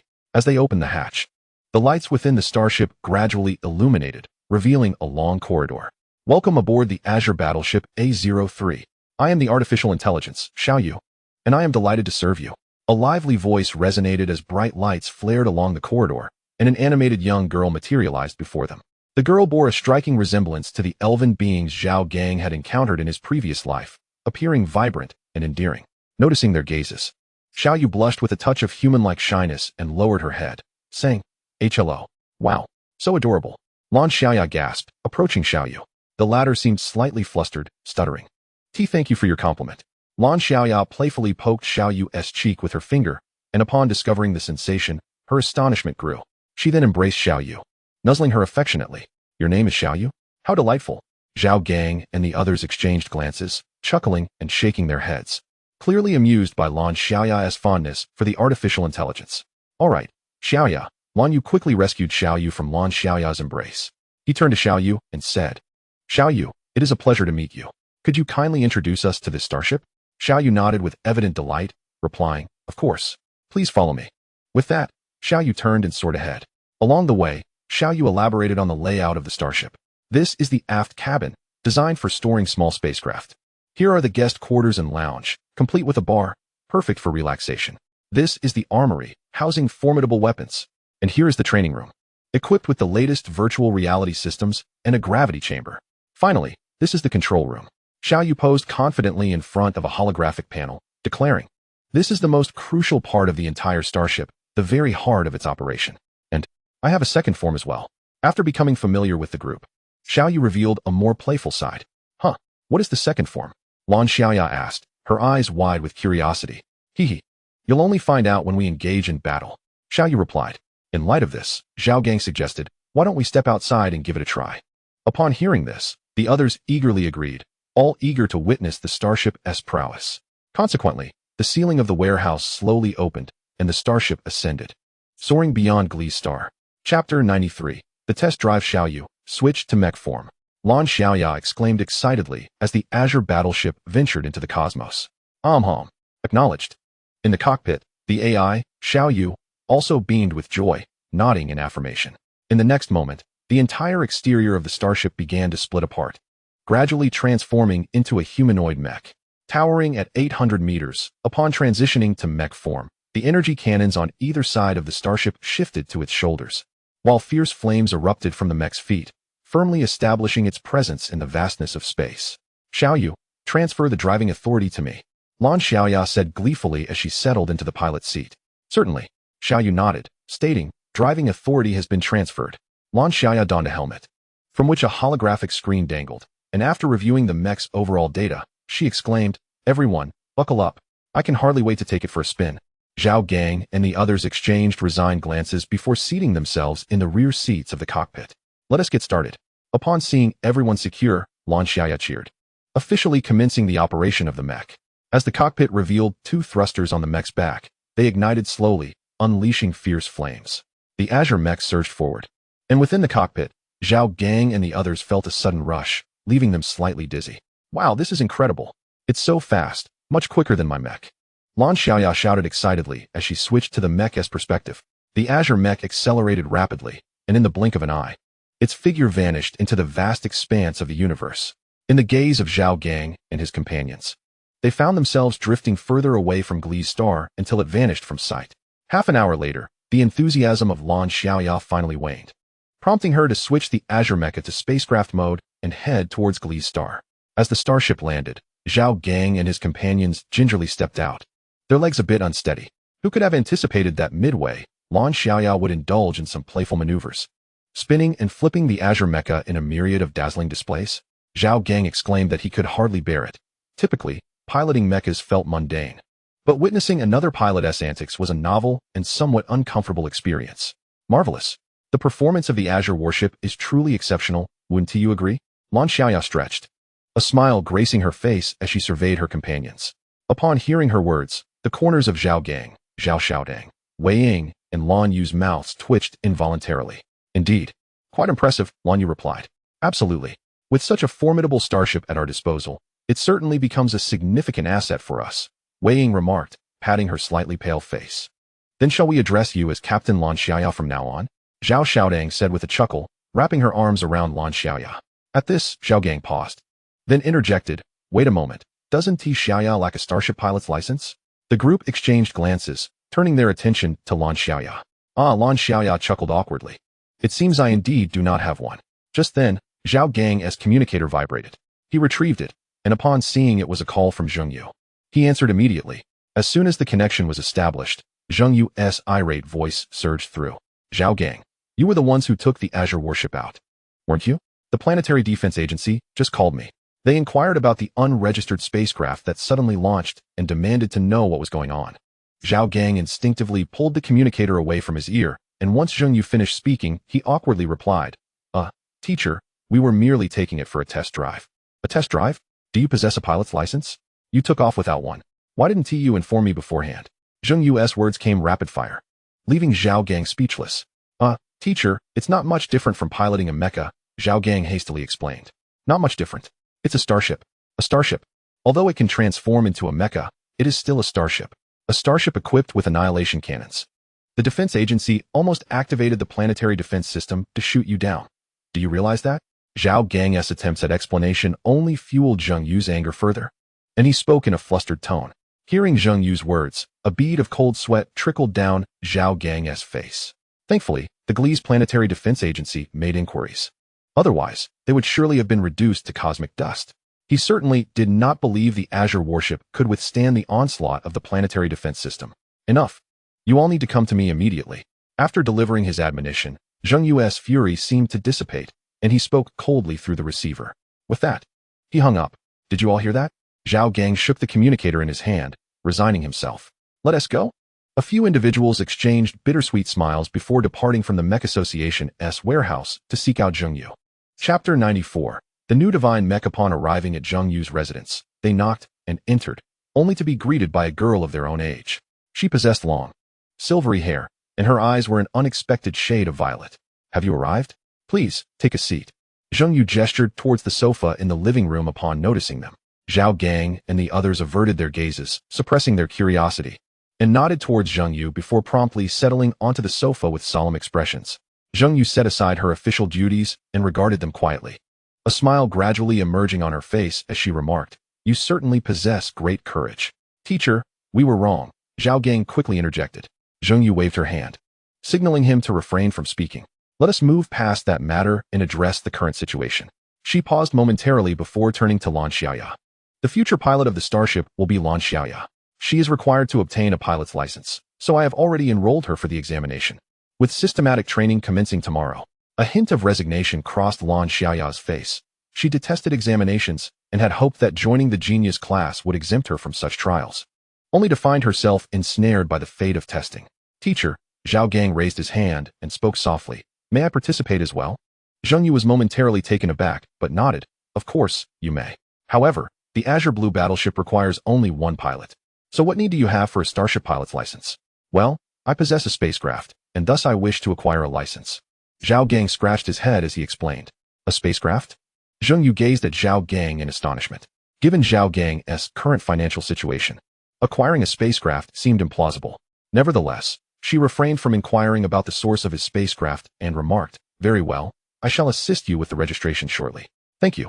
"Teacher," Zhao Gang nodded, relieved that he would save on enrollment fees. Although the amount was modest, it was still money. "Now, let us discuss another matter." Zheng Yu waved towards the quiet silver-haired girl, introducing her to Zhao Gang and the others. "Her name is Xing, a Gleesian and a new member of the genius class." "Hello, I am Xing. It's a pleasure to meet you all." The girl's violet eyes displayed a hint of nervousness as she addressed Zhao Gang and his companions.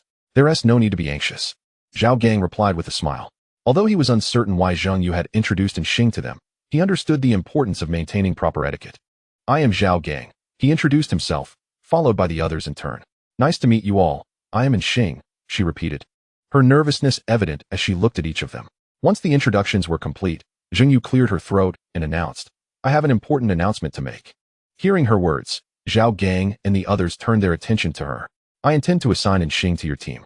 Do you have any objections?" Zheng Yu stated. Zhao Gang was momentarily taken aback. He had not anticipated that Zheng Yu had summoned them merely to introduce Xing for such a purpose. Contemplating this, he exchanged glances with Zhao Xiaodang, Wei Ying, Lan Yu, and Lan Xiaoya. After confirming that all four of them had no objections, Zhao Gang finally spoke. Teacher, we have discussed it, and we have no issues with Xing joining our team. Zheng Yu nodded in satisfaction and remarked, in reality, Xing's addition to your squad will provide significant support. The Mecha pilots is the sole assassin type among the 10 divine mechs, compensating for the lack of rear-line harvesting capabilities in your team. Upon hearing this, Lan Yu was momentarily taken aback, astonished as he exclaimed, Teacher, are you referring to the Shadow Mech, renowned as the king of assassins among the 10 divine mechs? Zheng Yu nodded, a hint of a smile gracing her lips as she affirmed, indeed. Meanwhile, Zhao Gang pondered the information regarding the Shadow Mech. The Shadow Mech is the lightest among the 10 divine mechs. Its first pilot was named in Bo, who perished on the Star Beast battlefield. Following this, the Shadow Mech traversed the cosmos alone, arriving at Glee's star, the residence of the Yin family. So, Xing is a descendant of Bo. Their family has once again produced an individual recognized by the Shadow Mech. Zhao Gang mused as he glanced at Xing Chapter 95, the 10th City System. Sign in. Ding. Congratulations, you have received a toothbrush. Zhao Gang wore a perplexed expression, staring at the system's pop-up window, unsure of how to respond. After a moment, he sighed, donned his nano-combat suit, and exited his room.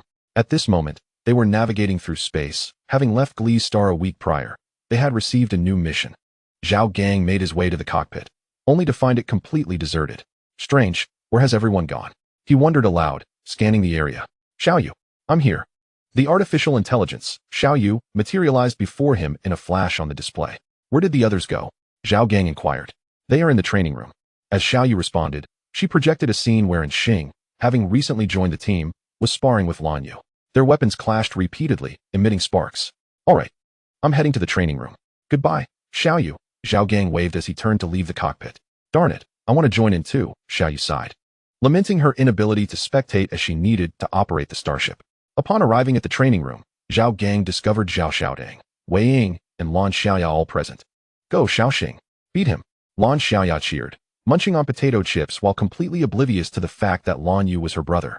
In the center of the training room, Xing's silver hair was tied in a high ponytail, and she donned a sleek black nano-combat suit that accentuated her curvaceous figure, gripping a longsword. Her expression was serious as she fixed her gaze on Lan Yu across from her. Lan Yu, on the other hand, was sweating profusely, his face etched with seriousness. Who will win today? Zhao Gang positioned himself in the observation area, casually grabbing a handful of chips from beside Lan Xiaoya, devouring them in the face of her murderous glare. Xiaoxing will win, Wei Ying commented, observing Lan Xiaoya's huffy demeanor with a smile. Oh, Lan Yu truly is relentless. Zhao Gang leaned back in his chair, watching the two combatants engage once more. As Zhao Gang chuckled and shook his head, he acknowledged that their sparring sessions had been ongoing for quite some time. Upon joining the team, Xing had made an impressive debut by defeating Lan Yu during her first practice match, showcasing her remarkable prowess. However, Lan Yu, not one to accept defeat easily, sought Xing out for daily sparring sessions, a routine that had become commonplace among their peers. Unfortunately for Lan Yu, victories were few and far between. At that moment, after successfully parrying Lan Yu's attack, Xing positioned her sword against Lan Yu's neck, decisively marking the end of the bout. Well done, Zhao Gang exclaimed as he rose to applaud. Hearing the applause, Xing's previously serious demeanor melted away, and she flashed a shy smile at the spectators seated in the observation area. Ah, Xiaoxing, your combat skills are truly exceptional, Lan Yu remarked, as he returned his weapon to his spatial storage with a sigh. Not at all, Senior, you are quite formidable as well, Xing replied humbly, smiling in response. I still have much to learn from you. Sparring with you has greatly enhanced my skills, Lan Yu added. Certainly, Xing nodded, letting her previously tied ponytail fall free as she smiled back. Lan Yu observed this exchange silently, a flicker of admiration crossing his eyes. Ding ding. Approaching the 10th city of the azure blue Great Wall, the figure of Xiao Yu materialized in the training room, addressing the group. The azure blue Great Wall, a monumental circular structure crafted by the resources of the azure blue star, represented the true frontier of the galaxy. This was their destination. Prepare for landing, Zhao Gang instructed as he rose, directing his gaze toward the others. The group, their expressions serious, nodded in agreement before dispersing to their respective quarters to organize their gear. Zhao Gang made his way to the cockpit, summoning Xiao Yu. Xiao Yu, send the port entry request to the 10th City's garrison. Received. Moments later, Zhao Xiaodang and the others arrived in the cockpit. Through the viewport, they beheld a colossal steel city suspended in the cosmos. As they drew nearer, Zhao Gang observed numerous spacecraft taking off and landing within the city, beams of light occasionally shooting out into the abyss beyond. This is the 10th city. Zhao Gang mused quietly, his gaze fixed on the enormous structure before him. Rather than merely a city, it resembled a war machine, perpetually baring its fangs as it devoured celestial beasts. From the viewport, Lan Yu watched the grand city ahead, his excitement palpable. The 10th city garrison has approved our port entry request.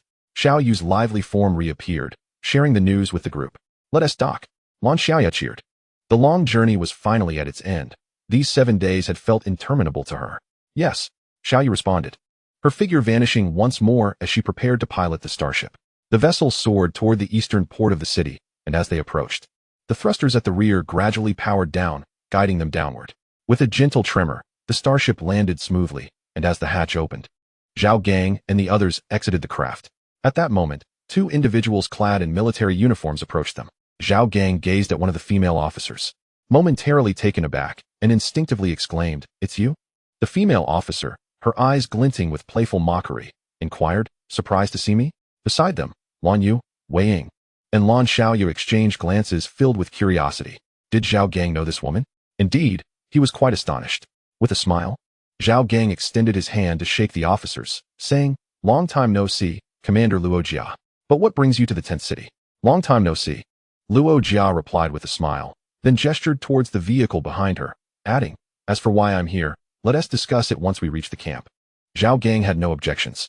The group followed Luo Jia into the hovering vehicle, which then departed from the port. Half an hour later, the vehicle halted before a military base, with Luo Jia leading the way. "This is the troop station for the 10th city. Your task this time is to guard a small defensive tower along the azure blue Great Wall." Luo Jia paused, turning to Zhao Gang, and asked, "Are you familiar with the details of the mission?" Zhao Gang furrowed his brow and nodded, "I am aware." The mission stated that the number of soldiers in the 10th city has significantly decreased, making it impossible to maintain defense over the entire area, hence the assignment. He hesitated briefly before inquiring, "What caused the drastic reduction in soldiers?" Luo Jia's expression grew serious as she responded, "The 10th city was recently attacked. Thousands of star beasts suddenly descended and launched an assault, resulting in heavy casualties." "I see," Zhao Gang murmured after a moment of silence. "Is the situation in the 10th city so dire? Or is the entire azure blue Great Wall facing this threat?" Zhao Xiaodang, walking at the back of the group, interjected with a question after hearing Luo Jia's words. Since 40 years ago, star beasts have been launching widespread attacks along the entire azure blue front. "It is not only the 10th city that suffers," Luo Jia replied softly. "Are there really that many star beasts?" Lan Yu pondered aloud. "We suspect that the star beasts have their own planet, but we have never been able to detect it. Even following the portals that they emerge from has yielded no results," Luo Jia said, pausing for a moment before turning to the group with a serious expression and a grave tone, declaring, "If we wish to ensure the survival of our race, we must fight them to the bitter end, even at the cost of millions of lives. Everything is for the continuation of our species." She placed her right fist over her heart, speaking with resolute conviction. Zhao Gang nodded in agreement, mirroring her gesture. "Everything is for the continuation of our species." A smile graced Luo Jia's face as she remarked, "Overall, the current situation is not too dire." At that moment, they arrived at a large building. Luo Jia pointed at it and stated, "I will take you to collect your equipment, after which a specialist will escort you to the front lines." Upon hearing this, Zhao Gang nodded, a flicker of nervousness rising within him. It was his first time at the front, and anxiety was inevitable. After a brief period, the group received their uniforms and weapons and returned to the port. The starship ascended once more, following a small spacecraft as it departed from the 10th city, soaring into the dark, profound expanse of the starry sky.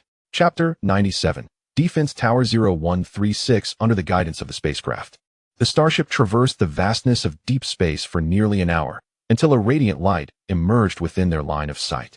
This illumination emanated from a towering structure of steel, which, while referred to as a tower, bore more resemblance to an elongated rugby ball, quietly suspended in the cosmos, enveloped by a transparent protective shield. Upon reaching the 0136 defense tower of the 10th city, they initiated docking procedures. Xiao Yu appeared in the cockpit, observing as everyone reported in. Moments later, a platform extended from the base of the tower, aligning with the starship's hatch. Above this platform, a semicircular shield materialized to prevent any external personnel from drifting away during disembarkation. Once the docking was complete, they anchored the surrounding space. Streams of data flickered in Xiao Yu's eyes as she relayed information to the group. At that moment, 4 small apertures appeared around the starship. from which 4 blue beams of light emerged. These beams anchored the starship in place, and the thrusters at the rear gradually extinguished, leaving the vessel stationary. "Let us proceed," Zhao Gang declared, noting that everything was in order. The group nodded in agreement and departed the cockpit together. "Xiaoyu, wait for our return," Lan Xiaoya said.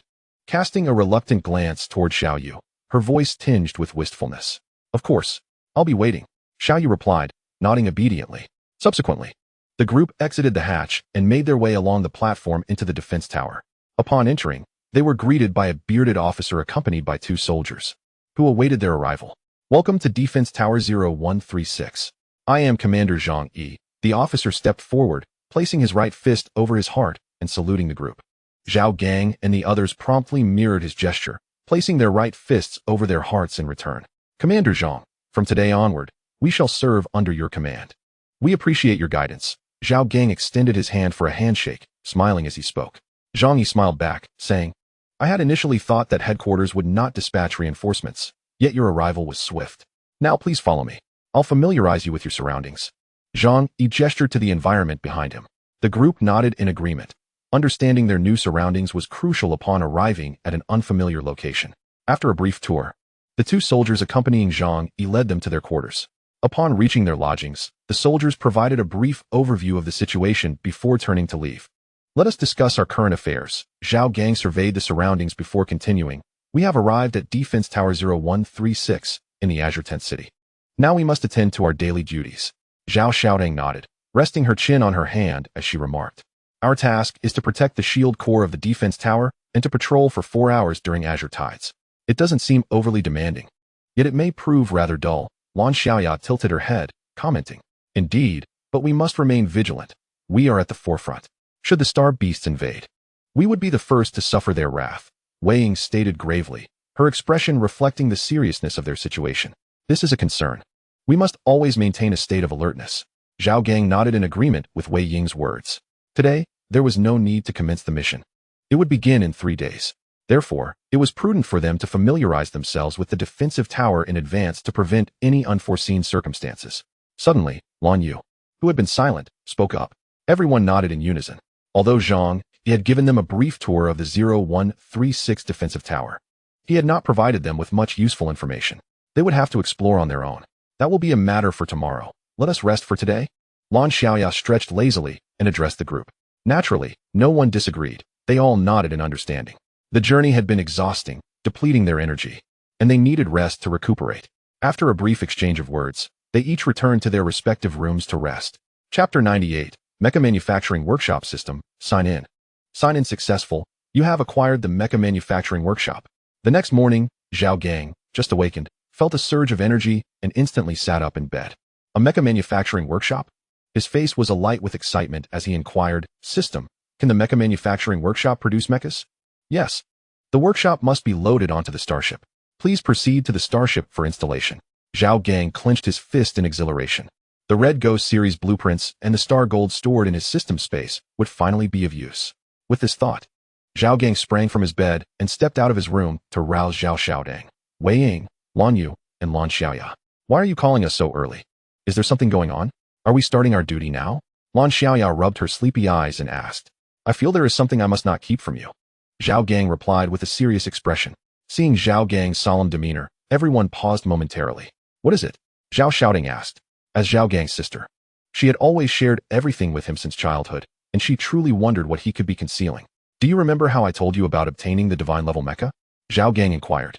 Everyone nodded. Since the incident with the Lan family, Zhao Gang had explained to them how he acquired the divine level mecha, though we are aware of it. "What is the purpose of bringing it up?" Wei Ying asked, a hint of confusion on her face as she looked at Zhao Gang. Zhao Gang remained silent, but smiled mysteriously. "How about we take a trip to the starship?" The group exchanged glances, deducing that this was related to what Zhao Gang was about to reveal. With 4 hours remaining before their patrol, they agreed to Zhao Gang's suggestion. The scene shifted as they entered the starship. Zhao Gang led them to the aft cargo hold. "Zhao Gang, what exactly do you want to say?" "You are being so secretive," Zhao Xiaodang inquired, gazing at the empty cargo hold. Zhao Gang did not respond. Instead, he produced a metallic cube and threw it forward. With a thud, the metallic cube struck the deck, producing a muffled sound, and then it began to expand rapidly. Before their eyes, the cube slowly grew. ultimately merging with the starship's upper deck. At that moment, the volume of the cube occupied half of the cargo hold's space. What is this? Lan Yu asked, staring in bewilderment at the enormous cube before him. This is the Mecha manufacturing workshop. Zhao Gang approached the cube and placed his right hand upon it, causing a door to manifest where there had been none before. The metallic door creaked open, revealing a myriad of machines in constant motion within. Zhao Gang stepped into the cube, prompting the others behind him to exchange glances before following in his wake. The esteemed elder had bestowed upon me many gifts, and this workshop is among them, Zhao Gang remarked, gesturing towards the whirring machines ahead. It is capable of mass-producing mechas of any rank, though it requires blueprints and materials. Mass-producing mechas of any level? Lan Yu exclaimed, astonished. Does that mean even divine-grade mechas can be made? That seems implausible. The creation of divine-grade mechas is exceedingly challenging. How could such a feat be accomplished by merely one workshop? Wei Ying observed, her gaze fixed on the workshop in disbelief. It is indeed possible. Zhao Gang affirmed with a nod, his conviction palpable. What? It truly can be done? Lan Xiaoya exclaimed with great excitement. Does that mean we will? Laoya? Lan Yu interrupted, cautioning. The materials required for divine-grade mechas are exceedingly rare. Consider the value of a workshop capable of such production. We cannot. Lan Yu hesitated, as he too wished to request Zhao Gang to craft a divine-grade mecha for him, yet he felt it might be presumptuous, given the workshop's rarity and the potential risk of damage. Do not worry, Zhao Gang smiled, reassuring them. The purpose of bringing you here is to craft each of you a divine-grade mecha. At that moment, Lan Yu found himself at a loss for words to refuse, as the allure of a divine-grade mecha was simply too enticing. Zhao Gang said no more, but retrieved a data storage device and connected it to the workstation. This contains blueprints for various types of divine-grade mechas, he explained, opening a blueprint as he spoke. I will create a divine-grade mecha for each of you. But the materials required for divine-grade mechas are quite precious. Gathering them will pose a challenge. Wei Ying interjected, frowning. Zhao Gang snapped his fingers, stating, You need not worry about the blueprints or materials. I possess a series of blueprints for divine-grade mechas. Now, come forth and select your models. Observing Zhao Gang's confident demeanor, the group exchanged glances and stepped forward to choose their suitable mechas. Half an hour later, their selections were complete. Lan Yu opted for an offensive-type mecha, while Lan Xiaoya remained fond of long-range types, selecting one accordingly. Wei Ying chose a stealth-type mecha armed with short blades, though diminutive in size. It boasted astonishing defensive capabilities, unlike the typical designs. Zhao Gang's sister, Zhao Xiaotang, similarly chose a warrior-type mecha, wielding a two-handed sword and adorned with white metallic wings on its back. With their choices of divine-grade mecha blueprints finalized, the next step was crafting them. How long will this take? Lan Xiaoya inquired eagerly, her anticipation palpable as she yearned to pilot her divine-grade mecha. Once all tasks are completed, it will take approximately a week, Zhao Gang mused. For the first time, I feel that a week can be so interminable, Zhao Xiaotang remarked with a smile. Wei Ying, Lan Xiaoya, and Lan Yu nodded in agreement, wholeheartedly supporting Zhao Xiaotang's sentiment. Haha, then we must await patiently, Zhao Gang responded. Just then, the communication device of the group suddenly beeped. Zhao Gang took a glance at his device and said, It is time for our patrol, let us depart. With that, the group exited the Mecha manufacturing workshop, and as they stepped out, the metallic doors slowly closed behind them. They returned to the defense tower, where they encountered a male officer standing before their door. Are you the genius class here to receive a mission? The officer inquired as he approached. Zhao Gang stepped forward and replied, Yes, we are indeed the genius class here to take on a mission. The officer nodded and introduced himself. I am Junin, tasked with leading your patrol team. Greetings, Captain. The group chorused in unison. Junin smiled and said, We are about to commence our patrol. Do you have your equipment ready? Zhao Gang retrieved a laser gun from his system space and affirmed, Yes, I have it with me. Following his lead, Zhao Xiaodang, Wei Ying, Lan Yu, and Lan Xiaoya also produced their laser guns from their respective storage spaces. Junin nodded approvingly and stated, In that case, let us begin our patrol. Follow me. With that, Junin led the way, guiding the group through numerous corners until they reached an elevator. Upon entering the elevator, the world around them darkened momentarily before they emerged into a transparent passageway. This is the Azure Protective Shield, where we will patrol designated areas, Junin briefed them. As he spoke, he walked ahead, leading the group through the passage. Typically, our tasks are rather relaxed, akin to a leisurely stroll, Junin chuckled. Zhao Gang nodded and inquired, Will we encounter any dangers during our patrols? Indeed, Junin replied, gesturing towards the transparent shield. Should there be a widespread attack by star beasts, we would be the first to face it. Observing the vastness of space beyond the shield, Lan Yu pondered. If the shield fails, do we not face peril? Understanding Lan Yu's concern, Jun waved his hand dismissively. No need for alarm. Our shields are equipped with small teleportation devices. Should the passage shatter, the devices will automatically activate, transporting us safely back to the defense tower. 4 hours later, the group returned to the defense tower. As Jun had indicated, the patrol had indeed been quite straightforward, albeit somewhat monotonous. Following the conclusion of their patrol duties, the group retired to their rooms to rest and practice. Chapter 100, 5th Tier. In the days that followed, Zhao Gang and his companions patrolled daily, returning to the training room in the defense tower to hone their combat skills after completing their tasks. System, check-in. Check-in successful. You have received a 5th Tier evolution potion. Zhao Gang sprang to his feet, excitement gleaming in his eyes, for it had been over 2 months since he last obtained an evolution potion. As of today, he has finally drawn the evolutionary potion once more, and Zhao Gang can hardly contain his excitement. After requesting a brief leave and informing Zhao Xiaodang and others that he would not be on patrol today, he returned to his room. Once back on his bed, Zhao Gang retrieved the evolutionary potion and swallowed it in one gulp, then slowly closed his eyes. The 5th Tier represents a watershed moment. At this level, a Mecha Master's abilities will undergo a tremendous enhancement. The potion transformed into a surge of energy that assaulted Zhao Gang's being, accompanied by an indescribable pain.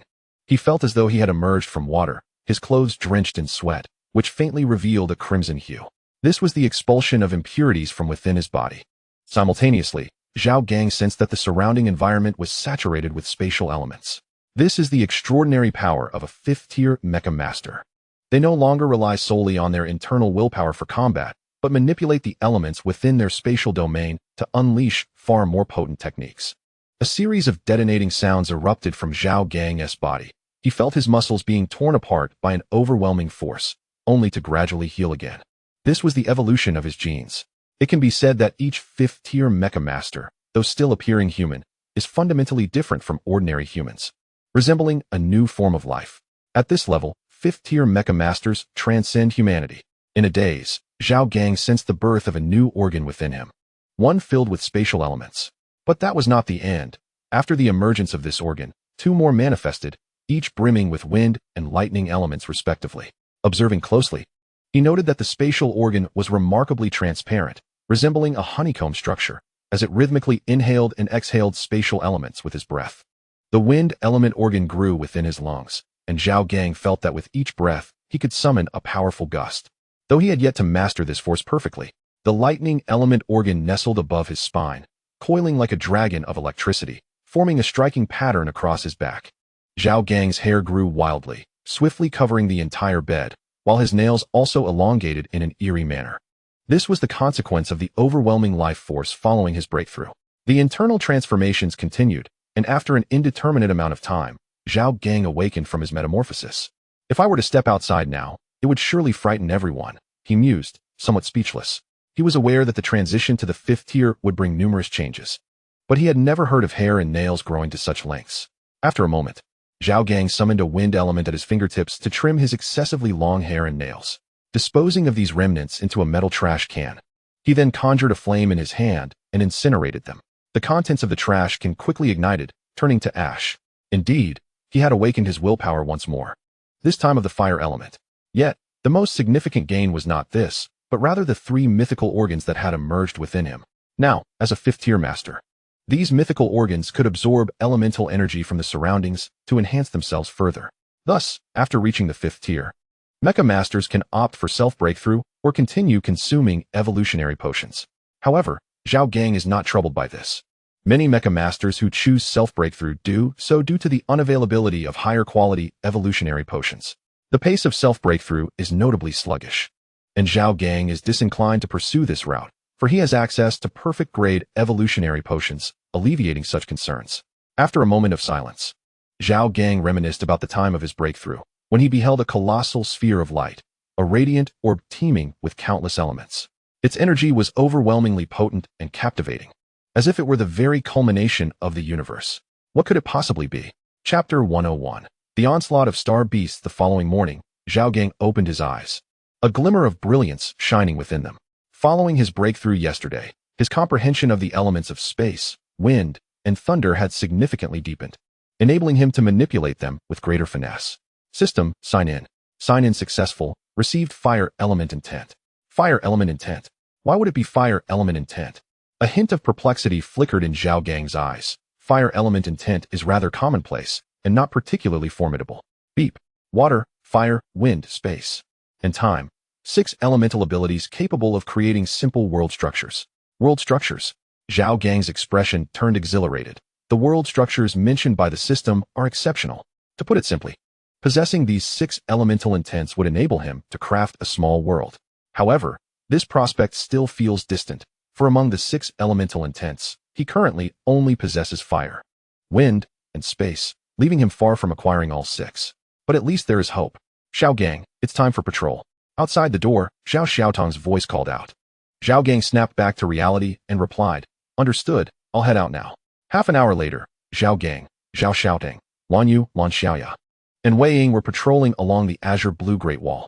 Ah, yet another tedious day, Lan Xiaoya sighed, her expression weary. Isn't it preferable to have no danger? Zhao Xiaotong teased, wrapping her arm around Lan Xiaoya's shoulders. It seems our dear Xiaoya can hardly wait to test out her divine mecha. A week had passed, and Zhao Xiaotong, Wei Ying, Lan Yu, and Lan Xiaoya each received their respective divine mechas from the Mecha Manufacturing Workshop. These 4 Red Ghost series mechas possessed a combined attack skill of formidable power, a fact that had astonished Zhao Gang, as he learned of this capability only after the mechas were constructed. Oh dear, without Lan Xiaoya, she said with a playful gleam in her eyes. Fine. I don't want to give it a try. After we complete this month's patrol mission, there will be ample time to experience it, Lan Yu remarked, his expression serious as he looked at his sister. We are not well acquainted with the other members inside the defense tower. We must understand the principle of bearing precious jade brings calamity. Lan Xiaoya pouted and retorted, all you do is lecture me, brother. Lan Yu widened his eyes, saying, I am merely imparting common sense to you. Look over there. Wei Ying pointed towards the expanse beyond the Great Wall. The group ceased their chatter and turned to gaze in the direction indicated by Wei Ying. There, they beheld a blue arc of light slicing through the deep void, hurtling towards the azure blue Great Wall. Zhao Gang's pupils contracted as he urgently shouted, enemy attack. Take cover. As his words fell, he was the first to drop to the ground, simultaneously pressing the alarm device at his waist. The alarm device blinked with a crimson light, and a piercing siren echoed from the defensive tower behind them. At the moment Zhao Gang called for everyone to take cover, Zhao Xiaotong and the others swiftly lowered themselves to the ground. Just as they settled, a torrent of blue beams crashed heavily against the protective shield. Boom. The violent explosion caused the ground nearby to tremble. Once the quaking subsided, Zhao Gang hastily rose and spoke with rapid urgency. We must evacuate immediately. This is a Star Beast assault. Before he could finish his sentence, a barrage of blue beams descended upon them, raining down on the protective shield. The shield above them shattered instantly, and a tremendous explosion obliterated a section of the Great Wall nearby. Fortunately, at the moment of the wall's destruction, the teleportation devices on the individuals activated, whisking them back into the defensive tower. Inside the defensive tower, Zhao Gang rubbed his chest as he stood up. Around him, numerous soldiers were rising from the ground. They were the soldiers who had been stationed on the Great Wall, teleported back at the moment of the explosion. That was perilous, Zhao Xiaotong remarked, her complexion pale. I didn't expect the Star Beast to strike so swiftly. Lan Yu observed the soldiers orderly exiting the teleportation hall and continued. What should we do now? Zhao Gang surveyed the chaotic scene and replied in a deep voice. We must regroup and prepare for battle. With that, he led the way out of the teleportation hall. Remember, be cautious. Do not withstand the Star Beast's attacks. Those blue beams are unlike anything we've encountered. They must be a new breed of Star Beasts. A palpable silence fell over the group as an unsettling premonition settled in their hearts. Chapter 102. The Dawn of War. Everyone, check your gear. In the lobby of the 0136 defensive tower, Zhang Yi, clad in a nano-combat suit, gazed sternly at the troops below. Earlier that morning, he had been occupied with administrative duties in his office when he suddenly received news of the Star Beast assault. As the chief commander of the 0136 defensive tower, he was compelled to take charge of the situation. At that moment, the large doors at the back of the hall swung open, and Zhao Gang and his companions entered, standing at the rear of the formation. It seems everyone has arrived. Zhang Yi nodded and said, I have reported the situation here to the headquarters of the 10th city. We will receive reinforcements in 1 hour. So we must hold our ground for that duration. After a brief pause, he looked at the crowd and added, I won't say much more. Just be sure to protect yourselves. With that, Zhang Yi placed his right fist over his chest and declared, everything, for the continuation of our race." The soldiers below were solemn, mirroring Zhang Yi as they placed their right fists over their chests. "Everything for the continuation of our race. Everything for the continuation of our race. Everything for the continuation of our race." In that moment, the soldiers' eyes sparkled with unwavering resolve and fierce determination. They would not retreat an inch and were resolute in driving the damned star beasts away. "All hands on deck, embark," Zhang Yi proclaimed loudly. As his words resonated, the doors of the defensive tower opened with a resounding sound, and the soldiers streamed out of the hall, heading towards the nearby starship.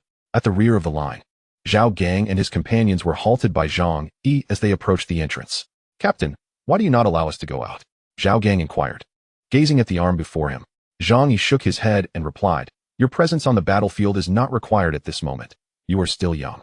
"But we are soldiers too," Zhao Gang retorted loudly, his expression tinged with indignation.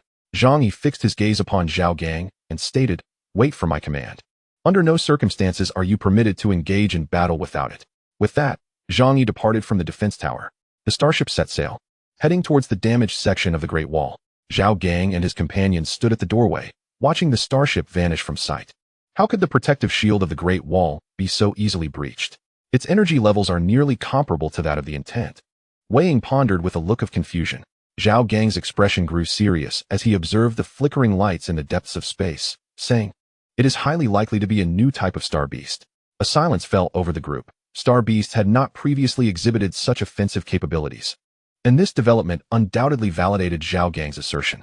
Lan Xiaoya scanned the group and asked, "So, shall we join the fight?" "Join the battle," Zhao Gang affirmed. "Since the star beasts have deployed a new type, they will not retreat easily. They undoubtedly have a purpose." "When shall we go?" Zhao Xiaodang inquired. Zhao Gang gazed at the sporadic flashes in deep space, resolutely stating, "We must wait a little longer." The bright flashes emanated from the battlefield, which was not far from the defense tower. Zhao Gang stood within the tower, and he could even faintly discern the silhouettes of the star beasts. Half an hour later, the Azure warship docked beside the defense tower retracted its spatial anchor, its rear thrusters igniting with blue flames as it surged towards the battlefield. While in the defense tower, Zhao Gang felt the battlefield was near, but upon boarding the starship, he realized his assessment was misguided. The site of the conflict was a staggering 30 light-years away. Due to the intense spatial fluctuations surrounding the battlefield, the risks associated with spatial jumps were too great, so they could only proceed in an orderly fashion. Zhao Gang was filled with anxiety as he stood before the porthole, his worried gaze fixed on the direction of the flashing lights. Chapter 103. Joining the war an hour later, the Azure warship lifted off from the docking area of the defense tower. As it departed, the ship's protective shield was activated, and the fusion reactor operated at high speed. In the cockpit, the artificial intelligence, Xiaoyu, meticulously reported on the ship's status. "Xiaoyu, begin charging the high-energy particle cannon," Zhao Gang commanded, pointing at the holographic screen displaying the swarms of star beasts, his voice cold. "Fire at this location. Let us strike them hard before joining the fray." "Understood," Xiaoyu acknowledged, streams of data flashing in her eyes. "Target locked. Charging particle cannon. Charge complete at 103060. Please issue the attack command." Zhao Gang received the notification of the completed charging but refrained from issuing the attack command immediately. It was only when the warship neared the edge of the battlefield that Zhao Gang finally commanded, "Attack." Attack command received. Deploying particle cannon. As the attack command was issued, the metallic structure at the front of the battleship split apart, revealing a cannon with a diameter of 50 meters. Specks of starlight converged towards the cannon's mouth. In the next moment, an invisible wave spread around the battleship, and a blue beam of light erupted from the cannon, sweeping towards the horde of star beasts on the battlefield. Wherever the beam passed, the massive star beasts vaporized, transforming into invisible particles that vanished into the cosmic expanse. "We must set forth." Zhao Gang retracted his gaze and addressed the crew in the cockpit. "We will join the battle via the launch bay. The battleship is of little use in this situation." Zhao Xiaodang, Wei Ying, Lan Yu, and Lan Xiaoya nodded solemnly in agreement with Zhao Gang's command. After instructing Xiaoyu to assist in combat at the perimeter of the battlefield, Zhao Gang led the four to the launch bay. In a moment, 5 beams of light shot forth from the starship's launch bay. "Qinglong, I now request access to the battlefield communication channel." Upon exiting the launch bay, Zhao Gang summoned his mech without delay. Received, came the self-aware response from the Qinglong mech. Once the communication channel was connected, a crackling sound of electricity resonated. "Zhao Gang." Zhang Yi's voice echoed through the helmet. "Captain, it's me. I request to join the battlefield." Zhao Gang controlled the mech while speaking. Nonsense. It is not yet your time to engage. I order you, Captain. On the other end of the communication channel, Zhang Yi paused for a moment before saying, request approved. Engage freely and protect yourselves. You are the hope for the future. Understood. Zhao Gang responded, switching to the team communication channel. Form a linear formation and advance. Follow me. As he spoke, the Qinglong mech's right hand clenched, and a crescent blade materialized within its grasp. The thrusters behind the Qinglong mech erupted with intense flames, propelling it forward. A star beast charging towards them was instantly cleaved in half by the crescent blade, its carcass drifting away into the distance. Zhao Gang and the others followed closely, charging forth with the Qinglong mech as their spearhead. On the battlefield, chaos reigned as both humans and star beasts became entangled in disarray. Various star beasts scurried about, and multicolored beams of light crisscrossed the arena. Zhao Gang maneuvered the mech into the midst of the chaotic star beasts, leaving severed limbs scattered in his wake. During the training in the defensive tower, Zhao Gang's combat skills had become exceptionally refined. At this moment, he was a formidable weapon amidst the battlefield. Zhao Gang controlled the Qinglong mech to charge recklessly through the throngs of star beasts, each strike aimed at their most vulnerable and lethal points. A star beast appeared behind the Qinglong mech, yet Zhao Gang remained unfazed, raising his blade to block the attack. Although the impact sent him flying hundreds of meters, he emerged unscathed. The Qinglong mech, seemingly at ease in the vastness of space, leapt high from its position, gripping the crescent blade tightly, and delivered a fierce slash towards the star beast's head. With a sickening squelch, the blade pierced through the star beast's cranium, separating its massive head from its body. The Qinglong mech retracted its blade, floating in the void of space. The surrounding star beasts, sensing the ferocity of the Qinglong mech, promptly turned and fled from the scene. Zhao Gang remained unfazed, casting his gaze across the battlefield. Chapter 104. An undefeated foe. Their arrival did not ameliorate the human side's apparent weakness on the battlefield. While there were several mech pilots of a higher rank than Zhao Gang, the essence of being a mech pilot lies in their ability to control mechs. The formidable nature of the mechs is the primary determinant of a pilot's strength. Most mechs operated by the pilots within the alliance were standard issue from the military, characterized by a balanced yet insufficient performance. At this moment, amidst the battlefield, Zhao Gang and his 5 companions accounted for a total of 632 mech pilots. Yet only 161 mechs moved with ease among them. In stark contrast, the number of star beasts exceeded that of all mechs by more than threefold. These star beasts surged incessantly into the fray, an unending tide of destruction. Boom! A beam of light hurtled towards Zhao Gang, and a protective shield materialized around the Qinglong mech. The beam struck the shield with a resounding crash. Shifting his focus, Zhao Gang noticed a multitude of star beasts lurking behind the horde, creatures he had never encountered before. They were the source of the breach in the azure wall. Zhao Gang swiftly deduced the implications. The beam that had just assaulted him bore a striking resemblance to the energy shield of the wall, suggesting a shared energy source. Enlightenment dawned upon him as he finally comprehended why the wall had been breached so effortlessly. The energy shield of the wall would not obstruct energy of the same origin. Upon detecting the blue beam, the defensive tower's AI mistakenly believed it was the energy shield drawing power, thus failing to issue a warning. However, how did the star beasts ascertain the shield's energy levels? Snapping back to reality, Zhao Gang's focus shifted back to the star beast horde. This was not the time for contemplation. They were in the midst of battle. Xia, fire towards my front at a distance of 3,000 meters.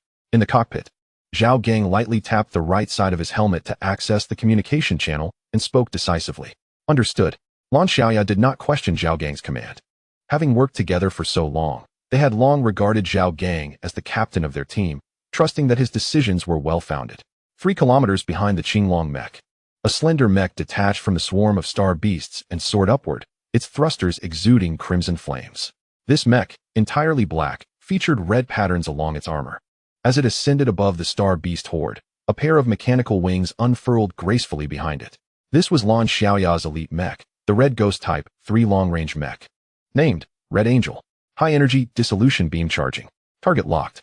A series of electronic tones echoed in Lan Xiaoya's mind as the twin wings of the Red Angel erupted in a brilliant red glow. Streams of light shot forth, striking the star beast horde before the Qinglong mech. Upon impact, the beams did not produce any explosions. Instead, the star beasts hit by the beams vanished without a sound in the next instant. Lan Xiaoya was unfazed by this spectacle. The star beasts did not simply disappear, but were transformed into invisible particles by the high-energy dissolution beams. In her line of sight, A crimson mist rose from the horde of star beasts, gradually dissipating into the air. Before the Azure Dragon Mecha lay an expansive clearing.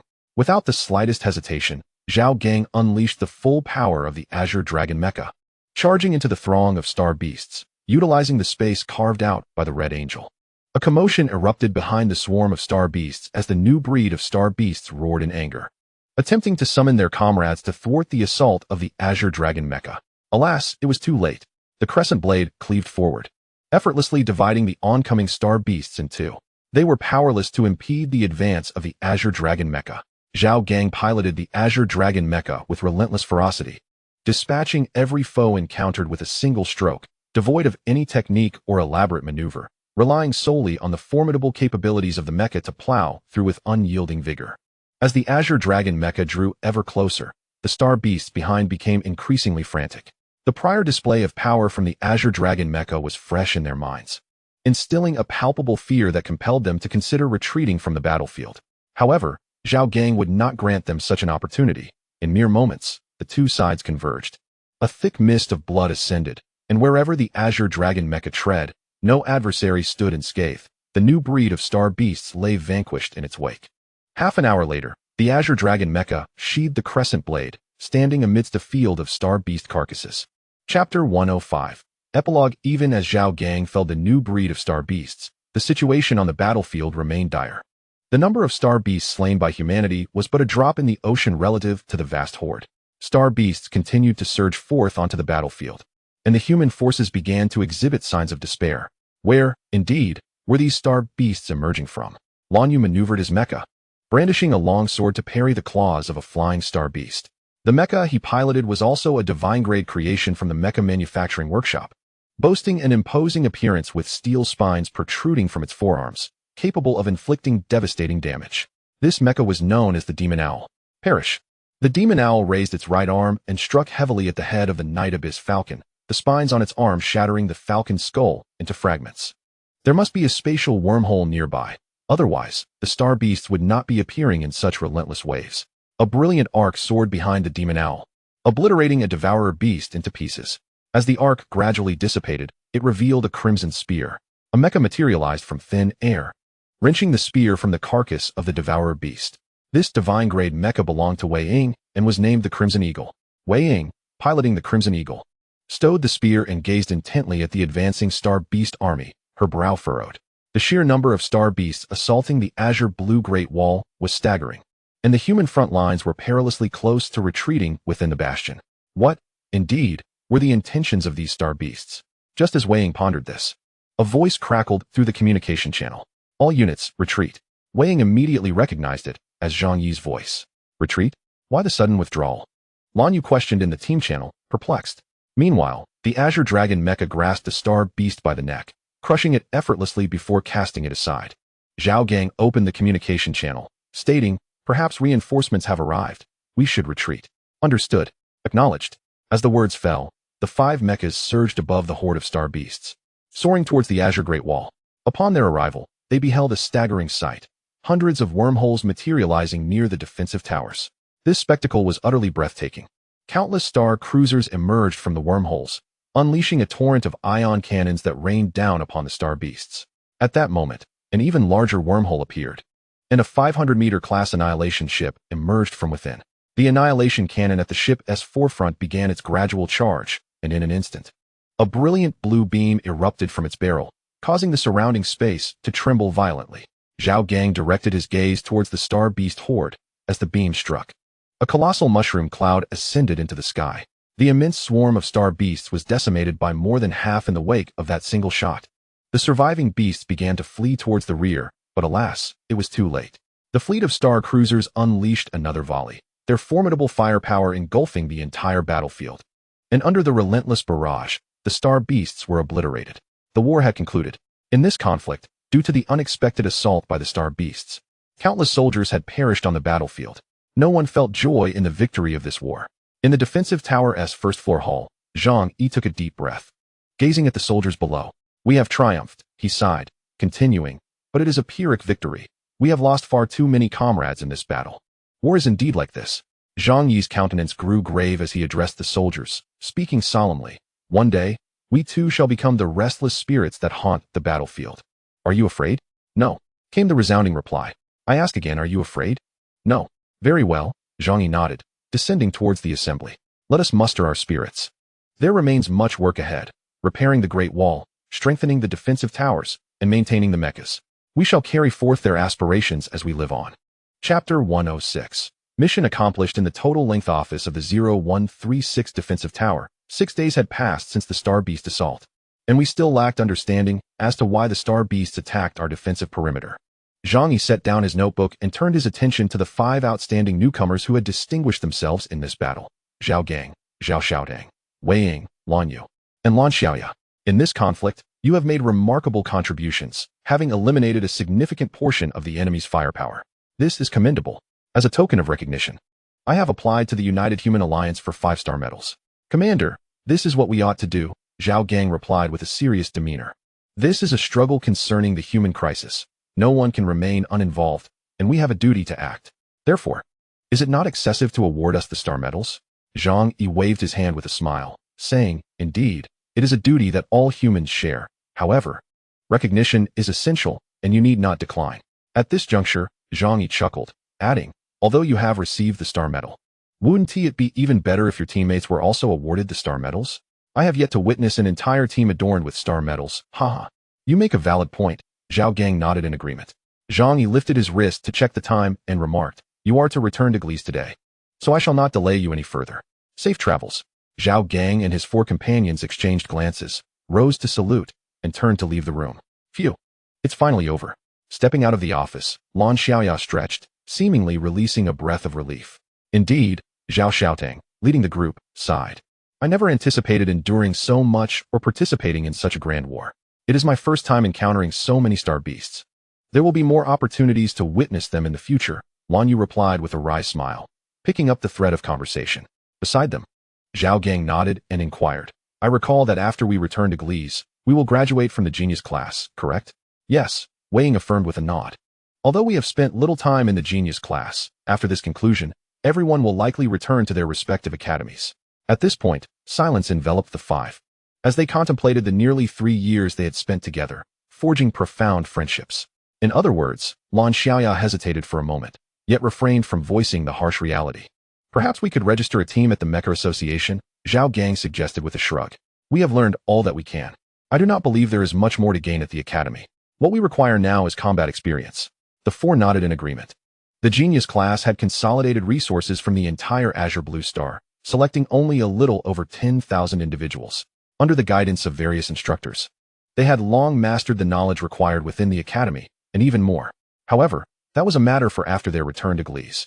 Zhao Gang smiled and pointed towards the distant docking area, saying, we should set off now. First, we must go to City 10 for a task handover. Oh, let us go. Lan Xiaoya exclaimed cheerfully, sprinting towards the docking area.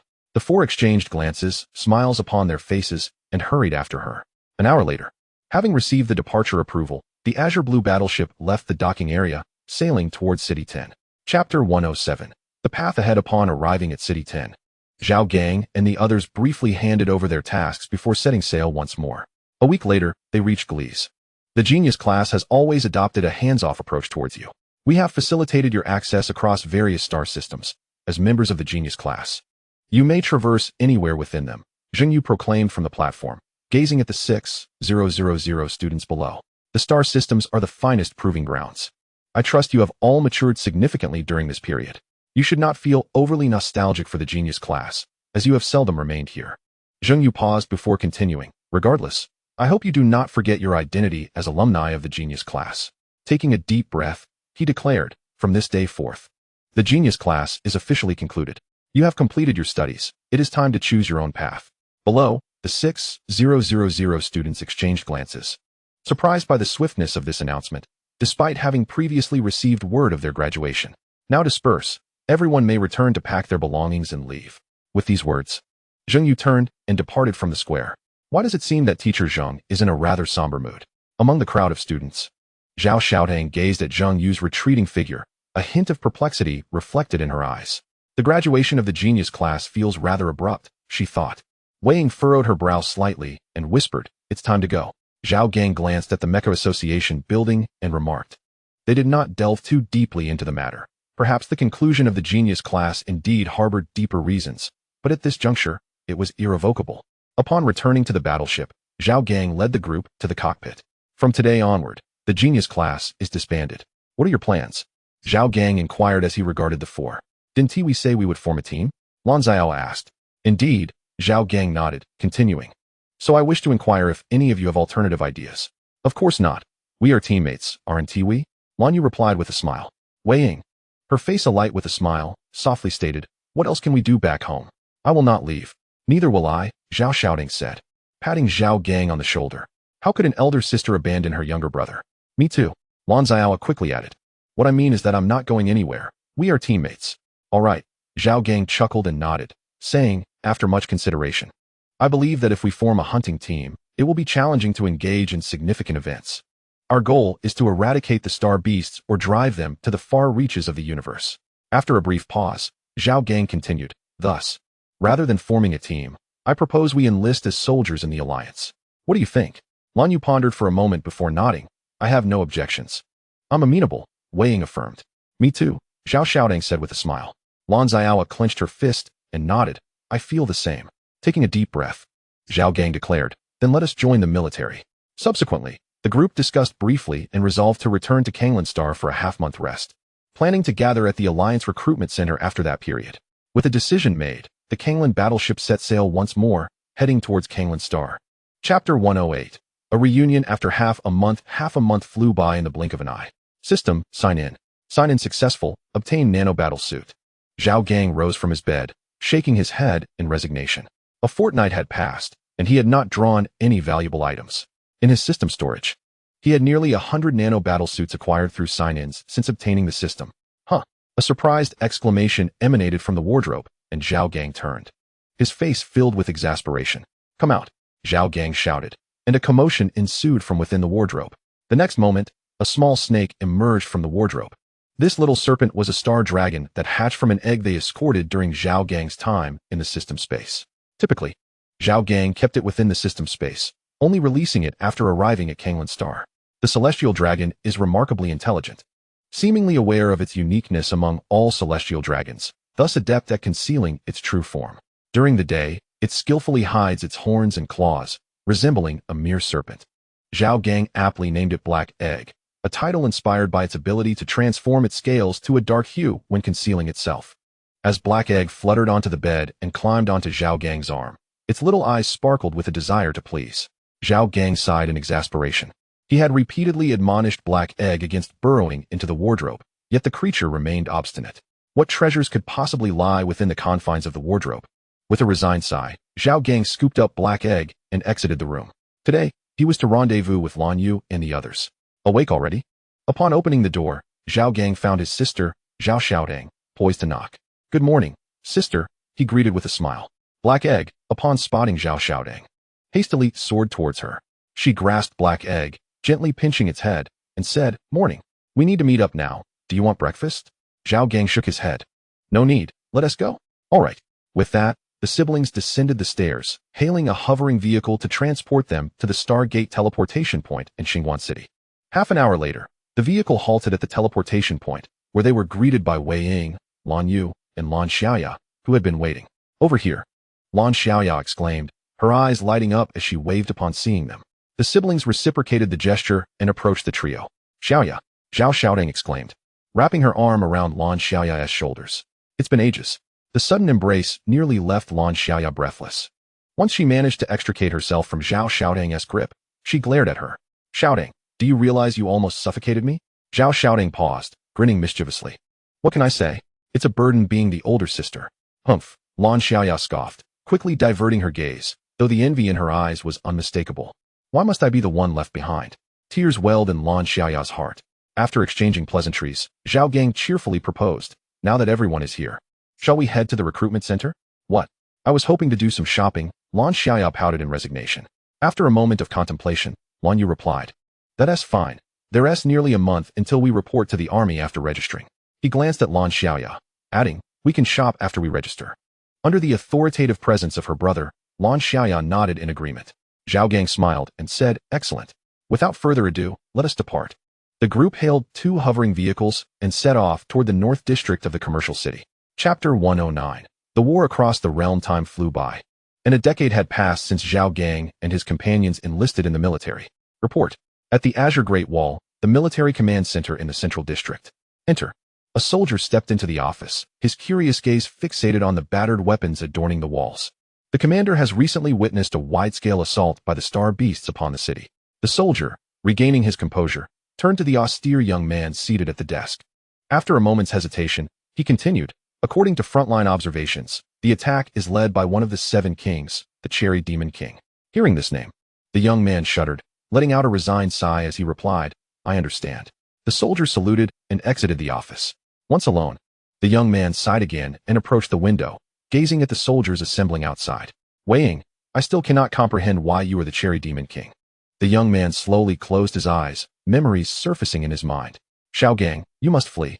Zhao Xiaodang piloted her mech, single-handedly resisting the onslaught of the star beasts.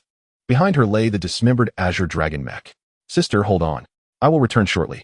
Zhao Gang, filled with anxiety, had initially thought it would be a mere skirmish, only to be confronted by an unforeseen catastrophe. Unable to change his mech on the battlefield, he resolved to retreat for now.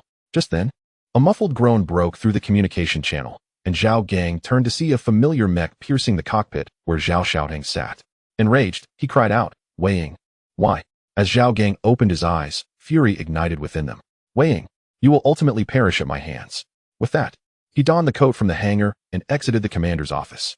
In that war, he had lost his sister, and now, after a decade, the time for vengeance had arrived. In the central plaza, the chant echoed, all for the continuation of our race. All for the continuation of our race. Kill, kill, kill, kill. Commander, the soldiers have assembled. Zhao Gang entered the plaza, where an officer approached him. I am aware, Zhao Gang replied, nodding as he strode towards the platform. As he ascended, the plaza fell silent, all eyes fixed on him with reverence. Zhao Gang surveyed the soldiers below, his expression grave. I do not indulge in grandiloquent speeches. Today we shall commence total war, aiming for the annihilation of the star beasts. First, we survive, then we vanquish the enemy, and finally, we return home. That is all. Yes, yes, yes, yes. Zhao Gang nodded and coldly commanded, the entire army is to mobilize. With the order given, the central district operated like a well-oiled machine. Starships ascended, soaring towards the front lines, while space fortresses erupted with searing flames, launching into the unknown depths of space. Commander, will you accompany us? The officer inquired softly. No need. You made a part. Zhao Gang gestured dismissively. Understood. The officer saluted and stepped down from the platform. As the last starship took flight, the central district was left desolate. System. Check-in. Zhao Gang murmured, his gaze fixed on the deep void of space. Check-in successful. Water element law acquired. Better than nothing, Zhao Gang stated flatly. Subsequently, Zhao Gang stepped forward, and to his astonishment, his body began to levitate gracefully into the air, traversing the heights with ease. Such aerial movement is a feat achievable only by a 9th-level mech master. Remarkably, Zhao Gang had attained this esteemed rank 3 years prior. His velocity increased exponentially. With each stride, he appeared thousands of kilometers away. Gradually, he surpassed the fleet of starships, arriving at the front line. From his elevated vantage point, Zhao Gang once again beheld a familiar figure, now more enchanting than ever. Wei Ying. The enchanting demon queen abruptly lifted her gaze, recognizing Zhao Gang, her eyes reflecting a myriad of complex emotions. Zhao Gang noticed the turmoil within Wei Ying's gaze, yet he hesitated not. Countless beams of law manifested behind him, coalescing into an immense fist that thundered down upon the horde of star beasts. In a singular strike, the beastly throng was reduced to ashes, save for the demon queen. No living creature remained. The morale of the human forces surged, their artillery intensifying. The demon queen, wounded and astonished, had not anticipated Zhao Gang's ascension to such heights within merely a decade. Zhao Gang's figure vanished from sight, and in the blink of an eye, he seized Wei Ying by the neck, lifting her high, his gaze fixed intently upon her. Within his eyes burned a tempest of fury intertwined with a hint of confusion. It is truly a pleasure to see you again, Wei Ying lamented, tears of pink cascading down her cheeks as she struggled to articulate her thoughts. Why did you do this back then? Perhaps moved by her expression, Zhao Gang found it within himself to refrain from delivering a fatal blow, loosening his grip slightly. Wei Ying coughed softly before continuing. At that time, I was unaware of my identity as the demon queen. Thus, upon awakening your memories, you killed my sister, Wei Ying, why? Zhao Gang inquired coldly. With a bitter smile, Wei Ying replied, the star god exists, and you cannot fathom his might. If you kill me, I will be under his dominion. As her words hung in the air, the veins on her face throbbed, as if she were desperately suppressing something. Observing the plea in Wei Ying's eyes, Zhao Gang tightened his grip slightly. My happiest days were when I was human, Wei Ying said with a smile. I am sorry, Zhao Gang. With those final words, Wei Ying slowly closed her eyes, transforming into a wisp of dust that dissipated into the ether. A flicker of anguish crossed Zhao Gang's eyes, yet he remained silent. Behind him, the fleet of starships hovered in silence.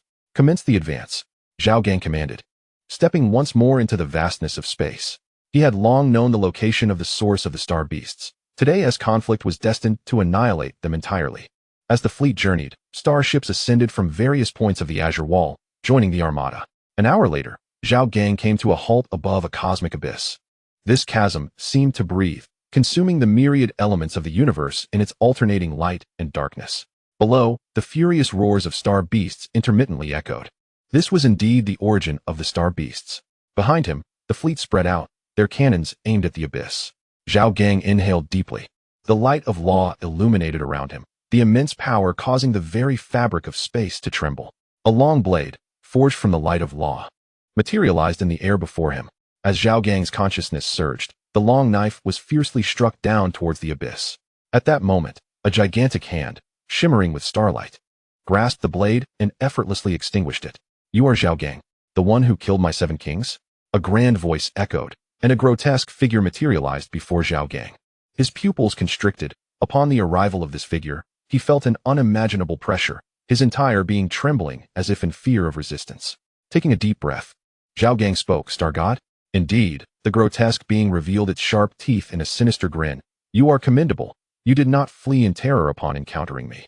Is that so? Zhao Gang scoffed, raising his fist to strike at the star god. The star god merely arched an eyebrow, effortlessly raising his right hand to block the blow. I retract my earlier statement, the star god said, his tone laced with admiration. You are not merely commendable. You are truly exceptional. Pausing momentarily, he continued, unfortunately, you cannot comprehend the extent of my power. Zhao Gang's expression turned grave as he unleashed a punch. He felt as though he were battling the cosmos itself. Let us change venues. I shall leave this place to these individuals. The star god casually waved his hand, and Zhao Gang felt a fleeting blur. When his vision cleared once more, he found himself in a void-like space. Where's this? Zhao Gang asked cautiously, gazing at the star god. The void space? The source of the universe? The realm of laws? The star god shrugged, responding, who knows, just name it as you wish. Zhao Gang observed the star god and hesitated before inquiring, do you not plan to kill me? Why would I kill you? The star god retorted with a cold smirk. Because we belong to different races? Zhao Gang began, but the star god interrupted, continuing, you and I are of the same origin. Zhao Gang was taken aback, asking, what does that mean?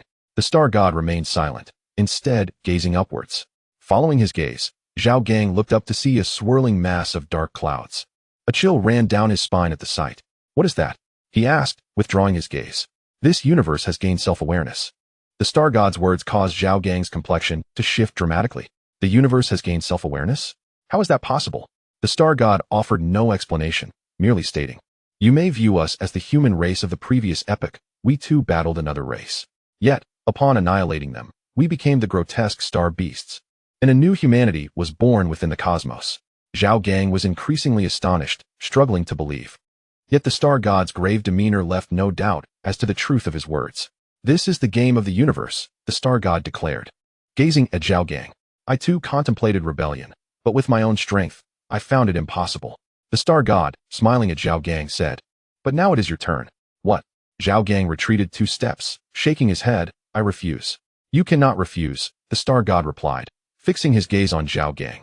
I was born in this universe. It can predict my every action, and I cannot defeat the consciousness of the universe. But you are different. The star deity gazed at Zhao Gang and remarked, you are a being from a parallel universe. Zhao Gang was momentarily taken aback, pondering how this revelation had come to light. Sensing Zhao Gang's confusion, the star deity chuckled softly and said, every gift carries a hidden price. Zhao Gang's eyes widened in realization as he pointed at the star deity, exclaiming, it was you. No sooner had he spoken than a notification echoed in his mind. Ultimate task, absorb the star deity's energy and laws. The star deity smiled and stated, I told you, you cannot refuse. With that, the star deity's form began to vanish into thin air, replaced by countless orbs of laws and a blue beam of light. This was the essence of the laws and power held by the star deity. I am in such dire straits, Zhao Gang lamented, helplessly grasping one of the orbs of law to commence absorption. This endeavor consumed 6 months of his time. Meanwhile, shortly after Zhao Gang's disappearance, the fleet of star ships was besieged by star beasts. After 3 days of relentless combat, the star beasts were vanquished. This news reverberated throughout the galaxy, igniting jubilation as the chaos of the star beasts, which had persisted for millennia, came to a sudden halt. Regrettably, Zhao Gang's absence loomed over the celebrations. In his honor, a statue was erected to commemorate his greatness. A month after the annihilation of the star beasts, an anomaly emerged on Azure Blue Star. A human began to undergo a transformation into a star beast, losing all reason. This incident drew widespread attention, and upon the execution of this individual, leading scientists from across the galaxy were summoned to investigate, yet not a single clue was uncovered. No one comprehended how this human had succumbed to the transformation. 2 months following the defeat of the star beasts, an increasing number of individuals began to metamorphose into star beasts. This phenomenon was not confined to Azure Blue Star. The entire galaxy was plagued by this transformation. Chaos once again engulfed the star system. 6 months later, humanity teetered on the brink of extinction. Zhao Gang, having absorbed the last orb of law, felt a vibrant consciousness pulsating throughout the universe and glimpsed the external world. This consciousness was malevolent, deriving pleasure from tormenting life. It seemed to have detected Zhao Gang, becoming incensed and pursuing his essence into the cosmic source. A fierce battle ensued between them. Half a year later, Zhao Gang emerged from the cosmic source, his body marred with scars. At that moment, the humans who had transformed into star beasts gradually reverted to their original forms.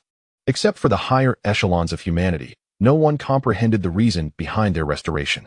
The prolonged strife, which had persisted for an indeterminate duration, finally reached its conclusion. Epilogue Chapter 1. Awakening. In the year 14032 of the Azure Blue calendar, a millennium had elapsed since the Great War had ravaged the realm. Desolation and silence became the eternal themes of the cosmos, as the flames from starship exhaust faded away, rendering the cosmic void even more lifeless. At the Star Dome Fortress in the 10th city, the Observer 03 stood atop the steel citadel, gazing into the depths of space. The dull glow flickering in his mechanical eye. Time had flown by too swiftly, he mused. Though crafted from divine metal and impervious to the ravages of time, he could not help but sigh in contemplation. Zeroth bowed his head in silence, gazing at the star fortress beneath his feet. A structure once known as the Azure Fortress in the distant past. It had served as a formidable weapon for humanity against the invasion of star beasts. But now it merely stands as a grand spectacle, one that is in a state of decay. Although metal does not rust in the cosmos, the fortress's systems have long since become overwhelmed, and it recently experienced a malfunction that resulted in a segment detaching from the main structure. Had Zeroth not exerted himself to divert that segment from its trajectory, Azure Star might have faced annihilation. As these thoughts crossed his mind, Zeroth recalled the primitive humans still toiling on Azure Star. He struggled to comprehend how such a rudimentary civilization could be considered kin to the divine, a notion that seemed to insult the very concept of divinity. Perhaps they ought to be destroyed, he began to muse, only to be interrupted by beads of cold sweat forming on his brow. Shaking his head, he hastily dispelled such thoughts. Just moments ago, his positronic brain had nearly overloaded. This was a limitation imposed upon him by the divine at the moment of his creation, meaning he could not harm humanity.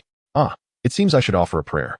As Zeroth wrapped his iron skull, producing a resonant sound, he advanced toward the city. At the end of his line of sight stood a magnificent iron tower amidst the ruins. Upon seeing this tower, a swell of pride surged within him. If he had a heart, it would surely swell with emotion. In truth, his chest housed only a small dark matter converter, his sole source of power. I digress. Zeroth gazed upon the iron tower, a structure he had constructed with his own hands. Every piece of metal, every welding point, was the product of his solitary endeavor. This was his place of prayer, as well as the resting place of the divine. With a resounding rumble, the metallic gates slowly swung open, and Zeroth stepped into the tower, his strides firm and calculated, each step executed with precision, not a fraction amiss. Indeed, he had meticulously calculated this. For worshipping the divine is a sacred act, and every protocol must be followed with utmost rigor, as he believed. Contrary to his expectations, the interior of the iron tower was vast and spacious. Apart from 12 parallel silver metal columns, the The only other feature was a metallic throne adorned with mysterious carvings. This throne occupied the forefront of the tower's main hall, elevated upon a 3-meter-high platform. Upon this metallic seat rested a young man with dark hair. His left hand propping up his forehead, seemingly in a deep slumber, a fine layer of dust blanketing his white robe. He, or perhaps it, appeared to have been asleep for an eternity. Zeroth's mechanical eye flickered with fervent light as he beheld the entity upon the throne. He knelt on one knee and proclaimed loudly, "My lord, primordial deity of the cosmos, god of mechanized beings, Redeemer Zhao Gang. Your most devoted servant extends the most profound greetings. Thank you for creating me. Thank you for bestowing upon me consciousness." With his head bowed, Zeroth uttered many words. After a long while, he slowly rose, letting out a gentle sigh as he spoke. "My lord, you have slumbered for millennia. When shall you awaken?" As Ling San uttered these words, she prepared to turn away from this place, unaware that the eyelids of the being on the divine throne seemed to tremble slightly. A sign of imminent awakening. The next moment, just as Ling San was about to step out of the iron tower, a formidable pressure surged through the entire hall, only to vanish swiftly. Ling San turned her head in surprise, gazing at the figure rising from the divine throne, and exclaimed with excitement, "My lord, you have finally awakened." "Ah, Ling San, was it you speaking just now? Damn it, have I truly slumbered for 3,672 years? How absurd." Epilogue Chapter 2. Memories from a distant past. Zhao Gang gazed down at Ling San, a wry smile gracing his lips. As Ling San's creator, he felt her overwhelming excitement. Her neural circuits were quivering incessantly. "My lord, you have finally awakened," Ling San cried out in elation, then knelt before the divine throne, her head, forged from divine metal. Bowing slowly, "Indeed, I have awakened," Zhao Gang replied, a hint of weariness glimmering in his eyes, his expression tinged with bitterness. He had succumbed to slumber 3 millennia ago, the result of a war, an unprecedented conflict, one marked by brutal strife among kin. Zhao Gang, his face devoid of emotion, surveyed the vast hall, his gaze flickering with fragments of memories from the past. 10,000 years prior, he had led humanity's forces to triumph over the star beasts, even vanquishing their deities. Following that, the crisis that had plagued humanity was resolved, and he ascended to become the new god. Subsequently, humanity ushered in a new era, an era characterized by peace. Zhao Gang found joy in this. The war had passed, and witnessing people engage in busy and fulfilling lives became his sole source of pleasure. However, ascending to divinity bore a heavy price. This universe harbored an unfathomable void, once the domain of the celestial gods, which, after the war, became his realm, a prison of sorts. Within this void, Zhao Gang received daily transmissions of cosmic information, the rhythms of planetary movements, and the collective thoughts of various sentient races. The volume of data from planetary activity was immense, an overwhelming burden for an ordinary being, yet it posed little challenge for Zhao Gang. To him, the thoughts of the sentient races were the true weight to bear. It was an ineffable sensation. He could constantly feel the prayers of mortals directed toward the divine, their myriad voices swirling around him, their thoughts permeating through the vast emptiness, influencing his very being. This was the cost of his divinity. Initially, Zhao Gang nearly lost his consciousness amidst the overwhelming tide of thoughts, until he discovered an anchor to ground himself. Gradually, his awareness stabilized, yet those whispers remained, and all he could do was strive to ignore them. In the ensuing ages, Zhao Gang lingered in the void until 3 millennia ago, when he noticed a sudden weakening of the collective thoughts. Thus, 7,000 years after the war's conclusion, for the first time, Zhao Gang cast his gaze toward the realm of humanity.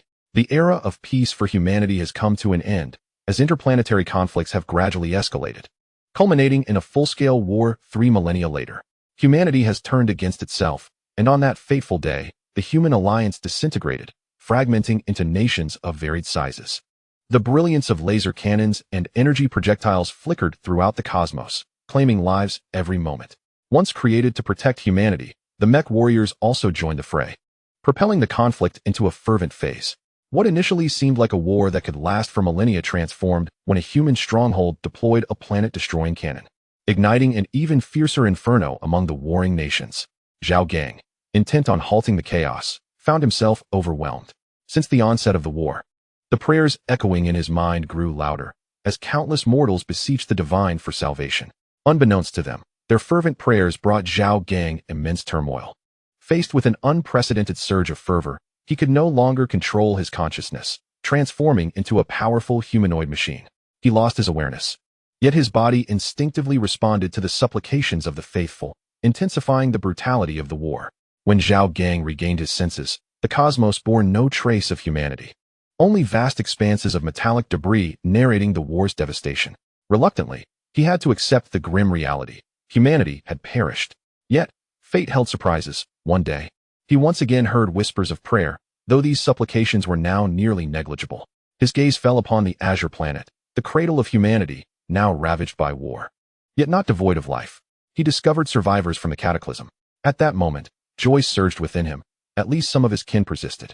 However, he could no longer focus on them. The significant reduction in humanity had inevitably affected him, and he was on the brink of slumber. Thus, Zhao Gang created 03, naming it the Overseer, the Sentinel of Humanity.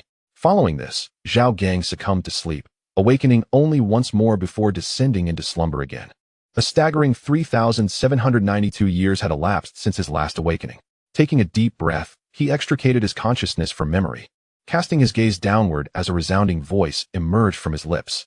03. To what stage has humanity evolved? Epilogue. Chapter 3. The Overseer's Diary 03. To what stage has humanity evolved? Zhao Gang inquired, propping his chin on his left hand while stifling a yawn. My lord, please access my memories. 03 replied, promptly detaching its own head before Zhao Gang's astonished eyes. Zhao Gang sighed in exasperation, wondering why 03's demeanor seemed so peculiar. He had never designed this aspect of the program. Nevertheless, he merely found it amusing, for his primary concern was to uncover the intelligence regarding humanity on the azure planet. Thus, Zhao Gang took hold of the metallic head that floated towards him. After a brief examination, he placed his right hand above it, and in an instant, a multitude of information flooded his mind. As the chronicler of this information, 03 had aptly named it the Chronicle of the Overseer. Chronicle of the Overseer, the 10th year of our Lord's slumber. The human infants have finally matured, having spent their early years within the life pod, transitioning seamlessly into adolescence and subsequently into youth, reaching the life pod's predetermined final date. Thus, they emerged. Alas, they are but blank slates. Although they can run, walk, and jump, they possess no knowledge whatsoever. Is this a consequence of the absence of educational machines? What distinguishes these speechless humans from the primitive apes of ancient times? Beyond comprehension. My positronic brain currently lacks the capacity for such intricate calculations. I shall archive this for now. The 50th year of our Lord's slumber. I have returned to Azure Star, ever dutiful in my service. All right, I should have come a decade ago. But I deemed it more vital to construct a dwelling for our Lord, a tower, one that would reach the heavens. It is astonishing that these humans have learned to use tools and developed a sense of privacy. They are actually wearing clothes. Though mere rags, it is still quite shocking. Witnessing this spectacle, my positronic brain trembles. Is it excitement or relief? Regardless, civilization upon the ruins of technology progresses remarkably swiftly. The 100th year of our Lord's slumber. Astonishingly, these humans have established settlements. The initial tribal societies have emerged. The 150th year of our Lord's slumber. Oh, mechanical deity. These humans have gone to war against one another. They are indeed a bellicose race. Yet, what is the story behind that laser cannon? While everyone else wields knives, guns, and clubs, you brandish a laser cannon? It seems prudent to activate the abandonment protocol. Such weaponry must not be misused. Abandon. The 200th year of our Lord's slumber. Nations have been born. The 800th year of our Lord's slumber. Humanity has finally rid itself of imperial rule and entered the industrial age. The 1000th year of our Lord's slumber. Humans have begun to excavate ruins, receiving the legacies of their ancestors. The 2000th year of our Lord's slumber. War has erupted once more. Humanity assails one another. The glow of energy weapons flickers across the surface of Azure Star, the land marred and scarred. The 3000th year of our Lord's slumber. At last, humanity has re-entered the industrial age, and I hope all goes smoothly. So, humanity faced another annihilation before my awakening? Zhao Gang sighed, gesturing to push the metallic head towards 03. In a certain sense, humanity's latest downfall was a blessing for Zhao Gang, as it spared him from the onslaught of human ideologies. Yet, this was not the outcome Zhao Gang desired. Taking a deep breath, a colossal white phantom materialized behind the throne, its hands crossed before it, emanating a soft white glow. A garment resembling a hood obscured its visage. This is the essence of Zhao Gang, or rather, his divine body. After 3,672 years, the deity has finally opened his eyes for the first time, casting his gaze upon the mortal realm. Extra Chapter 4. The frontline fortress, no matter how many times one witnesses it, the awe remains overwhelming. The Azure Star. The frontline fortress. In the Mecha storage area, Lin Wei gazes up at the colossal mecha before her, a hint of astonishment in her beautiful eyes. She never anticipated that upon awakening, she would find herself transported to another world, a desolate wasteland. Due to a cataclysmic war, the beings of this world have been ravaged by radiation, transforming into unimaginable monsters. These creatures are referred to as aberrations. In response to the threat they pose, the remaining humans have banded together, struggling to survive in this harsh environment. Although the aberrations are formidable, humanity is not without means of resistance. During a relic exploration, they unearthed gifts from the past. Humanity discovered and harnessed supernatural abilities and created mechas capable of battling these beasts. Upon her initial arrival in this world, Lin Wei felt a deep sense of despair. However, she ultimately persevered. As she puts it, given the circumstances, one must accept the reality with equanimity. This place is not as tranquil and harmonious as the Azure Star, yet it is inhabited by individuals who strive for survival. Captain, it is time for us to depart. With a thunderous roar, the massive iron doors of the mecha storage area slowly creaked open. A young man stepped forth, approaching Lin Wei with a smile. You're here again to admire the mechas? Do you never tire of it? Snapping back to reality, Lin Wei replied with a smile, I could never tire of it. This is our strength against the aberrations. Its existence is akin to a miracle. A miracle, you say? The young man paused momentarily before chuckling. No wonder your mecha is named Miracle. I see the reasoning now. Indeed. A faint smile graced Lin Wei's face as she continued. Is everyone in position? He nodded, replying. Everyone is waiting for you. Understood. Lin Wei gently inclined her head, her gaze fixed on the colossal mecha ahead. You may go ahead. I will follow shortly. All right. The young man nodded and turned to leave. As he departed, the mecha storage area fell silent once more. Lin Wei's eyes lingered on the enormous mecha, a smile illuminating her features. Miracle. That is the name she bestowed upon her mecha, which translates to miracle. The full name of this colossal mecha is Guardian Miracle, a powerful assault-type mecha among its kind, boasting astonishing defensive capabilities that can withstand the energy assaults of aberrations. Its weaponry consists of a double-handed sword, which emanates a fiery crimson light akin to molten lava when Miracle enters combat mode. Placing her right hand upon Miracle, Lin Wei softly commanded, Miracle, open the hatch. As her words fell, two beams of light flickered within the dimly lit mecha storage area. The previously dormant Miracle suddenly activated, its eyes glowing with a bright white light. In the next moment, an emotionless mechanical voice resonated within Lin Wei's mind, initiating self-diagnostics. The ability conversion device operates normally. The weapon systems are functioning correctly. The radar systems are also in optimal condition. The hatch has been opened. Commander, welcome back.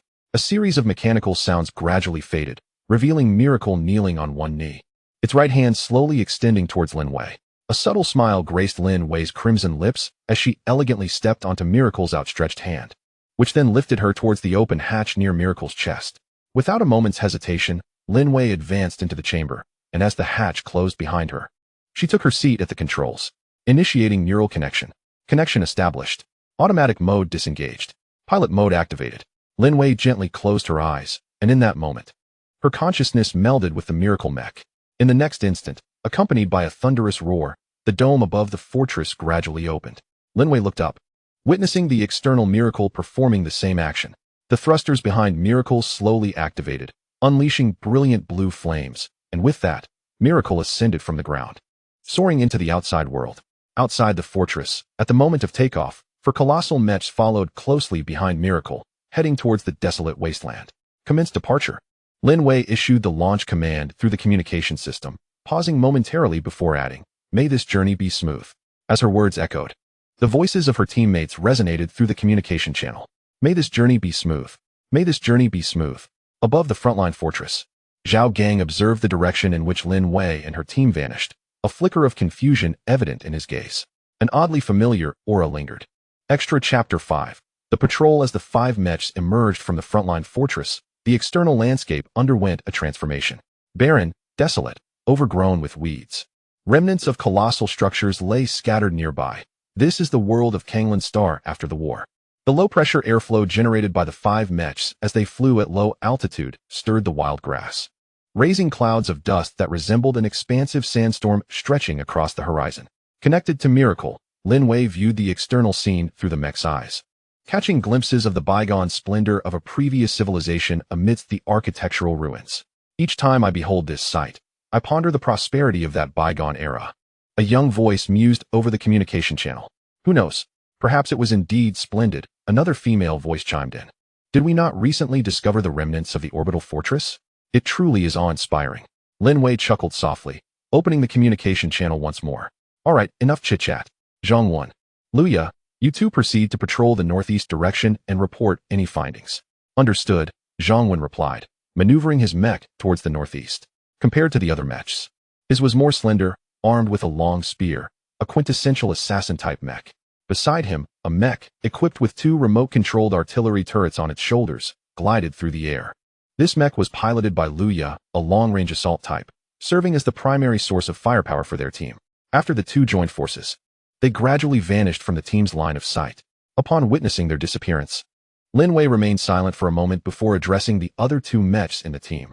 Zhao Long, Zhao Hu, proceed to Blade Mountain to inspect the nuclear energy nodes. Exercise caution. Understood, Captain, responded the brothers Zhao Long and Zhao Hu, who then piloted their mechs away from the area. The mechs they commanded were beast-like, one resembling a majestic eastern dragon and the other a ferocious tiger. Once the team was reduced to a single member, Lin Wei piloted the Miracle Mech, hovering gracefully in midair. After lingering for a brief moment, the Miracle Mech roared to life, its engines roaring as it suddenly accelerated to several times its previous speed, heading straight ahead. Moments later, the Miracle Mech soared above a vast lake, the turbulence created by its flight causing ripples to dance across the water's surface. Lin Wei shared the perspective of the Miracle Mech, meticulously surveying the expanse of the lake. This lake was notably expansive, said to have been formed from a crater left by a nuclear explosion, eventually filled by rainwater, perhaps due to the considerable time elapsed since that cataclysm. The radiation here was nearly negligible, allowing Lin Wei to forego protective measures within the mech, as activating them would consume an excessive amount of energy. Miracle. Initiate a scan of the area below, Lin Wei commanded, her expression impassive after surveying the lake. Acknowledged. Activating scanning system, came the response. Scanning current area. Scan progress, 10. 30. 80. Scan complete. No anomalies detected in the current area. No anomalies? Upon hearing the intelligent response from the Miracle Mech, Lin Wei instinctively furrowed her brows. During her previous mission here, she had glimpsed a colossal creature beneath the lake's surface. Deep in thought, she failed to notice a massive shadow emerging from below the water, rapidly approaching her position. If I were you, I'd ascend to a higher altitude right now, Zhao Gang, who had been observing from the shadows, couldn't help but advise. Someone. Lin Wei was momentarily taken aback. Just as she intended to inquire about the voice, she noticed movement beneath the lake. Without hesitation, she maneuvered the mech to evade the sudden assault of the gigantic beast. It bore a striking resemblance to a creature known as a crocodile on Blue Star, and as it burst forth from the lake, its sharp teeth glinted menacingly in the sunlight.